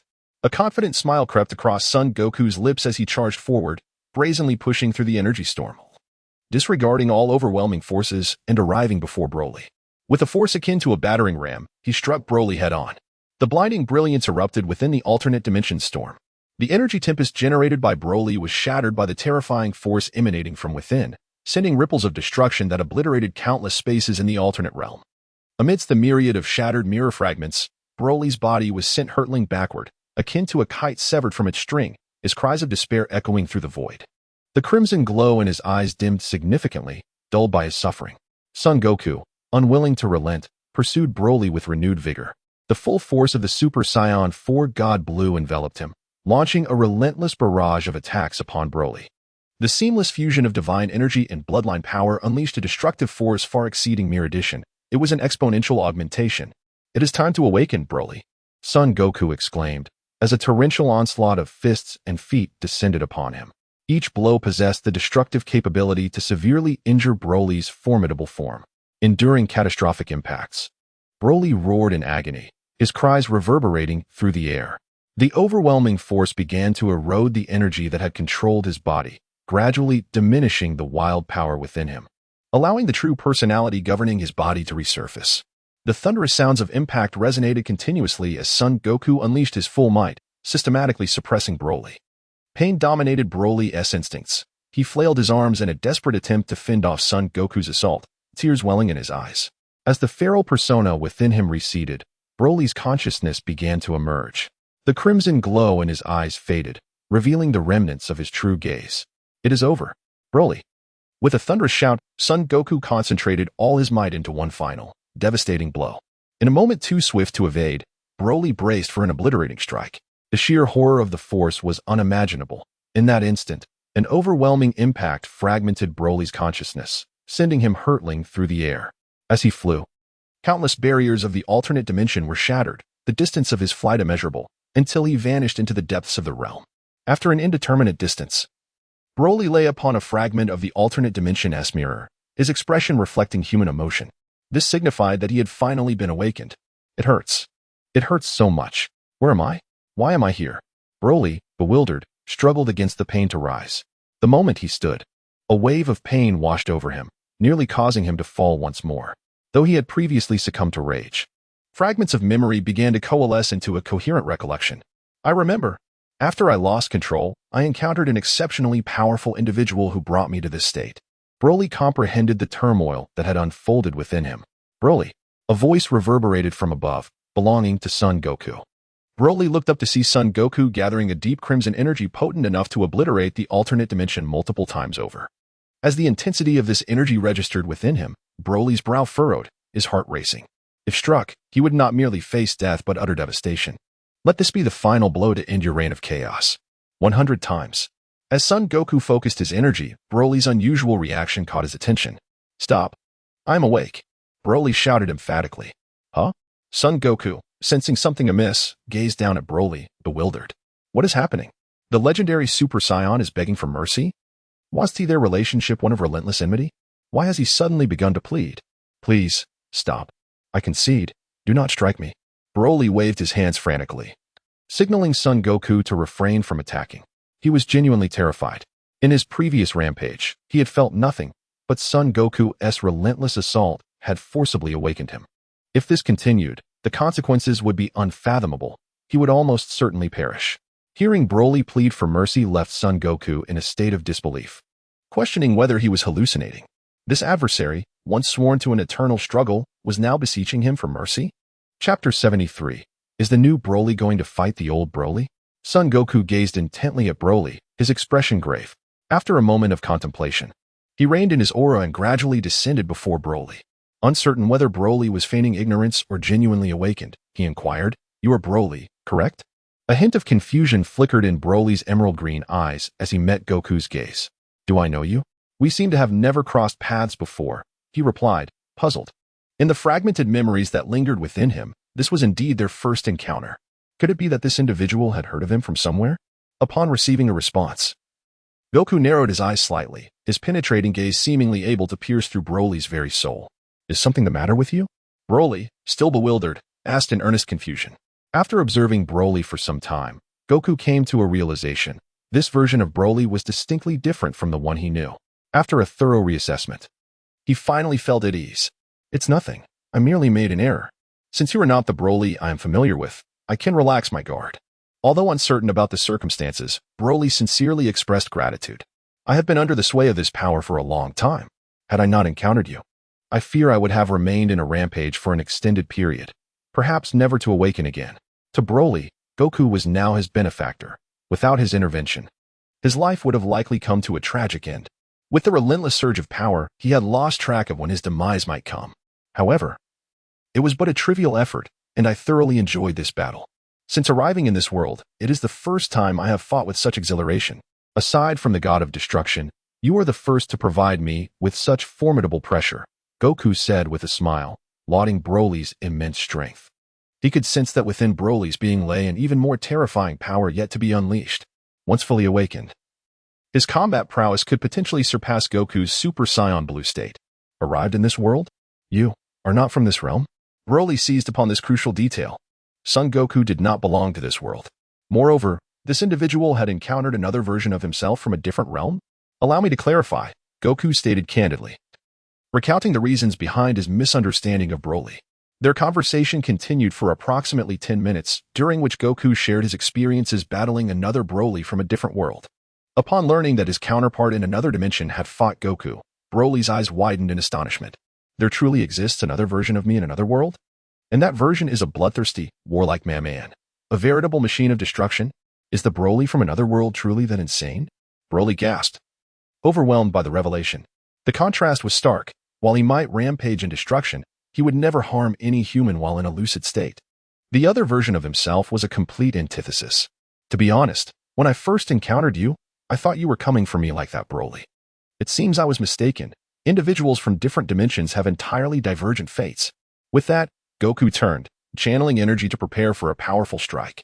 With a swift motion, he unleashed a hand chop that resonated through the fabric of the shattered dimensional space, creating a rift that connected to Universe 7. Let us converse in a different locale. Goku gestured for Broly to grasp his hand, forming a sword-like shape with his right hand against his forehead. After hesitating for a few moments, Broly extended his hand and clasped Goku's. In an instant, Goku pinpointed the coordinates of Earth and executed a rapid teleportation, traversing dimensions and galaxies. Upon their arrival on Earth, Goku and Broly found themselves in a desolate landscape. The once vibrant planet lay in ruin, yet life was gradually beginning to stir once more. However, a full restoration would require decades, if not centuries. We have arrived, Goku announced. Broly scanned the surrounding environment, eyes sweeping over the wasteland. Did I cause this devastation? A tremor of anxiety coursed through him as he recalled fragments of his rampaging memories, realizing he had obliterated countless planets. This Earth could very well be among them. You are mistaken. This Earth was not destroyed by you, but by another. That individual has been defeated by me. So you need not bear that burden, Goku reassured him, gesturing for Broly to dismiss such thoughts. Upon realizing that he was not responsible for the Earth's desolation, Broly felt a wave of relief wash over him. Yet, a new concern emerged, prompting him to turn to Goku and ask, Son Goku, you mentioned that you do not belong to this world. Is it possible for you to return to other realms in the future? Though I cannot do so at present. I will one day return, Goku replied. But why do you inquire about that? If given the chance, I wish to visit your world and face off against the other me. As fellow Brolys, I desire to discern the essential differences between us, Broly declared, his determination evident as he contemplated confronting his other self. Seeing Broly's resolute demeanor, Goku smiled gently. That may be impossible. The other version of you perished many years ago. What? The other me is dead? Broly's mouth fell agape in shock upon hearing the news. He had hoped for the opportunity to engage in battle with his counterpart across time and space, but it seemed that chance would elude him now. Perhaps his soul had already been reincarnated by the King of Hell, and even if he returned, his world would be devoid of anything meaningful. Goku lamented, feeling a sense of guilt and helplessness. Chapter 74. Sunbei returns. Sun Wukong had long foreseen the inevitable fate of his world. The moment the evil dragon was unleashed by the masked Black Wukong, he understood that nothing remained in that realm. It likely mirrored the desolation of the future world. One could only hope that the underworld of that world was not as chaotic as the one in this realm. Sensing the sorrow in Sun Wukong's words, Broly's expression shifted slightly, filled with remorse. Come, Broly, let me introduce you to my friends. Sun Wukong adjusted his emotions and led Broly towards the direction of West City. Meanwhile, in the God of Destruction's realm, was observed the emergence of Sun Wukong and Broly from the dimensional rift, his face displaying astonishment. He had anticipated an intense battle between Sun Wukong and Broly, one that would only conclude when one of them fell. However, he was taken aback to witness their amicable handshake. No, it was rather that Sun Wukong had decisively awakened Broly's independent persona, resulting in the present scenario. This piqued Whis' curiosity regarding Sun Wukong's combat prowess. Ah, it seems you possess a power that even the gods fear. How delightful it is to ponder just how formidable you would become if you unleashed your full strength. Whis smiled gently, and at that moment, the divine aura dissipated, along with the light emanating from the angelic staff. Time swiftly passed, and a week vanished in the blink of an eye. Following the conclusion of the battle involving Sun Wukong, the masked Black Wukong, and Broly, tranquility once again enveloped the world. The remaining humans on Earth, having confirmed the eradication of the dark beings, emerged from the shadows to reclaim the surface and resume their lives. They began to strategize their future plans and methods for restoring the Earth's population. Shifting focus to Sun Wukong and Broly, the latter had spent the past week on Earth, closely following Sun Wukong.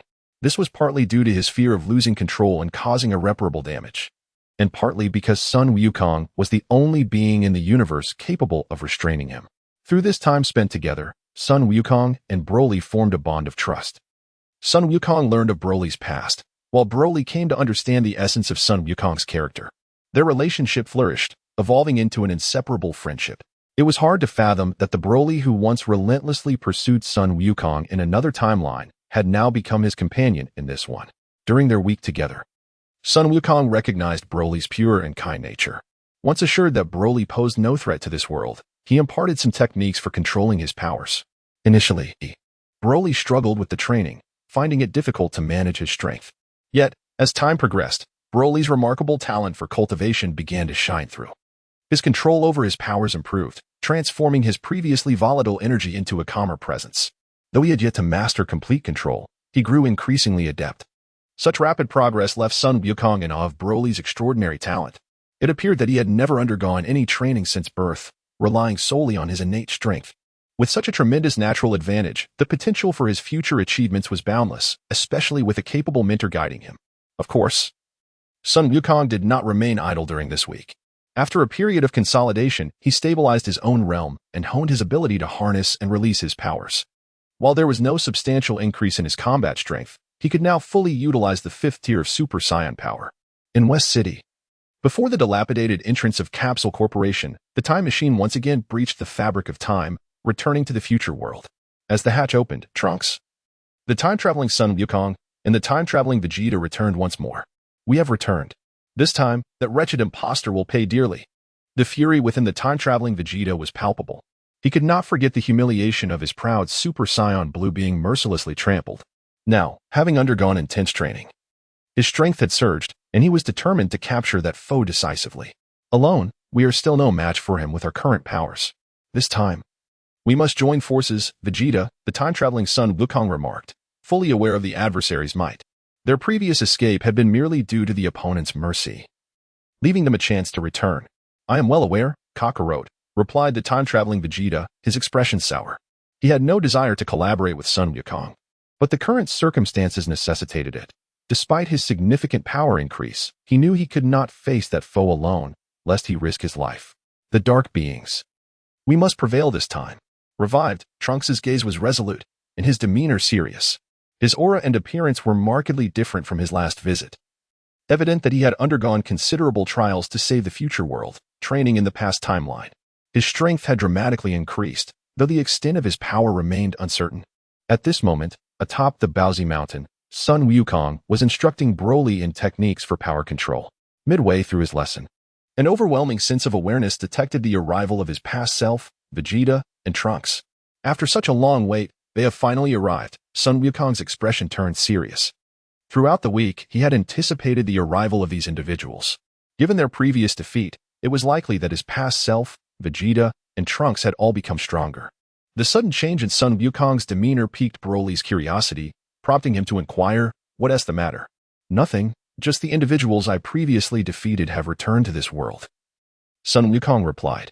"By the way, Broly, would you like to test the results of your training over the past few days?" A bold idea sparked in Sun Wukong's mind. It was the perfect opportunity to gauge the extent of Broly's mastery over his powers. Upon hearing this, Broly immediately perked up. After days of focusing on power control, He felt he had made significant progress. With a chance to test his abilities, he could not let it slip away. After all, he was a scion. Combat was an instinctive desire within him. Chapter 75, The Resurgence of Fierce Battle, a 2-on-2 encounter. How should I proceed? Suppressing the tumultuous emotions within, Broly asked, brimming with excitement. Soon, Goku leaned closer to Broly's ear, whispering their forthcoming strategy. With clear directives in mind, Broly nodded eagerly, yearning for the impending clash. Then let us depart. Upon receiving Broly's consent, Goku executed instant transmission, whisking Broly away to the battlefield. West City. Upon emerging from the time machine, the time-traveling Goku, Vegeta, and Trunks awaited Goku's arrival. They were acutely aware that the moment they set foot on Earth, Goku sensed their presence. Yet, for reasons unknown, he had yet to appear. Where could that dark man be? As their adversary remained elusive, Trunks felt a surge of agitation. Since returning to the past, he had trained alongside his father in the hyperbolic time chamber for 3 years. Now, with his power significantly enhanced, he felt more confident in facing Goku. At that moment, the time-traveling Goku and Vegeta exchanged glances, sensing something amiss as their eyes turned skyward. To their astonishment, Goku and Broly materialized above them. I thought you wouldn't dare show up. Perfect timing. I've been rather bored lately and could use some activity, Goku declared with a devilish grin. Descending slowly while casting a commanding gaze upon the three below, Broly followed suit, landing beside Goku.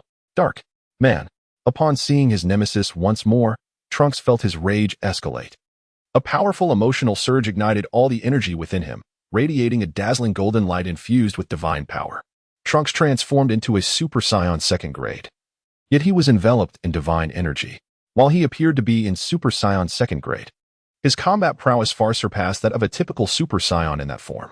In essence, he had achieved a unique state that fused Super Saiyan second grade with divine power, a variant known as Super Saiyan God. Your power has indeed increased, Trunks. However, with such a level of combat capability, you cannot alter the outcome, Goku remarked with a sinister smile, feigning disdain. You. Provoked and feeling his dignity trampled, Trunks instinctively prepared to strike. Stand back, Trunks, the time-traveling Vegeta interjected. Recognizing that the power of the individual before them was far beyond what Trunks could handle. A moment's carelessness could cost him dearly. Leave the rest to us, Trunks. The time-traveling Goku stepped forward, his gaze unwavering as he fixed his eyes on Goku. Following his last defeat, he had absorbed every lesson learned, and after 3 years of rigorous training in the hyperbolic time chamber, his strength had ascended to new heights. This time, he was confident in his ability to defeat his foe. I understand. Though reluctant, Trunks was aware of his own limitations. Acting recklessly would only lead to his demise. Swiftly, he removed himself from the battlefield, distancing himself from the fray. With Trunks' departure, the atmosphere grew heavy. The time-traveling Goku and Vegeta transformed into Super Saiyan Blue, standing resolutely against Goku and Broly. Their formidable divine aura spread across the battlefield, with Super Blue Goku and Super Blue Vegeta appearing as the sole beams of hope in this desolate world, radiant and resplendent. It seems after our last encounter, you both have significantly improved. Broly, let us each take one. Remember the power control techniques I taught you. Do not exert excessive force and inadvertently kill them. Goku advised Broly before entering a full-power Super Saiyan first-grade state. Understood, Broly replied, excitement coursing through him as he felt the explosive power within his robust physique. Be cautious, Vegeta. The individual beside the Dark Man possesses formidable strength. Super Blue Goku warned as he assumed a combat stance. Casting a glance at Super Blue Vegeta. Humph. And what of it? I am no longer the same. Super Blue Vegeta expressed unwavering confidence, dismissing Broly entirely. In the midst of their exchange, Broly leapt into action. With a wild roar, Broly's energy surged dramatically, his already impressive physique appearing even more colossal and untamed. After 7 days of intensive training, while he could not yet freely transform into Super Saiyan or the legendary Super Saiyan state, he had gained a preliminary command over his power in his normal form. With his strength rapidly escalating, Broly charged towards Super Blue Vegeta, his massive frame akin to a cannonball hurtling through the air. Humph. Well done. Super Blue Vegeta scoffed, forming an impregnable barrier of divine energy around himself, crossing his arms protectively over his chest, confident in his ability to easily subdue Broly. He was taken aback when Broly's raw, overwhelming force collided with him, sending him reeling. The force of this impact, Super Blue Vegeta's expression shifted dramatically as he was toppled by Broly's unyielding might, akin to a kite severed from its string. Seizing the opportunity, Broly pressed his advantage, unleashing his full speed as he closed the gap to Super Blue Vegeta in less than 0.01 seconds. Seizing the latter's ankle and hurling him downward with all his strength, boom. The resulting impact created a massive crater in the earth.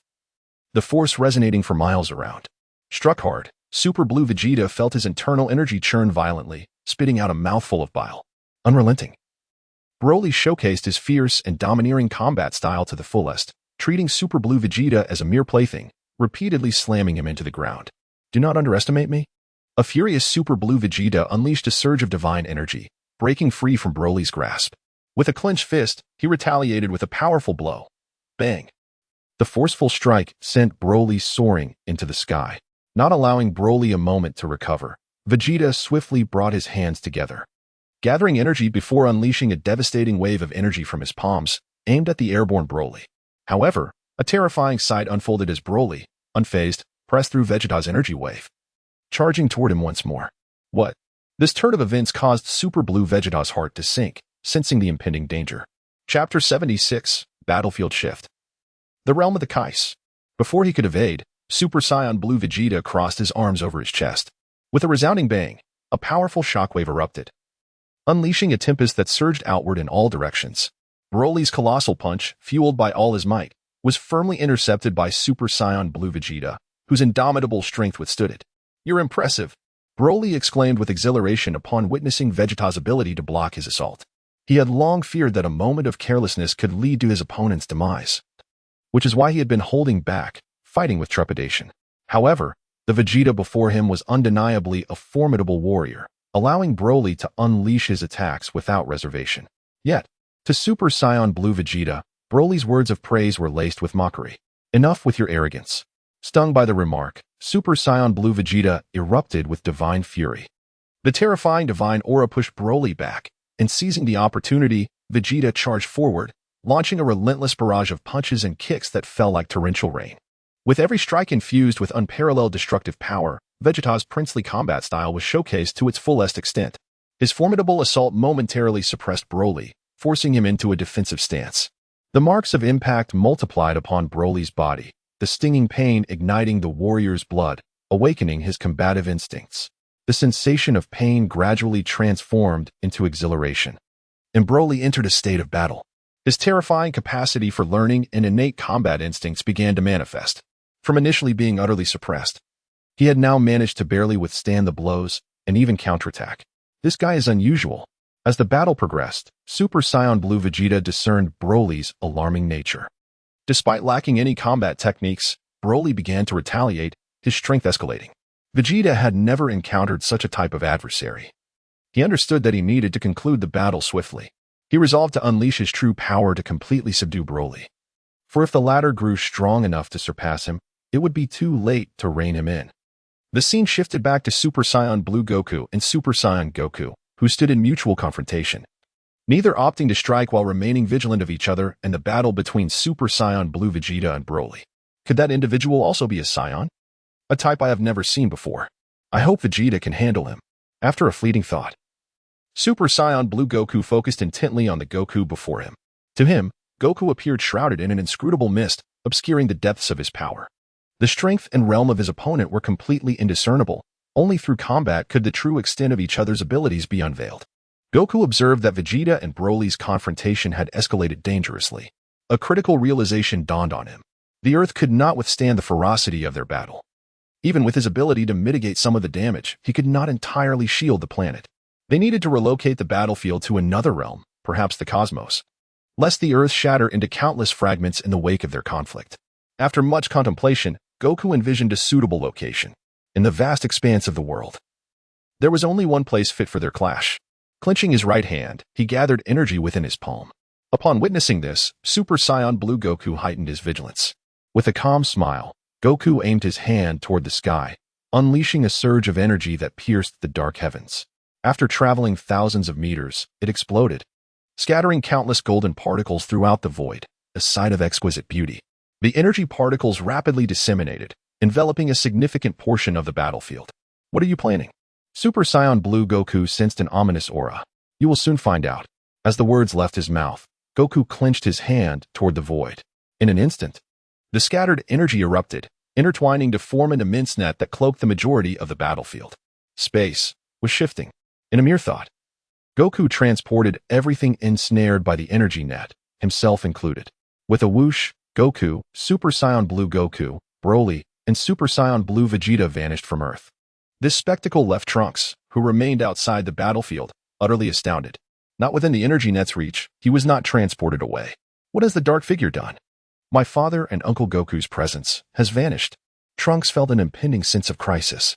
Beyond the cosmos, in the sacred realm. The realm of the Kais.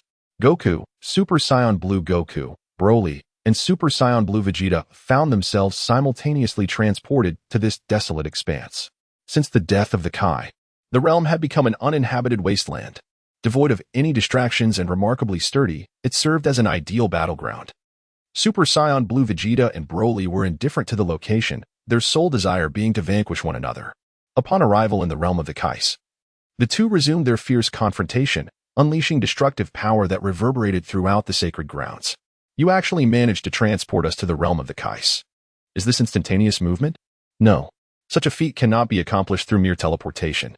Super Saiyan Blue Goku's wariness toward Goku deepened upon realizing they were in the realm of the Kais.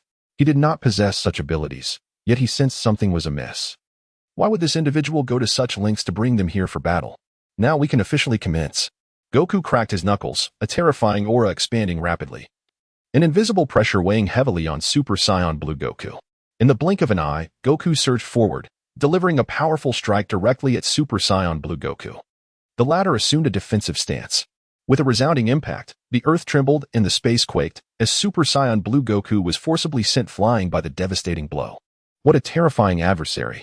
As he was propelled backward, Super Saiyan Blue Goku muttered, only to find Goku charging at him once more, delivering another heavy punch. Maintaining his defensive posture, Super Saiyan Blue Goku braced himself against Goku's advancing fist, his body continuously retreating. Chapter 77, The Deep Blue Evolution of the Super Saiyan. Indeed, I have grown considerably stronger, yet at this level, you remain far from capable of defeating me. A glint of determination flashed in Son Goku's eyes, and in an instant, a tempestuous onslaught erupted. His immense fists, heavy and relentless, unleashed attacks imbued with unparalleled penetrative power, ruthlessly striking against the Super Blue Son Goku. How dare you underestimate me? With a fierce roar, the Super Blue Son Goku unleashed divine energy from within, countering Son Goku's assault. Drawing upon the meticulously honed techniques of the Turtle School, he harmonized offense and defense, body and spirit united. Though both were Son Goku, their combat styles mirrored one another almost perfectly, with the sole distinction being that Son Goku's techniques were executed with exquisite mastery, seamlessly blending attack and defense without a hint of vulnerability. In contrast, while the Super Blue Son Goku could navigate both offense and defense with ease, he still lagged behind Son Goku in decisiveness during attacks and the swiftness of his defenses. Despite sharing the same essence, their states during high-intensity combat diverged dramatically. The Super Blue Son Goku's body was taut with muscle and nerves, constantly strategizing his next move and anticipating his opponent's attacks. Son Goku, however, possessed an extraordinary ability to masterfully synchronize his mental and physical states, only tensing his muscles and nerves during critical moments of offense and defense, remaining relaxed otherwise. This perfect control over his body and spirit allowed him to conserve stamina during battle while significantly enhancing his explosive power. Your defense is commendable, but what will you do next? In a heartbeat, Son Goku accelerated his assault anew. His speed and strength surged to unprecedented heights, rendering his strikes both swift and ferocious. The immense pressure from his attacks compelled the Super Blue Son Goku to re-enter a defensive stance. Bang, bang, bang. The resounding echoes of three powerful impacts reverberated across the skies. The Super Blue Son Goku's defenses crumbled, sending him hurtling uncontrollably through the air. Yet, Son Goku would not let this version of himself escape easily. He instantaneously teleported behind the Super Blue Son Goku and unleashed a powerful kick. Adu. In a moment of desperation, the Super Blue Son Goku erupted with crimson energy. This sudden surge of power enabled him to deftly evade Son Goku's kick, while simultaneously landing a heavy blow to Son Goku's face. The force of the impact sent Son Goku reeling back, raising his right hand to lock onto the Super Blue Son Goku, and in an instant, countless golden energy blasts erupted from his palm. Faced with this barrage of energy, the Super Blue Son Goku could only evade, his agile form weaving through the air. As the energy attacks proved ineffective, Son Goku utilized both hands to further increase the number of energy blasts. The overwhelming surge in the quantity of energy orbs inflicted considerable pressure upon the Super Blue Son Goku. I cannot allow this to continue. I must escape these attacks. With resolute determination, the Super Blue Son Goku summoned the Tenfold King Fist once more. The crimson aura surged skyward, explosively amplifying his energy, effectively repelling all surrounding energy blasts. Receive my challenge. Empowered by the Tenfold King Fist, the Super Blue Son Goku charged forth, engaging Son Goku in fierce combat. Their forms transformed into two radiant lights, darting across the celestial expanse of the King Kai's realm, each collision leaving indelible marks in their wake. The golden light and the blue-red brilliance clashed numerous times within a single fleeting moment. The Super Blue Son Goku believed that with the Tenfold King Fist, he could withstand Son Goku's full-powered Super Saiyan form, even compelling him to reveal the next transformation. However, to his astonishment, Son Goku's strength was beyond terrifying. Even under the perfected Tenfold King Fist, he found himself being suppressed and forced into a corner. There were no vulnerabilities to exploit, even in close-quarters combat. He could not compel his opponent to reveal a weakness, a situation Son Goku had never encountered before. You rely too heavily on the King Fist. With a fierce cry, Son Goku decisively ascended to the pinnacle of the Super Saiyan second level. The explosive surge in speed and power instantly reversed the tide of battle. As Son Goku relentlessly pursued the Super Blue Son Goku with a barrage of strikes. Bang, bang, bang, bang, bang. The air was filled with the thunderous sounds of their clashes. Son Goku's unstoppable offensive pushed the Super Blue Son Goku back, and the ferocity of their battle defied description. The battlefield shifted between realms, expanding in scope as the contest raged on for several seconds. Son Goku displayed a fraction of the Super Saiyan second level's might, delivering a devastating blow that struck the Super Blue Son Goku hard. Poof! The impact sent the Super Blue Son Goku reeling, blood surging within him as he spat forth bile, collapsing forward, unable to rise again. The King Fist is quite effective, isn't it? But it is not truly your power, Son Goku remarked arrogantly, seizing the Super Blue Son Goku by the hair and lifting him with a wicked grin. With his other hand pressed against the Super Blue Son Goku's chest, he charged a compressed energy blast and released it, propelling the Super Blue Son Goku forward in a straight line. With determination, the Super Blue Son Goku gritted his teeth and amplified the King Fist further, neutralizing the energy blast directed at his chest. The renewed surge of divine pressure sent ripples through the King Kai's realm, distorting the space around them. Unfazed, Son Goku crossed his arms, unconcerned by the spectacle. Stabilizing his stance, the Super Blue Son Goku stood at a distance, locking eyes with Son Goku. As the 20-fold King Fist dissipated, the divine power enveloping him began to undergo a transformative change. So you are finally willing to reveal your true strength? If you possess such power, why rely on the King Fist? Son Goku smiled faintly, a terrifying aura rapidly escalating around him. This was the true power of the Super Saiyan second level, a magnitude far beyond that which had come before. Feeling the overwhelming pressure bearing down upon him, the Super Blue Son Goku intensified his divine energy. Your power is truly fearsome. However, I have yet to unveil my true strength. Allow me to show you the new form I cultivated within the hyperbolic time chamber. Super Saiyan, Deep Blue Evolution. With each furious roar, blue light ignited in the Super Blue Son Goku's eyes as he clenched his fists and leaned forward. A primal scream erupted from the depths of his soul, resonating throughout the realm. The blue divine energy expanded violently, inch by inch, catalyzing a qualitative transformation. Boom! A deep blue energy pillar pierced through the King Kai's realm, illuminating the surroundings with a radiant, sacred glow, a dazzling display of divine power overwhelming the space. Now, this is more like it, Son Goku mused, his fighting spirit ignited, captivated by the transformation of his alternate self. Chapter 78. Identity Revealed. As the resplendent, deep blue light dissipated, the Deep Blue Son Goku made his entrance. With the emergence of the Super Saiyan Deep Blue Evolution, his form underwent a remarkable transformation. His body bulged with explosive muscles, radiating an aura of terrifying strength. The deep blue hair stood tall, enveloped in a sacred and unassailable divine presence. Within his deep blue eyes, an invisible yet profound divine power emanated. Under the ultimate amplification of the Super Saiyan Deep Blue Evolution, Son Goku's fighting prowess now surpassed that of a Super Saiyan with a 20-fold Kaioken boost. After all, this new transformation bestowed a tangible enhancement of power that he could wield at will, free from concerns of any adverse effects. In contrast, the Kaioken technique, which forcibly augments strength, is only suitable for moments of dire urgency and not for prolonged combat. Thank you for your patience. This is my full strength. Super Saiyan Deep Blue Evolution. With brilliance shining in his eyes, the Deep Blue Son Goku exuded a majestic aura. He had once again transcended the limitations of the Super Saiyan God Blue. Indeed, Son Goku nodded, a satisfied smile gracing his lips. In the next moment, their energy surged, colliding with such force that the very fabric of space warped, causing the King Kai's realm to tremble and altering the landscape of the sacred ground. Son Goku wore a faint smile, refraining from making the first move as he awaited the Deep Blue Son Goku to act first.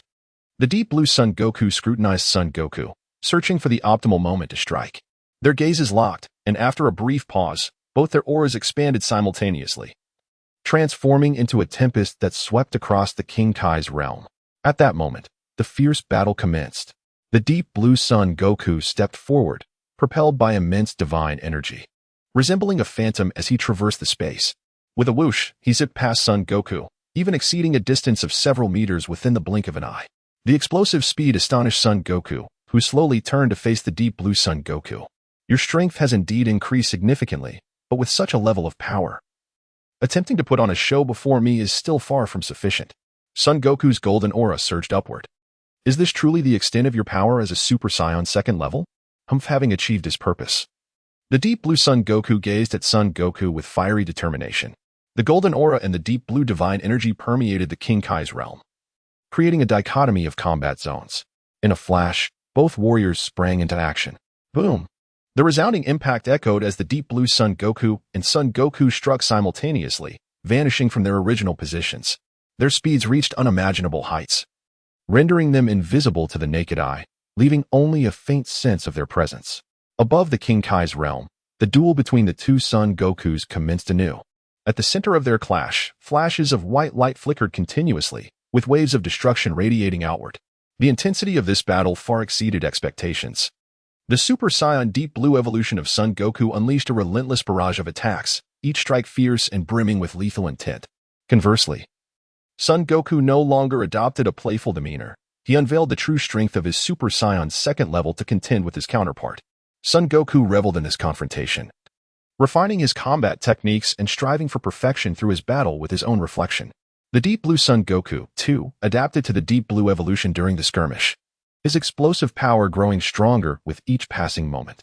This transformation is commendable, but you have yet to fully master it, have you? Amidst their combat, Son Goku discerned a weakness in his counterpart. The Super Saiyan Deep Blue evolution had not been entirely grasped. You need not know. Reluctant to engage in further dialogue, the Deep Blue Son Goku unleashed his power, forcing Son Goku back, his hands drawing together at his waist to rapidly accumulate energy. A Kamehameha, is it? Very well, allow me to demonstrate the proper use of the Kaioken combined with the Kamehameha. A glint of mischief sparkled in Son Goku's eyes as he conceived an amusing idea. His hands converged at his waist, gathering energy, his palms aglow with a deep crimson light. Super Kamehameha. The Deep Blue Son Goku bellowed, unleashing a full-powered Kamehameha that tore through space, hurtling towards Son Goku. Open your eyes wide and witness the true application of the Kaioken. Tenfold Kamehameha. Son Goku decisively executed his own tenfold Kamehameha. Boom! The moment the two torrents of terrifying energy collided, the King Kai's realm, and even the entire dimension trembled. The tenfold Kamehameha and the Super Kamehameha found themselves in a stalemate, balanced precariously against one another. The Deep Blue Son Goku relentlessly augmented his energy release, intensifying the Super Kamehameha, pushing it forward. 20-fold. In an instant, Son Goku amplified his tenfold Kamehameha to 20 times. In a heartbeat, the balance shattered, and the 20-fold Kamehameha overpowered the Super Kamehameha, surging forward with unrelenting force. What? The full-powered Kamehameha was being pushed back, shocking the Deep Blue Son Goku. He swiftly severed the energy supply, narrowly evading the terrifying crimson energy beam. The 20-fold Kamehameha shot through the King Kai's realm, colliding with a peculiar small planet. Within mere seconds, that planet was obliterated, leaving not a trace behind. The Deep Blue Son Goku stood stunned, shaken by the might of the 20-fold Kamehameha. Do you now understand the proper application of the Kaioken? Son Goku crossed his arms, a smile gracing his face as he inquired. At his words, the deep blue Son Goku regained his composure, his gaze piercing as he stared intently at Son Goku. To harness the Kaioken to amplify the Kamehameha's intensity without burdening your own body is unimaginable. Just how far have you mastered the Kaioken? Perhaps I should thank you for helping me discover the correct application of the Kaioken. However, before that, I have uncovered your secret. Tell me, who exactly are you? The deep blue Son Goku demanded in a low, furious voice. Since his last visit, he had sensed something was amiss. This doppelganger of his possessed an identity that was undoubtedly extraordinary. He was not merely a dark entity, he was Son Goku. My identity? Does it truly matter? As the situation shifted, Son Goku decisively activated the latent power of his bloodline. With the activation of his bloodline power, his golden aura expanded. And Son Goku once again transformed into the Super Saiyan 4th level, the weighty, fearsome pressure of his aura instantly overshadowing the divine might of the deep blue Son Goku. Super Saiyan 4th level. Upon witnessing the return of the Super Saiyan 4th level transformation, the deep blue Son Goku clenched his fists, fully aware of the terror that the Super Saiyan 4th level embodied. Chapter 79, Crushing Deep Blue Son Wukong. My identity pales in comparison to this battle. The focus now must be on this confrontation. Either I perish here, or you and Vegeta meet your end. The Super Saiyan 4 Son Wukong declared with a commanding coldness. This effectively conveyed to deep blue Son Wukong that his identity was inconsequential. Should he lose, death would be his fate, and Earth would face annihilation. You. Deep blue Son Wukong seethed with fury, his anger surging within him. He understood that though this individual was not from the Dark Realm, he was infinitely more ruthless. Perhaps, even before they arrived in the future world, this man had eradicated the Dark Ones. This battle was unavoidable. At any cost, he must eliminate this perilous foe. Fully aware of the stakes, deep blue Son Wukong assumed a combat stance, wary of the Super Saiyan 4. Life and death hinged upon a mere thought. As deep blue Son Wukong prepared for battle, Super Saiyan 4 Son Wukong flashed a sinister smile, unleashing a terrifying surge of bloodline power. At the moment this overwhelming pressure was released, deep blue Son Wukong felt his blood within him stir restlessly. What a terrifying transformation, Super Saiyan 4th level. My body cannot help but tremble. Deep blue Son Wukong struggled to suppress his unease. You don't plan to attack? Then allow me. The Super Saiyan 4 Son Wukong decisively struck. His powerful form tore through space, instantly appearing before deep blue Son Wukong. The sheer speed sent a jolt of anxiety through deep blue Son Wukong, prompting his body to instinctively launch a punch at Super Saiyan 4 Son Wukong. However, the latter had anticipated this and effortlessly blocked the blow, gathering energy in his right hand for a devastating counter-strike. Boom! The unstoppable force of the strike landed heavily in deep blue Son Wukong's chest. In an instant, he suffered grievous injuries, his pupils quaking, his consciousness fracturing. So heavy. Deep blue Son Wukong felt as if his very being was about to be shattered. Before he could regain his composure, Super Saiyan 4 Son Wukong unleashed a relentless barrage of ferocious attacks. Bang! Bang! Bang! Bang! Bang! Bang! Bang! Bang! In mere seconds, deep blue Son Wukong endured a dozen powerful blows from Super Saiyan 4 Son Wukong.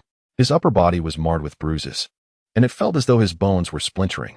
Had it not been for the protection of divine power, he would have likely been reduced to mere blood and flesh.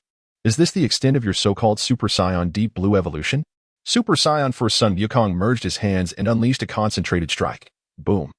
With a deafening explosion, deep blue Son Wukong was sent hurtling backward, plummeting toward the ground like a meteor.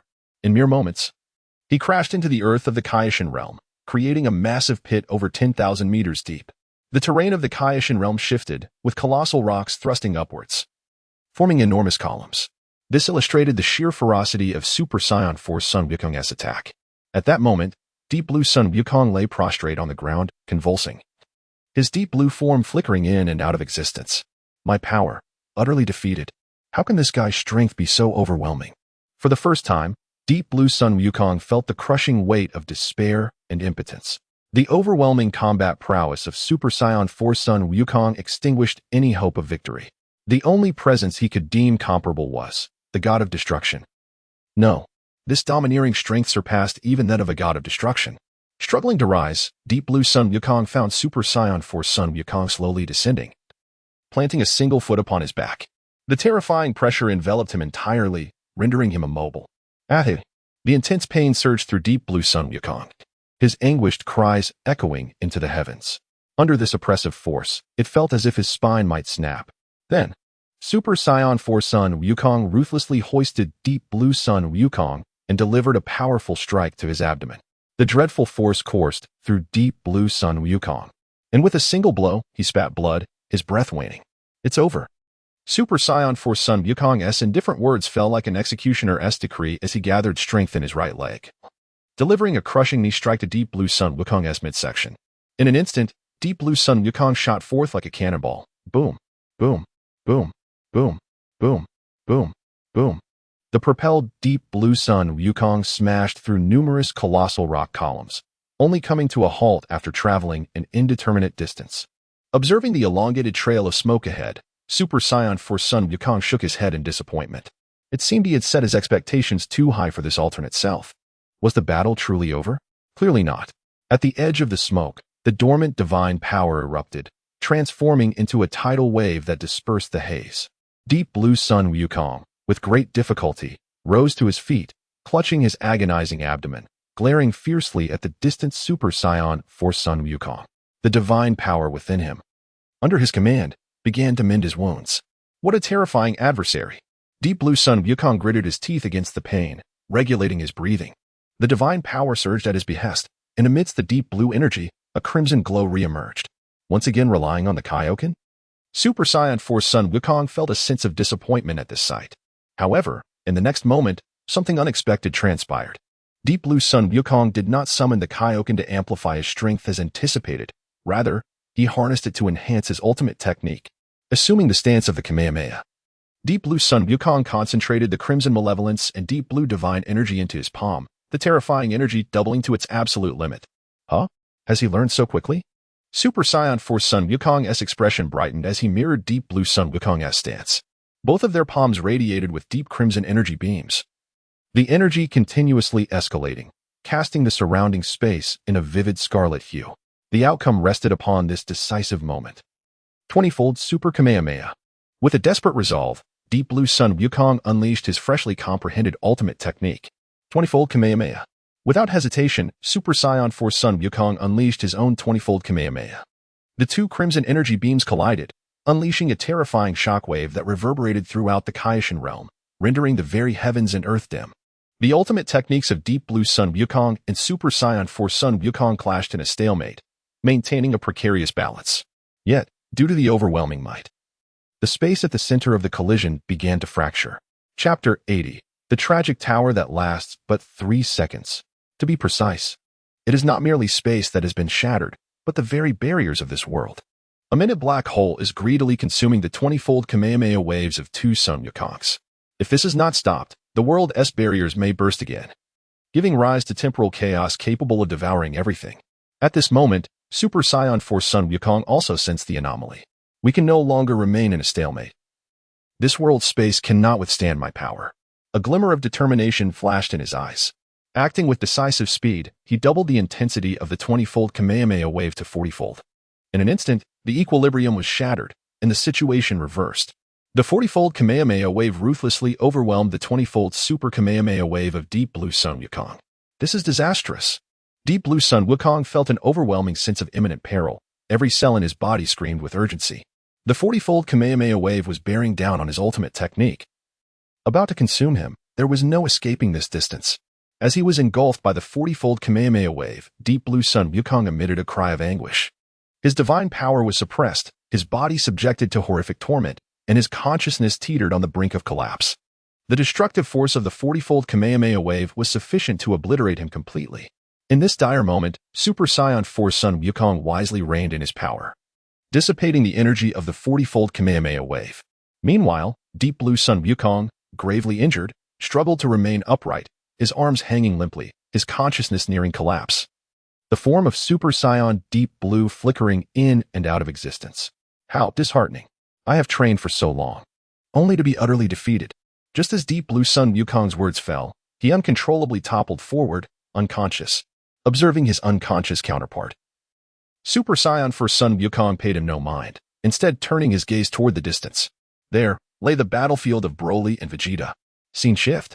On the other side of the Kaioshin realm, the battlefield between Broly and Super Saiyan Blue Vegeta unfolded. At this moment, Super Saiyan Blue Vegeta could no longer effortlessly suppress Broly with his combat techniques as he had before. The tide of battle had shifted from a slight advantage to a deadlock, with Broly now firmly in the lead.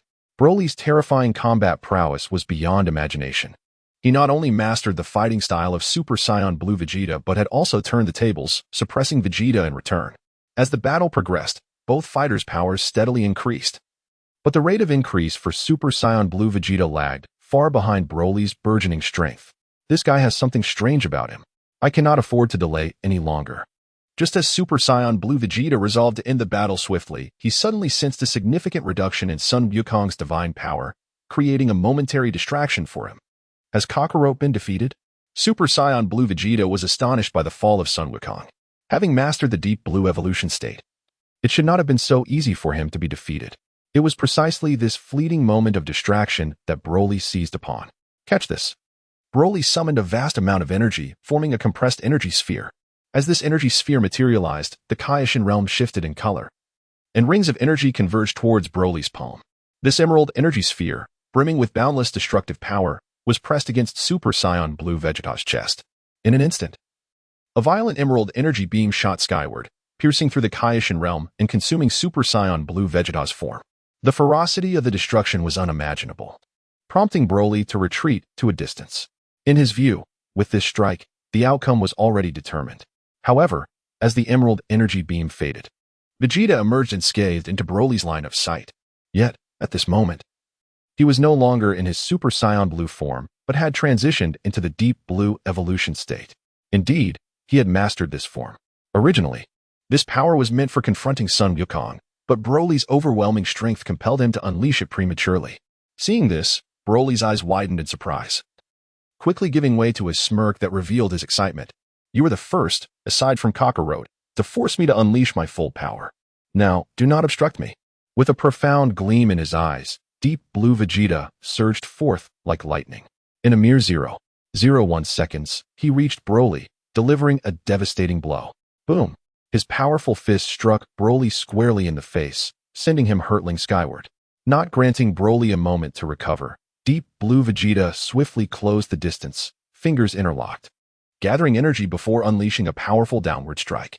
Once more struck with tremendous force, Broly crashed into the ground of the Kaioshin realm.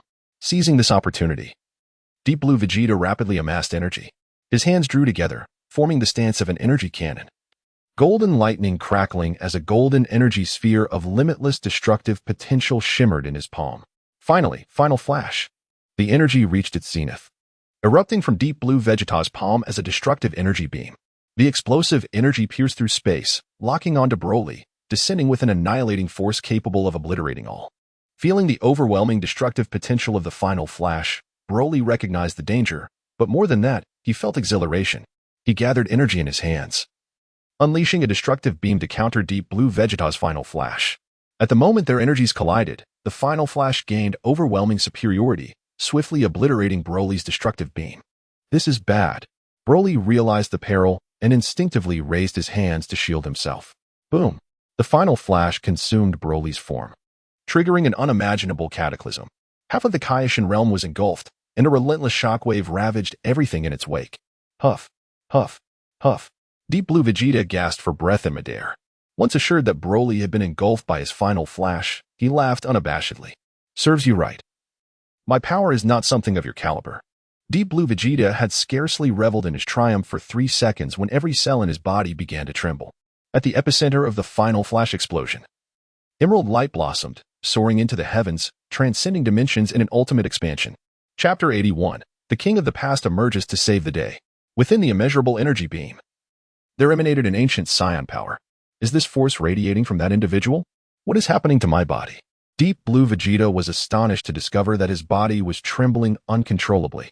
This was not due to fear, but rather a response from his bloodline. As the proud prince of the Saiyans, Vegeta bore the noble royal lineage, yet he was now trembling in fright before an unknown Saiyan. This is a disgrace. What a jest. I am Vegeta. I possess the illustrious blood of the Saiyan royalty. Silence yourself. With sheer willpower, Deep Blue Vegeta forcibly suppressed his body's agitation. his intense gaze fixated on the source of the energy explosion. At the center of the emerald energy, Broly's form emerged. Having undergone a tremendous transformation since before, his already wild and muscular physique had grown even more robust, exuding the ferocity of a beast. Golden light flickered around him, and his once black hair now stood tall in golden fury. This form is that of a Super Saiyan. Who on earth is this individual? To possess such power merely as a Super Saiyan, surpassing that imposter's Super Saiyan form. Deep Blue Vegeta's heart raced as he stared at Broly, memories flooding his mind. In an instant, he recalled an ancient legend among the Saiyans. Every 1,000 years, a being would be born among the Saiyans. One who knew only destruction and slaughter, and that being would be the mightiest warrior in the universe, the legendary Super Saiyan. Could it be that this individual is the one from the legend? Deep Blue Vegeta uncovered a monumental secret. The truth confirmed his suspicions. Broly was indeed the legendary Super Saiyan, a being who appeared once every millennium. Moreover, as the legendary Super Saiyan, Broly's power and transformation were entirely distinct from those of other Saiyans. He did not differentiate between the first and second stages of Super Saiyan. He existed solely in the Super Saiyan state and the legendary Super Saiyan state. As Broly entered the Super Saiyan state, a cruel, mocking smile spread across his face. This grin bore an uncanny resemblance to the deranged Broly from another timeline. He had yet to fully master this power, and the inherent malevolence of the Saiyan race awakened Broly's brutal persona. In the blink of an eye, Broly surged forward. His speed exceeded imagination, and his formidable form collided violently with Vegeta's. The terrifying impact sent Deep Blue Vegeta flying, his body thrown through the air. Having successfully struck, Broly did not relent. He furiously pursued the airborne Vegeta, seizing his ankle with a colossal hand, and propelled him towards the ground as though he were a mere weapon. Boom. With a thunderous crash, the earth shattered beneath them, and Deep Blue Vegeta suffered grievous injuries from the force, spitting out a mouthful of blood as his internal organs were ravaged. But this was merely the beginning of Broly's counterattack. Deep Blue Vegeta was treated like a plaything in Broly's grasp, repeatedly slammed into the ground. Bang, bang, bang, bang. After an unyielding minute of Broly's relentless assault, Vegeta lost consciousness, his Super Saiyan Deep Blue transformation fading away. Is this the end? A cruel smile graced Broly's face. At this moment, he bore a faint resemblance to the bloodthirsty old Broly. He intended to deliver a fatal blow to Vegeta, to utterly extinguish his life. Stop, Broly. Son Goku arrived just in time to halt Broly's actions. Upon hearing Goku's voice, Broly instinctively turned, a hint of reason returning to his bloodthirsty gaze. Although he had entered the Super Saiyan state, his rationality remained intact, not entirely consumed by power. Do you wish to become that beast who knows only killing and destruction? Awaken, Broly. Each of Goku's words struck at the very core of Broly's being. Under Goku's encouragement, the fury in Broly's eyes gradually receded, his self-personality suppressing the wild persona. I do not wish to become that anymore. Broly's self-awareness regained control over his body. He followed Goku's advice and gently set down the unconscious Vegeta. It appears that in the near future, you will truly master this power. Goku felt a genuine joy for Broly. To control power without being subjugated by it signifies that Broly could lead a life of his own. Indeed. Broly nodded with a smile, pleased with his progress. Just as the two conversed, a golden energy blast surged from behind Goku. Is there another attacker? Sensing the impending assault, Goku agilely turned to evade the energy blast. Focusing on the source of the attack, he discovered that it was Trunks. Trunks, how did you arrive at the Kaishin realm? Goku was momentarily taken aback upon recognizing his attacker. Could it be that Trunks had also learned instant transmission? He had not brought Trunks along during the previous large-scale teleportation. Suddenly, Goku sensed something else and turned to look behind him. Unbeknownst to him, East Kaishin Shin had approached, one hand grasping the unconscious time-traveling Goku, the other hand holding the unconscious Vegeta, and had used instant transmission to reach Trunks. So that's it, he is the Kaishin from their timeline. Goku instantly recognized East Kaishin Shin's origin. Let us depart, Trunks, East Kaishin Shin said with a serious expression. Okay. Without hesitation, Trunks placed a hand on East Kaishin Shin's shoulder. Seeing this, Broly gathered energy in his right hand, preparing to attack, but Goku stopped him. Though confused, Broly chose not to question further and willingly dispersed the energy in his hand.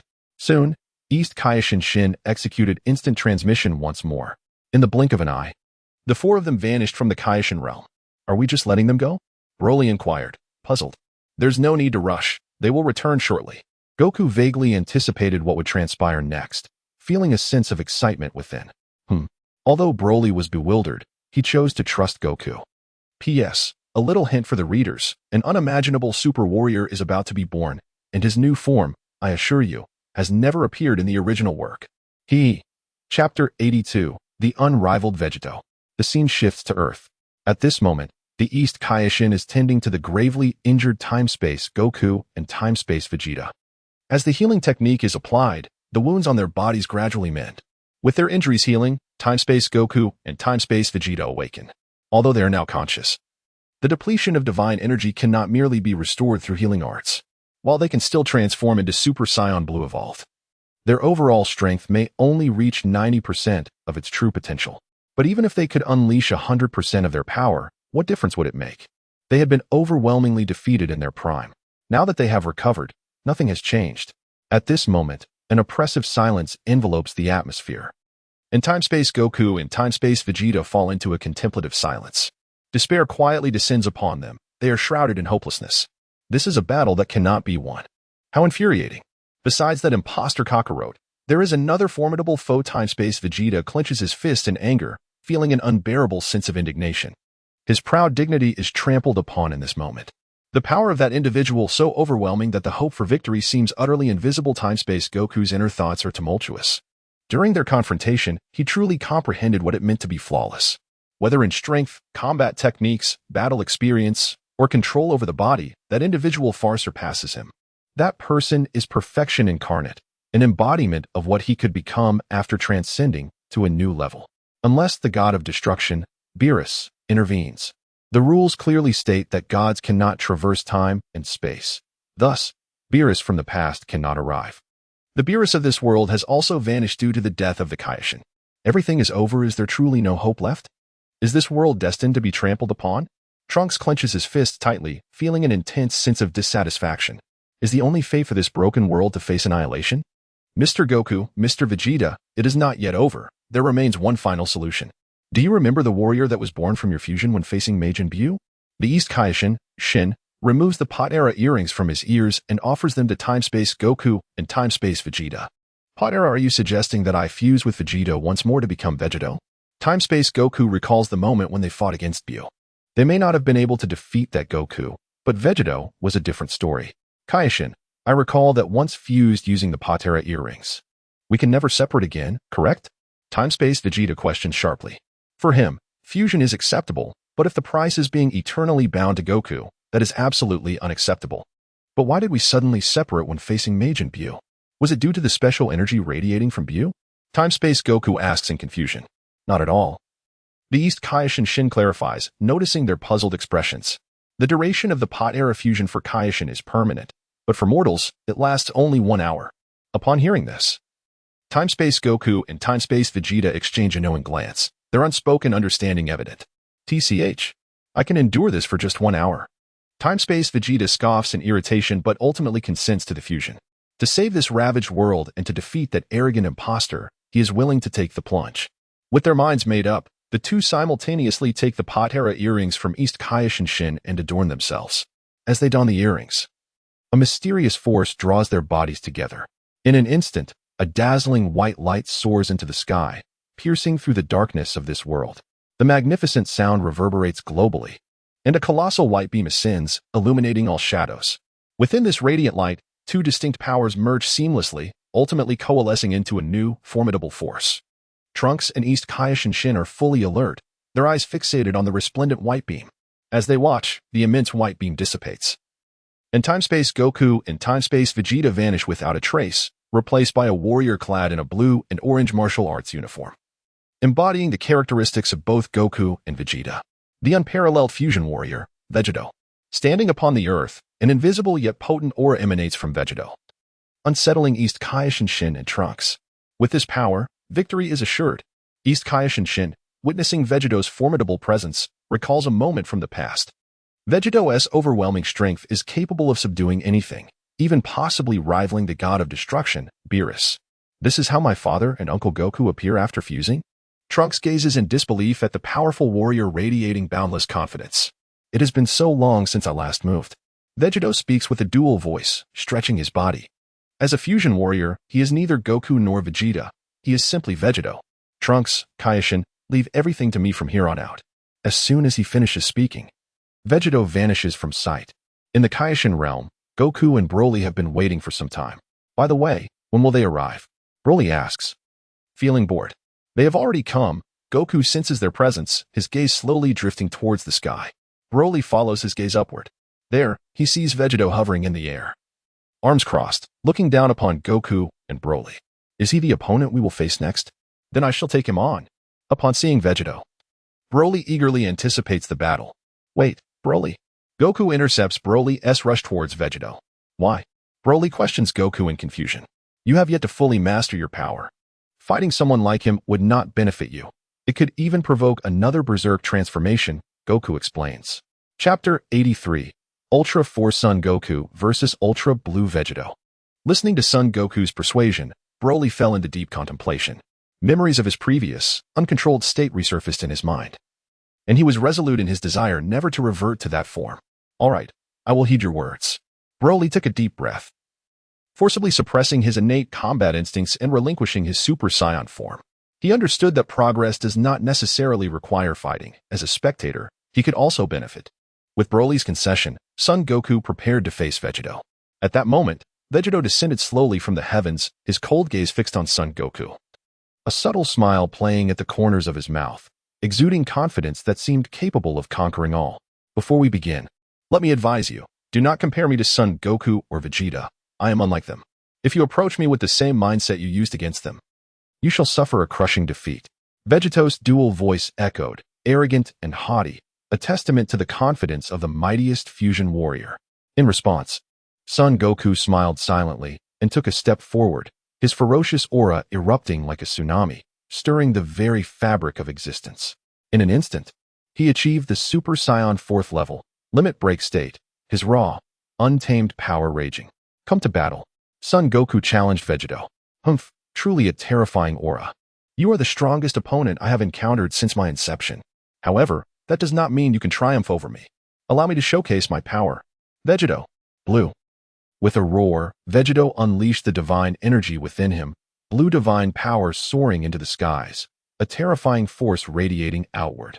In that sacred light, Vegeto transformed into his Super Saiyan Blue state, his version of Ultra Blue being even more perfected and powerful than that of Son Goku or Vegeta. Though it appeared that neither combatant had moved, both had already readied themselves for battle, brimming with latent energy. As a spectator, Broly clenched his fists in excitement. This battle held special significance for him. With his keen insight and innate talent, he might glean unique combat techniques from this encounter. The fierce battle commenced. Ultra Blue Vegeto took the initiative, unleashing a full burst of divine power. His legs coiled with energy, he surged forward, exploding into an unfathomable speed, closing the distance to Son Goku in an instant, delivering a devastating blow. Boom! The space of the King Kai's realm rippled under the force of the strike, the ground sinking 100 meters, forming a massive crater. Son Goku caught Vegeto's heavy punch with one hand. Even the mightiest strike from the fusion warrior could not budge him. Vegeto, elated, felt a surge of battle intent ignite within him. While the power of their fusion had indeed increased significantly, it was still far from enough to defeat him. With a fierce shout, Son Goku unleashed his strength, repelling Vegeto and launching a counterattack. His fists, heavy as mountains, bore down upon Vegeto with the force to shatter the earth. Bang, bang, bang, bang, bang. Son Goku's punches were formidable, and even Vegeto struggled to fully defend, being pushed back several meters. How delightful! Vegeto reveled in the challenge of such a formidable adversary. Reflecting on his life, he recalled his first appearance against Gohan and Buu, lamenting that Gohan was too weak to bring forth his full potential. Now, facing a powerhouse like Son Goku, he found the true challenge he had long sought. In the next moment, Vegeto soared into the clouds, his hands moving rapidly as he unleashed the prince's fighting style, a barrage of energy blasts forming a vast net that confined all avenues for evasion. Observing this, Son Goku quickly devised a countermeasure, his aura surging to create an impregnable barrier, charging through the onslaught of energy blasts toward the heavens. Boom, boom, boom, boom, boom, boom, boom, boom, boom. The explosive flames engulfed the sky, marking the official commencement of the fierce rivalry between Son Goku and Vegeto. The destructive shockwaves filled the skies of the King Kai's realm, each wave of energy more terrifying than the last. The clash of red and blue lasers unfolded at unimaginable speeds, each collision amplifying in intensity. Son Goku and Vegito, Super Saiyan 4th level limit break and Super Saiyan Blue, stood evenly matched in strength, transformation, might, and tactics. As a unique fusion warrior, Son Goku combined two distinct souls, transcending time and space, pushing the limits of his martial arts to their utmost potential. His attacks were swift, precise, and ferocious, leaving no room for mercy, while his defenses were flawless. Vegito, as a fusion warrior, artfully merged the fighting techniques of Son Goku and Vegeta, crafting a unique fighting style that allowed him to oscillate between offense and defense at will. In a certain sense, Vegito reached a level of invincibility, his combat prowess rivaling the legendary Ultra Instinct. In this titanic clash, both warriors were evenly matched, neither able to truly dominate the other. Is this the power I possess after merging with Vegeta? Experiencing this for the first time is exhilarating. Son Goku felt a rush of excitement, relishing an unprecedented thrill in this battle. Vegito's strength presented immense pressure, not only in sheer power but also in strategy and countermeasures. Countless exchanges ensued, countless defenses were rendered, and ultimately, both warriors launched counterattacks. With a resounding boom, they simultaneously retreated, now a mere 100 meters apart. As if sharing an unspoken connection, they both prepared to unleash energy attacks. Gallic Gun Kamehameha Wave. Vegito executed his fusion technique, seamlessly merging the Kamehameha with the Gallic Gun. A blue-violet energy beam erupted forth, hurtling towards Son Goku. 20-fold Kamehameha Wave. Son Goku responded without hesitation, unleashing his full power into the 20-fold Kamehameha Wave. Boom. The two ultimate techniques collided in the void, causing the very fabric of space to collapse, forces radiating in all directions. When the brilliance subsided, Son Goku and Vegito gazed at one another across the expanse, both wearing satisfied smiles. Their initial test yielded gratifying results. Son Goku felt fortunate to battle such a mighty opponent, while Vegito was equally pleased to confront a formidable foe. The warm-up ends here. Son Goku flexed his wrists and twisted his neck, feeling the blood surging within him. His body was now fully primed. You are correct. The warm-up concludes here. What follows will be the real deal. As soon as the words left his lips, Vegito's divine power erupted, separating from his body, transforming from the formless into the tangible, thus giving rise to another Ultra Blue Vegito. Chapter 84, Battling Side by Side Across Time and Space. The Energy Avatar? Sun Wukong recognized the technique employed by Vegeta. Much like the fusion of Gogeta at that time, he summoned a second avatar using divine power to engage in combat. This was not merely an energy avatar. One might wonder how much strength it possessed. Super Saiyan Blue Vegeta chuckled lightly, as the divine power of his true self and that of his energy avatar erupted simultaneously. The divine energy unleashed by both nearly enveloped the skies of the Supreme Kai's realm. Through keen perception, it became evident that Vegeta and his energy avatar were evenly matched in strength. An energy avatar possessing the same power as the original? A smile graced Sun Wukong's face. He was unfazed by this revelation. You guessed correctly, Vegeta replied with a calm smile, and in an instant, he and his energy avatar launched an attack on Sun Wukong simultaneously. The energy avatar, Super Saiyan Blue Vegeta, struck first, delivering a powerful blow aimed at Sun Wukong. Wukong raised his hands to block the assault, but a significant opening appeared behind him. Vegeta, seizing the opportunity, swiftly moved behind Sun Wukong, striking down toward his neck with a knife hand. Just as the strike was about to connect, an astonishing scene unfolded. A hand, enveloped in intense blue divine energy, grasped Vegeta's wrist, neutralizing his attack. What? How is this possible? Vegeta's eyes widened in shock as he recognized the individual who had thwarted his strike. It was none other than Super Saiyan Blue Sun Wukong. Amidst Vegeta's astonishment, Super Saiyan 4 Sun Wukong and Super Saiyan Blue Sun Wukong moved in unison, repelling both Vegeta's original form and his energy avatar. The two distinct forms of Sun Wukong stood side by side, gazing at their opponent. Super Saiyan 4 and Super Saiyan Blue, united in a battle that transcended time and space. Is this an energy avatar? No, what exactly is this? Vegeta's expression shifted dramatically as he seemed to realize an impossibility. His instincts told him that the Super Saiyan Blue Sun Wukong before him was far more than just an energy avatar. Observing this, Super Saiyan Blue Sun Wukong smiled silently, aligning himself with Super Saiyan 4 Sun Wukong.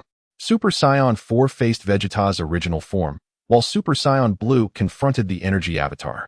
Noticing the grave expression on Vegeta's face, Super Saiyan 4 Wukong smirked and teased. Care to guess who would win? Me in my Super Saiyan blue form, or your energy avatar possessing your full strength? Vegeta remained silent, raising his guard. He understood that the energy avatar was doomed. Not going to speak? Then let us battle once more. Super Saiyan 4 Wukong declared with fervor. With the full power unleashed, Super Saiyan 4 Wukong surged forward with lightning speed, launching a sudden attack on Vegeta. The unexpected offensive caught Vegeta off guard. Bang, bang, bang, bang, bang, bang. A series of devastating strikes sent Vegeta flying over 1,000 meters away. Seizing the moment, Super Saiyan 4 Wukong teleported to pursue Vegeta, delivering relentless blows. Bang! Vegeta crossed his arms in a desperate attempt to block the onslaught. However, due to the relentless assault, he could no longer maintain control over his energy avatar. On the second battlefield, observing the motionless energy avatar of Vegeta, Super Saiyan Blue Wukong covered his face in exasperation.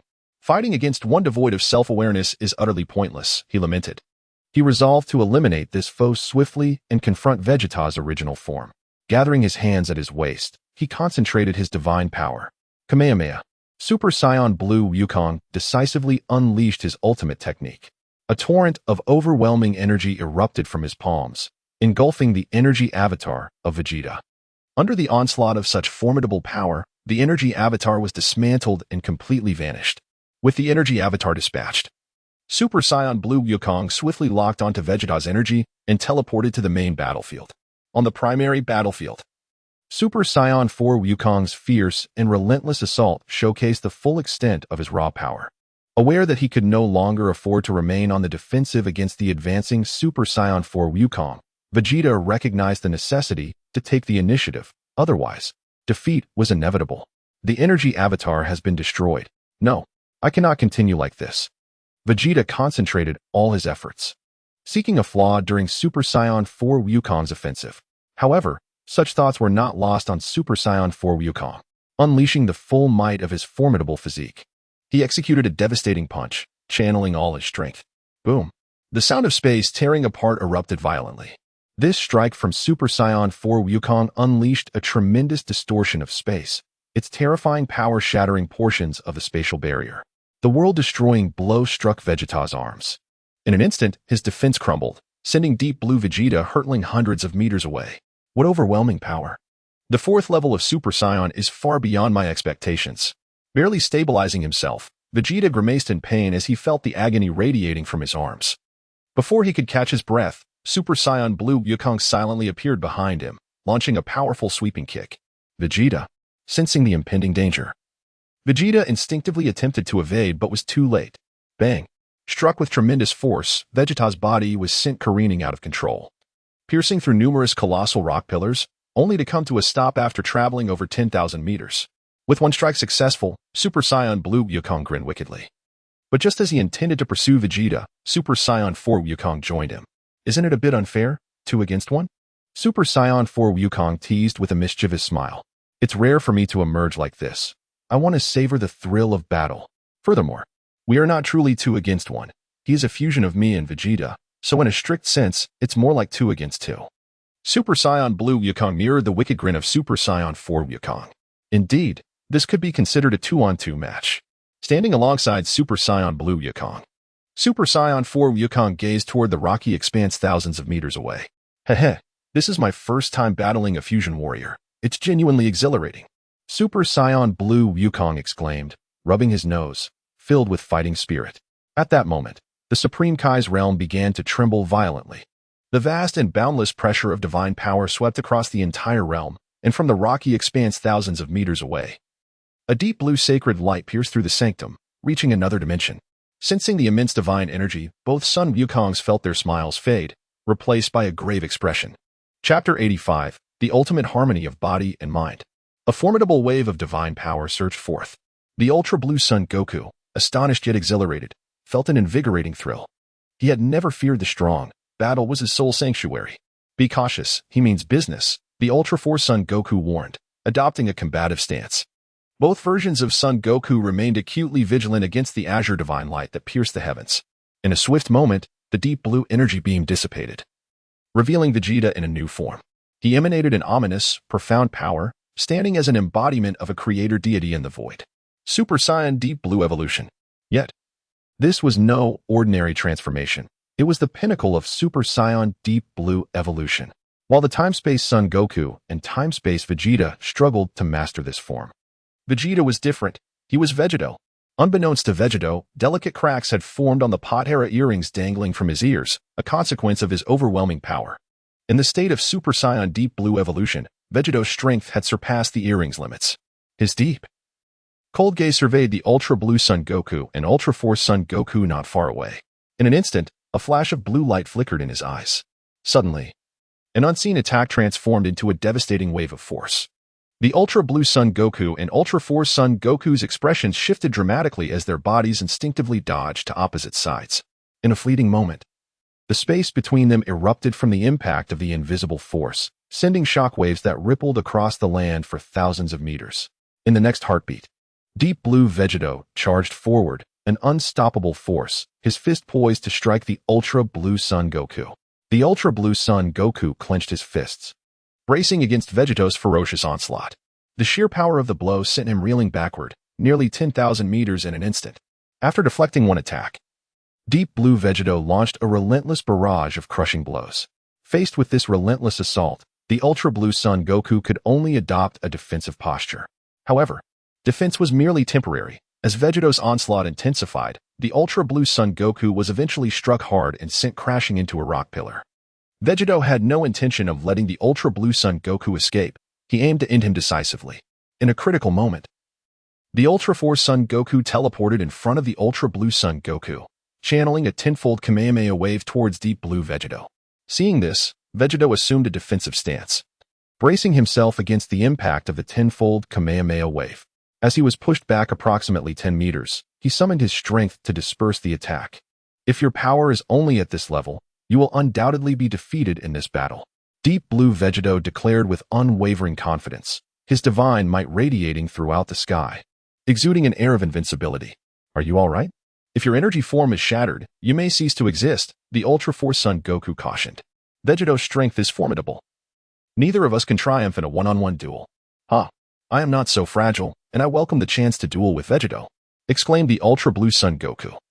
Breaking free from the rock pillar, excitement and anticipation lacing his tone.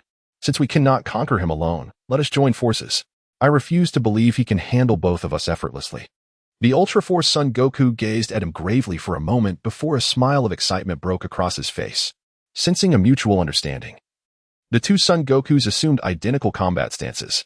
This moment did not escape Vegeto's keen observation.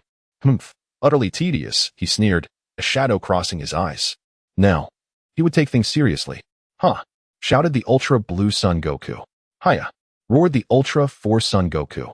Both Son Gokus unleashed their power, liberating their bodies and souls. Their combat prowess soaring to its zenith. Sensing the terrifying force of their combined might, Deep Blue Vegeto smirked derisively. To him, these two appeared formidable. Yet they were merely paper tigers. In an instant, the battle reignited. The Ultra Blue Son Goku and Ultra Force Son Goku coordinated their assault, flanking Deep Blue Vegeto from either side. Unfazed by their offense, Vegeto effortlessly captured their fist with his own. With a tremendous eruption of strength, Deep Blue Vegeto spun the two Son Gokus at high speed, transforming them into a massive tornado that swept in all directions. Having toyed with them long enough, Vegeto hurled both Son Gokus aside. The unimaginable force rendered them momentarily incapable of controlling their bodies, regaining their composure. The Ultra Blue Son Goku and Ultra Force Son Goku planted their feet firmly on the ground, gathering their energy for another charge. Once more, they attacked Deep Blue Vegeto, their combined fists and feet creating an impenetrable net of assaults. Both being Son Goku, their thoughts intertwined, their synergy reached perfection, revealing no flaws. This seamless collaboration significantly enhanced their combat abilities and levels. Deep Blue Vegeto, too, began to feel the impact. Alone, he could easily handle either one, but together, they could now challenge him. Faced with their unyielding barrage, even the mighty Vegeto could only resort to passive defense, ultimately being forced back. Their coordination is nearly flawless. I understand now, they are Son Gokus from two different worlds. Such perfect synergy requires a profound connection between two beings. This relentless and synchronized assault exerted tremendous pressure. With a serious expression, Deep Blue Vegito prepared himself. At that moment, the Ultra 4 Son Goku and Ultra Blue Son Goku exchanged a glance, as if they had made a decision. Your opponent is me. The Ultra 4 Son Goku boldly stepped forward to engage Deep Blue Vegito. Is this no longer a coordinated effort? Such a foolish decision, murmured Deep Blue Vegito, dismissing the Ultra 4 Son Goku entirely. Bang, bang, bang, bang. A flurry of powerful attacks rained down, all of which Deep Blue Vegito expertly defended against. Seizing the opportunity, he grasped the Ultra 4 Son Goku by the neck with one hand, unleashing a dominating force that lifted him off the ground. To fight alone is your gravest folly. Deep Blue Vegito gathered his strength, preparing to deliver a crushing blow to the Ultra 4 Son Goku. Chapter 86. Reunification, the fighting spirit of Vegito. Have you forgotten about me? Prepare to receive my attack. Super Kamehameha. In a silent flash, Super Saiyan Blue Goku had already arrived behind Deep Blue Vegito. Utilizing the distraction provided by Super Saiyan 4 Goku's battle with Deep Blue Vegito, he secretly amassed energy and instantaneously transported himself to Vegito's rear. The energy was condensed and purified to its utmost limit. With a sudden flourish of his hands, a brilliant azure energy beam erupted forth. Sensing the terrifying energy impact from behind, Deep Blue Vegito nonchalantly cast aside Super Saiyan 4 Goku with one hand, his expression unyielding as he gazed at the advancing energy. Boom! In an instant, unparalleled destructive energy engulfed his powerful form. The remnants of the energy beams ravaged the land of the Kaioshin realm, their devastating force sending tremors through the divine domain. The spatial barriers began to fracture under the onslaught, vividly illustrating the sheer terror of Super Saiyan Blue Goku's full-strength Kamehameha. Useless. A low murmur resonated as Deep Blue Vegito's formidable divine energy rapidly expanded, shooting skyward. At the core of this deep blue power, Vegito's expression remained impassive, his profound eyes glinting with a light capable of freezing all. That dreadful blue divine energy transformed into tangible flames, igniting the land of the Kaioshin realm. The entire realm was engulfed in an eerie blue flame. I anticipated this outcome. Super Saiyan Blue Goku had foreseen the result. However, it was precisely due to his attack that Super Saiyan 4 Goku found an opportunity to gather energy. 20-fold Kamehameha, unleashed with full force. A terrifying deep crimson energy cannon broke through the fabric of space, hurtling towards Deep Blue Vegito's back. At that moment, Deep Blue Vegito was preoccupied with the Super Kamehameha from Super Saiyan Blue Goku, and upon sensing the immense energy pressure from behind, he trembled, nearly collapsing. Your coordination is indeed impressive, but at this level, you cannot harm me. Deep Blue Vegito scoffed. Aya! Vegito's roar erupted with a dual, demonic resonance. Boom! With Vegito's explosive release, a cataclysmic explosion swept across the Kaioshin realm, shaking this divine domain to its core. The Kaioshin realm suffered unprecedented, colossal destruction. What an overwhelming force! As an onlooker, Broly felt the sheer terror of this power and immediately summoned energy to form a protective barrier against the impact. Yet even so, the barrier he conjured was shattered by 99% of the residual force. A minute passed. The battlefield lay in ruins, the Kaioshin realm devastated beyond recognition. With a colossal mushroom cloud soaring into the heavens, stretching as far as the eye could see, Super Saiyan 4 Goku and Super Saiyan Blue Goku were hurled away by the explosion's shockwave, crashing into a massive boulder. Indeed, relying solely on the powers of Super Saiyan 4 and Super Saiyan Blue was insufficient to contend with him. To triumph over this foe, they would require divine power or the transformation into Super Saiyan 5. Struggling free from the rubble, Super Saiyan 4 Goku contemplated transforming into Super Saiyan 5. However, the absence of Super Saiyan Blue Goku within him would render his Super Saiyan 5 form somewhat weaker.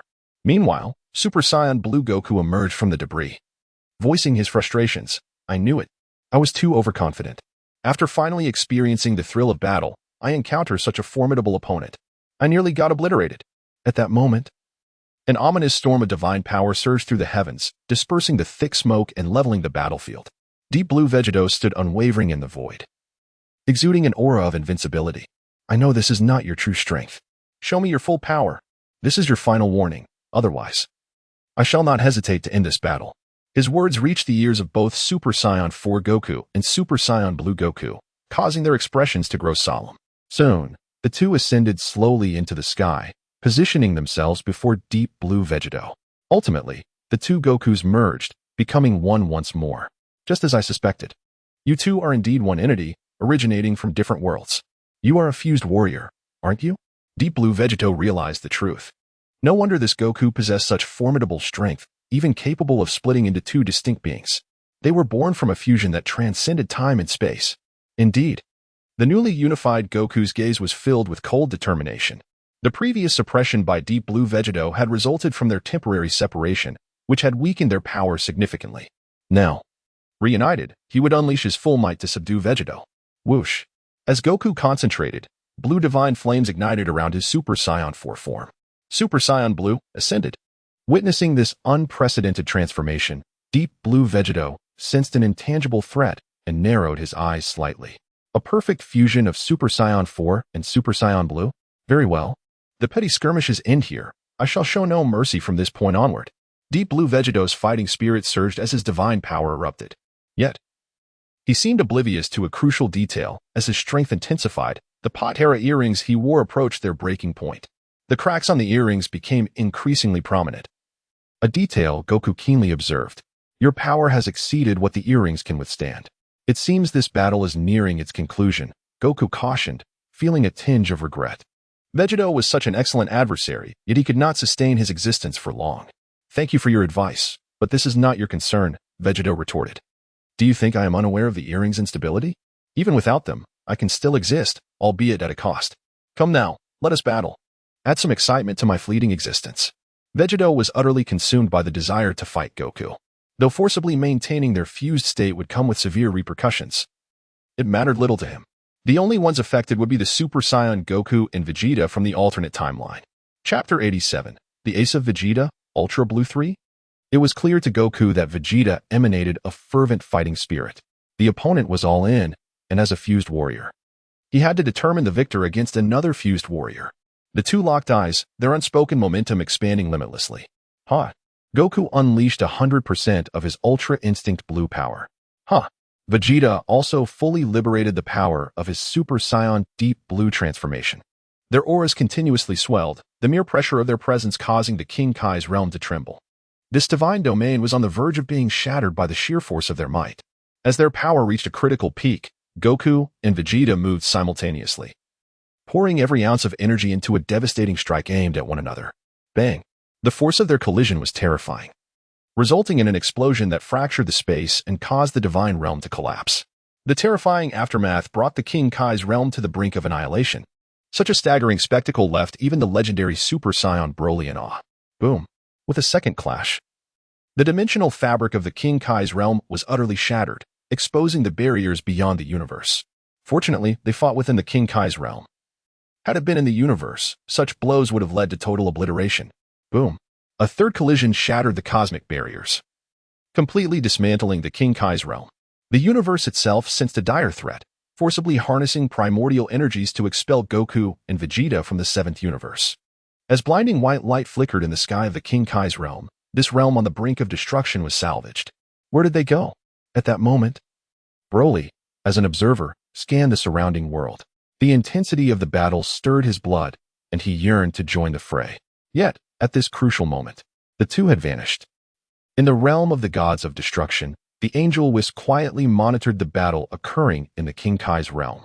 The clash between warriors from different timelines shattered the divine realm and broke the barriers of the universe. Even Whis, who had witnessed countless cycles of creation and destruction across universes, felt a sense of astonishment. Vegeta and Goku, these two warriors from alternate timelines, were but a step away from transcending the realm of the divine. If only the Goku and Vegeta of this world had not perished, would the future have been more splendid than the present? Whis couldn't help but reminisce about the past tribulations of this world. In this world, both Goku and Vegeta had met their demise, and humanity had been decimated by dark forces. The King Kai was dead, and the god of destruction had vanished alongside him. Now, this world lay in ruins, a desolate wasteland devoid of life. Had he paid even a modicum of attention to the Saiyan named Goku, perhaps this world could have seen a different fate. Yet, to ponder such matters now was futile. Regaining his focus, Whis utilized his angelic staff to search for Goku and Vegeta across other dimensions, as well as within the seventh universe. However, after much effort, scouring the entire cosmos and even peering into alternate dimensions, he found no trace of the two. Could it be that they had fought their way into another universe? A sudden realization struck Whis, leading him to expand the search radius.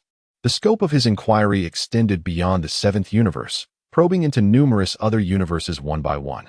After ruling out the 5th and 8th universes, he finally discovered Goku and Vegeta's whereabouts within the 6th universe. In the 6th universe, the battle between Goku and Vegeta had only just begun. They had entered a state of transcendence, wholly immersed in combat, oblivious to their surroundings. Each exchange of blows sent waves of destruction cascading through countless star systems. The pure, formidable divine power combined with their raw, unyielding bloodline strength unleashed a level of devastation that was unfathomable. In mere moments, the entirety of the 6th universe was ravaged. Bang! Boom! Goku's devastating punch connected with Vegeta's chest, while Vegeta's crushing kick struck Goku's abdomen. Both warriors were sent flying, only regaining control after a considerable distance. Without a moment's pause, they simultaneously locked onto each other's positions, gathering energy to unleash their ultimate techniques. 100 times Super Kamehameha. Goku released his energy at maximum power, a raging crimson energy resembling a roaring dragon surged forth. Final Kamehameha. Vegeta combined his Kamehameha with his final flash, unleashing his most potent attack. The dual-colored electric energy erupted from his palms, colliding with Goku's 100 times Super Kamehameha. Boom! The two waves of destructive energy clashed, capable of toppling worlds. The cataclysmic aftershocks rapidly expanded, and in the blink of an eye, the 6th universe was consumed, returning all the chaos. Furthermore, the immense force of their collision rippled through the 5th and 7th universes, affecting them to varying degrees. In that boundless chaotic realm, Goku and Vegeta faced each other across the infinite void, both gaining an understanding of each other's strength. This was truly an unforgettable battle. Since arriving in this world, it was the first time he had unleashed such formidable energy. Come on, Vegeta. Goku's eyes burned with fervent combat spirit, signifying his respect for Vegeta. In response, Vegeta smirked devilishly, saying, "Indeed, it's quite unforgettable. But let us consider the warm-up over. Allow me to show you my true power." With those words, the divine energy surrounding Vegeta surged once more, the deep blue divine force becoming the only beacon of light amidst the chaos. In this chaotic world, a glorious, divine melody resonated. Vegeta's divine power began to escalate exponentially, penetrating the chaos, transcending dimensions, and shaking the 12 universes. This form, could it be? Goku gazed upon Vegeta's transforming figure within the blue divine energy, recalling the recent battle against the masked Black Goku. The latter's ultimate transformation had been Super Saiyan Rose 3rd stage. Now, Vegeta was evolving in a similar direction. Undoubtedly, this transformation would be Super Saiyan Blue 3rd stage. Chapter 88. The Return of the Ultra 5. In the midst of chaos, the deep blue divine power surged rapidly, becoming the sole radiance in this abyss of disorder. At the core of this divine force, Vegeta's body, soul, and essence underwent a sublime transformation. The intensity of the divine power escalated at an unimaginable pace, manifesting as the first light of creation, illuminating the pitch-black realm of chaos. Within the center of this azure divine light, Vegeta's suppressed cries resonated, igniting a fervent explosion of emotion. The chaotic world, the 12 universes, and even the supreme realm of the gods, the king of all's palace, felt a ripple of its influence. Witnessing the ascension of this deep blue radiance, Son Wukong was enveloped in awe. His spirit invigorated, he instinctively clenched his fists, as the Saiyan blood within him stirred with the vast divine might. When this overwhelmingly pure divine energy erupted in full force, it not only astonished Son Wukong, but also awakened the angel, Beerus, in the 6th universe. In the realm of destruction of the 6th universe, ever since the god of destruction, Kappa, vanished alongside the supreme Kai, Fu Wang, the angel, Beerus, had remained, awaiting the emergence of the next god of destruction. Yet now, a tremendous power had suddenly obliterated the 6th universe, unleashing a terrifying divine force that transcended even the realm of destruction. In that moment, even she, an angel, found herself irresistibly drawn to the unfolding events. From the 7th universe? No, they do not belong to this world. Beerus observed everything occurring in the chaos through her angelic staff. With her celestial vision, she discerned the origins of Son Wukong and Vegeta. Although they bore the cosmic insignia of the 7th universe, the temporal marks on them were starkly different from this world. This divine power far surpassed that which Kampa wielded during his existence. No candidates are more suited to become gods of destruction than you. What a pity, mused Beerus with regret. Utilizing her angelic abilities, she could erase the temporal and even world marks on Son Wukong and Vegeta, branding them with the insignia of the Sixth Universe. In doing so, they could rightfully be considered native beings of the Sixth Universe. Alas, the Sixth Universe no longer existed, rendering the existence of gods and supreme Kais meaningless. In the chaotic realm, the vast deep blue divine energy trembled through the world, continually expanding and devouring the chaos. Brilliant light radiated from Vegeta at the center, and bathed in the pure divine glow, his ultimate transformation emerged. His hair, elongated to his waist, shimmered with azure star-like particles, marking a dramatic elevation in his aura. Externally resembling the third stage of Super Saiyan, the only distinction lay in the color of his hair and pupils. Though merely a transformation, the strength of Vegeta now was incomparable to before. Apologies for the wait. This is my entirety. I have transcended the deep blue evolution of Super Saiyan. I call it Super Saiyan Blue, third stage. Vegeta's sharp gaze fixated on Son Wukong, his divine power surging as if a true deity had descended. Simultaneously, the overwhelming energy caused deeper cracks to form on the Patera earrings he wore. At that moment, Son Wukong regained his senses. Impressive. He praised Vegeta's might. I never anticipated the transformation of the Super Saiyan God could be developed to such an extent. This pressure, this tension is leagues beyond the paltry pink 3 of Black Goku. Now that I have unleashed my true power, should you not reveal your ultimate form as well? Or perhaps, my strength has already far surpassed yours. Vegeta smirked with a blend of arrogance and confidence. Very well, I shall oblige, Son Wukong replied. Originally, I reserved this form for the god of destruction, Beerus, but now that I have found a worthy adversary, I am genuinely thrilled. I wonder which is superior, your Super Saiyan Blue, third stage, or my Super Saiyan fifth stage. As he spoke, Son Wukong dispersed his divine energy, awakening the latent power within his Saiyan bloodline. Super Saiyan fifth stage. Vegeta's curiosity piqued, his spirit trembled with anticipation. He had reached the pinnacle of divine power mastery. And the Super Saiyan Blue, third stage epitomized the ultimate cultivation of divine energy. Yet, he had never heard of the Super Saiyan fifth stage before. If the fourth stage represented their awakening to true power, could the fifth stage signify their original form? Suppressing his restless anticipation, Vegeta focused intently, his eyes gleaming with fervent eagerness. Ha ha ha ha ha. A ferocious roar erupted from Son Wukong. The Saiyan essence coursed through him, fully activating the energy reservoir of the Super Saiyan fifth stage. In an instant, a violent surge of bloodline pressure ascended skyward, swirling through the chaotic realm, causing ripples to dance across the surrounding chaos barriers. It seemed that if Son Wukong continued to unleash his power, the chaos itself would be utterly annihilated. This pressure, and this tension, Vegeta's eyes widened in sheer astonishment. Soon, his shock morphed into exhilaration, followed by a sinister grin. My body is trembling uncontrollably. What manner of power is this, Super Saiyan fifth stage? Centered around Son Wukong, a blinding white light erupted, creating an unforgettable spectacle. As the bloodline power activated, an invisible pressure permeated through the boundless chaos, reaching the remaining universes. Instantly, all beings across the universes felt an inexplicable terror. Some powerful entities were drawn to this force, their gazes instinctively turning towards its source, including Broly from the 7th universe, Jiren from the 11th universe, the 12 angels, the Grand Minister within the King of All's palace, and even the King of All himself. At the heart of the chaos, the white light emanating from Son Wukong grew ever more radiant. The blinding white glow, condensed to its zenith, transformed into a beam piercing through chaos and the world. Chapter 89, Super Saiyan 5 vs Super Saiyan Blue 3. In close proximity to Son Goku's transformation, Vegeta felt the overwhelming pressure swelling around him, rendering his body heavy.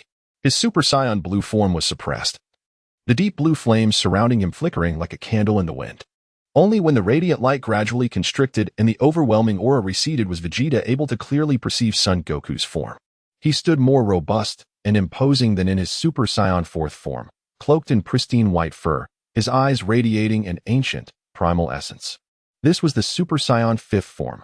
In that moment, Vegeta was completely entranced, a surge of intense excitement and anticipation blossoming within him. It felt as though he had discovered a rival he had sought throughout his life, drawing him into an inescapable reverie. Is this truly your strength? Super Saiyan 5. A transformation beyond my imagination. This battle will be etched in my memory for eternity. Vegeta's voice, low yet brimming with suppressed exhilaration, resonated. Meanwhile, in the realms beyond this chaos, within the universes, the god of destruction's realm, and the king's sanctuary, all the mighty beings across the cosmos, including the angels. The Grand Minister and the kings themselves were left in a state of utter astonishment. The Grand Minister, witnessing Goku's evolution, was taken aback, a unique glimmer flashing in his eyes. The two kings' attendants, having accompanied the kings for countless epochs, were greatly unsettled by such immense power. They had seen many extraordinary phenomena, yet this surpassing mortal strength was a first for them. The king of this world, captivated by the transformations of Goku and Vegeta, was deeply intrigued. In the chaotic realm, Super Saiyan 5 Goku and Super Saiyan Blue 3 Vegeta faced each other. "Thank you for your patience. This is my ultimate form, Super Saiyan 5. Goku declared, a wicked smile curling at the corners of his mouth.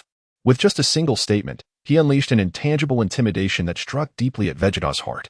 How intriguing. Vegeta grinned, his eyes ablaze with fervent battle spirit. The full power of his Super Saiyan Blue form surged forth, the heavy divine pressure sweeping towards Goku. In response, Goku's smile widened slightly, and the aura of Super Saiyan 5 erupted, effortlessly dispelling Vegeta's divine oppression. Their powers clashed, tearing through the chaos time and again. Prepare yourself. In an instant, Vegeta ascended into the sky, his right hand raised as he gathered energy. The blue divine energy coalesced to a size rivaling that of a planet, then was compressed to the size of a basketball. Tidal wave. With Vegeta's furious shout, the deep blue energy wave pierced through the chaos, hurtling toward Goku. This blow, while appearing diminutive, harbored unimaginable destructive power, capable of annihilating vast swathes of the universe with a single strike.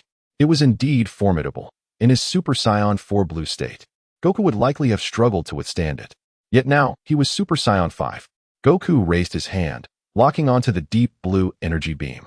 In a heartbeat, an unparalleled destructive light shot forth from his palm. Whoosh! What seemed like an insignificant gleam possessed extraordinary penetrating strength, instantly piercing through the colossal tidal wave.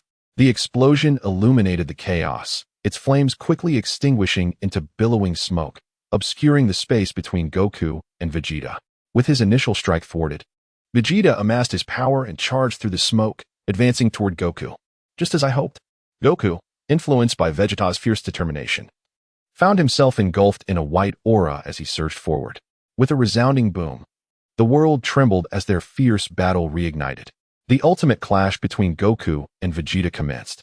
In a fleeting moment, their assaults multiplied exponentially, impenetrable and so swift that the naked eye could scarcely follow. Even their senses struggled to pinpoint their exact locations. From a distance, the remnants of their forms scattered across the chaos, as if dozens of them were engaged in combat. What terror, what dread! This caliber of battle was rare, even among the 12 gods of destruction. It could be said that, apart from a certain exceptional god of destruction, any other would face utter defeat at the hands of these two. As their collisions intensified, Goku and Vegeta grew increasingly emboldened, their powers converging upon a singular point, inflicting unimaginable damage upon the chaotic realm. The chaos fragmented, an invisible barrier emerging, and with each clash, the unseen shield trembled precariously. Godly punch! Goku cried out, his fist in Super Saiyan 5 form swinging forth with shattering force. Furious strike! Vegeta's right fist, charged with divine energy to its zenith, delivered an unmatched blow. Thud! The collision of their unstoppable fists unleashed a force potent enough to obliterate worlds. Crack, crack, boom! The barrier of chaos shattered, scattering into myriad mirrors. At the heart of the collapsing mirrors, amidst the boundless darkness, a terrifying force of attraction erupted, swiftly engulfing Goku and Vegeta. Their disappearance granted this soon-to-be-destroyed chaotic realm a chance for restoration. Where have they gone? Could it be that their breach of the chaotic barrier has cast them into the turbulent currents of time and space, transporting them to other dimensions? It is likely far more complex than that. Only one being, residing within the King's Sanctuary, might discern the whereabouts of Goku and Vegeta. Within the King's Sanctuary, the King, engrossed in the battle between Goku and Vegeta, found himself unable to extricate himself from the spectacle. However, with their sudden disappearance, the King grew displeased. Grand Minister, where have those two gone? I have yet to see enough. The King cast an expectant gaze toward the Grand Minister, hoping he could unveil the location of Goku and Vegeta. Please wait a moment, Your Majesty. The Grand Minister bowed respectfully, then waved his hand, summoning mysterious powers of regulation. In an instant, all universes, including realms beyond the cosmos and the time-space tunnels, were comprehensively scanned by the Grand Minister. Yet, despite this, he could not locate the two. This was a situation the Grand Minister had never encountered before. After a moment of contemplation, he pondered a particular place. It seems their immense power shattered the chaos barrier, sweeping them into the fissures of the world. Let me ascertain whether they are here. The Grand Minister raised his arm, channeling arcane powers into a luminous screen that projected the scene of a unique world. Chapter 90. The intense battle reaches a critical juncture in this realm. Akin to a pure white sanctuary reminiscent of a time chamber, lies a world that exists beyond the confines of reality. To be precise, it is the interstice between the Dragon Ball universe and other dimensions. Here, those of sufficient strength can shatter the barriers that separate worlds, granting passage to the unknown. The nature of these other realms remains a mystery. The battle resumes. The excitement is palpable. The Grand Zeno dances with glee, his eyes sparkling with anticipation. Previously, he could scarcely perceive the clash between Goku and Vegeta amidst the chaos. However, within this interdimensional rift, every move is now visible in exquisite detail. The Grand Zeno's spirit is as unblemished as that of a child, solely focused on the unfolding spectacle of combat. In stark contrast stands the Grand Priest, who observes the fierce struggle between Goku and Vegeta with a contemplative gaze. Countless worlds exist within the dominion of the Grand Zeno. Yet the Grand Priest remains singular in his essence. He understands the interconnectedness of all timelines and recognizes the origins of this Goku's existence. An unintentional act of another self has wrought such profound changes upon this world. He muses inwardly. What transformations might unfold in the future under your influence? Warriors of unparalleled strength? Within the rift, the combat between Goku and Vegeta intensifies, a relentless exchange of offense and defense, each strike inflicting significant damage.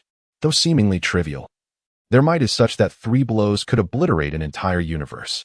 The magnitude of their destructive potential is unimaginable. As their injuries mount, rather than diminishing their resolve, it fuels their fervor. Goku and Vegeta, kings among scions, embrace the agony as exhilaration, invigorating their combat spirit and amplifying their power. The sound of invisible barriers shattering erupts in a cacophony of explosions. Each blow from their formidable powers rends the fabric of reality, creating a terrifying spectacle. Though Goku and Vegeta are oblivious to the nature of these barriers, the Grand Priest is acutely aware.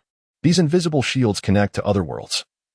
And while merely the surface is being breached, the consequences of shattering the primary barrier would be catastrophic. If the main barrier collapses, they would be drawn into an unknown realm beyond their control. The battle rages on, with both warriors fully immersed in the fray, employing every technique and tactic without restraint. The thrill of combat surges through them, and they momentarily transcend their surroundings, lost in a state of euphoria. For Goku, this marks a first encounter with such fervent vitality, a feeling he finds utterly intoxicating. Vegeta, too, as a fused warrior, cherishes each fleeting moment, fully aware of the rarity of his existence. Since his inception, he has embodied invincibility, unmatched by any adversary. Now, for the first time, he revels in the ecstasy of battle, discovering the essence of his being. Son Goku. Vegeta's anguished roar pierces the air, igniting an overwhelming surge of energy. His Super Saiyan Blue transformation ascends once more, the resulting aura shattering the surrounding barriers into countless shards that float in the ether.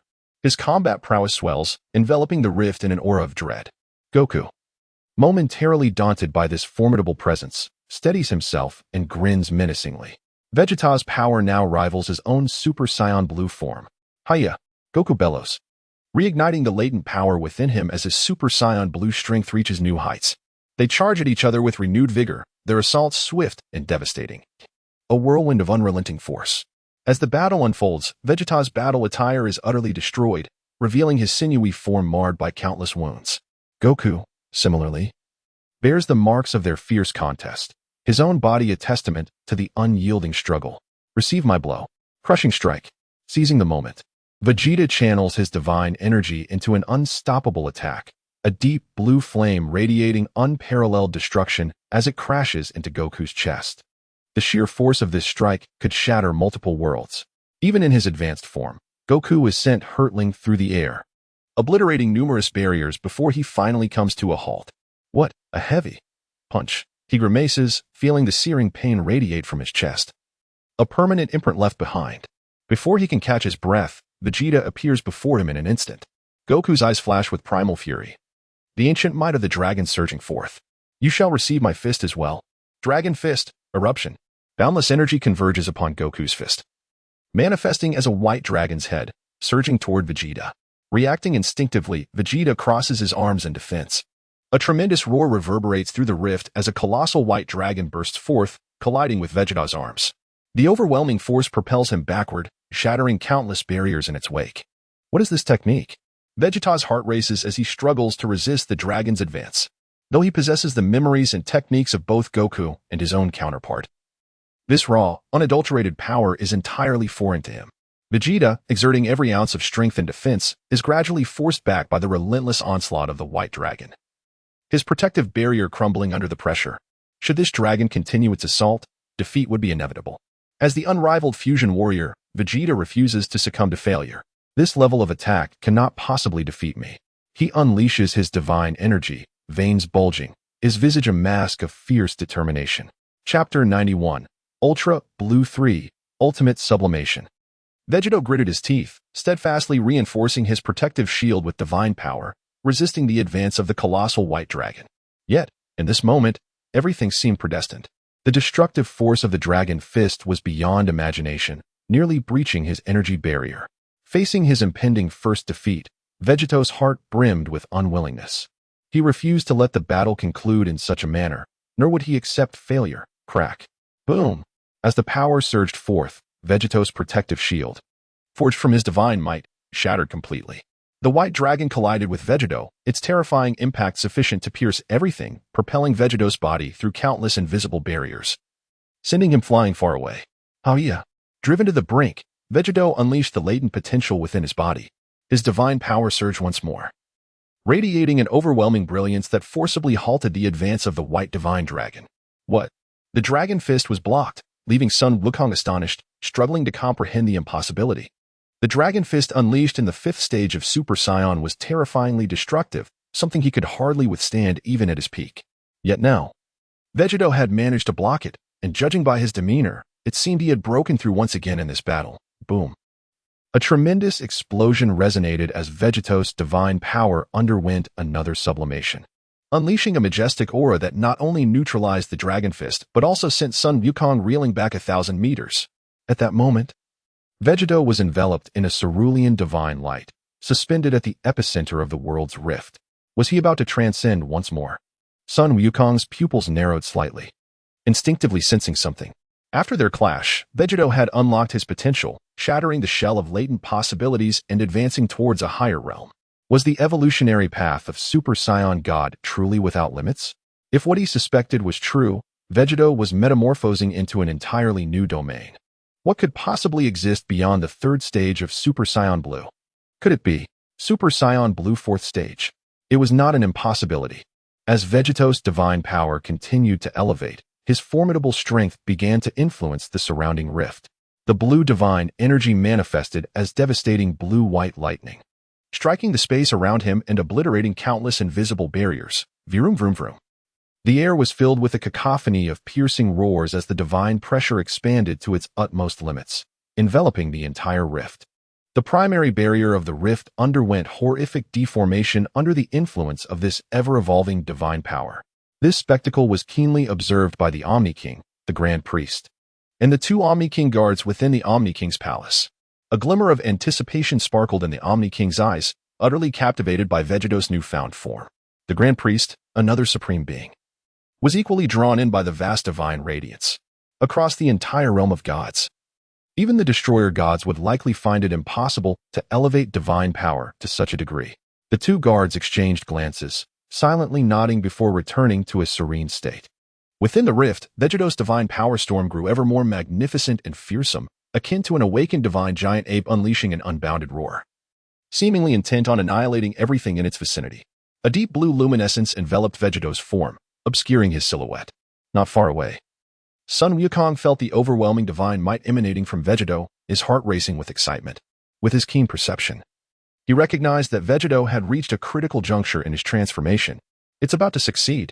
Son Wukong's expression turned grave, bracing himself.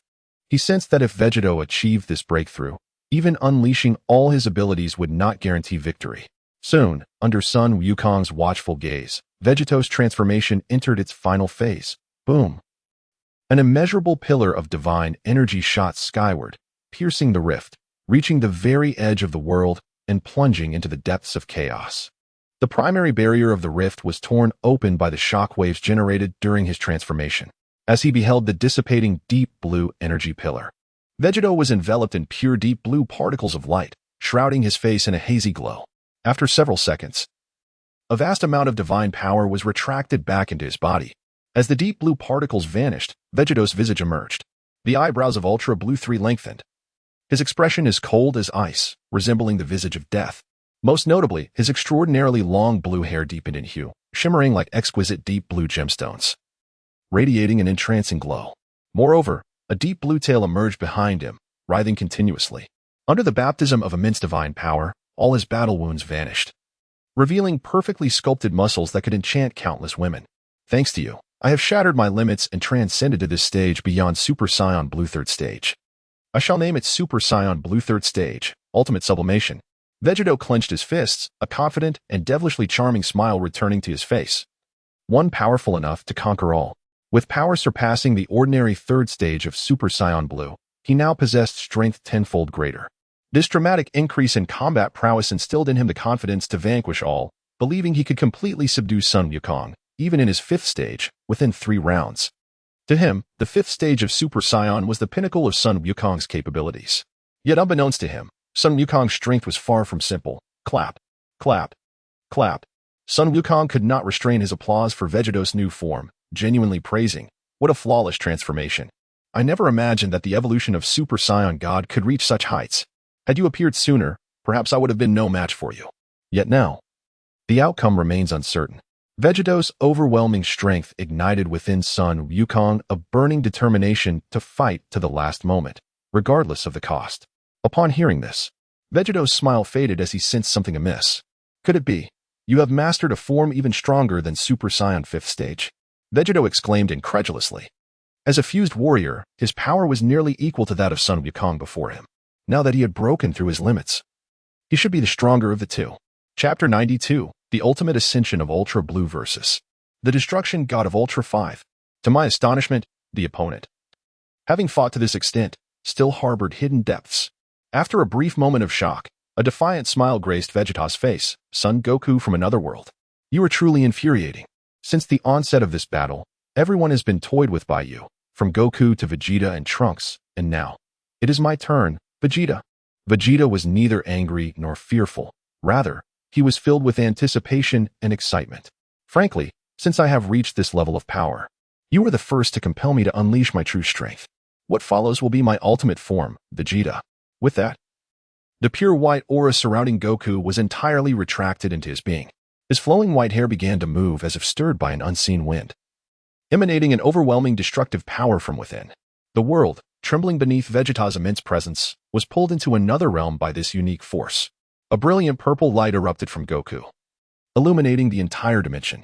The power of the Destroyer filled this fractured world. The fusion of bloodline strength and destructive power blossomed, exuding an aura of unfathomable terror. Observing Goku in this moment, his Super Saiyan 5th form was shrouded in a misty crimson glow. This power, could it be that you are a destroyer? Vegeta was taken aback by Goku's current form. This force was all too familiar to him, the power of a destroyer. Indeed, during my battle with the destroyer Beerus, I inadvertently grasped this extraordinary power. I am now uncertain of my own strength. As a word of caution before our final confrontation, my control over this power may not be entirely perfect. If by chance I were to inadvertently defeat you, do not hold it against me." Goku smirked, teasing Vegeta. Listening to Goku's provocation, Vegeta remained silent, adopting a battle stance. Goku understood his thoughts and mirrored his posture. The tension between them grew, vibrating throughout the realm, and their overwhelming divine presence even penetrated other worlds. In this clash of momentum, neither could dominate the other. They were locked in a stalemate. In an instant, Vegeta struck first. A piercing sound of breaking air resonated as he dashed towards Goku in a mere 0.0001 seconds, unleashing a powerful kick charge with divine energy. Caught off guard, Goku evaded just in time. Though Vegeta's speed was astounding, Goku was no slouch either. Stabilizing himself, Goku retaliated with a punch. Seeing this, Vegeta immediately reacted, his speed reaching its zenith, creating afterimages in space. Perfectly dodging Goku's heavy punch, Vegeta silently moved behind him to deliver a powerful blow. Sensing the disturbance behind him, Goku swiftly turned and countered with a heavy punch. A thunderous explosion erupted as their fists collided, shattering the white ground beneath them. The sheer force of the impact pushed both Goku and Vegeta back. Without giving Goku a moment to recover, Vegeta used instant transmission to appear behind him, delivering a sweeping kick. Here it comes again. Anticipating this, Goku remained unfazed, releasing the tail coiled around his waist to ensnare Vegeta's ankle. What? Vegeta was momentarily startled. He had forgotten about Goku's tail. Its utility extended far beyond that. Goku turned to Vegeta, grinning slightly. In an instant, the power of the destroyer spread along his tail, tearing through Vegeta's divine defenses and ravaging his body. "You scoundrel!" Vegeta exclaimed as purple flames ignited around his leg, sensing the urgency. He gathered energy in his right hand and unleashed it. In response, Goku swiftly adjusted his strategy, using his tail to fling Vegeta away and charging forth to follow him. His fists, imbued with boundless destructive power, surged towards Vegeta. Vegeta quickly regained his composure, adjusting his stance and launching a series of heavy punches in retaliation. The sound of their bodies colliding echoed as divine energy clashed, unleashing countless waves of destruction that rippled through the realm, expanding in scope with each subsequent impact against the dimensional barrier. Their speed escalated. Even those of equal caliber would struggle to perceive their movements with the naked eye. In mere seconds, they had exchanged thousands of blows. Goku in his Ultra 5 Destroyer form wielded a ferocious strength, his strikes relentless and merciless. His mastery over power reached its pinnacle, each move a seamless blend of Destroyer energy and bloodline strength, resulting in unparalleled destruction. Vegeta, in his Ultra Blue Third Stage, Ultimate Ascension form, moved with an ethereal grace, his speed unmatched, effortlessly alternating between offense and defense. Though not utilizing the Ultra Instinct technique, his explosive velocity rivaled its prowess. "Your power is inferior to mine," Goku roared, his bloodline strength surging as the power of the destroyer erupted forth, creating a shockwave that sent Vegeta flying. This destructive force penetrated Vegeta's divine defenses, invading his body for deeper devastation. What a formidable impact! Despite possessing the power of a destroyer, the combat style is so overwhelmingly aggressive. Vegeta clenched his teeth, channeling divine energy to combat the destructive force within. In the distance, Goku charged at full speed, a fist imbued with limitless destructive energy aimed directly at Vegeta's face. Reacting instinctively, Vegeta turned his head, narrowly avoiding the strike. However, the residual energy sliced through his cheek, bloodstaining the air. Unperturbed by the pain on his face, Vegeta joined his hands together, directing his divine energy towards Goku, gathering it relentlessly. This sensation. Realizing the impending danger, Goku immediately assumed a defensive stance, merging the power of the destroyer with his bloodline strength to form an indomitable dual-colored shield. Gamma, explosive radiance. With a fierce shout, a colossal golden energy beam capable of devouring all things erupted from Vegeta's hands.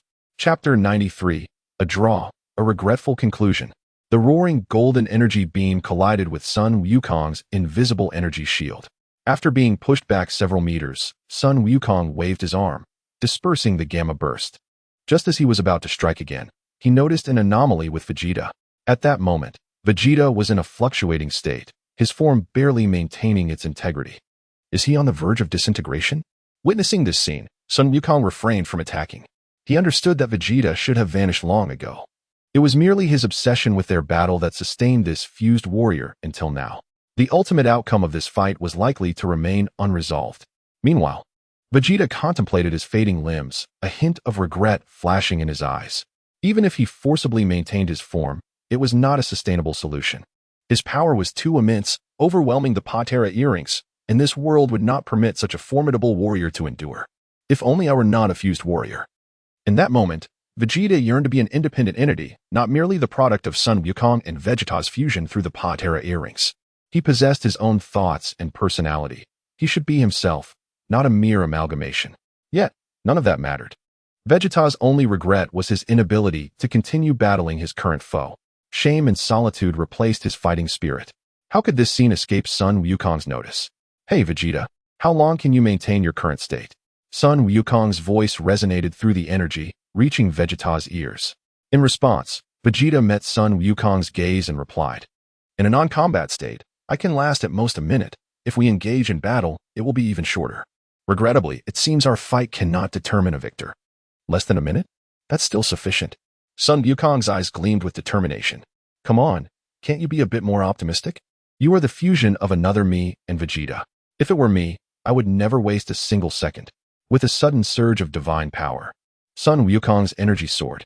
Vegeta immediately understood Sun Wukong's intent, not wasting a single second, savoring the battle until the very end. He chuckled, "All right, I will fight until the last moment." With that, Vegeta's fighting spirit ignited once more, his voice echoing as he summoned an unprecedented surge of divine energy. At this moment, he cast aside all distractions, focusing solely on the thrill of combat. As Sun Wukong had suggested, he would relish this fight and refuse to squander any seconds. Vegeta, having resolved to give his all, experienced a rapid amplification of his combat prowess. The intensity of his divine energy significantly heightened compared to before. "That suits my purpose perfectly."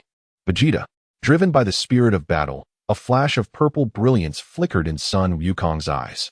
"Hiya!"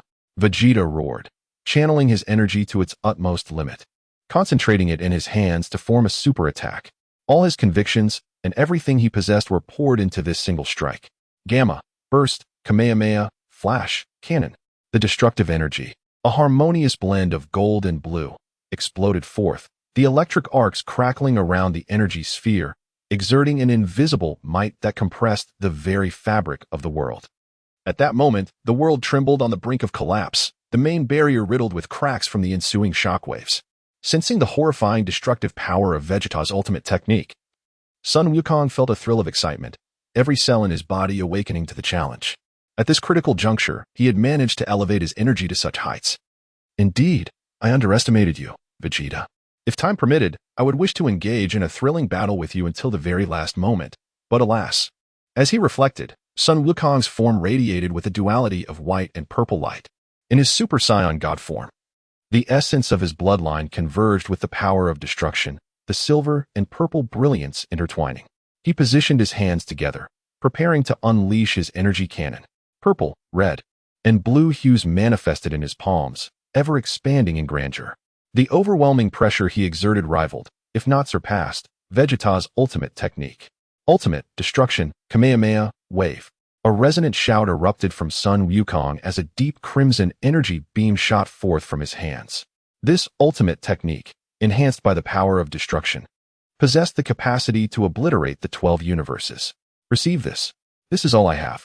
Vegeta bellowed, the dual-colored energy beam erupting like a roaring dragon, intertwined with countless arcs of lightning. Boom! As the two forces of annihilation clashed, the world trembled with unprecedented turbulence.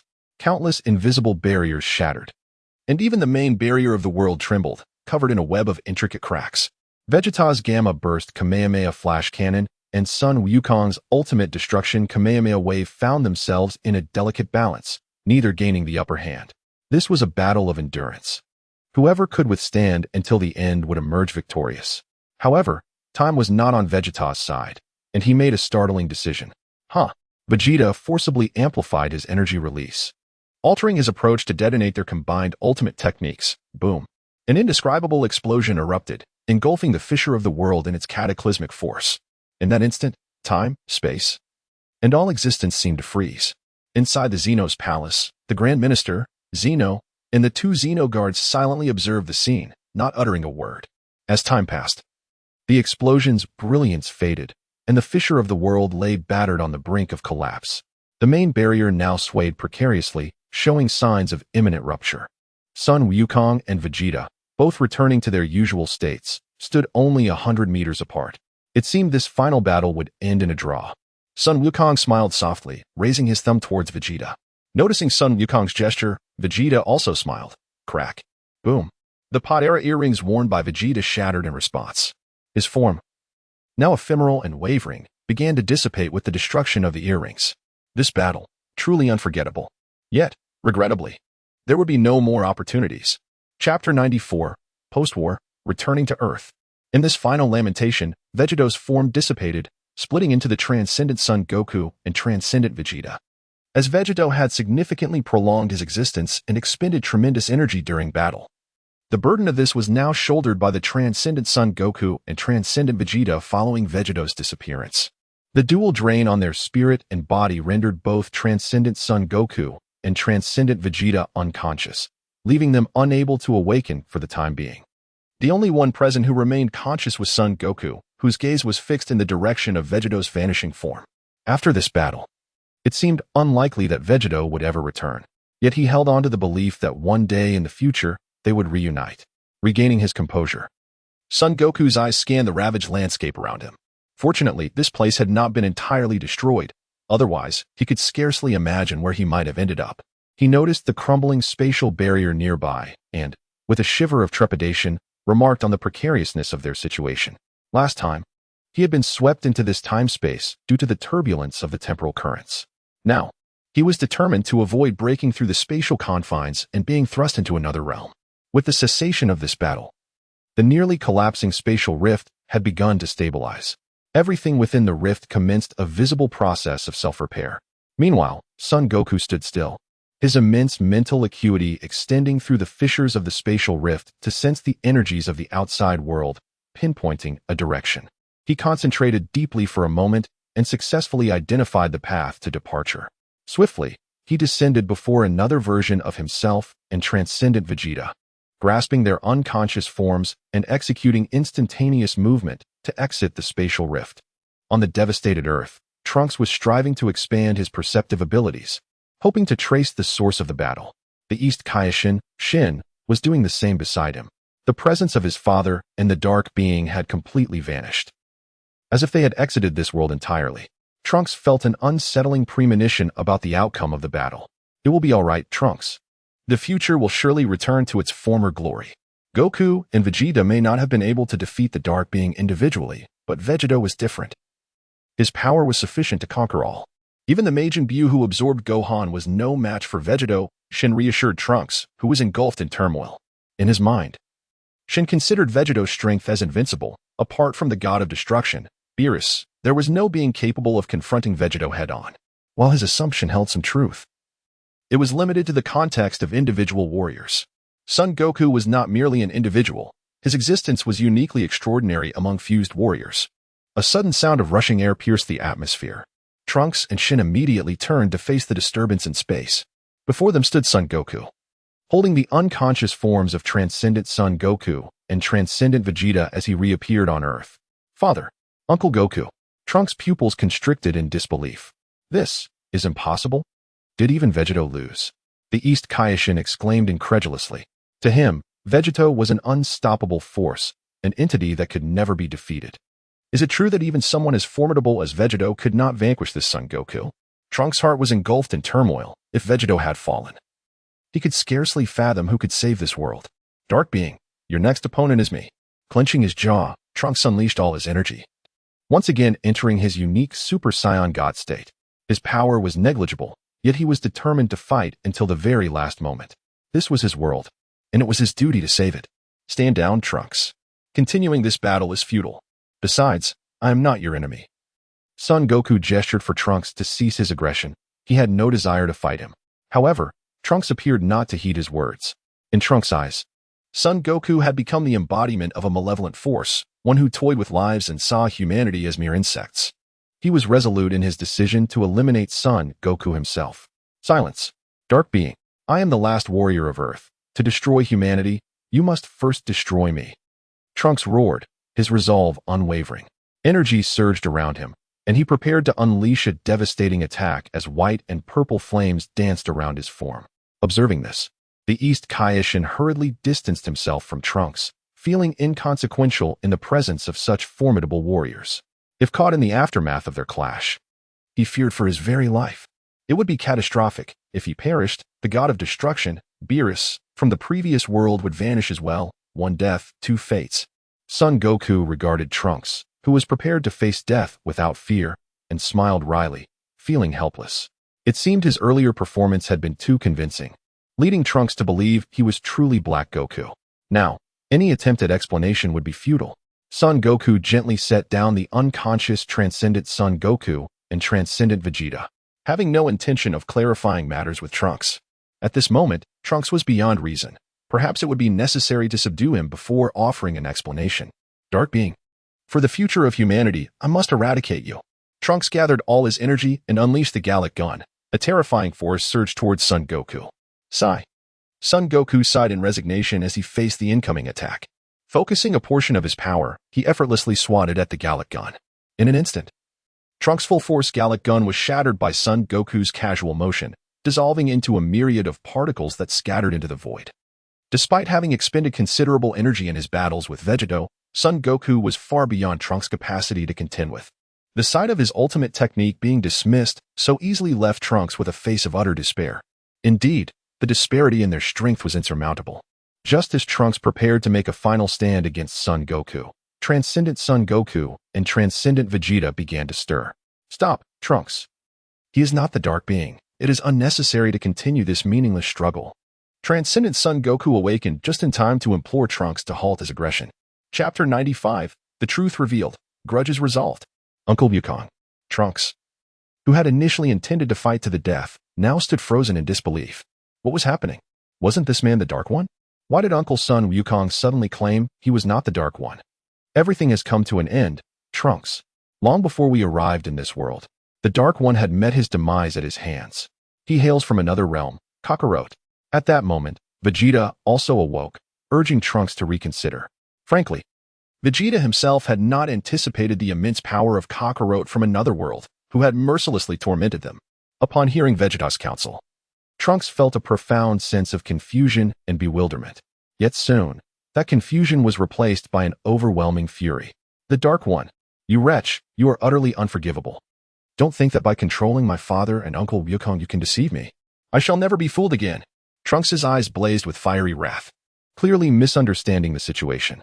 Time-traveling Son Wukong and Vegeta exchanged exasperated glances upon realizing Trunks did not believe their words. This child had endured too much torment from the Dark One. He could not even distinguish who the true Son Wukong and Vegeta were. I am truly not the Dark One. Son Wukong's lips twitched, momentarily at a loss for how to explain. It seemed he had overacted. Even if he revealed the truth, Trunks would remain skeptical. This is your own doing. The time-traveling Vegeta shot a disgruntled glance at Son Wukong. In his place, he would also perceive such a situation as an enemy's trick. Having just been battered, who would believe that he was not the Dark One? What should we do? Trunks does not believe us. Time-traveling Son Wukong felt a surge of frustration. He was adept in combat, yet utterly unprepared to explain the situation to Trunks. This is troublesome. Son Wukong scratched his head, his face a mask of embarrassment and helplessness. How could he elucidate the truth to Trunks? Just then, his saviors arrived, Bulma from this world and Mai, standing right behind Trunks. I know you want to believe any explanation I offer, Trunks. Why not turn around and let Bulma explain? Son Wukong readily passed the issue to the arriving Bulma. In this circumstance, only her words would hold weight with Trunks. Silence. Dark One. Upon hearing Son Wukong mention his mother, Trunks' rage surged anew. In his memories, his mother had long perished at the hands of the Dark One, and Son Wukong's words felt like a cruel jest at his emotions. Just as Trunks was on the verge of exploding, Bulma's voice pulled him back to sanity. Trunks, hearing that long-lost voice, sent a shiver through him, and the fierce aura and simmering anger dissipated in an instant. That voice, could it be? Trunks sensed a revelation and swiftly turned to behold his aged mother and his girlfriend, Mai. Mother, you're still alive. And Mai, how can this be? Both of you are still alive. At that moment, all of Trunks' tension evaporated, and he trembled as a mist of disbelief clouded his eyes. He had always believed his mother perished at the hands of the Dark One. This thought had fueled his training in the past. Now, to learn that she was alive left him utterly disoriented. Your journey in the past world must have been fraught with hardship, Trunks. You've truly endured much, my child. Bulma stepped forward, affectionately caressing Trunks' face. Feeling the tangible warmth of her touch and gazing upon his mother's south visage up close, Trunks realized this was no dream. It was all undeniably real. Mother. Trunks' quivering voice held all his sorrow and pain. At that moment, all the burdens he had carried were released, tears streaming uncontrollably down his face. Witnessing this, Son Wukong smiled, knowing he needed not to offer further explanations. A single word from Bulma far outweighed his countless attempts at reassurance. After a brief moment, Trunks regained his composure. Wiping away his tears, he inquired, "What transpired after I left the future world? Is he truly not the Dark One?" Bulma had no intentions of withholding the truth, recounting everything she had entrusted to Sun Wukong. "Initially, I too believed I would meet my end at the hands of the Dark One, but in a critical moment, the Sun Wukong from another world appeared and saved me. As for the Dark One, he was long dead at Sun Wukong's hands. The events have unfolded as they did because I asked Sun Wukong to impersonate the Dark One, to awaken your potential and make you stronger. Now that the purpose has been fulfilled, there is no need for further concealment, Trunks." Trunks absorbed every word Bulma spoke, a smile gradually spreading across his face, a reflection of relief and joy. Throughout the 3 years in the hyperbolic time chamber, his motivation had stemmed from vengeful fury and an insatiable desire to vanquish the Dark One. Now, with the truth revealed that the Dark One was dead, he felt reborn from the ashes of vengeance. Having received all the answers, the flames of retribution in Trunks' eyes extinguished, and he turned to face Sun Wukong directly. "When Bulma first entrusted me with this task, I worried my performance would falter and you would see through my act. Yet, it seems I did not perform too poorly after all. Congratulations, you have become a formidable warrior, Trunks." Sun Wukong acknowledged Trunks' power, although still vastly inferior to his own. Trunks had acquired enough strength to stand on his own. At this moment, Trunks approached Sun Wukong and bowed deeply, expressing profound respect. "Thank you immensely, Uncle Wukong from another world." Sun Wukong smiled silently, nodding in acknowledgement to Trunks. Chapter 96, The God of Destruction, Broly. "Step aside, Kakarot." The time-traveling Vegeta forcefully pushed Goku aside and approached Trunks. "Dad." Trunks blinked in confusion at the sudden appearance of Vegeta before him. However, even more bewildering events soon unfolded. In the midst of Trunks' puzzled gaze, Vegeta delivered a resounding slap. Smack! The blow was not painful, but it echoed loudly. Trunks, struck by the unexpected slap, staggered to the side. "Dad, what was that for?" Trunks, utterly baffled, could not comprehend what had provoked Vegeta's anger. What had he done wrong to deserve such treatment? "You little brat, you can't even tell the difference between Kakarot and an imposter, which led to this farce. From now on, you must protect this world by yourself. Do not expect to rely on me or Kakarot for everything." Vegeta scolded, his frustration palpable. At that moment, he was the angriest being present. He was indifferent to whether the Dark One had been defeated. His sole concern was that this Kakarot from another timeline had bested him in combat. Accepting defeat to the Dark One was one thing, but losing to Kakarot was absolutely intolerable. "I understand, Dad." Trunks felt incredibly wronged, but dared not express his feelings. After all, the person before him was his father, and he could never oppose him. In the world of Bulma, she observed the scene of a father reprimanding his son with a warm smile.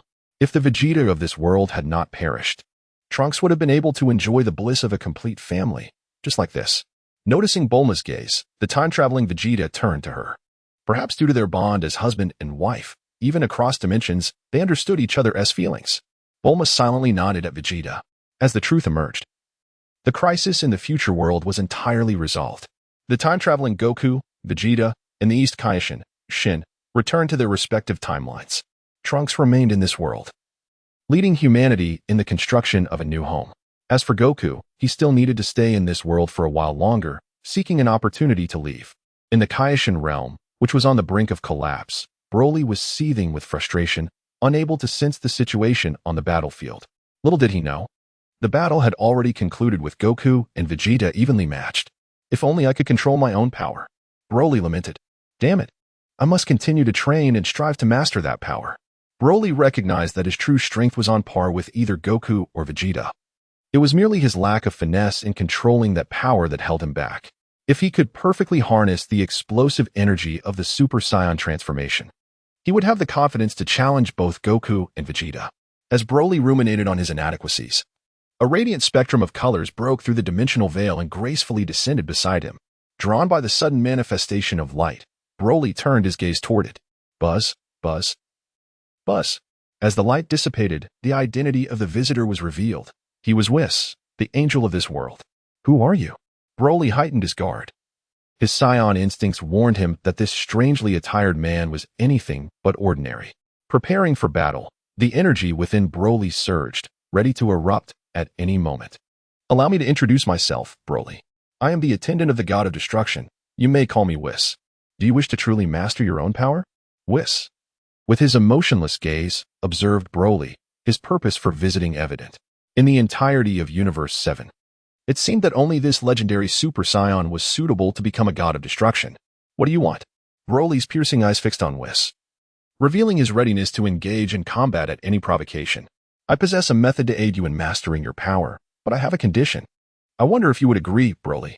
Whis inquired tentatively. At these words, Broly paused. Could this enigmatic figure truly offer a means for him to maintain control? Yet, upon reflection, he sensed something amiss and restrained his desire for power, asking in a low voice, "What is your condition?" "My condition is quite simple. After I help you master your power, you must become the current god of destruction of Universe 7, Whis stated plainly. A god of destruction?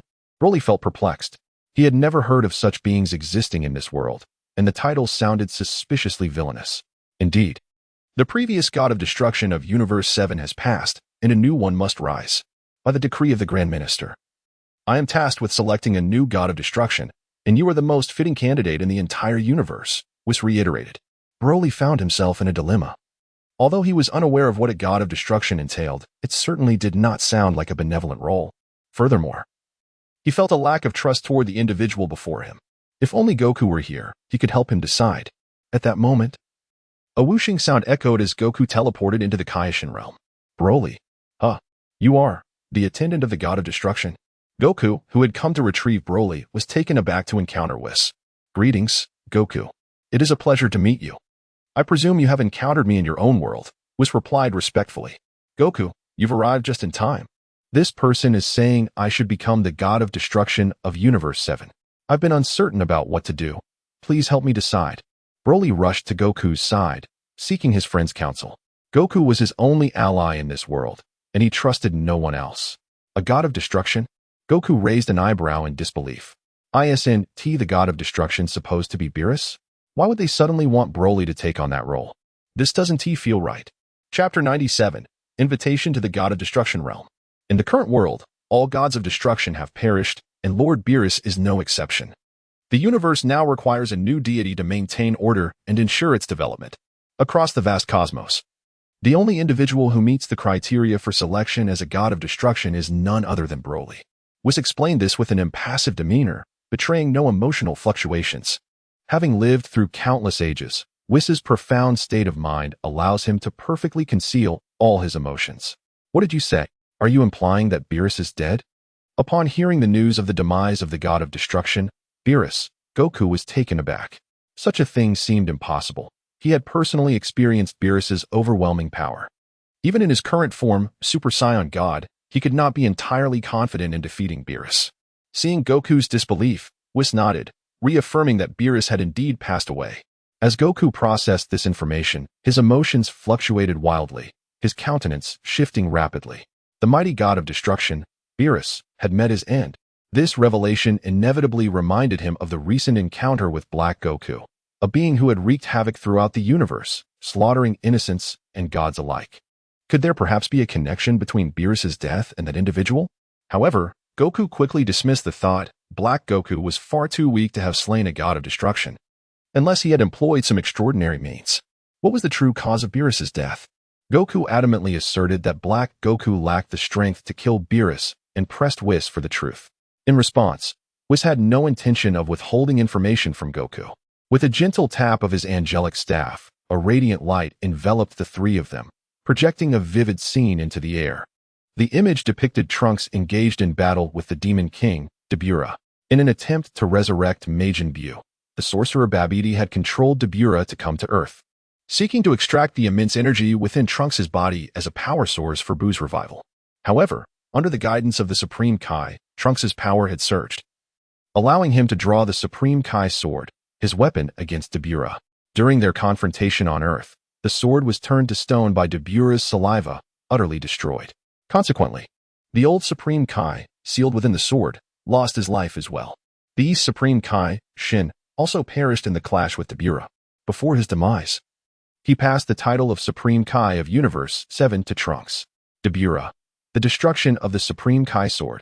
Both the old Supreme Kai and the current Supreme Kai have perished. But why has the god of destruction also vanished? Is there a connection between the lives of the Supreme Kai and the god of destruction? Goku's thoughts suddenly aligned with a memory. The old Supreme Kai had once mentioned that Beerus had sealed him within the Supreme Kai sword. Initially, Goku had thought it was an act of vengeance by Beerus, but it now seemed otherwise. Beerus had done so to prevent anyone from indirectly causing his demise through the death of the Supreme Kai. You are correct. The lives of the Supreme Kai and the God of Destruction are intertwined. The death of either will result in the disappearance of the other. With the demise of the Supreme Kai, Lord Beerus has vanished. Now, this world requires a new deity. Before his death, the Supreme Kai entrusted his position to Trunks, leaving only the role of God of Destruction unfilled. After elucidating the circumstances surrounding Beerus's death, Whis' gaze shifted back to Broly. Mr. Broly, have you come to a decision? Whis inquired with a smile. Noticing Whis' continued questioning, Broly cast a pleading glance at Goku, hoping he could assist in making this pivotal choice. As he felt utterly at a loss, Broly, I appreciate your trust in me, but I cannot make this decision for you. Whis is a good person. You need not worry about him plotting against you. Follow your heart. Goku returned the choice to Broly. Whether to become a God of Destruction ultimately rested on Broly's own decision, as Goku could not dictate it. With the choice returned to him, Broly fell silent. Engulfed in deep contemplation, he delved into the depths of his consciousness, seeking to understand his true desires. He yearned for immense power, yet resisted being subjugated by it. Unwilling to become a slave to strength, it seemed that to alter his fate and become a God of Destruction was his sole option. Taking a deep breath to calm his tumultuous thoughts, Broly exhaled slowly. All right, I agree to become a God of Destruction. But you must also fulfill your promise and allow me to master my own power. Broly resolved. You will find this decision to be fortuitous, Whis beamed with satisfaction, lightly tapping his staff in Broly's direction. In an instant, Broly's tattered garments vanished, replaced by a pristine outfit befitting a candidate for God of Destruction. How marvelous! Broly marveled at Whis' abilities, astonished at the instantaneous transformation that cleansed him of all blemishes. Such a feat could not be achieved through sheer strength alone. From this day forth, you shall be the candidate for the God of Destruction of Universe 7. Once you arrive in the God of Destruction realm, I shall guide you in your training, Whis stated, then turned his attention to Goku. Would you, Goku from another world, care to visit the God of Destruction realm? The God of Destruction realm? Is it another divine domain apart from the Supreme Kai realm? Goku's interest was piqued as he responded. Since I have no place to be at the moment, I will accompany you to the God of Destruction realm to see what it holds. I am also curious about how it differs from the Supreme Kai realm. Whis gestured for Goku and Broly to stand behind him, placing a hand on their shoulders. During our journey, please do not let go, or you may find yourselves lost in an unknown place, which could prove quite troublesome, he cautioned. As Whis' voice faded, the power of the angel emanated from within, spreading an incomprehensibly profound force that enveloped them. In that moment, Goku experienced the enigmatic nature of the angelic power firsthand. Chapter 98. A month later. Is this the power that resides within him? It is starkly different from the power of the God of Destruction. Is he truly merely a servant of Beerus? As he sensed the unfathomable power of the angel, Son Goku pondered. Whis' true identity was undoubtedly extraordinary. Based on his conjecture, his strength might even far surpass that of Beerus, the God of Destruction. With a sudden burst, the angelic power erupted, transforming into a resplendent radiance that pierced the heavens, swiftly breaking free from the realm of the Kais. After 5 minutes of traversing dimensions, a dazzling light broke through the dimensional barrier and descended upon the realm of destruction with unimaginable speed. Has Whis returned? The oracle fish noticed the approaching light and, manipulating its floating fish tank, slowly drifted towards the location where Whis would land. As the light dissipated, Son Goku, Broly, and Whis arrived in the realm of destruction. Son Goku, Broly, we have arrived. Welcome to the realm of destruction. As the temporary master of the realm, Whis welcomed the two guests. So, this is the realm of destruction? Upon arrival, Son Goku was awestruck by the grand scale of the place. Compared to the sacred world of the Kais, the realm of destruction appeared immensely magnificent, overshadowing the realm of the Kais entirely. Unlike his sensations in the lower realm, Son Goku felt an unprecedented sense of relaxation upon entering the realm of destruction. His previously tense nerves had completely eased. So, this divine domain is so vastly different from the lower realms. Son Goku inhaled deeply the air of the realm of destruction, exclaiming from the depths of his heart, the air quality here was incomparably superior to that of Earth. Moreover, within this space, there seemed to be a mysterious force that was indescribable. Even breathing brought Son Goku a sensation of invigorating vitality. Training in this place would yield results many times greater than in the lower realms. The realm of destruction is truly a treasure trove for the strong to cultivate and grow. Ah, Whis, you have returned. Oh, who are they? Are they your guests? The oracle fish, controlling its floating fish tank, floated over. Son Goku and Broly both noticed this talking fish, their expressions shifting with curiosity. The fish could speak. Son Goku leaned closer to the oracle fish, scrutinizing it from head to tail. Hey, human, do not be so rude. I am not an ordinary fish. The oracle fish, feeling uncomfortable under Son Goku's gaze, quickly distanced itself. It maneuvered its fish tank backward, accidentally colliding with Broly's pant leg. The oracle fish turned around, its expression turning to one of terror, as Broly regarded it with the look of someone eyeing a delectable roasted fish. Hey, what do you think you're doing? Mortal, put away that dangerous gaze. The oracle fish was thoroughly frightened, retreating behind Whis for protection. Never mind. This little fish has no meat on it. Even if I ate it, it wouldn't satiate me. Broly had no real intention of consuming the oracle fish. He was merely toying with it. Haha, it's been many years since I've seen the oracle fish in such a fluster. Whis turned his head to glance at the fish hiding behind him, suppressing a chuckle. You dare speak. Why did you bring two such dangerous mortals down here? They wanted to eat me upon meeting. The oracle fish complained incessantly. Whis did not respond to the oracle fish but turned to Son Goku and Broly, saying, I assume you both haven't eaten in quite some time? Follow me. Whis invited Son Goku and Broly to the dining area of the Realm of Destruction. Upon hearing Whis, Broly and Son Goku's stomachs betrayed them with rumbling sounds. Broly had scarcely eaten in recent years, constantly in a state of rage, and after regaining consciousness. He had only consumed a few unsatisfying meals on Earth. They weren't particularly delicious, but they filled the stomach. As for Son Goku, ever since arriving in this time and space, he had not eaten much, partly due to the scarcity of resources on Earth and partly because the food he prepared was hardly palatable. Eagerly, Broly followed closely behind Whis, with Son Goku trailing right after them. Soon, under Whis's hospitality, they savored a meal fit for deities. While the flavors were not extraordinary, they possessed a unique charm. After satisfying their hunger, Whis led Broly and Son Goku to the rooms prepared for their rest. Eating well, sleeping well, and resting properly is also a form of training, especially for Son Goku, who had endured consecutive battles. The exhaustion of both body and spirit was immense, making a place for recuperation urgently necessary. As for Broly, though brimming with energy, he had expended quite a bit of power in the realm of the Kais. Only by restoring himself to peak condition could he seize the best opportunity for cultivation. Time swiftly passed, and in the blink of an eye, a month had elapsed since Son Goku's ultimate battle with Vegeta. During this month, Son Goku and Broly resided in the realm of destruction, engaging in their respective training. Under Whis's guidance, Broly learned to harness his power and combat techniques, making gradual progress. It must be said that the legendary Super Saiyan possessed a truly terrifying innate talent. Aside from his difficulty in controlling his strength, his learning ability was practically a cheat.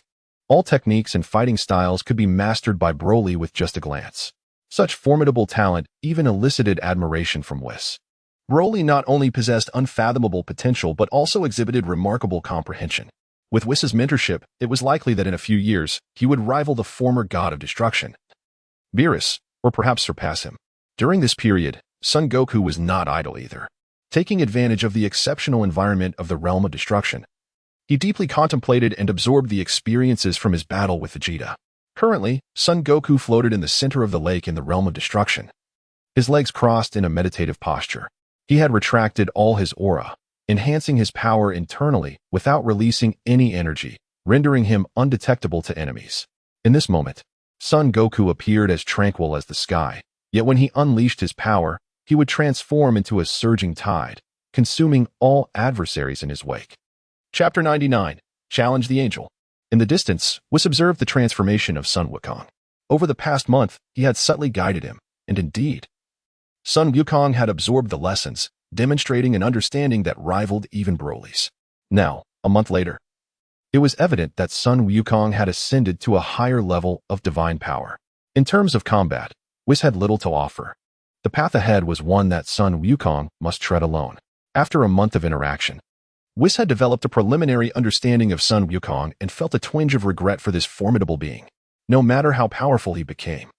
This Sun Wukong was a version from another timeline. While the Sun Wukong of this world had long since perished, both body and soul lost to the void. At the center of the lake, the previously tranquil Sun Wukong underwent a striking transformation. A formidable and profound divine power emanated from his being. The fiery red aura of divine energy flickered around him, altering his form. In this moment, Sun Wukong transitioned from his normal state into the Super Saiyan God. His divine power potent yet contained. The transformation unfolded seamlessly, leaving not a ripple upon the water's surface. This was merely the beginning. As the fiery red divine power intensified to a critical threshold, a qualitative shift occurred. Pale blue particles manifested at the core of the crimson energy, expanding and ultimately being replaced by a brilliant blue. The Super Saiyan God thus transcended into the Super Saiyan Blue. The entire metamorphosis transpired in one fluid motion, with not a trace of energy escaping. Suddenly, the blue divine power surrounding Sun Wukong surged dramatically. The velocity of his divine energy became frenetic, causing ripples to dance upon the lake beneath him. The azure aura surged, becoming more pronounced and vibrant under the second elevation of divine power, centered around Sun Wukong. An overwhelming divine presence spread forth, enveloping a significant portion of the Destroyer realm. Within the depths of the blue divine light, Sun Wukong had mastered a new form, Super Saiyan Deep Blue Evolution. With his transformation solidified, Sun Wukong awoke from his meditative training, rising to hover above the lake's surface. He had finally completed the metamorphosis beyond Super Saiyan Blue. As he basked in the might of this new form, having fully absorbed the insights from his battle with Vegeta, his divine power had ascended, achieving the higher realm of Super Saiyan Deep Blue Evolution. Although he had not perceived the signs of the third stage of Super Saiyan Blue, mastering the Deep Blue Evolution in such a short span filled him with satisfaction. At their level of strength, each enhancement required careful progression, a steady march forward. Only through prolonged accumulation and external stimuli could one unleash a true surge of potential. Otherwise, a rapid increase in power could destabilize one's mind, leading to a loss of self. Now that his form had stabilized, the time had come. After achieving his breakthrough, Sun Wukong was determined to pursue something he had long desired. Expanding his divine senses, he pinpointed Whis' location and instantly teleported before him. Noticing Sun Wukong's arrival, Whis smiled, seemingly having anticipated this moment. In just a month, you have surpassed your own limits. The brilliance of your unleashed divine power is truly dazzling. The Saiyan race is indeed remarkable. They were so fragile before Frisia's annihilation, yet in just a few decades, they have grown to this extent. Sun Wukong, if I am not mistaken, you wish to challenge me? Whis gazed into Sun Wukong's eyes, a playful smile gracing his lips. Indeed. Ever since the moment I laid eyes on you, I have yearned to do this. You emanate an extraordinary aura. My instincts tell me that you are not merely the attendant of a destroyer. Before I strike, could you enlighten me on your relationship with the destroyer? Sun Wukong's expression turned serious, his gaze fixed intently on Whis, for the answer to this question was imperative. Between Lord Beerus and myself, aside from the master-servant dynamic, there exists a deeper, undisclosed relationship. I am, in fact, Lord Beerus's mentor. Whis did not shy away from revealing the hidden bond he shared with the destroyer. A mentor. Sun Wukong was taken aback upon learning of Whis' additional identity. He had suspected that Whis was a being of immense and mysterious power, but he had not anticipated that the connection to Beerus was one of mentorship. The mentor of a destroyer? How unexpected. Before traversing timelines, I had battled with Beerus. At the climactic moment, I shattered the barriers of the universe and inadvertently arrived in this world. I have experienced the power of a destroyer firsthand. I wonder how formidable you, as his mentor, truly are. Upon discovering Whis' true identity, Sun Wukong felt no fear, but rather an exhilarating thrill. As a Saiyan, he never shied away from any opponent. In the face of formidable adversaries, he only felt excitement. I agreed to a spar, but only to a limited extent. Whis acquiesced to Sun Wukong's challenge. Please, enlighten me. With his resolve set, Sun Wukong assumed his signature combat stance. At that moment, Whis stood immobile, appearing to be full of openings, yet in reality, he was flawlessly poised. The mightier the being, the more steadfast their aura. Each individual possessed a completely unique presence. Having faced countless opponents, Sun Wukong had encountered myriad auras, yet Whis' presence eluded his comprehension, enveloped in a shroud of enigmatic mist that made it impossible to approach. Is it possible to feel such immense pressure without even engaging in combat? No wonder he is the mentor of a destroyer. In an instant, Sun Wukong shifted from defense to offense, launching the first strike. Concentrating his divine energy into his fist, he unleashed a powerful punch. The blue divine energy surged forth in a straight line, carrying the potency to pierce through the universe, aimed at Whis. Faced with such a penetrative assault, Whis merely smiled, remaining motionless. Just as the blue punch was about to connect, Whis subtly raised his right hand and lightly flicked it toward the incoming attack. With a soft sound, Sun Wukong's strike was effortlessly neutralized, his divine energy dissipating into the void. This scene caused Sun Wukong to furrow his brow as he grasped the extent of Whis' strength. He had not held back in his previous strike. While he had anticipated that Whis would deflect it, he had not expected it to be done with such ease. In truth, Whis' response had already been a generous acknowledgement of Sun Wukong's abilities. For an angel, such an attack did not even warrant evasion. Chapter 100. The Evolution of Super 4 God Deep Blue. Treading lightly. With a mere flick of his hand, my divine power was shattered. The master of the god of destruction, truly terrifying. Sun Wukong ceased his offensive, remaining vigilant, his eyes scanning Whis' form for any vulnerabilities, waiting for the opportune moment to strike. Wukong, your mastery of divine power has reached an impressive height, yet there remains much to be desired. If you could elevate your divine power to the next level, it might yield unexpected results, significantly enhancing your strength, Whis advised earnestly, his words laden with deeper significance. It is important to note that Sun Wukong, in his current mastery of divine power, stands as the foremost among all mortals, surpassing even many gods. To further refine his divine power while already possessing the essence of the god of destruction would mean that his divine power itself would ascend to the realm of destruction. Should the triad of bloodline power, divine power, and the power of destruction simultaneously reach this pinnacle, it could instigate unimaginable transformations. Whis' suggestion did not escape Sun Wukong's attention. He etched it deeply in his mind, for it was invaluable information. Thank you for your guidance, but what intrigues me more is your strength, Whis. As the master of the god of destruction, what realm do you truly inhabit? Sun Wukong's eyes brimmed with fervent combat spirit. With a thought, he activated his bloodline power, manifesting the form of Super Saiyan 4th Stage, enveloped in deep blue divine power. This form is known as Super Saiyan 4th Stage, Deep Blue God State. In short, it is the Super 4 God, Deep Blue evolution. This represents a perfect fusion of bloodline power and divine power. Witnessing Sun Wukong's transformation, Whis' smile grew even more radiant. While divine power and bloodline power may seem inconsequential in isolation, their amalgamation results in a qualitative shift. In Whis' eyes, this form of Sun Wukong likely surpasses even the lower-tier gods of destruction in terms of combat prowess. Profound and formidable divine power, flawlessly wielded bloodline strength, and their harmonious integration. Within you lies the power to alter the world. As both a god and a mortal, it is difficult to fathom the heights you may achieve in the future. Whis recognized that the Sun Wukong before him represented a pivotal opportunity to transform this world. He would be the key to both disrupting and maintaining balance. Let me test the might of my new form, the Super 4 God, Deep Blue evolution. Upon completing his transformation, Sun Wukong launched into action, unleashing an overwhelming torrent of divine power and bloodline energy. Combining his hands, a sphere of destruction energy, shimmering in blue and red, materialized in his palms. The unstoppable force of this energy surged rapidly, its vast divine might even affecting the space of the god of destruction realm. Fortunately, this realm's resilience far exceeds that of the Kaioshin realm. Otherwise, even in the cosmos or chaos, it would likely crumble under this destructive energy's onslaught. Come. Whis observed the formidable technique Sun Wukong was gathering, showing no intention to evade.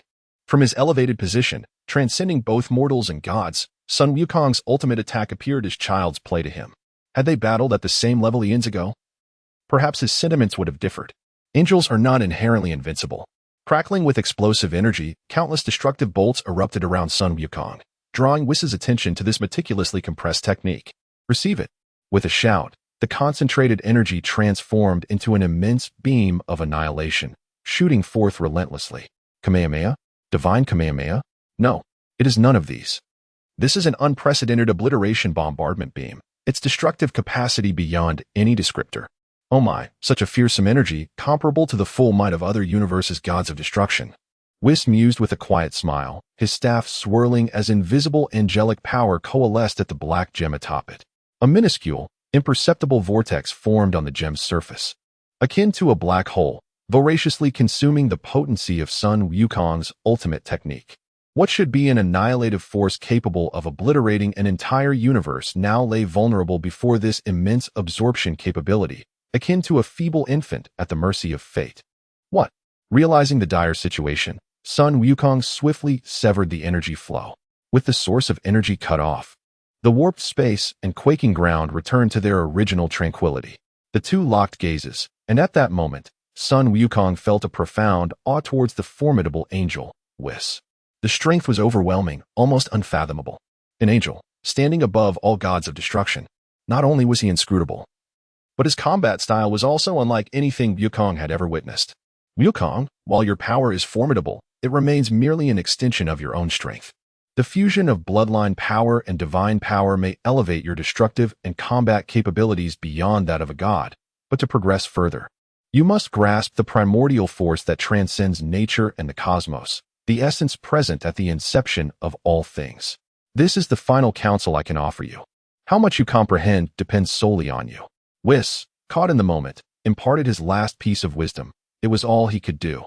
Should Sun Wukong desire further insights, it would only be possible if he too aspired to be a god of destruction, for Whis would never divulge more otherwise.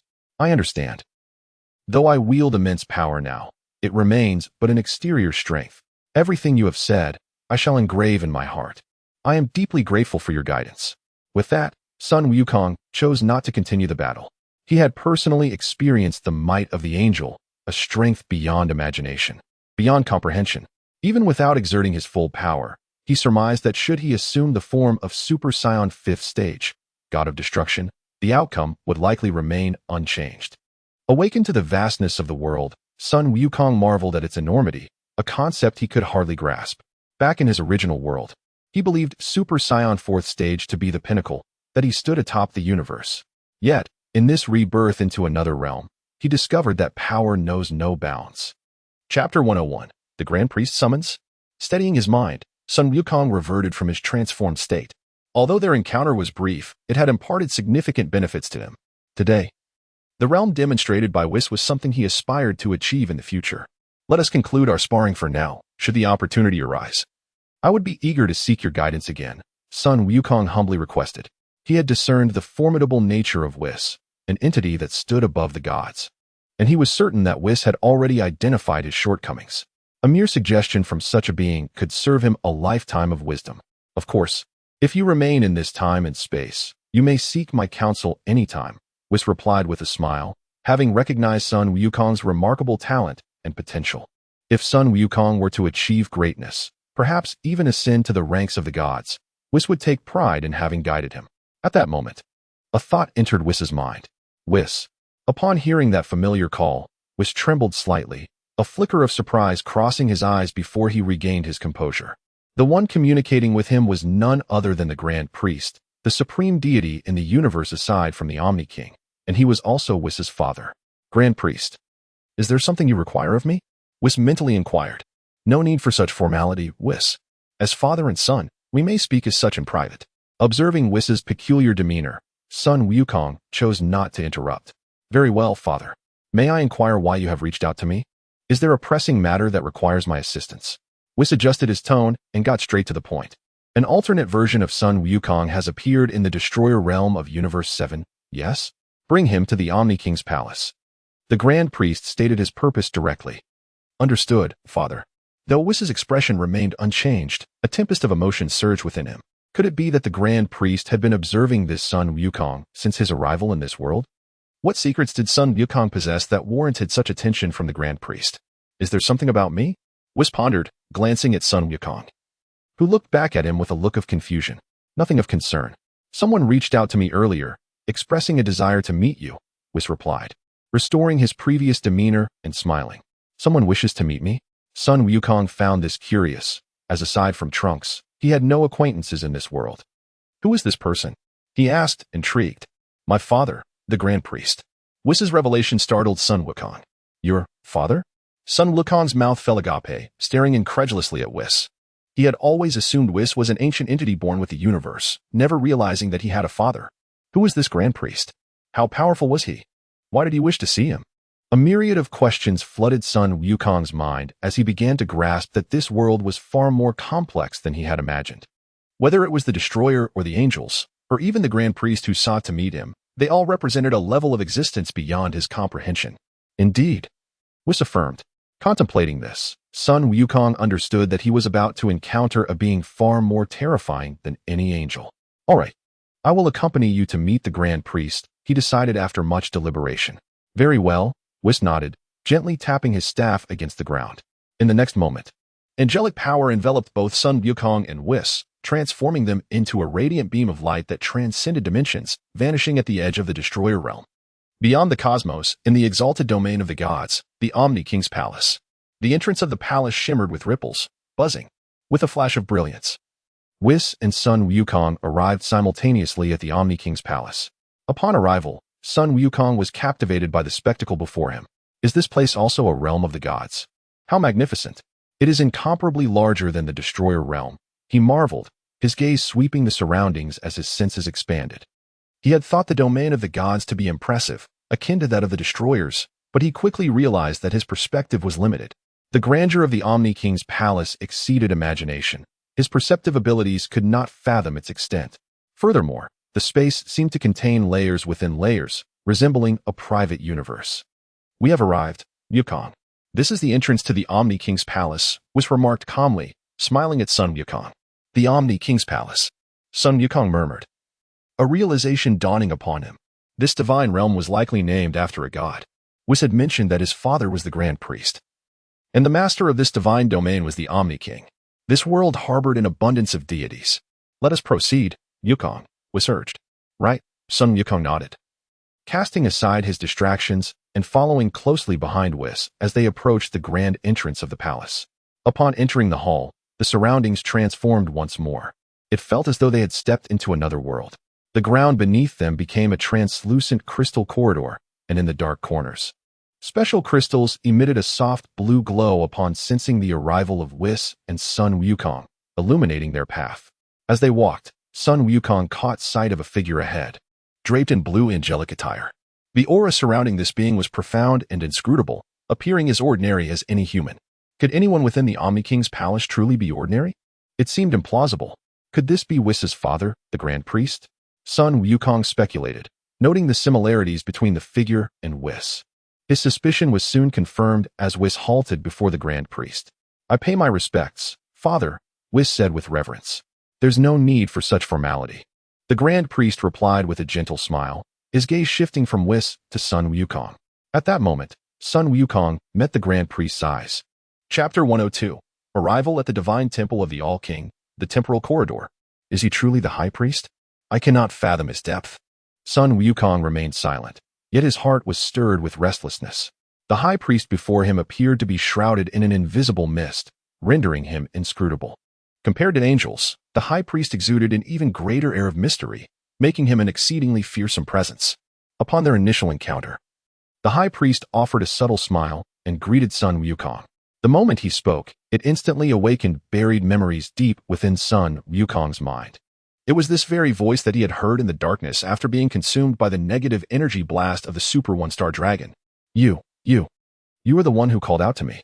Sun Wukong's eyes widened in recognition of the High Priest's identity. After his death, following the call of that voice, his soul had traversed into the depths of darkness, ultimately attaching itself to another version of himself. He had long pondered who the owner of that voice was and why they had guided him. Now, the truth had emerged.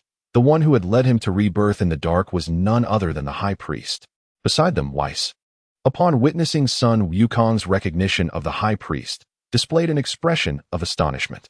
It seemed that his father had already crossed paths with Sun Wukong. Indeed, the High Priest responded to Sun Wukong's inquiries. The one who had guided Sun Wukong to reincarnate into another world was he himself. The atmosphere grew peculiar. Sun Wukong was beset with countless questions, while the High Priest remained composed. Although Whis was curious about their relationship, he refrained from probing further. Whis, you may take your leave, the High Priest gestured, indicating Whis could depart. As you command, father, Whis replied without hesitation, promptly exiting.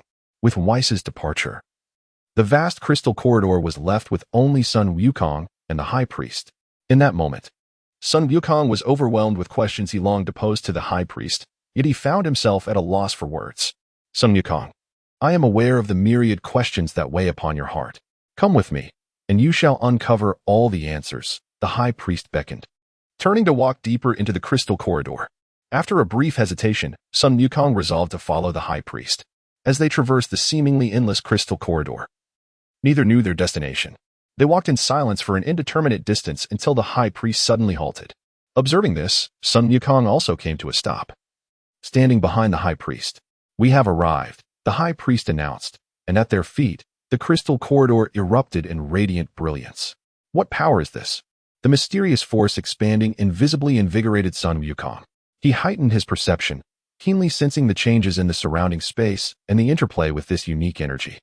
The sensation was peculiarly akin to angelic power yet fundamentally distinct. It was as if it possessed a special strength capable of influencing the construction of the surrounding world and space. Could this be the special power Weiss mentioned, one that existed at the dawn of the universe?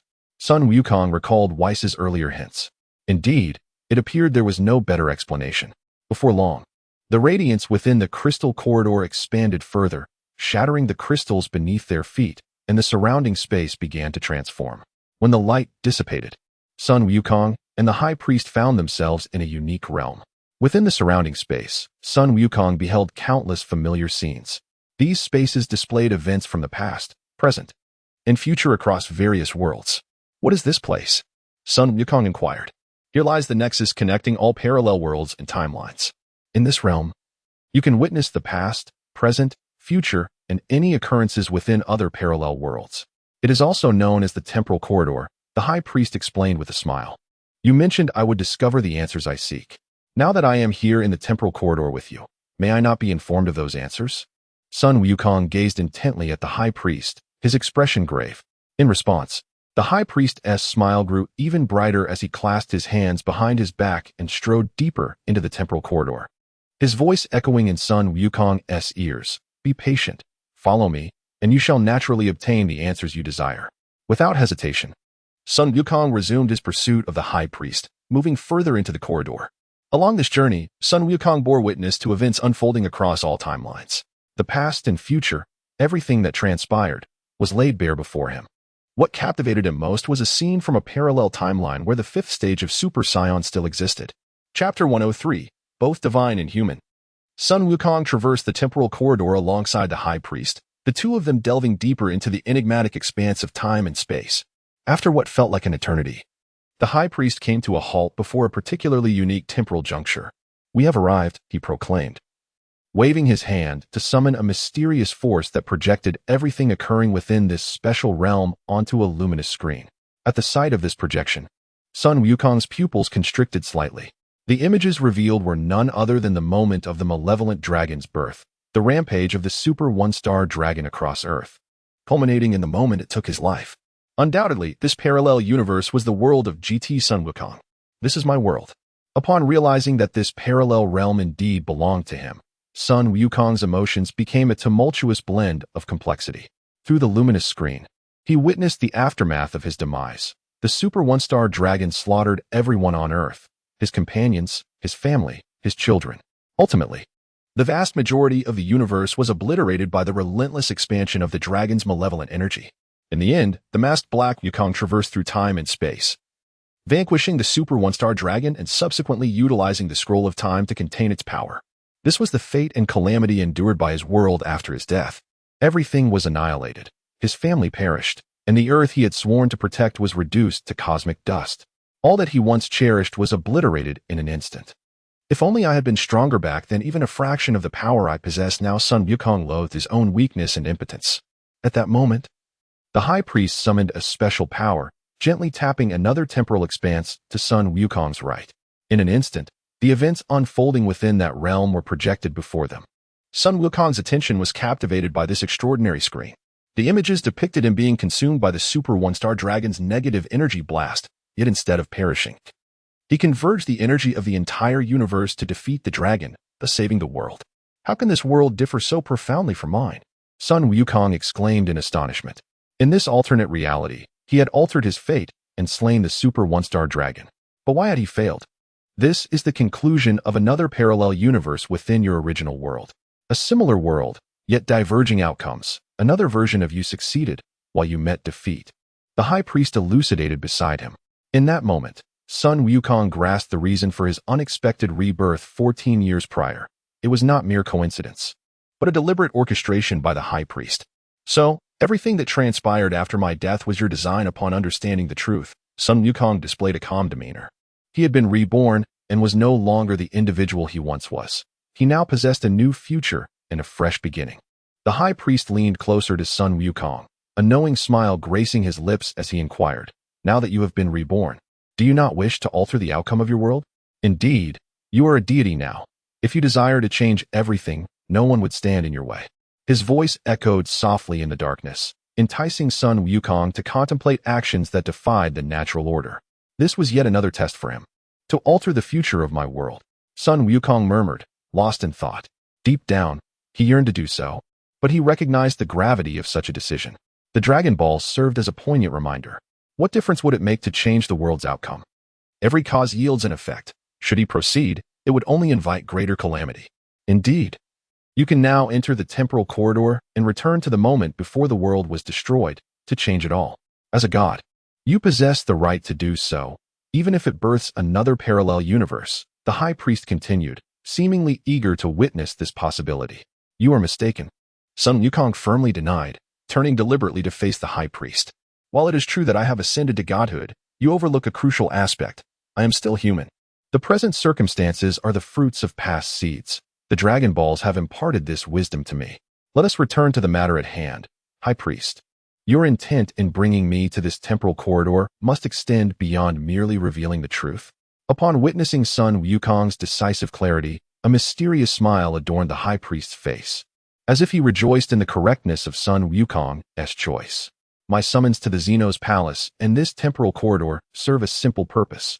First, to unveil the truth of traversing worlds. Second, to grant you the opportunity to return to your previous realm, the one where you battled the god of destruction, Beerus. With a wave of his hand, a mystical radiance manifested, opening a temporal tunnel behind Sun Wukong. Realizing the shift in spatial dynamics, Sun Wukong turned to face the tunnel. Though he remained uncertain of the high priest's true motives, it appeared there was no intent to betray him. The world he inhabited was now in ruins. The Dragon Balls destroyed. Staying here would yield no means to restore the 7th universe or the 6th universe he had devastated. I understand. Thank you. After a moment of contemplation, Sun Wukong stepped into the temporal tunnel. As he entered, the tunnel sealed behind him. Once he departed, the vast corridor of time fell silent once again. What began as an unintentional act had birthed an entirely new deity. Though he had transformed into a god, he still identified as human. Let me witness where your existence will lead in this distant future. With those words, the high priest vanished from the corridor of time. His objective had been fulfilled. Sun Wukong had successfully passed the trial set before him. Within the temporal tunnel, Sun Wukong advanced steadily, surrounded by the harrowing chaos of temporal turbulence. Should he be ensnared, he risked losing himself within the tunnel or being transported to alternate parallel worlds. Fortunately, the time ring he had obtained after defeating Black Wukong came into play, guiding him through the treacherous currents and illuminating his path forward. Chapter 104, The Return, the Cosmic Martial Arts Tournament. Originally, the time ring was a divine artifact only usable by the Kaishin. However, ever since Goku donned it, the time ring seemed to recognize him as its master, allowing him to wield its power at will. Not only that, but this time ring, unlike the original, enabled Goku to traverse both the future and the past. It appeared as though the very essence of this time ring was crafted solely for Goku's use. Following the guidance provided by the time ring, Goku advanced relentlessly, and after an undetermined duration of flight, he finally reached the terminus of the time-space tunnel. Before him, a radiant white light materialized, prompting Goku to accelerate and plunge into its brilliance. In the realm of Dragon Ball Super, 10 months had elapsed since Goku's confrontation with the god of destruction, Beerus. During this interval, Goku's companions endeavored tirelessly to locate him, seeking to ascertain the time-space he had traversed. Despite exhausting every conceivable method, they remained oblivious to Goku's whereabouts. Both the Dragon Balls of Earth and Namek had been employed, yet the limitations of Shinran's power rendered it impossible to breach the barriers of time and space to pinpoint a specific Goku in an alternate realm. Even the gods of destruction and angels found themselves powerless in this regard. Although the god of destruction was formidable, the established rules explicitly prohibited him from traversing different timelines. As for the angels, while they possessed the ability to navigate through time. They were bound by regulations that forbade them from intervening in other worlds for the sake of a single Goku. Just when everyone presumed Goku would never return. 3 days prior, the god of destruction from Universe 6, Kampa, descended into Universe 7, challenging Beerus to a wager. Each universe would dispatch 5 formidable fighters to engage in a martial arts tournament on the nameless star at the boundary of their realms. Should Universe 7 emerge victorious, they would claim the 6 Super Dragon Balls collected by Kampa. Conversely, if Universe 6 triumphed, Earth would be relocated to their universe. In the absence of Goku, the roster of Universe 7's competitors had changed. Led by Vegeta, the remaining participants now included Gohan, Piccolo, Majin Buu, and Krillin. This ensemble represented the pinnacle of strength within Universe 7. At Goku's residence atop Mount Payaz, an unusual disturbance rippled through the celestial space above, warping the fabric of reality and forming a time-space tunnel. Through this tunnel, Goku emerged, methodically descending at the entrance of his home. "I have returned." Gazing upon the familiar abode of his memories, a smile blossomed upon Goku's face. After enduring tumultuous experiences in the future world for so long, he had finally returned. And he imagined how overjoyed Chi-Chi would be upon seeing him. "Chi-Chi, I am back." Goku approached and opened the door to his home. However, upon entering, he was met with an unsettling emptiness, causing his smile to falter abruptly. Sensing something amiss, he expanded his perception globally in a mere thought. The moment he did so, he was taken aback. All the familiar auras he had known on Earth had vanished. Their life forces were no longer present. What has happened? A wave of dread washed over Goku as he immediately associated this with Beerus. Could it be that in his absence, the god of destruction, Beerus, had vented his frustration by obliterating all his friends? As this thought ignited a surge of anger within him, Goku quickly quelled the flames of rage. This was merely speculation, not the veritable truth. He would investigate the matter further, and if it were indeed Beerus's doing, he would settle the score later. Taking a deep breath to calm his restless spirit, Goku closed his eyes, allowing his awareness to expand further. His immense psychic energy enveloped the Earth, traversing countless star systems. Delving deeper into the cosmos, the scene shifted to the nameless star. The martial arts tournament between Universe 6 and Universe 7 had commenced long ago and was nearing its climax. On the Universe 6 side, 4 participants had already been eliminated, leaving only their ace, the assassin Hit. His next opponent was Goku's son, Gohan. Since Goku's departure, Gohan had been spurred into rigorous training, channeling all his energy into honing his skills. In a brief span, he had not only regained his peak form, but had surpassed it. Now, to claim the Super Dragon Balls, he must defeat Hit and seize the reward.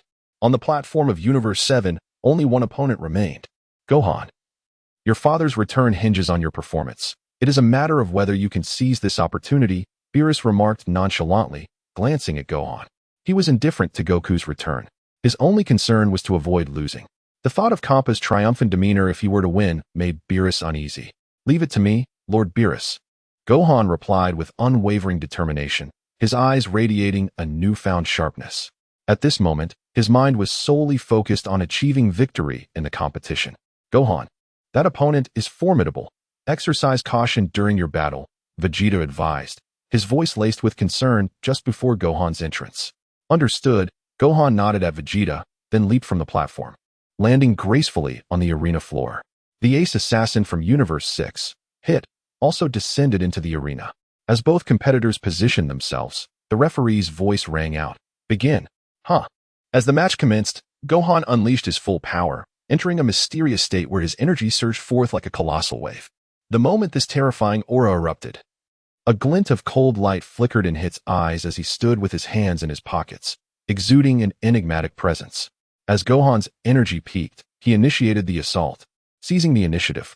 In the blink of an eye, he dashed before Hit, launching an unstoppable punch towards Hit's face. However, Hit remained unfazed, activating his time-skip technique, delivering a faster and more ruthless blow that struck Gohan's throat first. Bang! A purple flash pierced Gohan's throat, the explosive force of the strike propelling him to the edge of the arena. This moment left everyone from Universe 7 astonished, as neither mortal nor divine had perceived Hit's attack. Chapter 105, Gohan vs. Hit. At the edge of the arena, Gohan steadied himself, trembling, his right hand rubbing his throat as blood trickled from the corner of his mouth. What is happening? I couldn't discern his attack path at all, not even the motion of his arm. Wiping the blood from his lips, Gohan refrained from launching a reckless assault. His instincts warned him that there was something peculiar about Hit. He could not strike indiscriminately until he understood his opponent's techniques. Seeing Gohan's lack of offensive intent, Hit provocatively beckoned with his finger, taunting him. "You insolent fool." This provocation stirred Gohan into action. His energy surged once more. His battle power noticeably enhanced compared to before. Although he could not fully grasp Hit's techniques, he was determined to uncover the truth in the throes of battle. With a thunderous roar, Gohan charged at Hit once again. He unleashed his combat prowess to the fullest, entering a state of fierce determination, attacking with punches and kicks that struck with the swiftness of lightning against the assassin, Hit. Yet, an odd phenomenon occurred during Gohan's onslaught. Each time his strike seemed poised to connect, Hit deftly evaded his attacks. So close. Just a hair's breadth. Hit's dodging created an illusion for Gohan, inciting him to attack with increased urgency, only to expose himself to significant vulnerabilities. Seizing the opportunity, Hit executed a counterattack, delivering an unstoppable blow that struck Gohan squarely in the waist. A resounding crash echoed as a purple light pierced through Gohan's body. Gohan, severely wounded, expelled blood from his mouth, his form soaring backward like a kite severed from its string, once more landing at the edge of the arena. Pain radiated from his midsection, leaving him pale, beads of cold sweat trickling down his forehead, his gaze toward Hit filled with dread and wariness. This foe not only possessed bizarre techniques, but also wielded tremendous strength. If his body had not returned to peak condition, enduring such a blow might have cost him his life. "Yield. You cannot win this match," Hit's cold voice echoed in Gohan's ears. "What did you say?" Gohan's pupils constricted, the disdain from Hit igniting a furious blaze within him. Continuing this fight would only lead to more physical suffering. "You are no match for me. Should this fight persist, though I shall not take your life, your demise would be imminent." Hit's unwavering, ruthless demeanor suggested that the outcome of this battle was already decided. This brazen attitude incited Gohan's ire.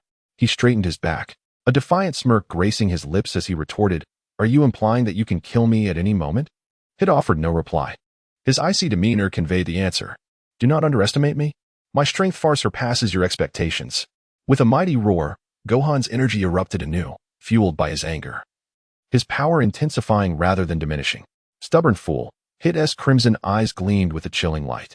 He had granted Gohan an opportunity, yet it was squandered by Gohan himself.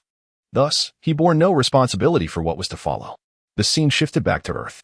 Goku's psychic awareness had expanded to an immense range, encompassing almost the entirety of the universe. Amidst the countless life forces, he sought out familiar energies, just as he feared for the safety of his friends and family. A formidable presence from the edge of the cosmos caught his attention. This energy is Gohan. Upon closer inspection, Goku confirmed that this powerful aura emanated from Gohan, significantly magnified since the last time at Bulma's birthday party. It seemed that during his absence, Gohan had devoted himself to rigorous training, reclaiming his former strength and even surpassing it. Wonderful. Everyone is still alive. Vegeta's energy is present, and that rascal Beerus as well. Who else could this energy belong to? It seems to be engaged in combat with Gohan. Following the coordinates provided by Gohan's aura, Goku sensed another presence. This energy was unfamiliar, elusive, and inscrutable. Intrigued, Goku decided to investigate. In a flash of thought, he utilized instant transmission and departed from Earth. On the nameless planet, the battle between Gohan and Hit raged on. The conflict was nearly one-sided. Hit, hailing from a lineage of assassins, exhibited bizarre and lethal techniques, each one targeting critical points. Coupled with his mastery of time skip, the battle leaned heavily in Hit's favor. Since the onset of this confrontation, Gohan had yet to graze Hit's attire, while he himself bore numerous injuries from Hit's relentless assaults.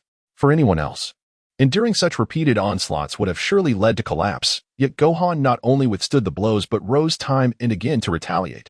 Although Hit remained unaware of the force sustaining Gohan, he recognized and respected the latter's indomitable spirit. "You are the first to endure so many of my strikes. However, the battle is over." With those words, Hit gathered his energy for a final decisive blow.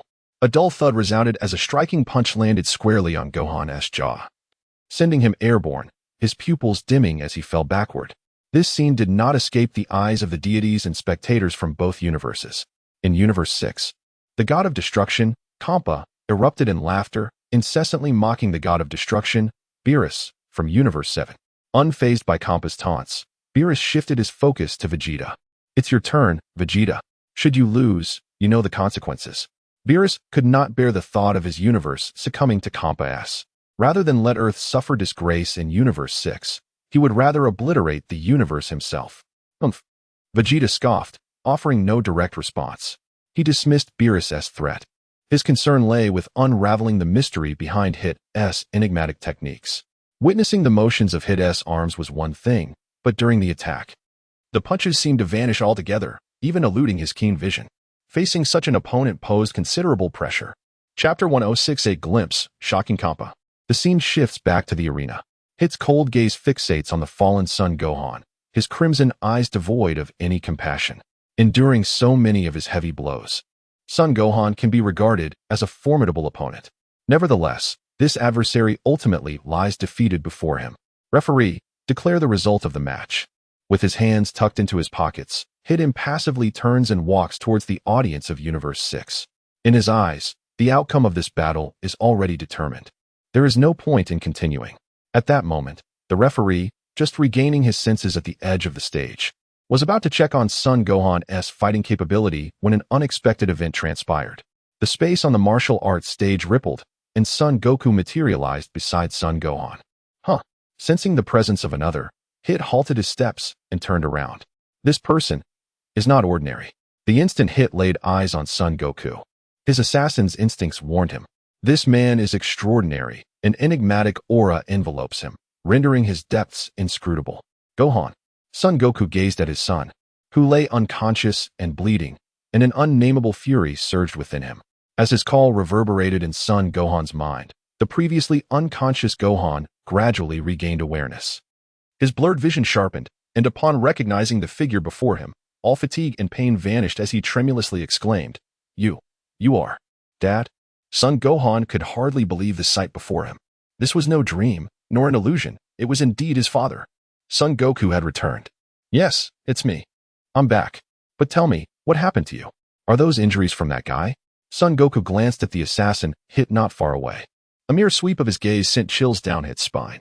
It seemed that everything about him was laid bare under Son Goku's penetrating eyes. Who on earth is this person? Hit's heart raced, and he refrained from making any rash moves. He was the last opponent of Universe 6. His actions were elusive, and his techniques unpredictable. I nearly lost to him. Son Gohan steadied himself and explained to Son Goku. In that moment, everyone from both universes was astonished, particularly those from Universe 7, who erupted into a frenzy. In the audience of Universe 7, the spectators could scarcely believe their eyes. It seemed they had seen Son Goku. After multiple confirmations, they finally accepted it. Son Goku had indeed returned. He is. Dad. Dad is back. Son Goten instantly recognized the newcomer as his father, Son Goku. It's really Goku. Seeing that familiar face once more, Krillin joyously called out. Son Goku. He is back. Upon seeing her long-lost companion, Bulma's face broke into a long-awaited smile. The purpose of this martial arts tournament was to acquire the Super Dragon Balls, thereby utilizing the power of the Super Shenron to bring Son Goku back from another world. It seemed they no longer required the Super Dragon Balls, for Son Goku had returned. On the platform of Universe 7, Vegeta, Piccolo, God of Destruction Beerus, and Angel Whis were equally incredulous at Son Goku's sudden appearance. Kakarot has returned. Vegeta felt a mix of shock and disbelief, his emotions a tumultuous blend. He realized that not only had Son Goku returned, but he had also grown stronger. When he appeared, Vegeta hadn't even sensed his presence at first. Old man. Piccolo managed a rare smile upon witnessing Son Goku's successful return. That guy actually came back. The most astonished of all was Beerus, the God of Destruction. He still recalled their previous battle. He had thought that Goku was lost in some unknown dimension, yet here he was, back again. What are your thoughts, Lord Beerus? Was asked with a teasing smile directed at the God of Destruction. Humph. Beerus huffed, offering no response. With his keen perception, he could see the changes in Son Goku. However, even with this newfound strength, Beerus did not believe that Goku could contend with him. After all, he was Beerus, the foremost among the 12 gods of destruction. He was not someone to be easily compared to. On the side of Universe 6, everyone was perplexed by Son Goku's sudden appearance, curious about his identity. Could it be? He's that scion. Among them, only the angel Vados discerned the truth. Although his current appearance differed greatly, That face was unmistakably the same as the red-haired monkey who had battled Beerus 10 months ago. Hey, you dare to interrupt the match? Kampa, the god of destruction, was displeased. He would not show leniency towards anyone who disrupted the rules, regardless of their universe. The only outcome for such violation would be destruction, as Kampa's fury radiated. The contestants in the viewing area of Universe 6 retreated in fear of his overwhelming power. If he unleashed his wrath upon them, their lives would be in jeopardy. With the hostile aura of the god of destruction bearing down on him, Son Goku remained unfazed. However, Son Gohan and Hit did not share his indifference. While they were powerful, they were still vastly inferior to a god of destruction. Should Kappa become enraged, there would be no further need for this match. Son Goku, however, was unconcerned. He turned his gaze to meet that of Kampa. I apologize for interrupting this martial arts tournament. I merely sensed my son's energy waning and rushed here from Earth. I will ensure that the match continues, but first, I must correct a misconception. Mortals are not to be trifled with by you gods of destruction. As his words fell, Son Goku's eyes narrowed, and in an instant, an overwhelming, world-shattering aura was unleashed without restraint. Boom! The unstoppable, terrifying force erupted into a cataclysmic storm of destruction, wreaking havoc across the nameless star. The unimaginable pressure swiftly overshadowed the might of God of Destruction Kampa. In that moment, both gods of destruction's pupils dilated, and even the angels displayed expressions of astonishment. This terrifying force emanated from a mere mortal. Chapter 107. The Awakening of Son Gohan. The raging storm astonished everyone, drawing all eyes to Son Goku. At this moment, in their gaze, Son Goku transcended humanity, transforming into a creature of monstrous power. The intended intimidation had been achieved. Son Goku retracted his overwhelming presence, and the weight pressing on the hearts of all present vanished in an instant. It appeared that no one would dare to oppose him. With a calm smile, Son Goku remarked, through his experiences in the future world, he had refined his control over his own strength to an exquisite degree. Even without transforming, he could unleash a power beyond imagination. In the spectator area of the 6th universe, the god of destruction, Kampa, was left speechless.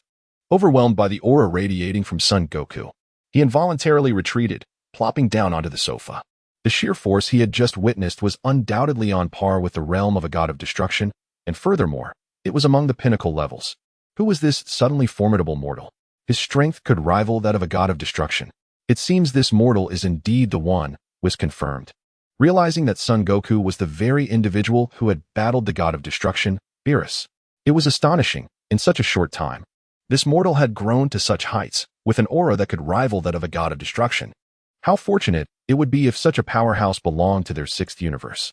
On the side of the 7th universe, all warriors, gods of destruction, angels, and others were rendered speechless by this terrifying presence. Among them, none were more affected than Vegeta. Damn Kakarot, how could you have reached such heights? Vegeta's heart raced, filled with frustration and resentment. During Son Goku's absence, he had intensified his training, even humbling himself to request Whis for guidance. He knew that Son Goku would return stronger than ever. Initially, he believed that their strengths were comparable, but it became painfully clear that he had underestimated his rival. They were no longer beings of the same dimension. Meanwhile, Beerus, though outwardly composed, was internally turbulent. The terrifying aura that had just erupted was comparable to that of Gogeta in his Super Saiyan Blue form during their previous battle. How much time had passed? Son Goku had transformed to such an extent. Lord Beerus, what are your thoughts? Whis inquired, casting a playful glance at the god of destruction. Humph. It's merely average, Beerus replied, feigning calmness. The scene shifted back to the arena. Son Gohan, nearest to Son Goku, and Hit, could feel the full weight of his father's terrifying power. After a brief moment of shock, Son Gohan regained his composure, his eyes shining with intense admiration and fervent longing for Son Goku. This powerful man was his father. While Son Gohan perceived it this way, Hit saw something entirely different. He beheld the man standing at an unimaginable height, like an insurmountable mountain, instilling in him a sense of futility against such overwhelming strength. Thankfully, this man was not participating in the match. Otherwise, he would have had no chance of victory. Apologies for interrupting your battle. I shall take my leave, Son Goku said, stepping beside Son Gohan and patting him on the shoulder. In an appreciative tone, he added, it seems you have been diligently training in my absence. This power is truly impressive, Gohan. However, there lies an even greater strength within you, waiting to be unleashed. If you harness your anger, there will be no opponent you cannot defeat. With that, Son Goku leaped gracefully towards the 7th universe's platform. Dad, Receiving his father's praise, Son Gohan felt a surge of confidence. All his injuries and fatigue seemed to vanish in that moment. Thoughts of Son Goku's encouragement echoed in his mind. With anger, he could overcome any foe. With newfound clarity, Son Gohan's eyes gleamed with determination. He had found his direction. What a man of unimaginable strength. I never anticipated you would be his son. Its voice pulled Son Gohan back from his reverie. Their gazes locked once more. Is that so? You are so certain that I cannot defeat you. Son Gohan's lips curled into a slight smirk, his entire demeanor transforming in that instant. His aura surged, fiercer than during their previous encounter. His energy has intensified beyond what it was before. Hit sensed the change, drawing his hands from his pockets, readying himself. Unbeknownst to him, Son Gohan had long sought his father's true acknowledgement. Now, with Son Goku's encouragement, the barriers in Son Gohan's heart had dissolved, allowing him to fight without hesitation. The true battle was only just beginning. Revitalized, Son Gohan assumed a fighting stance. He was now a different person compared to moments ago. Regardless of your efforts, it will be futile, Hit stated with newfound seriousness, no longer underestimating Son Gohan. On the platform of the 7th universe, Son Goku found a vacant spot beside Piccolo. Beerus and Vegeta exchanged a brief glance with Son Goku before returning their attention to the battlefield. Could the rejuvenated Son Gohan triumph against a formidable foe like Hit? Old man, which side do you favor in this battle? Piccolo suddenly asked, eager to hear Son Goku's perspective. After all, Gohan had transformed significantly. I'm not entirely sure. While Gohan has grown stronger, that purple-skinned fellow is no simple opponent. The outcome will only be revealed through combat, but I have more faith in Gohan, Son Goku replied nonchalantly. Is that so? Piccolo, having received his answer, turned his gaze back to the arena. In the arena, Son Gohan and Hit stared each other down, seemingly motionless, yet concealing lethal intent, waiting for the perfect moment to strike. Since you do not intend to attack, I shall take the initiative. In an instant, Son Gohan launched himself forward, fist clenched, swinging towards Hit. Seizing the opportunity, Hit activated his time skip, moving in a mere 0.1 seconds to strike Son Gohan. However, Son Gohan seemed to have anticipated this move. His attack seamlessly transitioned into defense. Bang! The sound of a heavy impact echoed. Hit's iron fist was firmly blocked by Son Gohan, unable to advance an inch. Hit's time skip assault had been successfully thwarted by Son Gohan. Chapter 108, The Omen of Awakening. The pinnacle of combat instinct. The attack was thwarted, and although Hit was astonished, he launched another offensive. This time, he altered his trajectory and executed a time skip of 0.1 seconds, approaching Son Gohan from his right side. Here, Son Gohan, having anticipated this move, channeled his energy and delivered a powerful kick toward the right. Bang! The forceful strike landed squarely on Hit's abdomen, the devastating impact sending him staggering back. After retreating 2 or 3 steps, Hit regained his balance, though his expression remained calm. Turmoil brewed within him. Son Gohan's movements did not seem to be mere coincidence. How did you see through my techniques? Hit inquired in a low voice. The same attack cannot have a second effect on me. Every one of your assaults has been etched into my body. Now, against you, I need not defend deliberately. Instinct alone will suffice. At this moment, Son Gohan brimmed with confidence, astonishing the members of Universe 7 with his declaration. To imprint an opponent's attacks upon oneself and evade all assaults relying solely on instinct. Was Son Gohan's talent truly that extraordinary? Could he achieve such feats merely through instinct? Hit's heart raced at the thought. If instinct alone could accomplish this, how formidable must such combat instincts be? I have discerned all your offensive maneuvers. Now, it is my turn to counterattack. With a resounding shout, Son Gohan unleashed his full power, officially signaling the commencement of his counteroffensive. In a mysterious state, with all engines firing, Son Gohan charged at Hit, unleashing a relentless barrage of fierce punches and kicks. Bang! Bang! Bang! Bang! The dull thuds of their bodies colliding reverberated through the arena. Hit, having had his time skip technique seen through, could only resort to passive defense as he was relentlessly pushed back. As an assassin, Hit had always executed covert missions. Although combat was inevitable, he had never encountered anyone worthy of his full attention in a millennium. The long absence of genuine combat had rendered Hit's fighting techniques rusty, making his attacks hesitant and his defenses lackluster. With Son Gohan's instinct and techniques at their zenith, he pressed Hit down, gaining the upper hand. Calm and collected, Hit sought a weakness in Son Gohan's strategy. In an instant, he seized an opportunity, transitioning from defense to offense, executing a time skip of 0.1 seconds to strike at Son Gohan's throat. Unbeknownst to him, Son Gohan had already anticipated this move. With his left hand, he seized Hit's wrist, rendering him immobile. What? My hand has been caught. Hit realized the perilous situation he was in. Son Gohan gathered his strength, unleashing an unstoppable upward punch that struck Hit squarely on the jaw. Reeling from the blow, Hit found his feet lifted off the ground. Seizing the moment, Son Gohan followed up with a sweeping kick that impacted Hit's abdomen. Having suffered 2 successive blows, Hit was driven to the edge of the stage, his internal energy roiling, and his condition deteriorating. The tide of battle had turned. Son Gohan smiled confidently. Now capable of perfectly countering Hit's techniques, he felt assured of victory. However, Hit's demeanor subtly shifted under the pressure. His gaze sharpened as he wiped the blood from the corner of his mouth, a glint of ferocity flashing in his eyes. Ha! For the first time since becoming an assassin, Hit let out a roar. The energy he had accumulated over countless years surged forth, drawing Son Gohan's attention. It seemed this man could also enhance his fighting prowess through the release of energy. Yet, as Son Gohan sensed the intensity of Hit's aura, his expression remained largely unfazed. Such levels of energy merely matched his current capabilities. Upon reaching a certain threshold, Hit altered his combat style, abandoning the time skip in favor of close-quarters combat with Son Gohan. The sounds of 2 muffled impacts echoed. Hit's punches were easily deflected by Son Gohan. Noticing Hit's change in tactics, Son Gohan questioned, "Are you no longer using your special techniques? You stand no chance against me in a direct confrontation." With that, Son Gohan unleashed a ferocious onslaught of punches and kicks that fell like a tempest. With his combat instinct fully unleashed, Son Gohan's ferocity rivaled that of a beast. Had Hit employed his time skip, he might have managed to hold his ground, but now, facing Son Gohan's relentless assault, he found even defense a daunting task. Forced into a continuous retreat under immense pressure that nearly left him gasping for breath. This spectacle was witnessed by both universes. The members of Universe 7 erupted in cheers, astounded by Son Gohan's demonstrated combat prowess. This young man, who usually appeared scholarly, showed no mercy in battle. Even Beerus, the god of destruction, cast a look of admiration toward Son Gohan.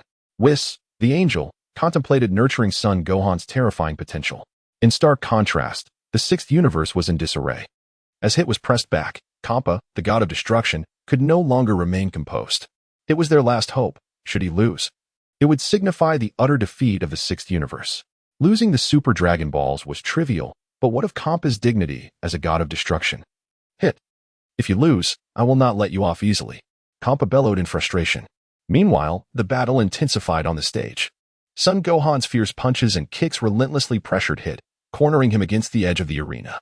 Hit, covered in bruises, felt the pain electrifying his nerves, awakening the latent potential within him. It's over. Son Gohan concentrated all his strength, delivering an unstoppable heavy punch aimed to secure victory. Just as his fist was about to connect, Hit sprang into action. He executed another time skip, this time achieving a breakthrough as the duration extended from 0.1 seconds to 0.2 seconds. Bang! A violet light pierced through Son Gohan's form. Hit's powerful punch struck him directly in the chest, sending Son Gohan reeling backwards several meters. The force of the blow left Son Gohan's face pale, cold sweat soaking his body. What a heavy punch!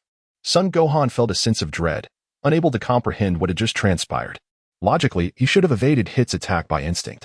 Yet, this time, not only had he failed to dodge, but he had also sustained a grievous injury. Chapter 109, The Super Saiyan Beast. At this moment, Hit marveled at his own transformation. In this intense battle, he experienced a tremendous breakthrough, with both his instant transmission and combat prowess achieving remarkable enhancements. He stared expressionlessly at the fallen Gohan in the distance, a flicker of admiration crossing his gaze as he solemnly stated, "For over 1,000 years, you are the first to compel me to this extent. Thanks to you, I have realized there remains further potential within me." Puzzled, Gohan mustered the courage to rise, questioning how he could still be struck despite the fact that Hit's every attack had already been engraved upon his body. Hit revealed, "My mastery of instant transmission allows me to blink 0.1 seconds ahead in time, and now, in this confrontation, I have enhanced it to a staggering 0.2 seconds. How will you secure victory now, Saiyan?" Having transcended his limits, Hit regained the confidence he once possessed, his arrogant demeanor suggesting that victory was all but assured. A mere 0.2 seconds of blinking. Humph. Gohan gritted his teeth, enduring the pain as he struggled to stand. With a slight adjustment to his predictive tactics and a further enhancement of his combat instincts, he believed he could manage. Yet, How could his intentions escape Hit's discerning eyes? Already aware of Gohan's strategy, Hit struck decisively, elevating his blinking time from 0.2 seconds to a fearsome 0.5 seconds. In the blink of an eye, he surged forward, delivering a relentless barrage of heavy punches to Gohan's vulnerabilities. In a mere 0.5 seconds, Gohan was subjected to countless strikes to his weak points. His eyes void of life as his breath faltered, collapsing helplessly forward. It seemed the outcome was inevitable. Hit, with his ability to blink for 0.5 seconds, stood as an insurmountable mountain. With his hands in his pockets, Hit turned coldly, convinced that Gohan would never rise again. The rapid shift in battle left both universes in shock. What transpired in that fleeting 0.5 seconds? Gohan had fallen. Truly. My sixth universe's ace can handle such a formidable opponent with ease. Kampa's expression shifted dramatically, from threatening Hit to reveling in his triumph. On the side of Universe 7, the swift change in circumstances caught everyone off guard. His blinking time has increased? Beerus remarked in astonishment. Although Hit was but an ant to him, his abilities posed a challenge. With Gohan's defeat, Universe 7 was left with only Vegeta. Hit from Universe 6 is truly remarkable. In just a few seconds of combat, he has once again enhanced his blinking time, Whis noted, equally impressed by Hit's growth. As Vegeta prepared to enter the fray, it appeared that defeating Hit would not be a simple task. To think one could blink for 0.5 seconds. Indeed formidable. Gohan's defeat is no injustice. Vegeta mused, his confidence bolstered as he observed the battle. Leave the next confrontation to me, Gohan. Seeing his fallen pupil, Piccolo's heart ached, and he instinctively moved toward the arena to check on Gohan's condition. The battle is not over yet. Piccolo, Goku suddenly interjected, breaking the silence. Piccolo halted, and the others turned to Goku with puzzled expressions. Could Gohan possibly turn the tide? We shall see, Goku replied with a calm smile, offering no further explanation.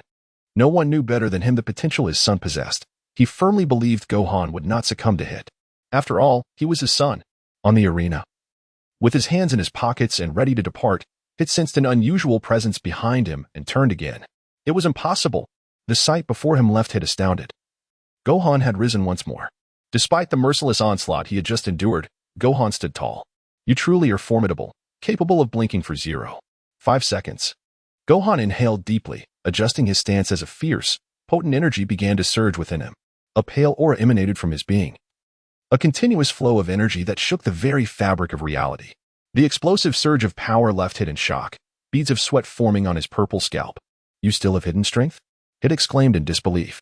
I merely sensed the signs of a breakthrough. I am uncertain if this path is correct. I intended to refine my skills in the Room of Spirit in time after the tournament, but my father's words have awakened me. Anger. As long as I am enraged, no one can surpass me. Gohan clenched his fists, his energy akin to a wild beast awakening from slumber. How? With Gohan's shout, a brilliant column of pale energy surged skyward, shattering the protective barrier and reaching into the cosmos. In that instant, both the arena and the surrounding area were engulfed by this overwhelming force.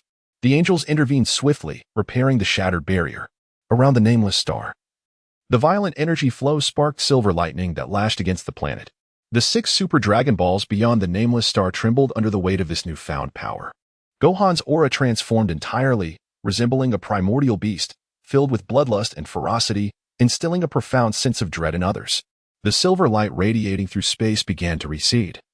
The colossal pillar of energy that had breached the angel's barrier gradually dissipated into silver particles drifting through the void.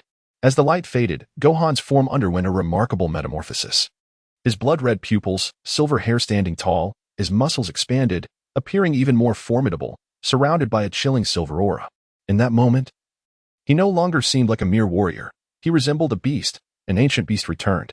This form was Gohan's transformation into a Super Saiyan based on his mysterious state. Aptly named the Super Saiyan Beast. Chapter 110, The Might of Beasts, Touching the Divine Realm. Son Gohan's transformation left everyone present, including the gods and angels, utterly astonished. The figure before them was unrecognizable. Was this truly the amiable Son Gohan they once knew? His metamorphosis exuded an ominous aura, reminiscent of a formidable demon. Could this transformation be a new form born from the hybridization of Saiyans and Earthlings? Vegeta contemplated Gohan's current state, forming speculations in his mind. For pure-blooded Saiyans like himself, the path to greater power lay solely in awakening their bloodline's might. The 4th level of Super Saiyan represented a return to their ancestral state through this awakening. Yet, despite Gohan not being in the Super Saiyan 4 form, He emanated the ferocity of a wild beast. This was the product of the fusion of Scion and Earthling blood. The transformations of Scions are truly boundless. Beyond Super Saiyan God and Super Saiyan 4, yet another extraordinary form had emerged. The god of destruction, Beerus, narrowed his eyes. Sensing something unique about Gohan's new form, it was neither beast nor human, nor even divine. It represented an exceptionally rare individual. This was evidently the awakened state of a hybrid Scion. In terms of power amplification during combat, Gohan would surpass Goku if their base powers were comparable. Whis observed Gohan carefully, arriving at a conclusion that sent shockwaves through everyone present. What? Vegeta was taken aback. Whis' assessment could not be mistaken. Gohan's newly awakened form exceeded the power of Super Saiyan 4. Given equal combat power, Gohan would likely be more formidable than him. Fortunately, years of relentless training had granted Vegeta a significant lead in base combat power, ensuring he would not allow Gohan the chance to catch up. Indeed, Gohan, Piccolo remarked, a proud smile gracing his face. As Gohan's mentor, he understood Gohan's potential better than anyone. He could have been the strongest, but was hindered by his studies. Now that Gohan had resolved to train earnestly, no one could rival him. Not Vegeta, nor Goku. Show them your strength, Gohan. Goku felt immense satisfaction witnessing Gohan's growth. His son had forged a path uniquely his own, filling Goku with pride. Perhaps one day, Gohan would truly surpass him. In another realm, the viewing area of Universe 6. The god of destruction, Kampa, the angel, Vados, and the Scion, Kaba, were left speechless by Gohan's transformation. What kind of transformation is this? Can all Scions achieve this level? The situation had shifted dramatically. Kampa, in disbelief, turned to Kaba, struggling to comprehend the overwhelming potential of a race that seemed average in the universe. This Super Saiyan beast had touched the divine domain. I am uncertain. Can our Scion race evolve to such an extent? Kaba was utterly astonished, feeling like a frog in a well, overwhelmed by the vastness of this newfound reality. Incredible. Vados' mouth fell slightly open, captivated by Gohan's new form. Judging purely by combat prowess, Gohan had far surpassed Hit. Although the latter's time-skipping ability could facilitate overcoming opponents, such tactics would prove ineffective when facing a foe with overwhelming strength. On the arena, stabilizing his Super Saiyan beast form, Gohan wore a sinister grin. His blood-red eyes glinted with a chilling light, and the mere intensity of his gaze instilled immense pressure upon Hit. Ha ha ha. I have succeeded. My hypothesis was correct. After the old Supreme Kai unlocked my potential, I believed my mysterious state to be my ultimate form. Following a period of training, I have discerned the path to breakthrough. My father's words just now awakened me. Once I unleash my anger, no one can rival me, and it seems that holds true. This is my Super Saiyan beyond limits. Let it be known as the Beast, Super Saiyan Beast. Empowered by this tremendous strength, Gohan brimmed with confidence. Every cell in his body was in a heightened state of exhilaration, filled with potent energy, ready to unleash cataclysmic might with the slightest exertion. In Gohan's eyes, Hit no longer qualified as his opponent. Super Saiyan Beast, It appears to be somewhat more challenging than before. Hit remained composed, analyzing Gohan's weaknesses. As an assassin, his perceptiveness was razor-sharp. Although Gohan was formidable, he was not invincible. It all depended on whether Hit could seize the opportunity. Are you certain it is merely slightly more challenging? Gohan smirked wickedly, springing into action with lightning speed towards Hit. In an instant, Hit assumed a combat stance, leaping for a half-second to unleash a powerful strike. This punch seemed to land on Gohan, but conveyed no tangible sensation. A mere afterimage, Hit's mind reeled as he witnessed Gohan disappearing at a speed visible to the naked eye. Even with his keen insight, he could not discern how Gohan had moved. This speed was beyond comprehension. Where are you looking? Gohan had silently appeared behind Hit. As Hit turned abruptly, Gohan executed his ultra-fast movement, weaving around Hit at an unimaginable velocity. The rapidity of his movements left Hit speechless, perspiration streaming down his face. For the first time, fear crept into the heart of the seasoned assassin. I am right here. Gohan ceased his movements, standing directly in front of Hit, his face alight with an unparalleled confidence. In that moment, he was no longer the academically inclined Gohan, often criticized as a mere scholar, but rather the undisputed strongest single combatant, Son Gohan. Hit could hardly fathom. He was utterly astonished, drenched in sweat. This was no longer a matter of dimensions. Chapter 111. The Ultimate Combat Instinct.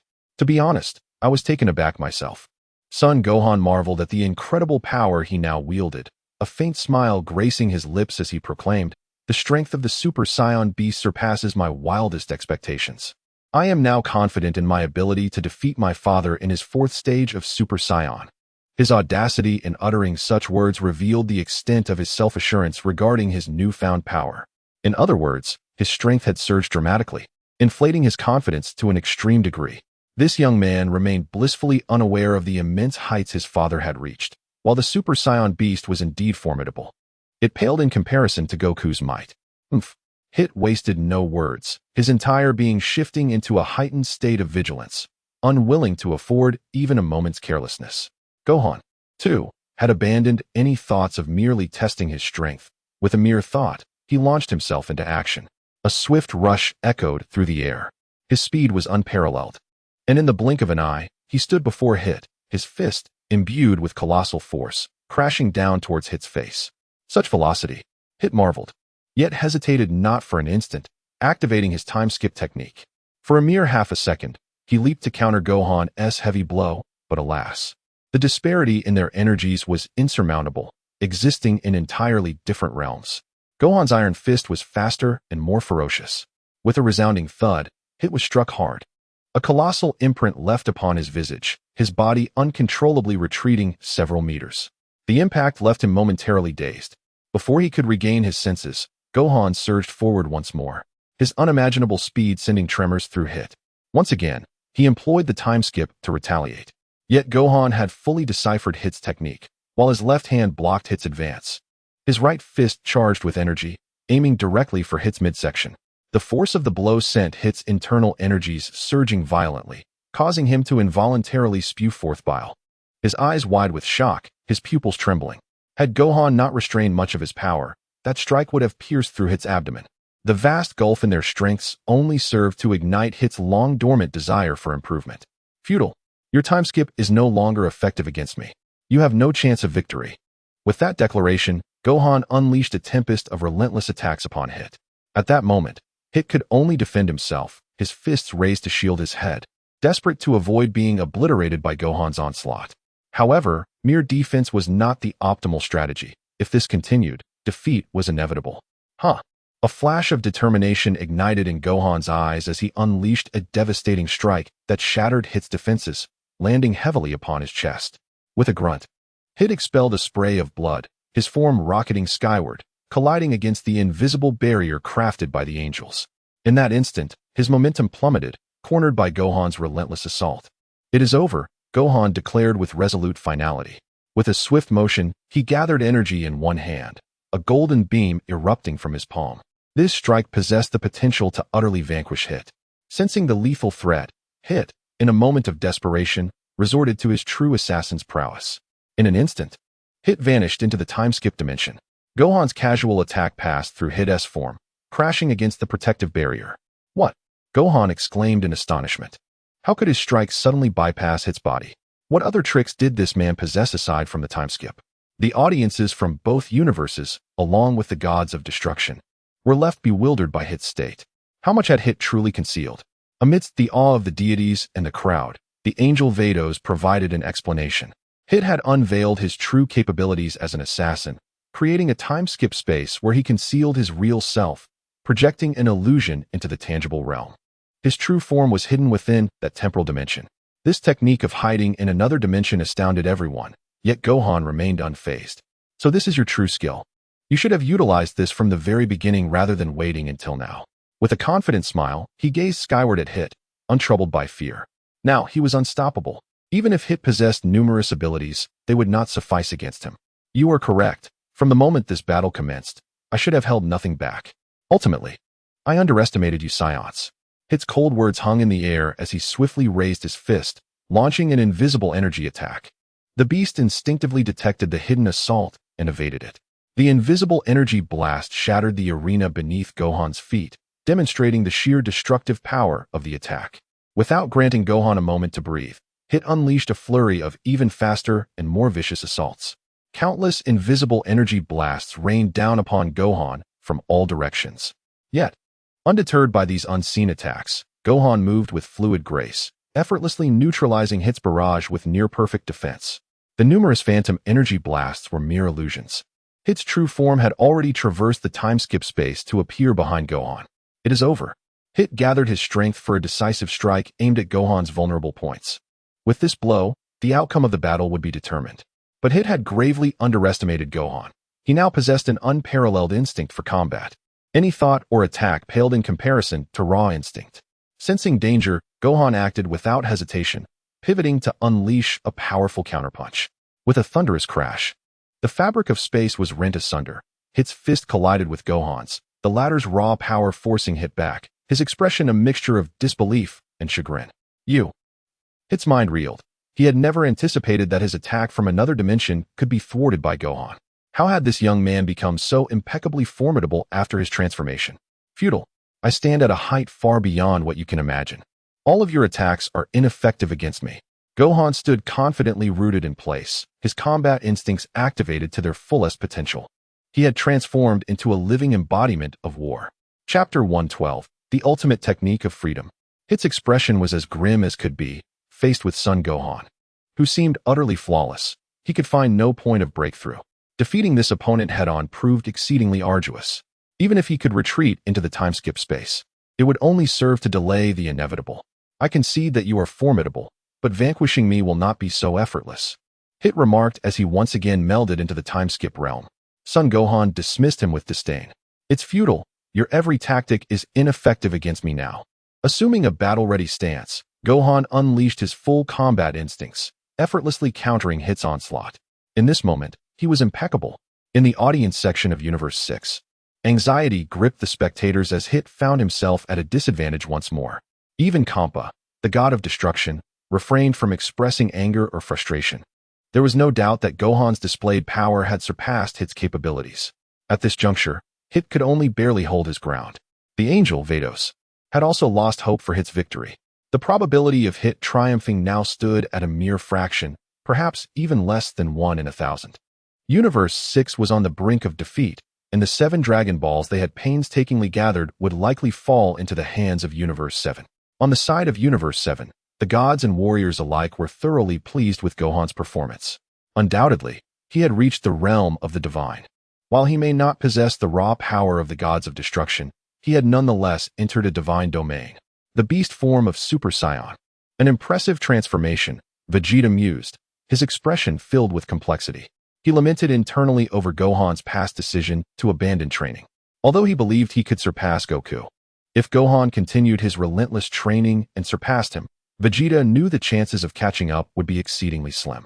After all, he had witnessed Gohan's growth firsthand, playing pivotal roles during both the Cell and Majin Buu sagas, even surpassing both himself and Kakarot at times. Now, in this awakened state of the Super Saiyan beast, Gohan's transformation even surpassed that of the 4th level of Super Saiyan. Fortunately, their baseline battle powers still exhibited a significant disparity. Otherwise, Gohan might have truly outstripped him. This Super Saiyan beast is quite formidable, relying solely on the 4th level. I fear I would not stand a chance against Gohan, Goku mused with a wry smile, bestowing high praise upon Gohan's new form. Gohan's potential was unfathomable, merely revealing his true essence. However, there was uncertainty whether he would continue his training following Goku's return. As Gohan's mentor, Piccolo understood his nature well. The absence of Goku had spurred Gohan to resume his training, but with Goku's return, there was a fear Gohan might once again immerse himself in academic pursuits, neglecting his martial training, a scenario Piccolo dreaded. Rest assured, Piccolo, this time, Gohan has found his path and will not easily forsake his training, Goku assured with a smile, confident that Gohan would remain steadfast. Piccolo remained silent, refocusing his attention on the arena. Meanwhile, Beerus, the god of destruction, scrutinized Gohan on the stage, his expression growing increasingly grave. He had observed every attack and evasive maneuver Gohan executed. It was strikingly reminiscent of a particular technique. Whis, do you believe Gohan's recent movements are related to that? Beerus inquired. Whis, fully aware of Beerus's line of questioning, smiled calmly and explained, while Gohan's actions bear a resemblance to the technique of ultimate freedom, they differ fundamentally. The technique of ultimate freedom? Goku turned slightly, intrigued by Whis' mention of this novel technique. Could it be a distinctive technique akin to Gohan's current movements? The technique of ultimate freedom allows one to evade and attack without conscious thought, enabling every cell in the body to autonomously defend or assault. Gohan's recent actions, while similar to this technique, were fundamentally different. In this unique state of Super Saiyan Beast, his reflexes and combat instincts were pushed to their limits. Yet, compared to the technique of ultimate freedom, there was still a considerable gap. Whis patiently elaborated on the technique of ultimate freedom, his detailed explanation intentional, designed to reach Goku's ears. Previously, when Kakarot fused and battled Beerus, he seemed to achieve this level of mastery, Vegeta recalled, reminiscing about their battle as Vegeto against Beerus. At that time, Beerus seamlessly transitioned between evasion and offense, closely mirroring Whis' description, though it lacked that perfect execution. The ability for every cell in the body to react autonomously, without cerebral deliberation. Goku mentally noted this phrase, considering the opportunity to consult Whis about it in the future. He realized he needed to delve deeper into the technique of ultimate freedom, as it might serve as a breakthrough for his own mastery. The scene shifted back to the arena. Presently, Hit could only conceal himself within the time-skip space, launching invisible energy blasts from various directions to pressure Gohan into revealing a weakness, seeking the chance for a decisive blow. This was his sole remaining avenue for victory. Confronting Gohan directly held no promise of success due to the vast disparity in power. Boom, boom, boom, boom, boom, boom, boom. The space erupted with continuous bursts of flames. Its repeated invisible energy blasts were flawlessly neutralized by Gohan. The monotonous rhythm of combat began to wear on Gohan's patience. It seems this time-skip space and technique are all you possess. If that is the case, let us bring this to a close. I shall not indulge you any longer. Gohan's crimson eyes bore into Hit's projection as he spoke gravely. Now that I exist in another dimension, how will you unravel my time-skip space? With an impassive expression, Hit replied, if I may, Gohan. Your time-skip space is confined to this arena, restricted within a certain range, is it not? If it lies nearby, then it shall be manageable. Chapter 113. The Advantage of Rules, Son Gohan's Regretful Defeat. Concealed within the realm of time, Hit sensed the shift in Son Gohan's gaze and felt an impending sense of dread. What do you intend to do? He inquired. It's simple.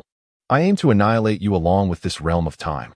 As his words fell, the aura surrounding Son Gohan began to churn and boil with intensity.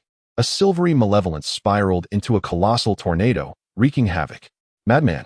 Hit's face contorted with discomfort as his projection vanished, hidden within the realm of time.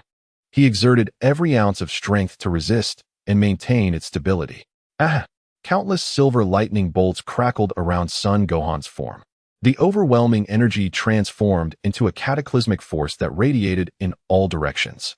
The arena beneath them shattered into pieces, unleashing an unimaginable tempest. At that moment, angels from both universes intervened simultaneously, wielding their divine powers to shield the spectators. However, the referee found himself in dire straits, without any cover. He frantically sought a safe corner to avoid the onslaught. But in such a tumultuous situation, where could safety be found?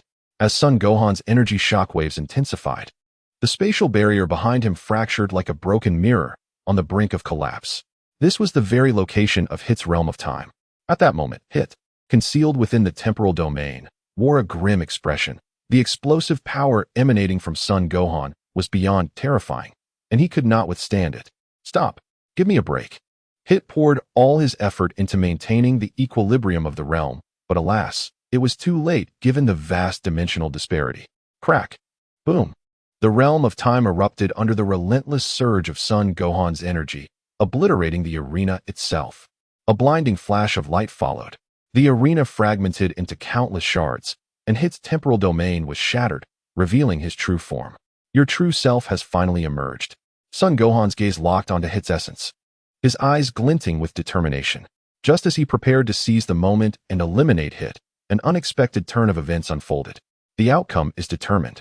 The contestant Son Gohan from Universe 7 has exited the arena. The victor is Hit from Universe 6.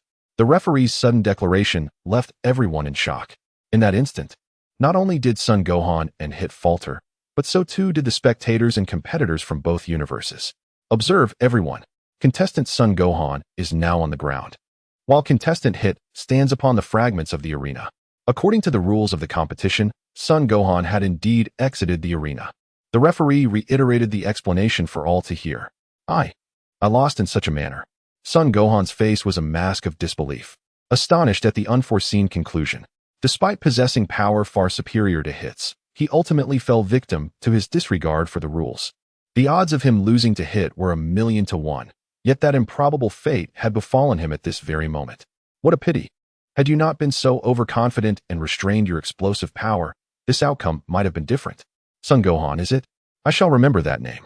Hit himself was taken aback. He had not anticipated victory in such a fashion. Though it was not his intention, rules are rules, and he could not alter them. Taking a deep breath, Son Gohan calmed his turbulent heart and accepted the outcome gracefully. He cast a cold, piercing glance at Hit and remarked, "Next time we meet, luck will not be on your side." With that, Son Gohan relinquished his Super Saiyan Beast transformation and soared back to the stage of Universe 7. "Next time, I will defeat you in a fair fight." Hit's eyes glimmered with a chilling intensity, clearly stirred by Son Gohan's explosive display of power. This method of winning the match was not of his design. Soon after, Hit returned to the platform of Universe 6. "Truly, our Universe 6's ace assassin has managed to secure an unexpected victory at the last moment. Win the final match, and the time-traveling cube you desire will be yours," remarked Kampa with a sinister grin. In response, Hit remained silent, merely taking a seat on the sofa to recuperate. Observing this, Vados pointed her staff at Hit and gently tapped it. In an instant, Hit's injuries were vanquished, and he returned to his peak condition. "My body has recovered?" Hit marveled at the restoration of his stamina and physical capabilities. The power of the angels was not something one could attain merely through strength. Initially, he had worried that he would be unable to secure victory in the final match given his current state. But now, that concern was alleviated. With his mastery of time having reached new heights, he felt confident in his ability to defeat the final contender from Universe 7, Vegeta. On the platform of Universe 7, Son Gohan returned after the match, enveloped in silence, speechless. He had the victory within his grasp, only to have it slip away due to a critical miscalculation. "You've managed to impress me.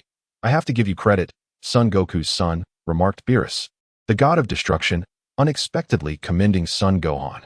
He did not reproach him for his final decision that cost him the match. "You have exceeded my expectations. Rest well, Gohan. Once you stabilize this new transformation, we shall spar again," said Goku, stepping forward to pat Son Gohan on the shoulder. Encouraged by his father's words, Son Gohan's expression brightened, and he replied, "Yes, I will not disappoint you, father. Vegeta, you know what to do next." Beerus's cold gaze shifted to Vegeta, his tone carrying a sense of foreboding. "In this battle, only victory is permitted. Failure is not an option. Otherwise, you will face the consequences." "Humph," Vegeta scoffed, striding confidently to the edge of the platform, arms crossed, exuding arrogance. Having observed the previous battle, he had fully grasped Hit's techniques and strategies. In this encounter, he possessed absolute confidence in his victory. "Is it finally Vegeta's turn?" Goku noted with interest. He could see that Vegeta's strength had evolved significantly. He was no longer the same as when they first met. To be honest, he was curious how far Vegeta had progressed in his Super Saiyan 4th transformation, or if perhaps he had discovered an entirely new path in his training. Chapter 114. The assassin faces the warrior, seeking death. Time ticks away, second by second. The celestial beings from both universes are diligently repairing the arena, further reinforcing its strength alongside the surrounding barriers. This battle will determine the fate of both universes, culminating in the final confrontation between Vegeta of Universe 7 and Hit of Universe 6. On the arena, Vegeta and Hit stand on opposite sides, each scrutinizing the other.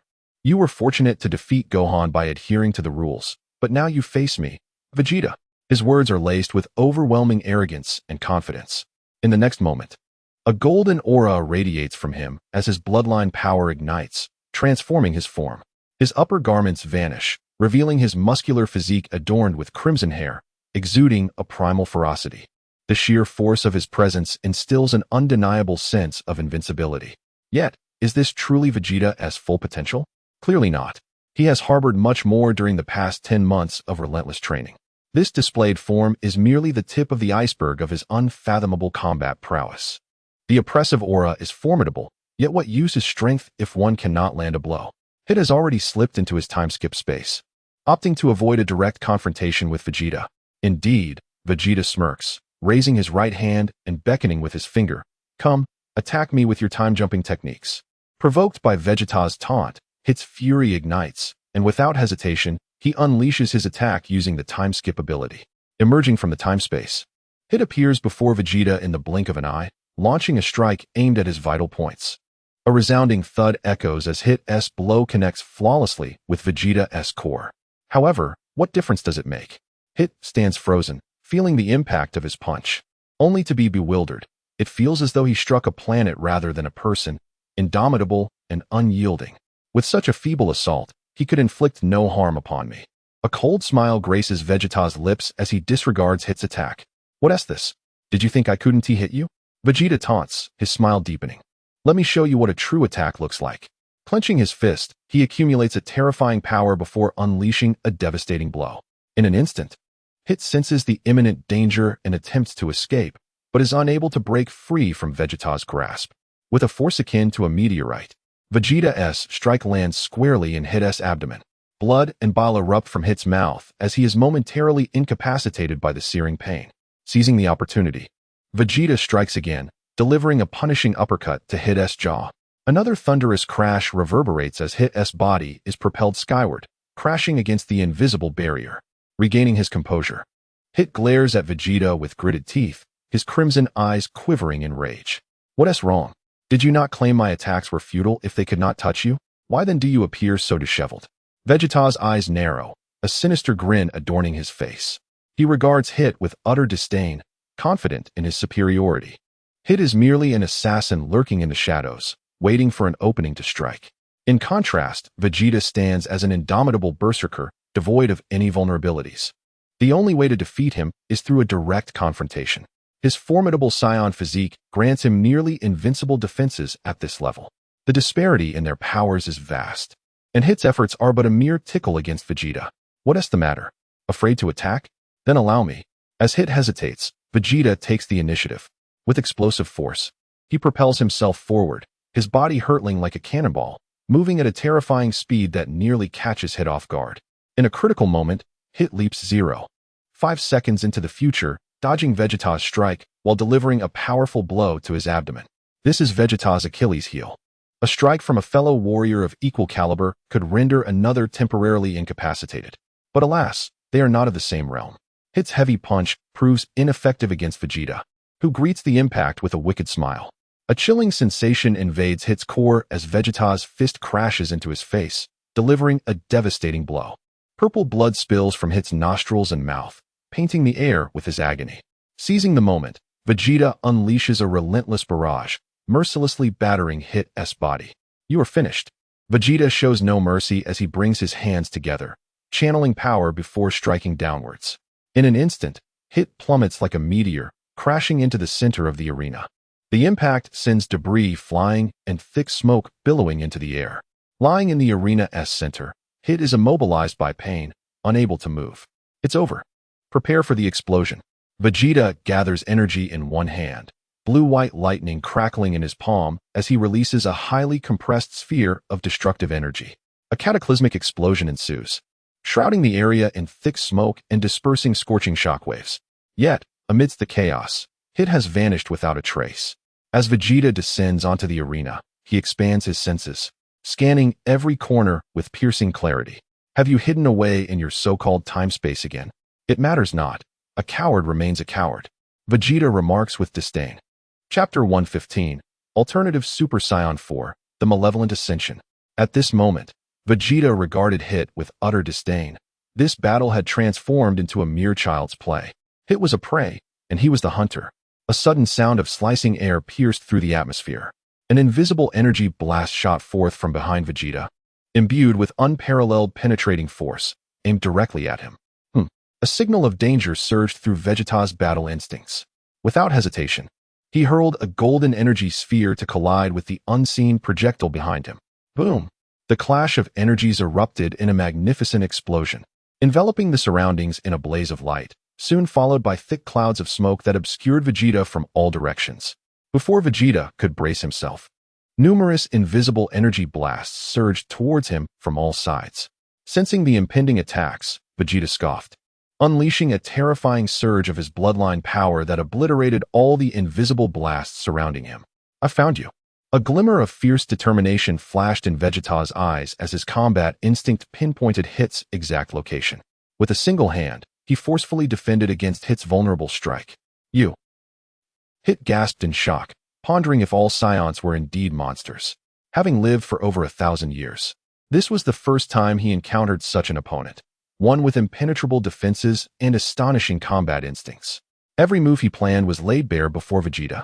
A dull thud resounded as Vegeta unleashed a powerful punch to Hit's abdomen, the force exceeding even that of the mighty Gohan, sending Hit reeling and spitting blood, until he reached the edge of the arena. After pushing Hit back, a playful smirk crept onto Vegeta's face as he taunted Hit. "You should be grateful that the rules of this match prohibit killing. Otherwise, that strike could have been your end." Vegeta's brazen arrogance pricked Hit's pride. As the legendary assassin of Universe 6, Hit bore the arrogance that came with his title. His dignity would never allow anyone to trample over it. "You shall pay for your hubris." A chilling gaze emanated from Hit's eyes, signaling his anger. Yet, to Vegeta, such fury merely appeared as the impotent rage of a weakling. "Ha ha ha ha ha." Vegeta suddenly erupted in laughter, finding Hit's words utterly ridiculous. Pay a price? He was correct that arrogance comes with a cost. But as long as one possesses sufficient strength, they could fear nothing. Vegeta was indeed qualified to be arrogant. "It seems you still underestimate this prince's power. Very well. Allow this frog in a well to witness my true form. Speaking of which, you are the first to behold my genuine transformation, so don't be too frightened." As Vegeta's haughty words fell, a crimson light flickered in his azure eyes. Soon, the power of his bloodline surged within him, leading to an unrestrained and monumental explosion. "Huh!" Vegeta's voice erupted in a hysterical roar. The power of his bloodline manifested as a golden energy column shooting towards the heavens. The overwhelming aura enveloping the arena in a transformative pressure. The spectators of Universe 7 felt invigorated by this spectacle. 10 months prior, Goku had showcased a form surpassing Super Saiyan 4th during his battle with the god of destruction, Beerus. If their assumptions were correct, Vegeta's current form was akin to Goku's Super Saiyan 4th at that time. But was this truly the case? Others might not discern the changes, but Goku, who had mastered the Super Saiyan 4th transformation, could not remain oblivious. No, this is not merely a breakthrough of the Super Saiyan 4th limit. Goku stood up, astonished. "What?" Piccolo exclaimed in disbelief. "If this is not the Super Saiyan 4th they have encountered, then what is it? This sensation? What is happening to my body?" Gohan glanced at his hands, feeling the blood within him stir and churn in response to Vegeta's unleashed aura. Moreover, it seemed as though a unique power emanating from Vegeta was drawing out the darkness hidden within Gohan's soul. That guy, Vegeta, has indeed surprised this god in ways unforeseen. I wonder what this form truly is. Beerus felt a flicker of anticipation regarding Vegeta's newfound transformation. Instinct told him that this form of Vegeta was extraordinary. "Lord Beerus, it appears that Vegeta has embarked on a path unlike any other." Even Whis, the angel, displayed an expression of astonishment. As an angel who has witnessed the birth and destruction of countless worlds, Whis had beheld innumerable phenomena, including aspects of the power Vegeta now possessed. That is, the power of malevolence. On the arena, Vegeta's transformation continued, the ascending light of his bloodline gradually giving way to a foreboding black aura. A tremendous oppressive force descended upon the stage, causing Hit to feel an unsettling premonition deep within his soul. This guy's aura is swelling beyond the ordinary. Hit felt his entire body stiffen, immobilized under the weight of this overwhelming pressure. Roar! Suddenly, a primal roar reverberated across the nameless planet. Echoing